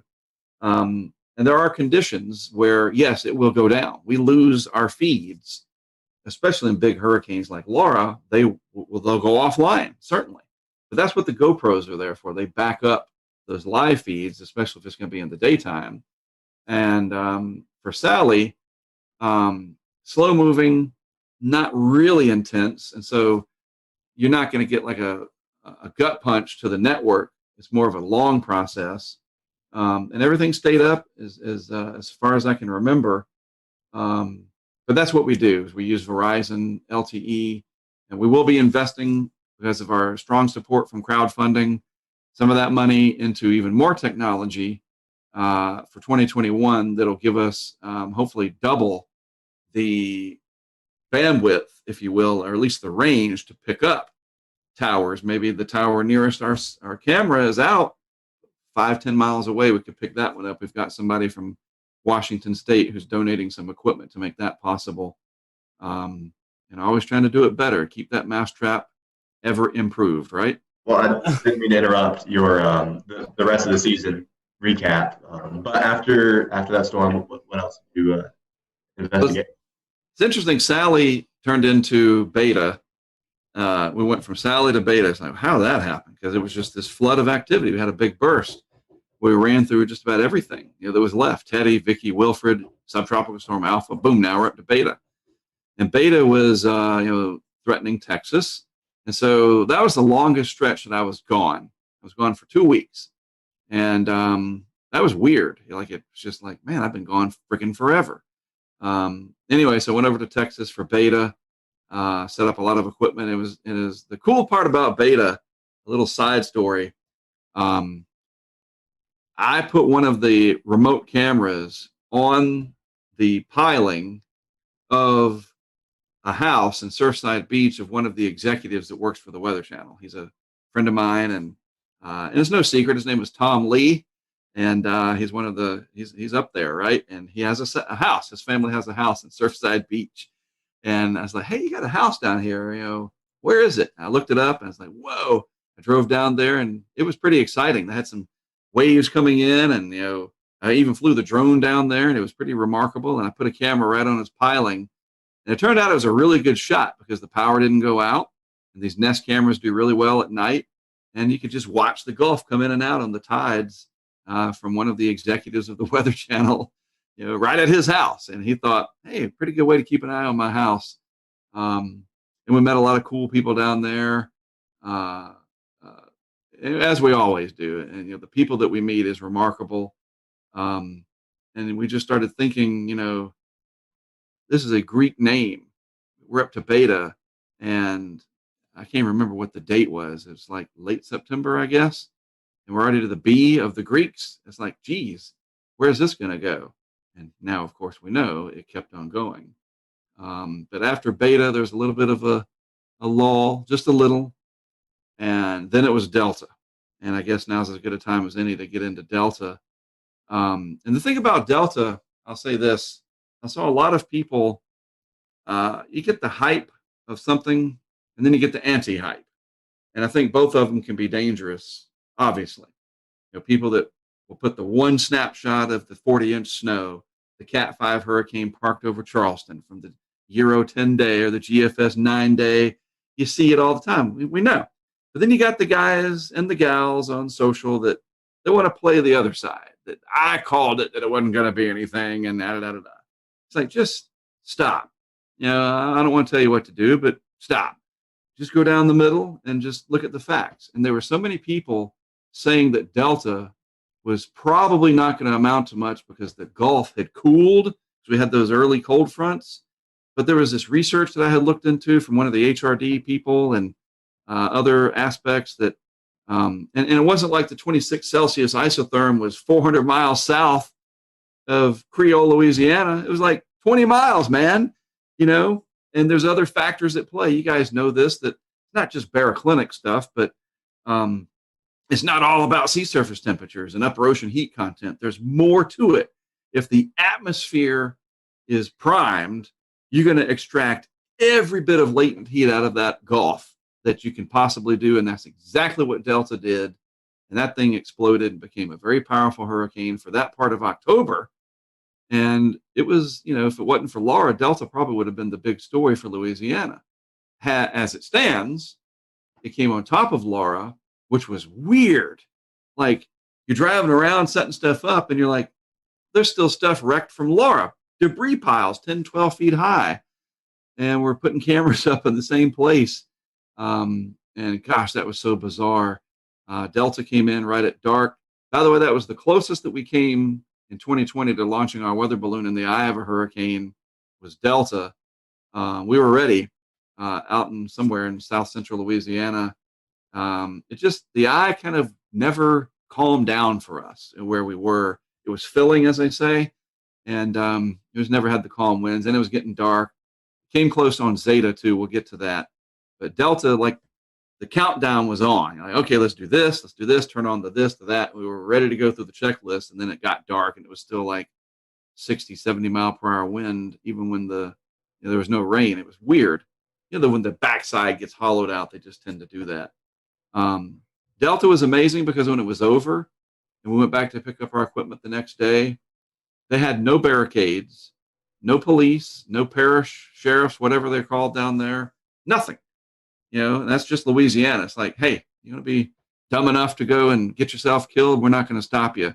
And we went down and started picking up our stuff, and there was nobody down there. And I don't mean like, there's a few cars. There's nobody. Not a single living human being down there. They had all evacuated, or they were already gone after Laura. And we went down to get our stuff. And that's one of those moments that there's just no way to describe it. It got dark. We had to get over to Creole and get the last camera from Creole. And when you say that the Milky Way came out, because there was no lights on, that's an understatement. It's like the closest you'll ever get to primordial Louisiana in the Jurassic era is after a hurricane like Delta, which was on top of Laura, that just took the grid out. There's not a light within 50 miles. And it was remarkable. It was like a religious experience, to be honest with you. And there's alligators and raccoons and all kinds of wildlife down there. And we just felt like there's three of us, me, Brent, Greg. We felt like we were one with this weather universe. And I know it's a weird thing, but it was this amazing thing that I'm glad it happened, put it that way. And we safely retrieved our stuff. And it was one of the greatest adventures I've ever had. Couple more things, Mark. Zeta and Eta. I think I pronounced that right. Impacts here in the United States. But after that, we had a couple of storms, Theta and Iota, that just wreaked havoc on Central America. I mean, these were strong hurricanes. So as we kind of round out the Greek alphabet, what's your? I mean, I know Eta and Theta, Eta and Zeta, you were able to be a part of, but not the last two. But what's your memories of those last four storms? Well, Zeta was a surprise because it overachieved. The Gulf was cooler by then, and yet, I mean, it came close to becoming a Category 3. Remarkable. And again, the atmosphere was just like, wow. And it intensified right up until landfall. And it had major impacts in Louisiana and Mississippi. Greg Nordstrom has damage to his house. You know, nothing significant, and it's all insured and so forth. But he became the hunted. And we were in the eye of that one down in Slidell. That was amazing. You know, just the surge, though, that's the thing I'm trying to remember. The surge, even though Zeta came in at night, this came in right at dark. The storm surge in Mississippi was remarkable. And there's a couple of instances there where our cameras are going to provide some very telling data to the National Hurricane Center Storm Surge Unit as we work through that to turn the video into data where we can find still water elevations in that surge. And you know how we're going to do it, even though it got dark, we're going to use the transformer explosions and freeze frame that at some of these peak surge times and enhance the video and try to find the high water mark on a building that we can definitively go out and survey and say, oh, look. And as an example, we had a camera on the backside of the Hard Rock in Biloxi. There's a little marina back there. And that camera box was at 4 meters or 3 meters, 4 meters above the water. And the camera went underwater. And it actually took out the camera. And some of that was wave action. But in those waves, and Shay, you know, all of you know this, you smooth it out and you can get that high water mark from video. And we're really looking forward to helping the Hurricane Center Storm Surge Unit with that as we go forward. So Zeta was very successful. Surprising, again, because it you know, getting on, it was freaking 2 days before Halloween, right? And very strong hurricane into the Central Gulf Coast. And then Eta, boy, what Eta did down in Central America, and I will be on record as saying that I am 100% in that they will upgrade Eta to a Cat 5 in the post-analysis, because you remember the recon planes were going down there and they had to turn around and come back, and it just, we missed a lot of data. But then when they finally got in there... We'll return to Best of the Carolina Weather Group in a moment. Now your Carolina weather forecast. Here are today's forecast high temperatures for North Carolina.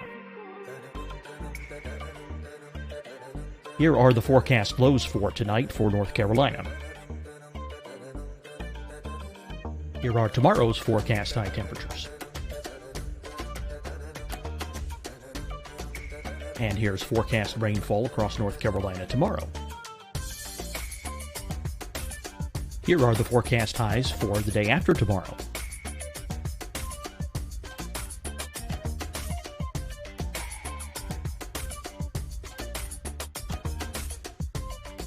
And here's the forecast rainfall across North Carolina for the day after tomorrow. This is the total rainfall forecast across North Carolina for the next 3 days. Here's the severe thunderstorm outlook for today from the Storm Prediction Center.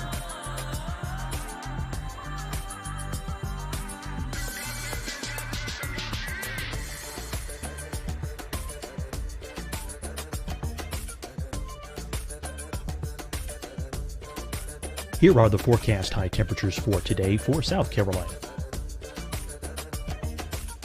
Here are the low temperatures for today for South Carolina. Here's the probability of precipitation forecast across South Carolina today. And here are the rain chances across South Carolina tonight. Here are tomorrow's forecast highs across South Carolina. Here are the forecast low temperatures for tomorrow for South Carolina. And here is the probability of precipitation across South Carolina tomorrow. Here's the precipitation chances across South Carolina tomorrow night.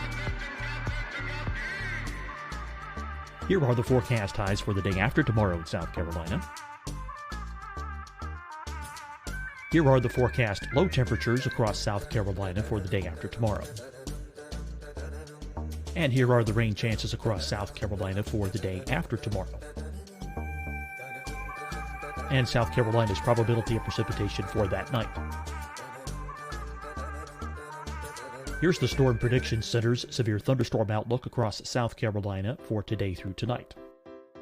Here's the Storm Prediction Center's severe thunderstorm outlook across South Carolina for tomorrow and tomorrow night. And here's the Storm Prediction Center's severe thunderstorm outlook across South Carolina for the day after tomorrow through that night. Here's the severe thunderstorm outlook for today from the Storm Prediction Center.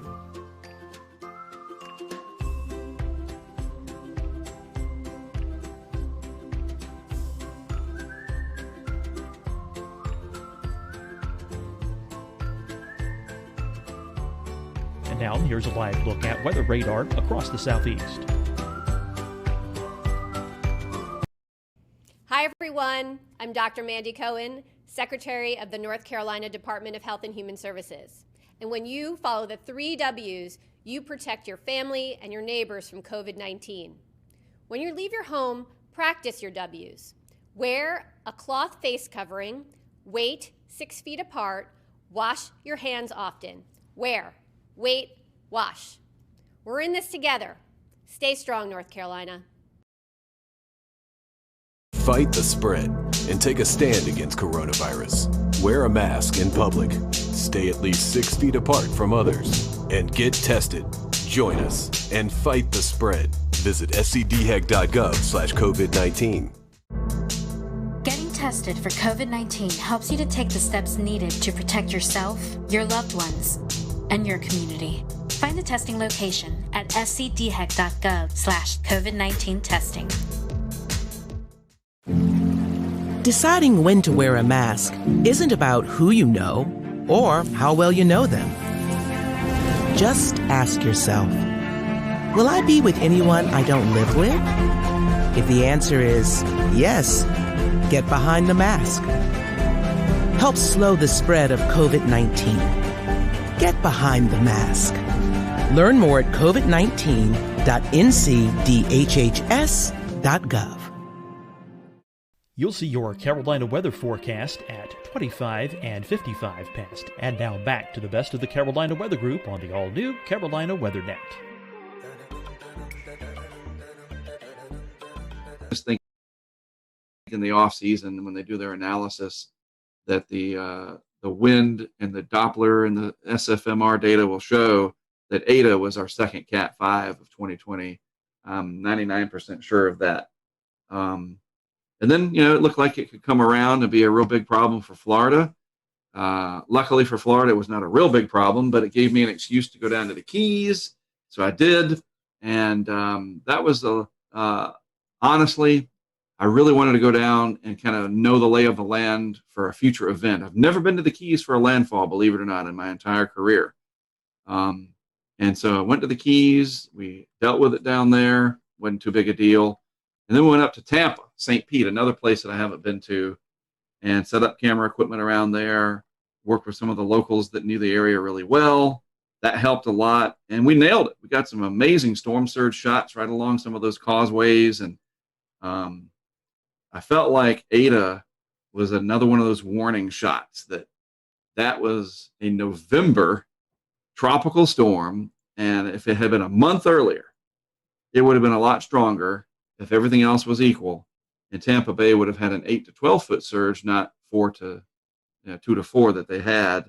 And it just shows you, bypass them and then it kind of died out going into Cedar Key. Man, it just shows you how vulnerable Tampa Bay, St. Pete are, those areas are to hurricanes. And you never know. Sometimes the end of the season kind of shows you where you're going to pick up the next year. I've learned that. It's not always a good match, but sometimes you can get some clues from that clustering, and especially if we're going to happen to have two very similar years to each other. Maybe that's a warning shot. And then it was Iota.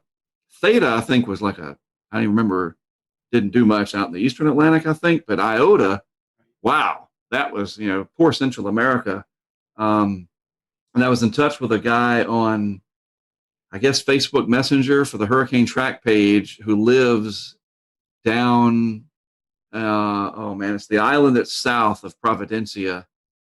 He was real worried about it, and it reminded me of Irma when I was communicating with a guy on Facebook that lived on St. Bart's. He was scared for his life because 185 Irma was coming for him. And this guy was down there on that island south of, I think it's San Andres or something, south of Providencia. Of course, that island, Providencia, these are Colombian-governed islands, was just annihilated. We saw the devastation from there. And that was it, thankfully. Iota capped off 30 named storms, the ace of around 180, right? 13 hurricanes and 6 of them, whatever it was, major, right? Something like that. It's hard to even remember. And maybe that's it. Maybe we'll be done for the whole, we won't be like 05 and we're still naming these things in January, but I wouldn't be surprised if we get something in the subtropics at this point. Well, Mark, one more thing to kind of wrap up this hurricane season, and we talked a little bit about it earlier, is how many storms we saw this rapid intensification. Yes. A day and a half before landfall. What's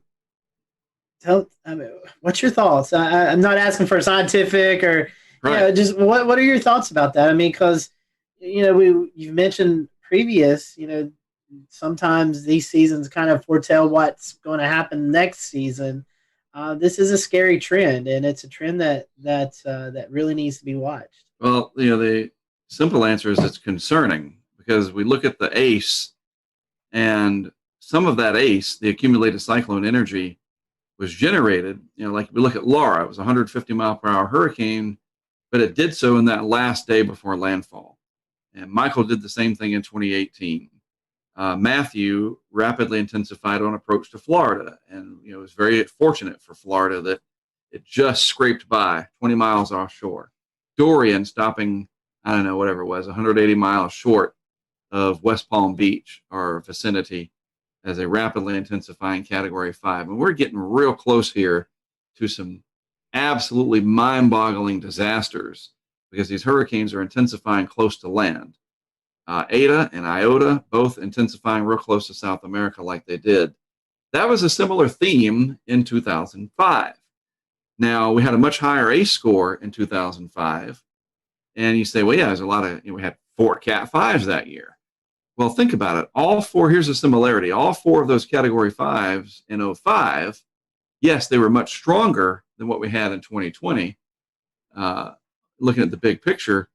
But Katrina, the entire life cycle of Katrina was about 5 days, the whole thing. And in that 5 days, it became a Cat 5. Rita, same thing. Tropical storm in the Bahamas, Cat 5 in the Central Gulf, makes landfall as a 3. The whole thing lasted less than 5 days, roughly. Wilma, a little longer, but it rapidly intensified. Twice, once on the approach to the Yucatan and another on its way into Florida, and it made landfall as a 3, if I recall. Emily, Dennis, both, Dennis almost was a Category 5, rapidly intensifying. And here's the common thread. They all did so probably west of 75 degrees longitude, not like Irma, which was a Category 5 way out in the Atlantic. Florence, way out in the Atlantic, very strong. Ivan. These long track hurricanes are so different than these ones that blow up in our backyard. And it's not just the United States that has to deal with these. Central America, Cuba had to deal with Gustav doing that in 2008. But there's this weird common thread between 05 and 20 that these massive hurricanes that we did have strengthened so quickly in our backyard. I don't know why. I don't know exactly why. Can you attribute it to the La Nina and the favorable pattern right over that area west of 75, south of 30 north? There's something going on there. And, that's the thing. Can we see that kind of a pattern again ahead of time and know this is our bubble, this is our area we got to really look out for. Maybe that's one of the next things that people like Dr. Klotzbach or Eric Webb or Levi Cowan, who works down at HRD now, maybe they can work on that pattern recognition for that favorable bubble that's going to give you those strong hurricanes. And if they're close to land, we really should know that. And kind of piggyback off that, we've had a few Twitter questions come in. Matthew Harding wanted to know, do you think we'll see something similar in 2021 that we've seen in 2020? I mean, I guess to kind of piggyback that, what is your outlook as we go into next year's tropical season? Well, I think and this is so easy to understand, it's highly dependent on the state of the ENSO, I think more than anything, the El Nino Southern Oscillation phenomenon. Right now, we are in at least a moderate La Nina. It's like negative 1.3 or higher or something. I mean, the index is pretty low. And so that La Nina sticking around or not, and basically it's the absence of El Nino. If there's no El Nino and the Atlantic is warmer than average, especially in the main development region, then you typically have an above average season. But a season like 2020, where it's hyperactive and mega active, hopefully those are 15 years apart, because this is just too much. But you look at 04, here's the interesting thing. 04 had, 15 named storms, something like that? And the A score was way higher than 2020's was in 04. And yet 05 almost doubled the amount of named storms of 04. Its ACE was a little higher, but they were back to back. You know what I'm saying? So I don't think you can look at that and say that 2020 is the 04 of the 04-05 combo, that 2021 would have 35 named storms or 40. Maybe it's a little bit of a reverse, that next year we have 15 to 20 named storms, but some long trackers, that the overall pattern stays favorable. Maybe that bubble shifts back out towards the Southwest Atlantic and maybe Florida, and the Carolinas comes into play. There's just no way to know this early on. But the biggest thing to track, it's easy to do, is the anomaly data, the state of the ENSO, how the Atlantic's doing. And if those two puzzle pieces, a negative ENSO and a positive AMO, or just a warm Atlantic, doesn't even have to fit the classic anti-Atlantic multi-decadal oscillation. I know I'm throwing all these terms out. But if the Atlantic's warmer than the Pacific is, look out, generally speaking. We're basically going to need an El Nino to save us. And then that's going to have its own set of problems, because the globe will be like 5 degrees warmer than it should be on average, or some stupid stuff like that. We can't win. Yeah, you're right, Mark. I mean, I think the positive AMO definitely attributes to it, even positive NAO. Right. And then you add the Madden-Julian oscillation, which allows for the shearing effect to lessen across large portions of the Atlantic. And you get that combination. That's what we had this year. I mean, I can't count how many phase 8s we had, which basically it parks itself over us where there's less shear. Right. But there were several iterations of that, and even when there was not in that phase, there was still these rapid intensifications occurring. Even with shear, they would find these little pockets, and take advantage of that. But 2021 will probably be another active season, because I've never seen that we have an El Nino after a strong La Nina. I cannot recall the last time that happened. It's always a first. And we know that the Euro, we talked about this before going with the taping here, or the recording. Who tapes anymore, right? The Euro, I think, is always going to want to show an El Nino or a warming ENSO.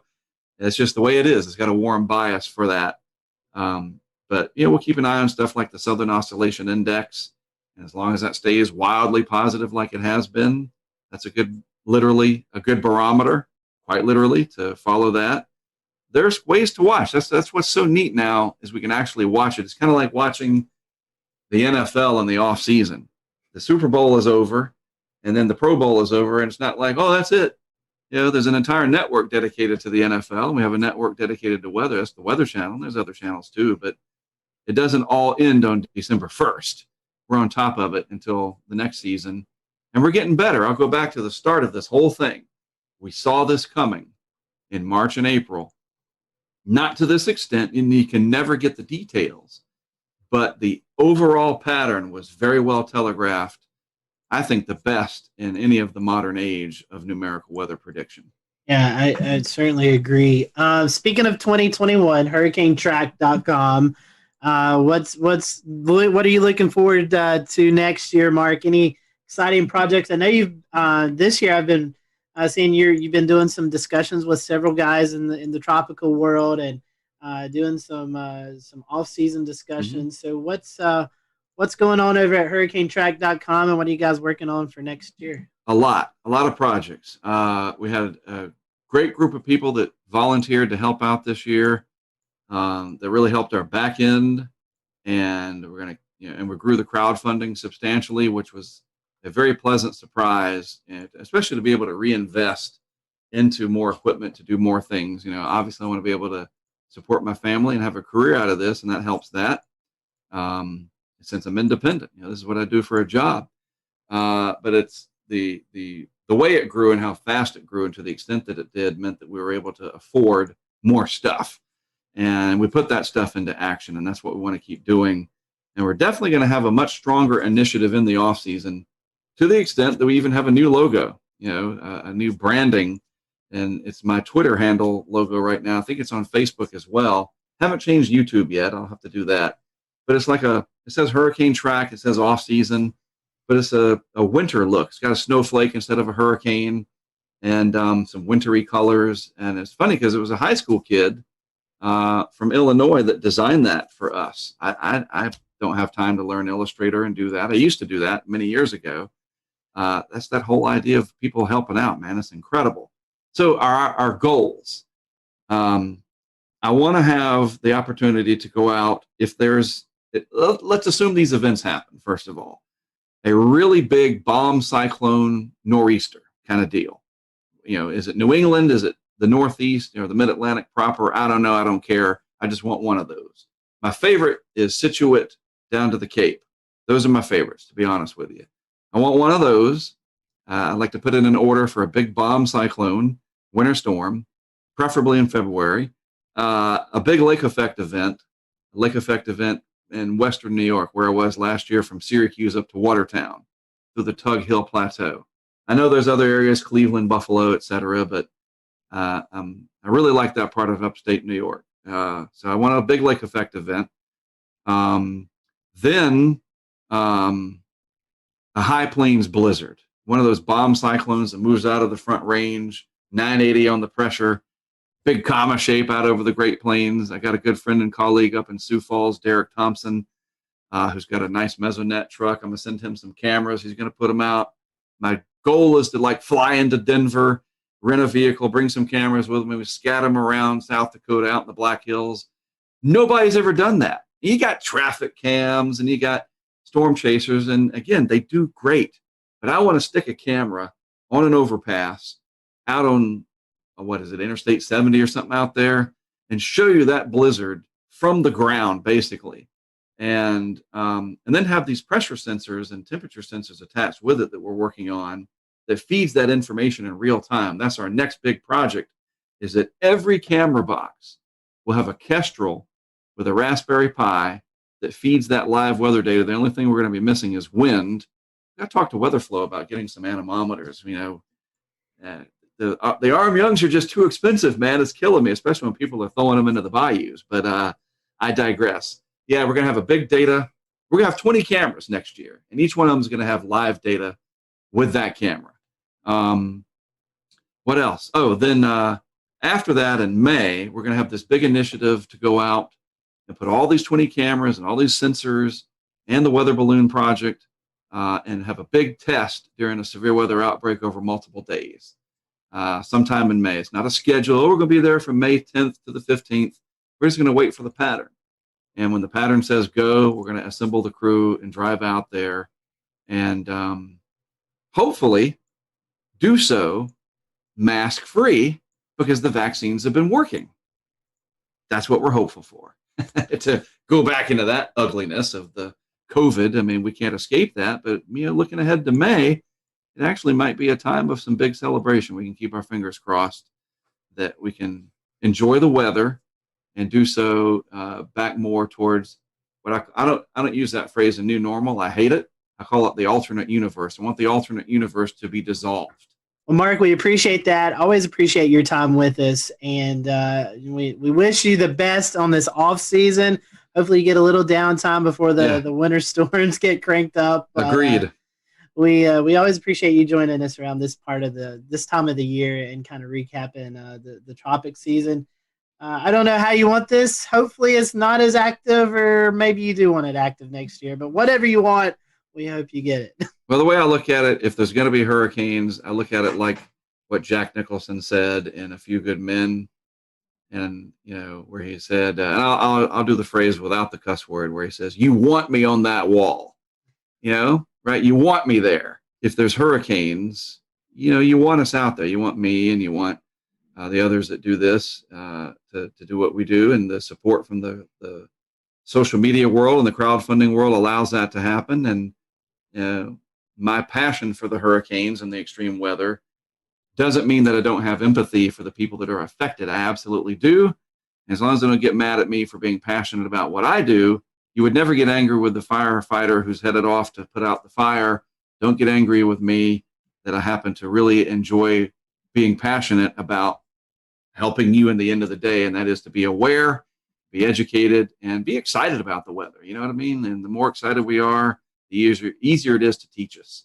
Definitely so. We always enjoy tracking you out there, and I know we only had Isaias this year, and I think you joined in on one of our calls that we were doing our live coverage. So we always appreciate that as well, and we hope you have a great Christmas season. You all as well. Yeah, for you those who are watching, go check out Mark's website, hurricanetrack.com.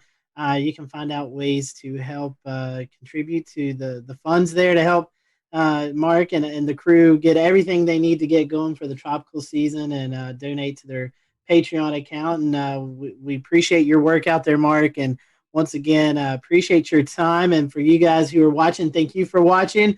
We hope you have a great evening, and we'll see you next time here thanks on to the the Carolina panel. Weather Group. Great.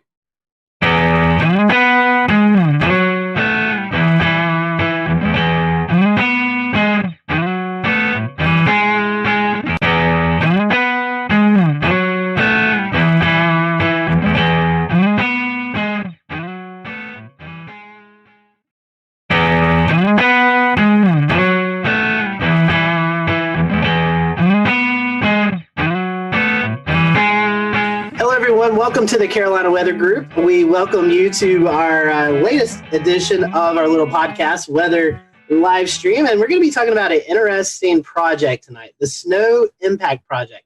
You may have heard about this project just recently released out on social media. NOAA and NASA and a lot of different entities working on better forecasting winter storms, and especially along the East Coast here where we live. That will be helpful because we know a variation in just a few miles can mean all the difference in snowfall forecasting. Tonight we have with us Lynn McMurdy. She's kind of leading up this research project. She is a associate professor at the Department of Atmospheric Science from the University of Washington. So, last year on our 300 show, we were talking about the states that we've not had guests from. So we can mark Washington off that list. So now we're down to, I think, 6 states that we've not had any guests from. So, Lynn, welcome to the show tonight. Definitely happy to have you. And I know it's a busy time as we're in the midst of this research project. So tell us a little bit about the project and maybe how it got us started and how you guys came together to get this idea and get the ball rolling. Sure, happy to do that. I'm excited to be able to tell you all about it. So as you know, being a NASA project, our name of our project is an acronym because everything is acronyms with NASA.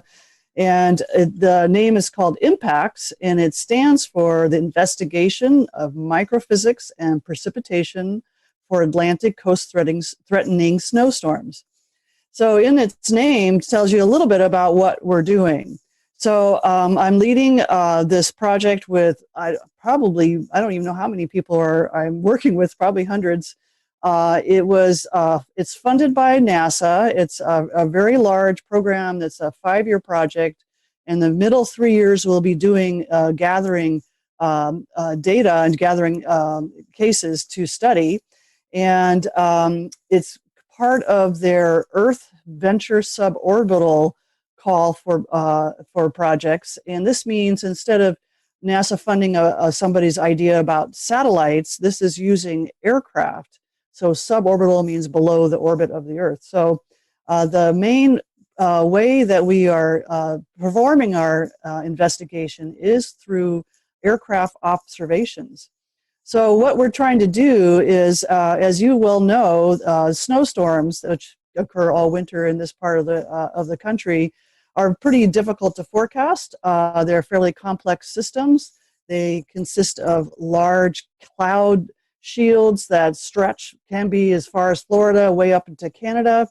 And within those big complex cloud parts of the storm, there's narrow bands of more intense snowfall. We call them snow bands. And it's that smaller scale, those smaller scale features, usually near the low center of the storm itself, that we are specifically trying to investigate.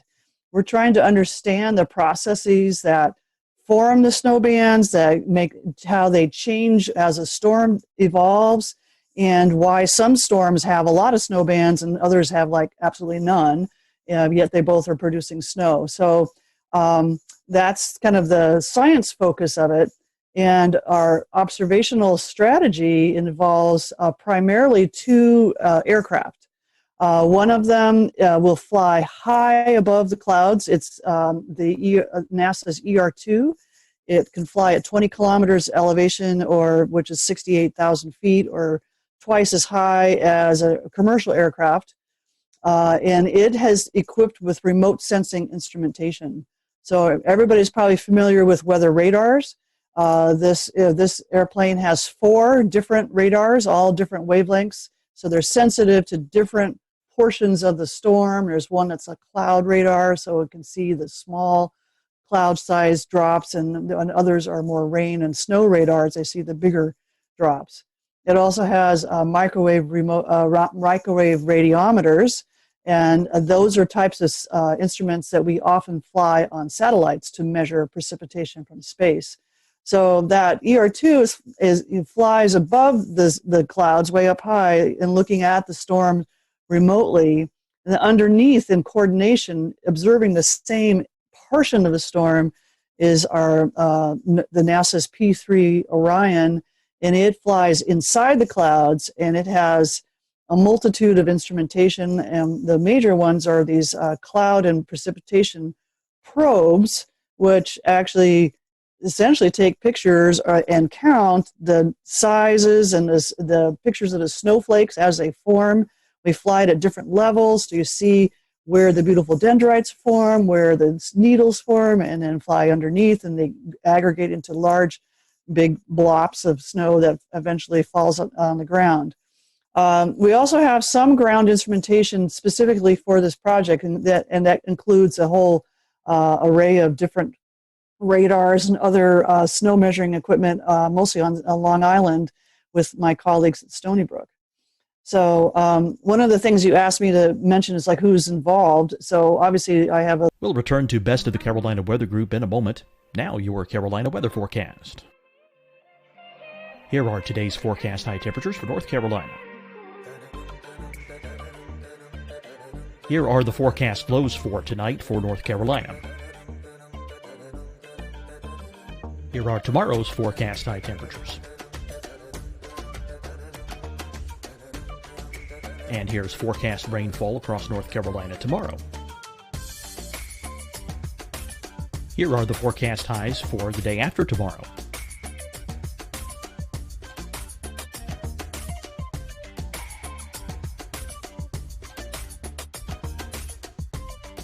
And here's the forecast rainfall across North Carolina for the day after tomorrow. This is the total rainfall forecast across North Carolina for the next 3 days. Here's the severe thunderstorm outlook for today from the Storm Prediction Center.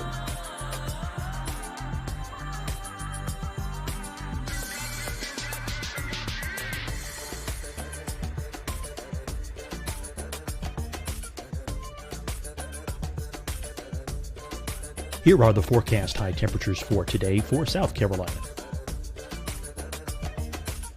Here are the low temperatures for today for South Carolina. Here's the probability of precipitation forecast across South Carolina today. And here are the rain chances across South Carolina tonight. Here are tomorrow's forecast highs across South Carolina. Here are the forecast low temperatures for tomorrow for South Carolina. And here is the probability of precipitation across South Carolina tomorrow. Here's the precipitation chances across South Carolina tomorrow night. Here are the forecast highs for the day after tomorrow in South Carolina. Here are the forecast low temperatures across South Carolina for the day after tomorrow. And here are the rain chances across South Carolina for the day after tomorrow. And South Carolina's probability of precipitation for that night. Here's the Storm Prediction Center's severe thunderstorm outlook across South Carolina for today through tonight. Here's the Storm Prediction Center's severe thunderstorm outlook across South Carolina for tomorrow and tomorrow night. And here's the Storm Prediction Center's severe thunderstorm outlook across South Carolina for the day after tomorrow through that night. Here's the severe thunderstorm outlook for today from the Storm Prediction Center.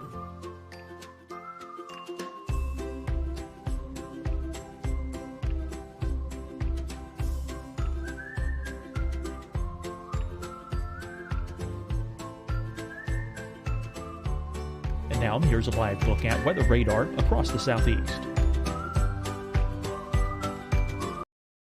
Hi, everyone. I'm Dr. Mandy Cohen, Secretary of the North Carolina Department of Health and Human Services. And when you follow the 3 W's, you protect your family and your neighbors from COVID-19. When you leave your home, practice your W's. Wear a cloth face covering, wait 6 feet apart, wash your hands often. Wear, wait, wash. We're in this together. Stay strong, North Carolina. Fight the spread and take a stand against coronavirus.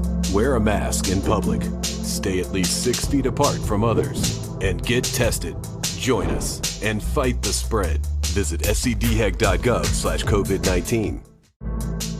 Getting tested for COVID-19 helps you to take the steps needed to protect yourself, your loved ones, and your community. Find the testing location at scdhec.gov/COVID-19 testing. Deciding when to wear a mask isn't about who you know or how well you know them. Just ask yourself, will I be with anyone I don't live with? If the answer is yes, get behind the mask.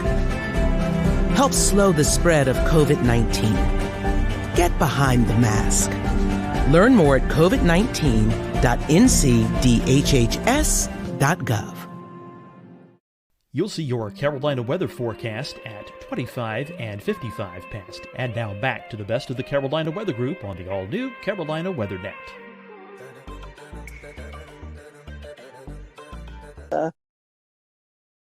But the National Weather Service is also involved. They are sending up extra rainwind sondes, so we measure the profile of the atmosphere more frequently during these snowstorms. We just request them to, can you please put up some more at Albany and at their usual places. They'll add more rainwind sonde launches when we're flying, at the time periods that we're interested in. So they've been really helpful, and they're also been extremely helpful with helping my student and grad student and postdoc forecasters, trying to give them some local expertise. Flying in a winter type of storm, does it present any additional challenges versus like the hurricane hunters who fly in warm core systems?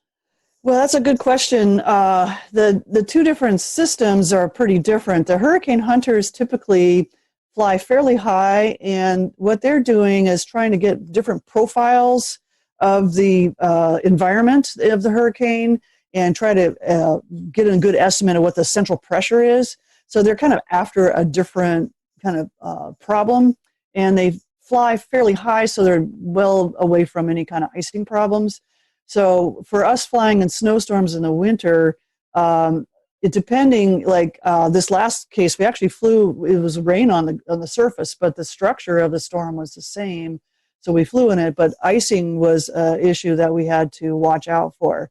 I think our main challenge is getting airspace to do the maneuvers that we want to do to sample these storm systems. But so far, the air traffic controls have been extremely helpful and very accommodating. On our first flight, we were kind of messing around in upstate New York and Vermont, but then we wanted to go across Long Island. And when you looked at, there's these, apps called like FlightAware, you can watch where all the airplanes are. They kind of cleared out a corridor and let our plane go through. It was like, oh man, that is very, that was really great of them to do that for us. So that, even though it's challenging but we're trying to do our best to not demand too much and we do whatever they tell us to do. Is your aircraft on FlightAware? Is it something people can track when you're on these? Yeah, it is something people can track. Yeah, definitely. According to the website I found, which is a NASA website, it's November 806 NA and November 809 NA. So I just couldn't remember where the N and the NA were. So we like to make it difficult in aviation. Yeah. So these airplanes, especially NASA flies a lot. So does NOAA, and my colleagues who get National Science Foundation funds can also request the NOAA or NASA flights. And so they're very experienced crew in field campaigns like this. And each one has its unique way of doing operations. I think we're not doing anything really clever, fancy, different, and never been done before. And a lot of our instrumentation has been used in many other projects. And in some ways that's good. It's kind of less risky. And we'll get good data right away. And so it's, banking on the experience from other campaigns. So I know specifically the focus of this project is for snow bands, but does some of this data also feed into freezing rain and sleet forecasts as well? It might, yes. I think what we're doing at this stage is we're first looking for any storm we can find. The banded structures can result in different things at the surface. The bands form aloft. So at those levels, that's always below freezing. And then the structure at the very lowest levels, the airplanes can't, observe because you're going to crash them because you're flying so close to the surface. So if it happens to be a situation where there's pre-existing cold air down at the surface, and that happens to turn into freezing rain instead of snow because it's warmer aloft, then yes, we will inform that. So I've told others that snow bands are our wish list are the main thing we want to get for. But if the storm happens to be warmer than your usual winter storm, the structures are similar and we can still learn the science of what makes those structures. Why does it organize in these narrow bands that are maybe related to the low pressure center deepening or maybe not. There's different hypotheses that we're testing, and we can test them with a variety of storms, including ones that have freezing rain and things like that. Lynn, just off the cusp thinking, this may, correct me if I'm wrong, may be able to help predict or maybe forecast where we could actually see those intense bands set up where we see thunder snow. Is that? Oh, that would be, thanks for mentioning the thunder snow, because for this year on the ER2, we do have an instrument that measures the electric field, which then relates to lightning. So if thunder snow happens to occur, we will actually learn some really fascinating stuff. They've never flown this instrument in situations where in winter storms. So you're correct that one of the applications of the data that we're collecting should help us improve forecasting in a variety of ways. The first way is, we will understand the processes much better. So the science will elevate our knowledge base. But then the direct measurements of those snow crystals and the environment they're forming in, and what the liquid water content, the temperature, all these other parameters, these are things that our numerical models are also predicting, but we have to do that what we call using microphysical schemes. It's kind of like an algorithm that figures out how to do this. And they're invariably wrong, so that we don't have that portion of our numerical model very well constrained. And by having these direct measurements, we can see which one of these variety of microphysical schemes that you have a choice to use when you run a forecast model, which one is the most correct for these kinds of storms. They make assumptions like how much is made into snowflakes, how much is made into solid ice, how much remains in cloud liquid water. There's those things are assumed in the numerical models, but we will measure those so we can tell the models, no, you're wrong. I don't care how much snowfall comes out of that model, you're still not getting it right for the right reason. So that's one of our key applications, is hopefully down the road making improvements in our numerical models. What's it like? I mean, this has got to be probably the most difficult part of the research. Yes, it is. Where it takes us all week to figure out, like, how would we fly this forecast that's 85 hours out. So far, everything's gone great. We've been lucky, but we haven't flown a lot of cases yet. As you know, it's been kind of a quiet winter, but maybe that's a good thing. So we will be back again next year, and we hope for a really active year, and we really know how to go about this. So this is, even if we don't fly a lot this year, we'll have learned a lot. We will have gotten pretty good data, and we're ready for a better year in the next two. Some of these ideal winter storms can be quite massive and stretch all the way from the southeast to the northeast. Right. Mm-hmm. Is it possible for the planes to cover the southeast on day one and then get to the northeast in time for the deepening low pressure? We would love to do that. The trouble is that these storms kind of move a little too fast. The way when you work with aircraft, there's a certain amount of time that they can fly because of how much fuel they can take, and also for crew duty. So they're very, very strict with how long a pilot can be operating the plane. The ER2, the one that flies really up here, high, is there's only one person on the plane, and that's the pilot. So, and he wears a spacesuit. He's almost beyond the atmosphere. He's so high up. So he has to, we have to be sure that that person is within the safe range. So total crew duty is 12 hours. That includes the pre-flight routine and then landing and the post-flight routine. And then we are required to give them 12 hours off before we require them to show up again.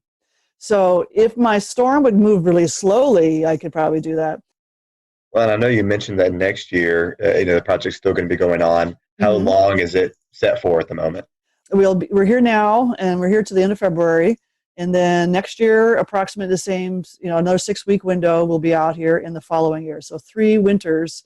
Emergency management. Maybe if they, we get this research about where these heavier snow bands, like forecasting, maybe emergency management, that's where they put their assets at. I was just wondering if, who all you can see the benefits from this research. Yes, I can see like the public at large, and of course the emergency management is part of that because they are the communicators from the forecasters to the public, and they kind of make decisions about how to respond to any kind of threat like a snowstorm. So I could see the public being, benefiting a lot in the long run. It's always hard to see the direct benefit. I'm going in, geeking out about the great science I'm doing, but understanding these snowstorms better and then using that understanding to improve our forecasting. And when our forecasting is done better, and especially in terms of the distribution of snow and where those bands occur, and do they set up, and if it's one kind of storm, do we expect to get a lot more of these banded structures and therefore more localized regions of heavy snowfall, or do we see that a different kind of storm would not have that, and so there maybe be less of a worry? So yes, indeed, that'll eventually benefit the public, our understanding, and then applying that understanding to better forecasting, and better forecasting will help the managers be able to react in a timely manner to inform the public. I know it's kind of early into the project. Mhm. What's the feedback been like so far? Thumbs up. It's great. We love it. We have when the type of instruments we fly on the P3 are kind of finicky and difficult instruments. So some of them have not been operating at the top as they could be. So that's some of the feedback. We're trying to correct some problems or fix an instrument or two. The data that I've been looking at looks really good, I think. What you kind of is exciting is you look at it and go, I don't know what's going on. When you have that kind of reaction, that's actually a good thing because it means you're going to learn something new. So I'm excited about that. So far, I think everything we've collected really high quality data. We haven't lost anything. Like sometimes, your biggest worry is like somebody forgot to flip the switch and it didn't record. Like, oh no, don't do that. So far, everybody knows what to do. They got all the switches turned on. Everything's good. And so far it looks great. So we just need more storms. That's all I need. Well, we need some more storms too. We're hoping. I know. We all need more storms. We need some more storms too. Well, Lynn, it's been a fantastic discussion. I'm going to go ahead and close out. So, everyone, thanks for watching the Carolina Weather Group. We hope you've enjoyed this discussion. Lynn, I want to ask you, if you don't mind, if people want to follow along with the project, I know you have some social media platforms they can follow. How can they do that? Boy, I should have wrote this down. So the one I know for sure is our Twitter account, which is at Snow with a capital S and then Impacts, IMPACTS. Awesome.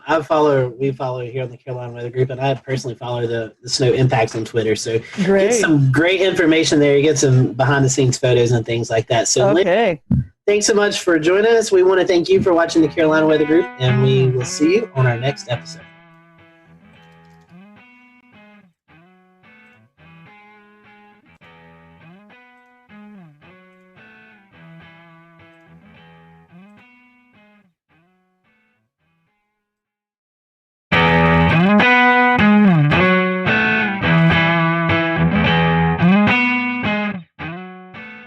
Hello, everyone. Welcome to the Carolina Weather Group. We're happy to have you this evening. We're going to be talking space with our good friend Tony Rice, NASA ambassador, also a contributor for WRAL in Raleigh. So Tony is our resident person that we go to, and we have space questions. There's some really cool things going on with this Mars launch. We also have some loon balloons. You may have seen some pictures floating around on social media over the last couple of days or weeks, and we're going to talk a little bit about that as well throughout the program. But Tony, we have this mission. I think originally this Mars mission was scheduled to go off June 20th, right around that date. It's since then been pushed back a few days. So can you tell us a bit about the mission itself? Well, what are we trying to accomplish as we head off to Mars? So this is was originally called the Mars 2020 rover, and it's a follow-on to the Mars rover you would know as Curiosity. So it's about the size of a minivan, a little bit smaller than that, and its purpose is to go out there and find basically what happened to Mars. It's going to work in concert with obviously Curiosity and all the other assets that are out there at Mars, the orbiters that are studying the atmosphere, that are taking those fantastic pictures that we see of Mars. But it's a very similar rover to Curiosity. It's using the same spacecraft bus. And that's the body of the spacecraft, the wheels, the mobility system, all the computers, all the communication systems. But the real exciting thing about these spacecraft and about these missions are the instruments. So I think of this as like Curiosity 2.0. It has a lot of some of the same instruments that Curiosity did, but they've been upgraded. They've got a little more capability to them. We've learned a lot as we've had Curiosity on the surface of Mars for so many years.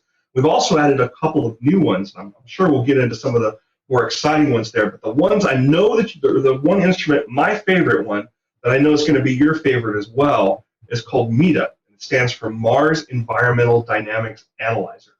And I'm really looking forward to MEDA getting on the surface of Mars. It's about a 12-pound instrument. It's chewing up a whole 17 watts of power.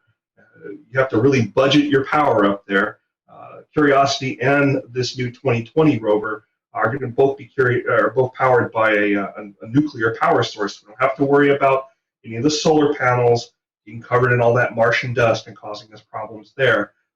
But the deal with META is it's going to be capturing information about air temperature, ground temperature, radiation. We've got a dust sensor that's on there as well, so we can help study those dust storms.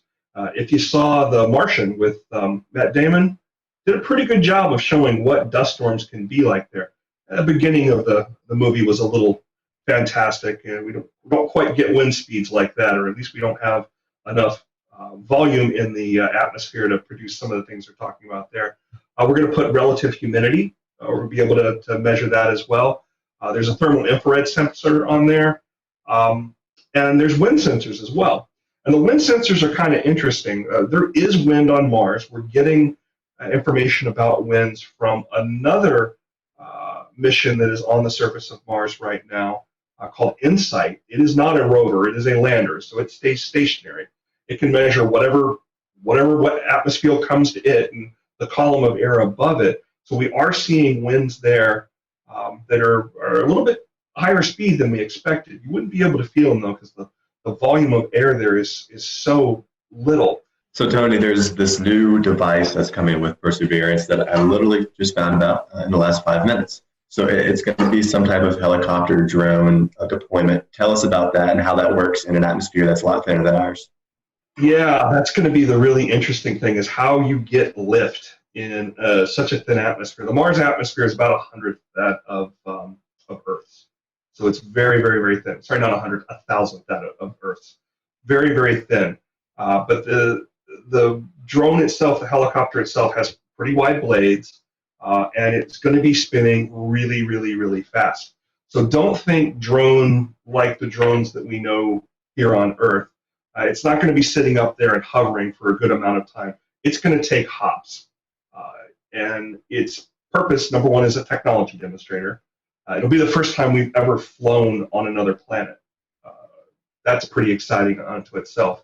But it's not just a technology demonstrator. It's going to be providing valuable information to the team that is driving this rover. And yes, there are rover drivers. They sit in California. They're sitting at home right now because they're able to VPN in and talk to the rover that way. But their technical term, or their technical title, is rover planners. They're doing exactly that. They're planning what drives need to occur during that day to put the rover in position to do the science. So this helicopter is going to help out with that a little bit. It's mounted on the underside of the rover, so after the rover lands and everything's checked out, the rover will deploy the helicopter, we'll drive off of it, and then we'll be able to take the helicopter off and move it about. It's going to serve as a form of scout for the geologists. It's going to help us move ahead and make some good decisions about where to move the rover to in order to do some good science. Now, Tony, I have a question as far as, like, I've always wondered the signal, right? So these are being operated remote control a lot of the times. I know there's some automated processes on site that the rovers would do to correct maybe a rock in the way or something. But how long does the signal take to get to the rover as you're steering it? Now, the radio waves travel at the same speed of light, or I mean, what's the difference in right at light speed? How much time? Mm-hmm. So it varies throughout our year and the Mars year. Mars year is roughly about 18 months. So it's anywhere from about 10 minutes to more than 30 minutes. So when I mentioned somebody that's driving the rover, you might have this picture in your head of a steering wheel and a gas and a brake. Absolutely not that. It's sending commands for the rover to act on at a later date. Another function of this robot is that it's going to be collecting samples on the surface and to be later taken back to Earth and studied here. How will that work? How's it going to get back to Earth? To be determined. So there is going to be a caching capability where samples that are first studied by Curiosity are going to be packaged in a way that they can be picked up at a later date and brought back to Earth. We're not quite ready to put boots on Mars yet. That's a goal, but it's a goal that's pretty far into the future. As a step between now and putting boots on Mars, a robotic mission that could pick up those cache samples and bring them back. Why not just go and pick up random samples and bring them back? Why bring these that have been studied by the Perseverance rover, by the 2020 rover, to be able to do additional study on something that's already been studied by a robot is just going to give us a ton of information that we can apply to other studies that have been going on there for years and years. I mean, on back into the Viking days, back in the 70s. So that's why it's being done that way. How it's actually going to happen, there's a lot of different ideas about that. One of the biggest challenges there is how you have enough energy to launch from Mars and get back to Earth. How do you do that? And there's different theories on how that might happen. Do you bring enough fuel with you to be able to get back? Do you use the Martian soil as a source for energy and construct fuel that way? Lots of different ideas. It's being worked on, but step one is to gather those samples and leave them behind so that they can be returned. In our relentless pursuit for life on other planets, we look at water and potential for water. We've seen pictures of icing on the poles, a type of icing, not as we would know it, but what is the evidence for water on Mars and maybe some of the past evidence that shows you there could have been water flowing? Has there been anything presented in some of the latest information? Yeah, that's a great question. And the icing that you're seeing on the poles happens every Martian winter. And you can actually see it with a backyard telescope if you look at the right time. We see it on both the North and the South Pole. What you're seeing there is actually CO2 ice. It's actually carbon dioxide. And the poles get, those ice caps on the poles, they get larger and they get smaller according to the season. And we can see that in Curiosity's air pressure sensors. As that carbon dioxide transfers from a solid phase into a gas phase, it adds to the atmosphere. And we'll see atmospheric pressure go up during the summer months. And then it precipitates down, actually snows, dry ice on the poles during the winter months when it gets colder. Mars has seasons because it has an axial tilt, just as Earth has an axial tilt. It's very, very similar. But as far as evidence for water is concerned, it's really in the geology. The geology is, it tells us the story of what happened in the past on Mars. Where we landed Curiosity was an area that was formerly the bottom of a large river system. It was at the bottom of an alluvial fan, and that's kind of a funnel-shaped pattern. If you've ever seen satellite photos, color satellite photos of the Mississippi River Delta as it dumps out into the Gulf of Mexico, you see that triangle. That's all that sediment that's been collected up along the Mississippi River. Well, that's the Martian version of, or we landed on the Martian version of that. It's all dry there now. We're not seeing evidence of liquid water, but we're seeing the geologic evidence of it. So one of the very first photos that came back from Curiosity after it landed. We'll return to Best of the Carolina Weather Group in a moment. Now your Carolina weather forecast. Here are today's forecast high temperatures for North Carolina. Here are the forecast lows for tonight for North Carolina. Here are tomorrow's forecast high temperatures. And here's forecast rainfall across North Carolina tomorrow.